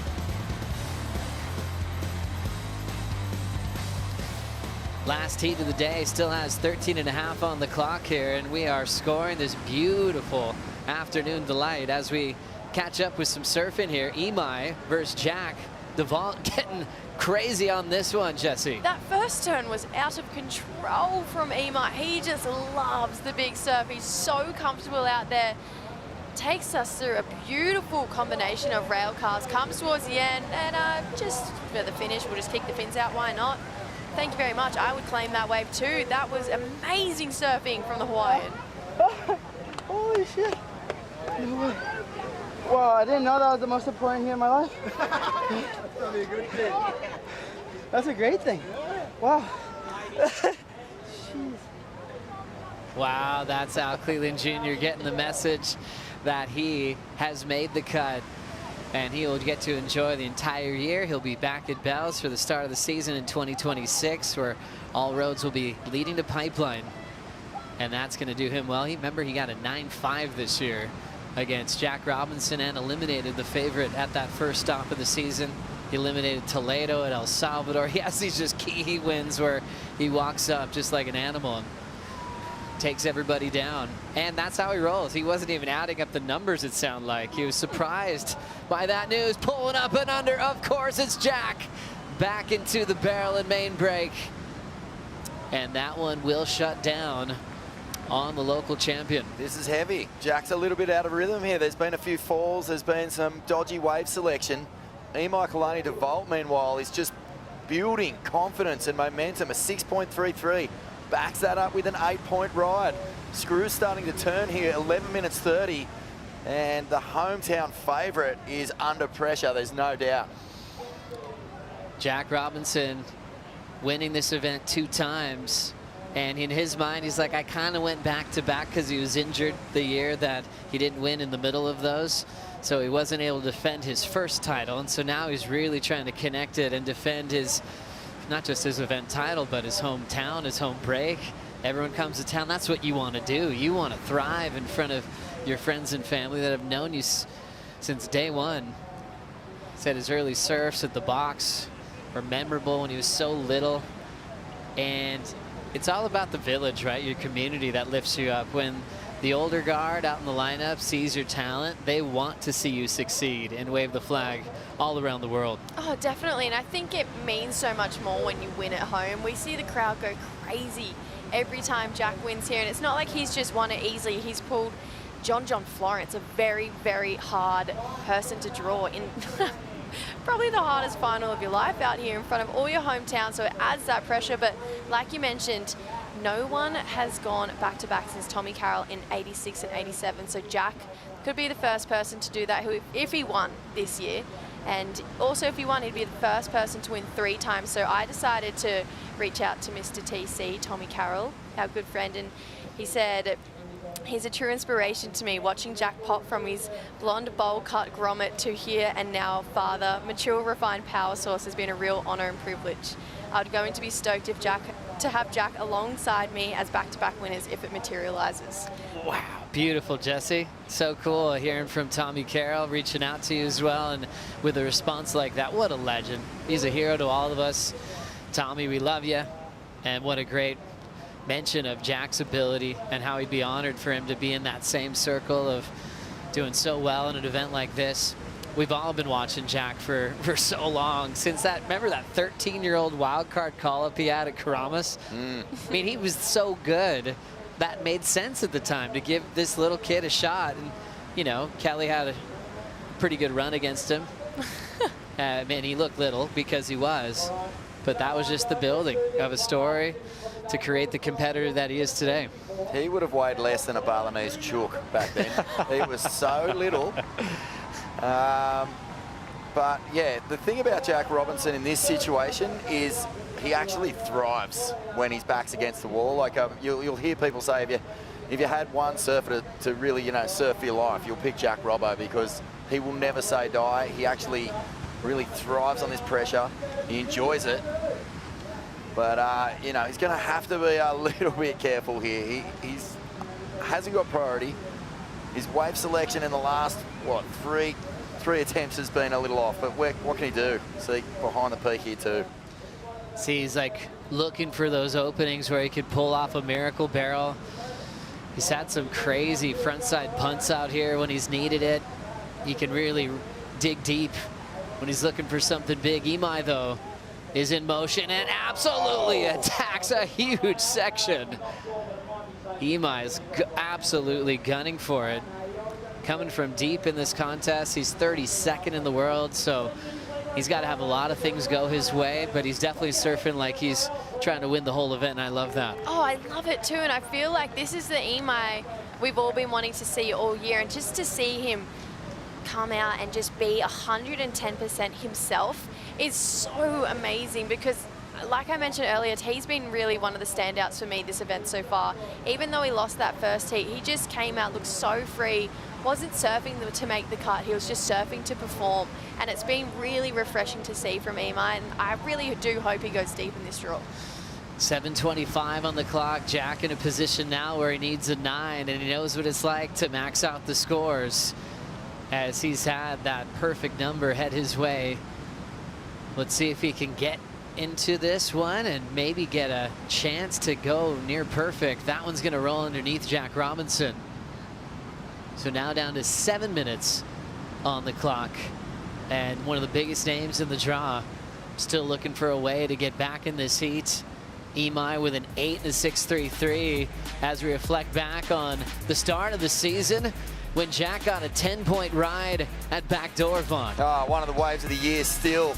It was just so tall, this thing. I couldn't believe it. He free fell out of the sky and just somehow catches the rail, gets up and flies out. And you know when Jack Robinson is claiming with that sort of gusto, it was a memorable one. 10 points. incredible. And then the sting was that he lost that heat. That was Al Cleland, who had the 9.5 and a decent backup. But one thing Jack did get was the Yeti 110 Tundra.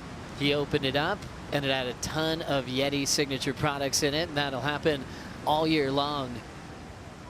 One of those surfers that often demands the score to max out. You'd be backing him, I think, more than anybody else, not just in the draw, in the entire world, if he had a heat of the box, potentially tomorrow in the round of 16. Just understanding that slab more than anyone growing up on that piece of reef, that's incredibly intimidating, but not for Jack. I think he said on Jamie O'Brien and Mason's podcast, you know, that is the heaviest spit in the world of any wave. When that thing, you know, spews you into the channel, it'll rip your skin off pretty much. I'd love that. That was a great question from Mason Ho. He was like, Jack, where do you think the heaviest spit is? And it went right to the box. And Mason, Jamie got really excited. I mean, this is a guy that's, you know, one pipe. He's just unbelievable at Chopu Tahiti. And for Jack to just go, yep, it's my home break. Yeah, that was special. Oh, definitely. And I actually don't doubt it. That wave is terrifying. And to be able to enjoy that wave like he does is almost a little bit more terrifying. To think that he finds that wave just super enjoyable. But I feel like it would be one of those things you just get hooked after one great wave. Oh, 1,000%. Passing the 5-minute mark in this one. Special time for a rookie on tour, Al Cleland Jr. is watching this wave. It's a bowled out one. Ejecting from the sky was Jack Robinson on a beast of a section. He has been barrel hunting this entire matchup, and that thing just sent him flying. He just popped up. What an effort. That was huge. And I mean, how often do you ever see Jack Robinson pull the ripcord at the top of a wave like that? Almost never. So he's definitely got some adrenaline in the bloodstream at the moment, and he's going to have to, it's almost looking like he's going to have to do it with one wave, Joe. Let's check this out from this angle, Jesse. I don't know if I want to. This looks painful, but look, he just has to jump out at the top of that lip. Pencil drops down, so that's definitely going to help, but that was a hefty drop. And if Jack can't do it, I'm going to say a lot of people, most people around the world can't do it either. Wow, that was radical. Remember, he's still chasing a 9, so he's so smart as a competitor. He's like, well, I might get a 9 on this if I backdoor a beast of a section. Most surfers not even looking at that line. And, well, there wasn't one. If Jack's got a jump, that was pretty radical. 340 in this one to see if we'll see another huge upset. Remember, Jack coming off a 33rd elimination round loss at Burley Heads following his Bells win. This is incredible, the way that the rankings are actually playing out through this GWM Aussie Treble. I mean, we have seen a lot of top seeds get dusted early in events. And, well, let's see what happens here, Joe. Jack still searching for a 9, big bottom turn, and connects with a huge wrap. He's got the speed, slingshots out in front on that Arakawa. And now starting to track down the line. Real clean start. Here's the finish. Leans into it. The convergence can't take out the local boy. His wife is going, get back out there. Zen's thinking that's enough. Big wave, huge wave for Jack Robinson, and now it's a race back to the lineup. You don't see 9 points in this thing, but first turn had plenty of speed, rail engaged, and he gets the finish. So that's going to be a score that he desperately needs, and that'll lower the requirement for sure. Definitely. So Jack under pressure. He's calling for the ski right away because he knows he's got to manage the clock, Jesse. Yeah, I agree with Vaughn on this one. This first carve so deep off the bottom, rips through it up the top. That bottom turn was so beautiful. Brings it back around. You can see this wall was really starting to taper off, and then here generates some speed. He knows he needs to finish this one, lays into it. We all got a little bit nervous with that right coming back towards him, but got the job done, looked at the watch, said, all right, I've got time for one more, and that's exactly what he's going to need. One of the sharpest minds on tour when it comes to just channeling positivity. He can shut down the noise and really focus on what he needs to do. It doesn't matter who he's sitting next to in a lineup. So judges thinking about their comparisons. Best score is Imai's 8. And we'll see where this one falls for Jack. It's Jack's best so far at a 6.0. Now Jack needs an 8.33, 90 seconds, but he doesn't have priority. Oh, such a big wave in the context of this heat. You know, an 8.33, it's not a score that will worry Jack Robinson at all if the opportunity comes. It's can Imai actually control the last 70 seconds here and just manage this absolute piranha coming at him. Piranha. Yeah, well, I mean, you know, his jaws are just going chop, chop, chop. He just wants it so badly. I'm sure he's not even thinking about the box tomorrow. He's just got the last 60 seconds on his mind right here, but there's a lot to surf for Jack Robinson right now. Oh, Jack has been able to provide so many surprises to the best in the world. Remember this G-Land win where he was upsetting Toledo, Medina, sometimes with just 10 seconds on the clock. He has that kind of extra sense when it comes to mastering an ocean. And now he's on his home break. Who knows what could happen in 35 seconds. Imai's right on him, like he should be. Imai's never beat Jack before. A rematch from the quarters from last year, like Jesse mentioned. And Imai surfing for a win. It's a little out of his hands, but he's going to go all out just in case he can create a moment for himself right here on the cutoff event at stop 7, 15 seconds to go. Yeah, it's really bittersweet, isn't it? Because you want to know that local story of Jack. He's going to get the three-peat. He's going to go back-to-back. But Imai, it just pulls on your heartstrings that little bit more. It is that story that could just rock the surf industry. He's come from 32nd to top 22. And now he's one step closer. Look at that. Jack Robinson, the favorite in this event, out here in the round of 32. And Imai will be moving to the round of 16 to surf against Al Cleland Jr. Oh, congratulations to Imai. That is a massive result, a huge boil over. I mean, almost an unbackable favourite in these sorts of conditions. His performance in the first round was huge. I think he top scored with the best ride of that opening day, and this is just a massive feather in Imai's cap, and what a great performance under pressure as well. You'd always hope that the day where eliminations were happening at the cut would be firing and everyone gets a shot, and then for Imai to be able to surf in his strength condition-wise, where it's absolutely firing, double overhead sections, where he just gets to do what he does the best, and he got an 8. Even though he's against a local hero that's expected to win this whole event, that was one of Imai's biggest wins of his career. Oh, definitely. And I don't think Imai could have asked for a better day, conditions-wise, surf-wise, power-wise. This is what the Hawaiian was looking for, and it's keeping his dream alive. And I'm invested in the story, if I'm being honest. I think that is a great storyline. So let's see how he goes in that next heat. Wow, some big news throughout the day today. Some big names got to make the cut. We had to say goodbye to a bunch as well, so a lot to digest. Coming up next on the Stone and Wood Post Show with Ronnie Blakey, Richie Lovett, and Felicity Palmatier.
Welcome to the Stone and Wood Post Show. A huge day here at stop number 7, the Western Australia Margaret River Pro.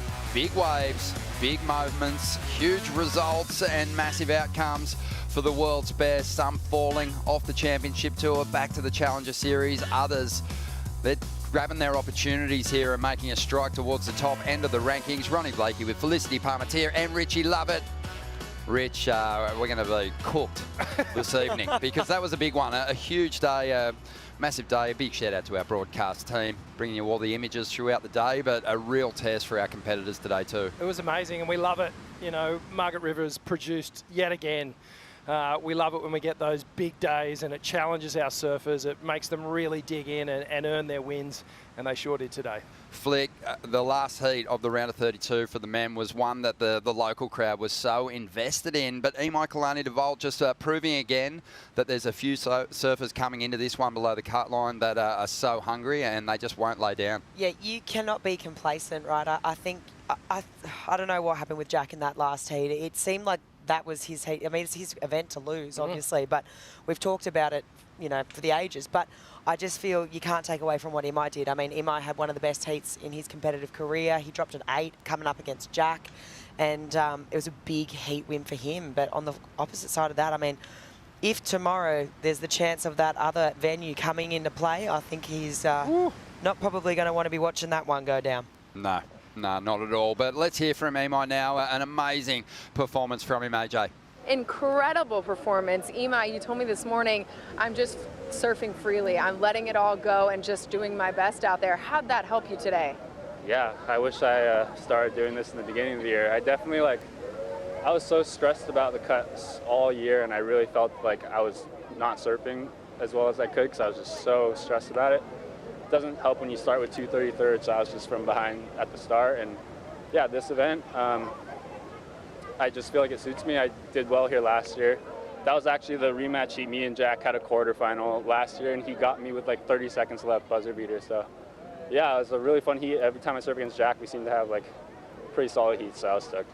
And especially out here at Margaret River, taking down the hometown kid, the defending champ, he's won it twice. Just how much confidence does this give you moving into the round of 16? Oh, for sure. He's the guy to beat here, and I feel like everybody knows that. And yeah, I was kind of just knew my game plan was I had to be on the best waves to beat him, and he obviously knows the lineup so well. So I was kind of just like following him, and he actually let me go on my good wave because it did kind of look like it was going to shoulder off, and luckily it just like kept giving me a section. So yeah, it worked out in my favor that time. Congratulations. Thank you.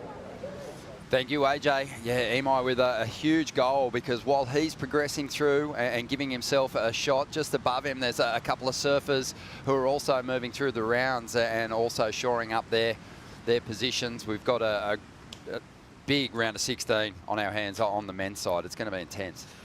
Well, I mean, yeah, this round of 16 is shaping up to be really good, especially with the forecast still, you know, I think to tomorrow, just the waves we're going to have an offer, the options we're going to have, and what's on the line as well. You know, we saw performances rise today. I mean, Crosby comes to mind. I mean, he's keeping that dream well and truly alive. And, yeah, people are either crumbling or they're rising to the occasion.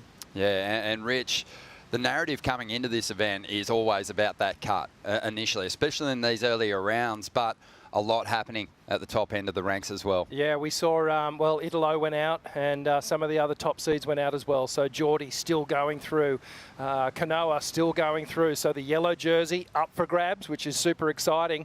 And there's still a few spots that we need to fill before we really put a ruler through that cut line and send the rest of these guys back to the Challenger Series. Tomorrow's going to be an awesome day. Oh, you sound like you're looking forward to it, Rich.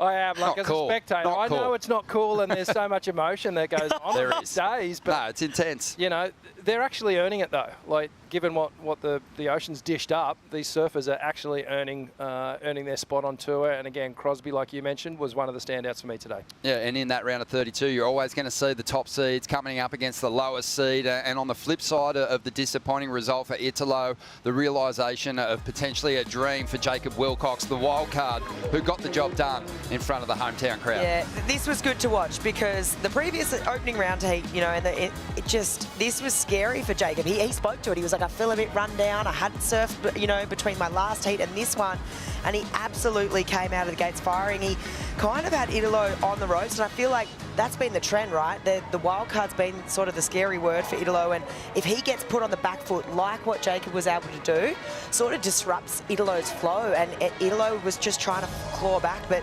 Jacob clicked into gear, well and truly. I mean, whatever wobbly boot was on there before, it's not there now, and he's just taken out, you know, the world #1, and he's going to be feeling very comfortable if we go to that certain zone tomorrow, let me tell you that much. Yeah, he's had a lot of opportunities as a wild card here in the West. I think he's on his way to his best finish ever in the contest, just getting past this third round. Italo, you know, it's been a tough Aussie leg for him, Rich.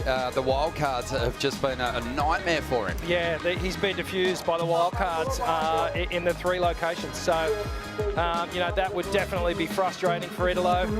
Appreciating the fans still, but, you know, I feel like Jacob went into that heat not really worrying about Italo. I feel like he was just like, you know what?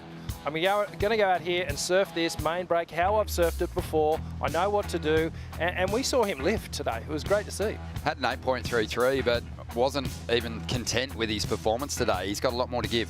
He definitely does. Speaking as someone who grew up with him and watched his, you know, career over the years, and I know what he's capable of in his wheelhouse, you know, his tube riding, on his backside.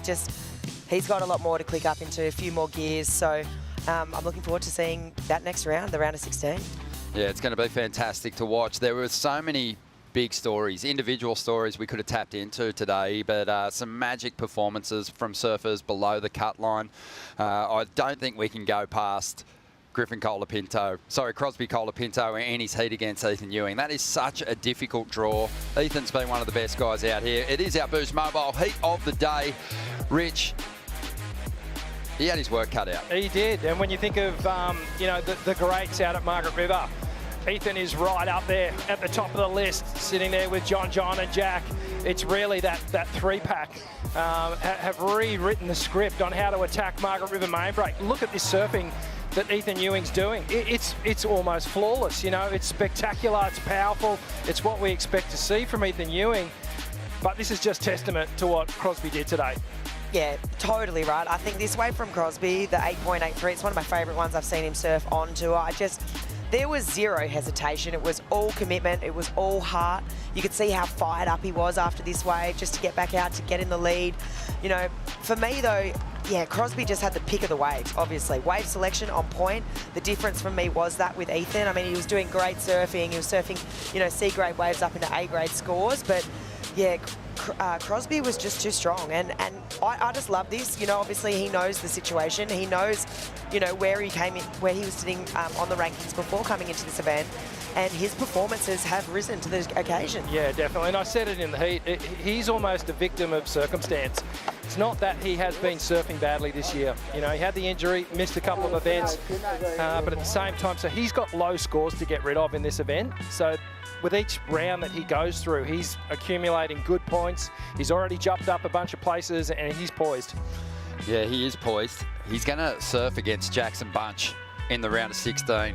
And one of them is going to jump above the cut line after that heat. So it's all going to be on the line. It sets up beautifully, but it is going to be intense. We know that we have confirmed a lot of spots on the tour now. I believe we've got 20 people confirmed now above that cut line. And it's an impressive looking lineup. Yeah, well, we just saw Al Cleland Jr. He just got slotted in to take the number 20 position. And mate, everyone on this page here, they are safe. They've made the cut. They've made the tour for next year. Was just actually chatting to Joel Vaughan, who you know, dipped out at his heat, but was so stoked, and he was like, oh, I just feel like I haven't done my best surfing yet, like nowhere near it. So he wants to improve. We saw Joao as well. Connor, we've ridden the roller coaster today with a lot of these guys. I think coming into today we had like 11 or 12, 13 people that were safe, and now all these guys are locked in. Yeah, Al Cleland, well, he didn't believe it when he came up the stairs and was greeted by his camp, who gave him the news, but AJ McCord caught up with him. Let's hear what he had to say after confirming his place. Al still processing the news that became official with that heat win. You make the cut. You said, I didn't know I was surfing the most important heat of my life. Walk me through what you're feeling. I can't explain it. It's something that's been on my mind since I got on this tour, since my first heat at Pipe. And, you know, going out there, I knew I was surfing against Rio. He's one of the best. So I was just like, all right, I'll just try to surf and put all my cards and let's see what happens. And yeah, I didn't really realize, nobody brought it up to me, but I ended up, you know, doing a couple of mistakes where I was like, oh no, I need to get a better score. And then I got that 6.9, and then, you know, coming in, I saw the cameras and I was like, oh, I guess maybe I surfed all right. But then everybody told me I made the cut. So yeah, it's crazy. It's a crazy feeling. I don't know how to process it, but I'm just stoked to be a part of it. Stoked to have my team, my dad, my friend from Mexico, Rolando. And, you know, it's just been a great time over here in the West. I love this place. It's my first time here, and yeah, I can't wait for more. How'd you make that mid-heat recovery to get the best score at the last wave? Yeah, well, you know, I went on a really bad wave, and it wasn't even a score that went in my top 2, and I went back out, and I just seen the wave, and, you know, Jack, I think pretty sure, or no, Imai wanted to go, and, I mean, you know, overlapping heats, you have priority, so ended up going, just trying to hit the wave as hard as I could, and ended up making the first turn, and the wave just kept going. So stoked to get a good score and you know, make the heat, but more than anything, make the cut. That's crazy. Biggest wave you're looking forward to in the back half? Oh, I don't know, everything about it. Just to be for the rest of the year on tour, and next year it's something unbelievable. You know, I didn't put much expectations in myself, but I just wanted to surf, and yeah, now to be in a full year, I can't wait, and yeah, super stoked to be a part of it. You know, I want to say thank you for all the support in Mexico, all my sponsors, all my friends, my family, everyone. Much love to everyone, and I'm stoked to be a part of it. Congratulations. Gracias. Un saludo a todo México. Aquí vamos. Viva México! He was pumping, and he jumped a long way up the rankings with that heat win. Up in a 16th position, so a big 5-place jump on the live ladder. And yeah, obviously didn't go into that heat knowing that what was on the line. Probably and good. Attacked it beautifully, like he has all year, and looking forward to seeing more of his surfing. And I think, you know, it's going to be dangerous if he was feeling the pressure throughout the opening stages of the season, if he's freed up now, because he's so powerful. Oh, it's going to be epic, right? Obviously, it's the realization you made the cut. You get to surf for the rest of the year. But you're surfing next year as well, right? And we know what's happening next year on the tour. It's a bit of a rejig, a bit of a revamp. But I just think about Al. I think about his surfing. I'm looking forward to watching him at Chopes. It's undeniable, right? He surfed there in the Olympics. He had a good result. He just loves to charge. It's going to be exciting. Yeah, there was a few people that in the past couple of events have really turned their year around. It's fantastic to see. But obviously with that, we're going to have to say goodbye to some people, and they'll be back on the Challenger Series. And here's the list of people that we'll see down there at Newcastle. Yeah, so Ryan Callanan, David Silva, Ian Gentile, George Pitter had such an amazing event out here as a wild card last year. And down at Bells, Sammy Pupo. Geez, we've seen an emotional run from him over the last couple of seasons, and he's put in just some incredible performances. Ian Gavea, another one, came so close today. Yeah, back to the CS, unfortunately. Yeah, we got Liam O'Brien, obviously. I feel like that was a real tough one for me to watch today because I feel like he's surfing so good. You know, you think back to Burley, the performances we saw there from him. Obviously, got Gabriel Medina, Ramsey obviously injured as well. So we'll see what happens with those guys. But yeah, a lot of good guys relegated back to the Challenger Series, but guys that have won there before too. I mean, think Sammy Pupo, you know, he was able to turn it around so quickly last year. Went to the Gold Coast, won that event, and then, you know, you're right back on track again. So yeah, he's had a couple of big finishes there on the Gold Coast, and yeah, we'll see how they rebound. It's a lot to just gather yourself up emotionally and go to the Gold Coast and try and reconnect with some confidence. But Yeah, we've seen them make their way back from being cut before, so we'll see what unfolds. But the Surfline forecast, Rich, it really dished up some great conditions today. We love to see the surfers challenged, and that was certainly the case, and there's more coming. Yeah, you can see these big purple blobs just marching through the Southern Ocean here, the Indian Ocean, just delivering to Margaret River. And we've just been pounded with swell and wind and energy overnight, and it was Groom this morning. We woke up, beautiful offshore conditions. It looks like there's more on the way. I don't know, what do you call it today? 10 to 12 feet, solid, and then some. So as we look further ahead, Wednesday through to Saturday, you know, up to 18 feet on the faces here. And tomorrow's looking mint again. Offshore winds in the morning, across side shore winds in the afternoon, but not too strong. So I think we're set for another classic day tomorrow.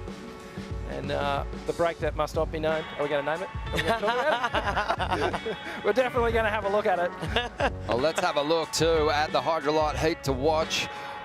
Heat 3, round of 16. It's a big one. Two surfers representing Japan going at it. Connor's backhand's been so strong, but Kanoa has just been back to his immaculate best in the past few events, and he's just dominating this GWM Aussie Treble. Yeah, completely right. I think for me though, look, let's just name it. If we go to the box, it's backhand, forehand, right? And definitely going to be having a look there tomorrow, see what the conditions are like, but you've just got to be thinking, it just depends for me on what venue they're surfing as to where you go with that one. We've seen some magic goof rides over the years, though. The goofy footers have dropped some of the biggest scores out there. Owen Wright comes to mind. Italo, his very first wave ever at the box was a bomb. Hydrolite heat to watch on the women's side, round of 16. It's the veteran Sally Fitzgibbons, longest serving member on the championship tour, up against the world #1, Gabriella Bryan. This is going to be cool. I mean, obviously Gabriella in fine form. There's a reason she's wearing the yellow. And Margaret River, she's won out here. Sally's also won out here before though. And Sally's trying to keep her dream alive. She's still fighting. And she's not going to give up. She definitely won't. And I think she just loves being pushed. So coming up against #1, Sally's not going to run away from this. She's going to go towards it and go towards the challenge. Yeah, it's going to be intense. It's a big challenge for Sal. She's looked, you know, I think she'd admit she's been shaky through her first couple of heats. So I think she's really feeling the pressure of that cut. Yeah, look, I think, you know, it's going to be power versus, you know, all-in tenacity from Sally Fitzgibbons. For Sal to get the win, I feel like she's going to have to be on the best waves. She's going to have to bring something different, some progression, some different lines to the wave, because it's going to be difficult to outpower Gabrielle. She's not going to be able to compare the power there. So she's going to have to try and find a way to unlock Gabby's real powerful approach. Most definitely. Well, one of the great features on the World Surf League schedule at each event is taking the local Groms out into the lineup with the world's best surfers, rising tides. It was a little different here at Margaret River. You had the local, the core Grommies, taking the world's best out in big conditions here at Main Break. It's pumping, it looks so fun. 6 to 8 foot sets, which is a bit small for the Margaret River girls, honestly. So yeah. Right now it is absolutely pumping at Main Break. There's a good group of girls here. I'm super inspired by it. We're pretty lucky. We've got Bronte McCauley. This is going to be Bronte's last CT event. Yes. Well, I actually know a lot of you guys, had a lot of surfs with everyone. So I'm not surprised that everyone wants to surf with the overall charges. It looks super duper fun. Many people out there, but I'm super excited. Sometimes it's a little scary, but it's really fun when you're with your friends out there and you paddle and catch waves together. We've all got each other, so it's fine. If we go down together. That was a good left, that one. Yeah.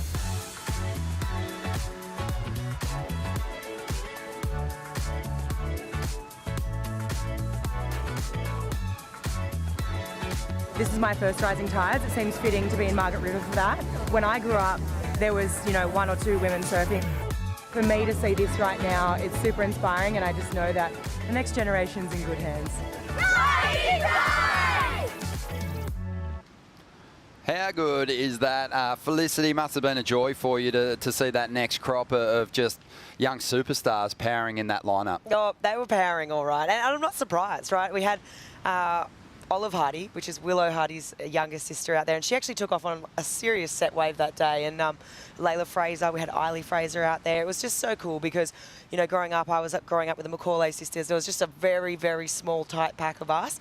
But to see so many girls in Western Australia getting around it and so hungry to send it when it's big, it makes me happy. I love it when girls give a red hot crack, Ronnie. Yep, and yeah, Willow Hardy, you know, she's been a joy to watch as a competitor in recent times, and I kept highlighting her wave earlier today. She swung on a bomb. She didn't make it to the bottom, but just the bravado on show was incredible. Oh, just showing so much heart and representing the state and the area just so well. You know, they build them tough over here, Flick, don't they, eh? Yeah, mate. Of course they do. Are you guys ready to dive into some exciting highlights? Let's do it. The BioGland Daily Dose. Let's get started.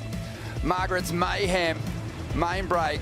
It just stitched the world's best up when we first arrived this morning. Broken boards all over the place and plenty of big wipeouts. Oh, it's one thing you can guarantee when it's big, right? You're going to get these crazy Hail Mary moments. People are going to absolutely send it.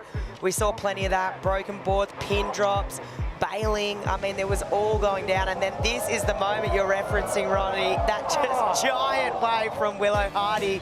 I mean, you got to give it to her. It was such an epic effort. A lot of busted boards today. Sally Fitzgibbons, Yago Dora. And it was amazing to watch some people bust their boards and, you know, in that frazzled moment, still pull it together and get themselves a heat win. Yeah, exactly. And big hats off to all the ski drivers just doing so well out there in the big conditions today. Most definitely. Getting into number 4, we have women that survived the elimination round. The pressure was on. The surf was huge. And yeah, there was a lot of anxious moments for these competitors. Oh, completely. And I think, you know, when it's so big like this, I think Betty Ludis actually spoke to it. So much of the strategy is eliminated. It's literally just you're out there to surf and catch waves. And, you know, it's literally a wave catching comp. You're just like, okay, how do I avoid these massive sets, play the cat and mouse? And, you know, Erin victorious out there. And Lakey and also Betty Lou. Yeah, they looked strong, didn't they? Coming in at number 3, we knew it was going to be a big clash. Emai Kalani DeVault up against the hometown hero. Well, Emai said it in his post-it interview. Why haven't I been surfing like this all year? The best performance we've seen from him in terms of putting a heat together, feeling no pressure against the local champion and one of the key favourites to win the event. But he's out. Emai progresses through and gives himself a little shot at making the tour next year. Yeah, impressive stuff. He's still got to go on and likely win this event to get a place on the CT. Coming in at number 2, Leonardo Fioravanti. Excellence from him. He's looked so sharp throughout the year, and today he put it all together. No one attacked that first section as hard as what he did. I mean, that wave was serious. It was, you know, easily over 10 foot, and he just went straight up into the lip a couple of times, locked in the 9-point ride, and he's going to be feeling and taking a lot of confidence from that. Yeah, buzzing with his coach there, Richard Dogmarsh. But coming in at number 1, it was the amazing run of the Wildcards. Mikey Madonna getting the job done over the current world number 2. Looking really clean on that rail. Yeah, just some no-nonsense, solid power surfing from Mikey Madonna, a young fella from Lennox Head on the East Coast, and just relishing in these conditions. Really feeling the win there. You know, came so close to qualifying last year on the Challenger Series. He had the win, and now he's marching through the event. Jacob, well, didn't he perform well? Oh, Jacob did so well. I think just to shake off the performance that he had the other day, he spoke to it, he posted about it on socials. He was like, well, couldn't do any worse than that. So to fight back like this, to drop an excellent score, you've come up against the world number 1. I just feel this is the confidence that Jacob needed. He's got all the experience in the world. No one kind of really has more than him now in the draw, now that Jack's out. So, Jacob, is yours now, mate. Yeah, Italo still searching for another big result. He wants to keep his position at the top, but he had such a dominant start to the year. The first 4 events, you know, wrestled a win, a second place, I think a semi and a quarter from those first 4 events. So he'll be hard to knock out of that final 5 conversation.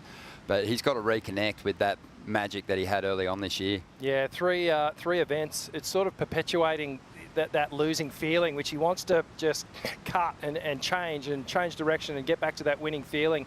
But yeah, I mean, back to the drawing board. I'm sure he'll bounce back. He's too good not to. Yeah, and probably a pretty good chance if things keep rolling the way they are that he won't be going up against the wild card in the third round of a CT event. So that yellow jersey's up for grabs, but just getting excited about heats that are coming our way in the round of 16, especially for the wild cards. Mikey Madonna up against Griffin Colapinto. That's a big one. And Jacob Wilcox, Joao Chianca, who's tapped back into his more confident present self. Yeah, well, you know, we obviously know that Joao's made the tour now, but there's some really cool matchups there. A lot of pressure. Each one of those heats is going to be standout. And I want to just highlight this one flick for you. Caroline Marks, Bronte McCauley on the women's side in the round of 16. Wow. I did see that. I did. And I'm excited. Two goofies who, you know, the strength is the power there. And I'm looking forward to breaking that down. There is going to be some differences. And yeah, I mean, this could potentially be Bronte's last CT, so it's kind of, you just Isn't that cool? Like that, I mean, it's great that she was able to share that with us. I was almost disappointed to hear that news because she's such a great surfer. It'll be cool to watch, you know, and she's going to have the whole community behind her, but then Caroline is not going to back down from that. So, yeah, it's going to be a good one to watch. It's going to be exciting. So much good stuff coming your way here from Stop 7, the Western Australia Margaret River Pro. Right now, we'll leave you with highlights. We'll be making a call at 7:15 tomorrow for a possible 7:30 start. Have a great night. We'll see you tomorrow.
This copyrighted event broadcast is produced by the World Surf League for broadcast around the world and may not be retransmitted, reproduced, rebroadcast, or otherwise distributed or used in any form without the written consent of the World Surf League.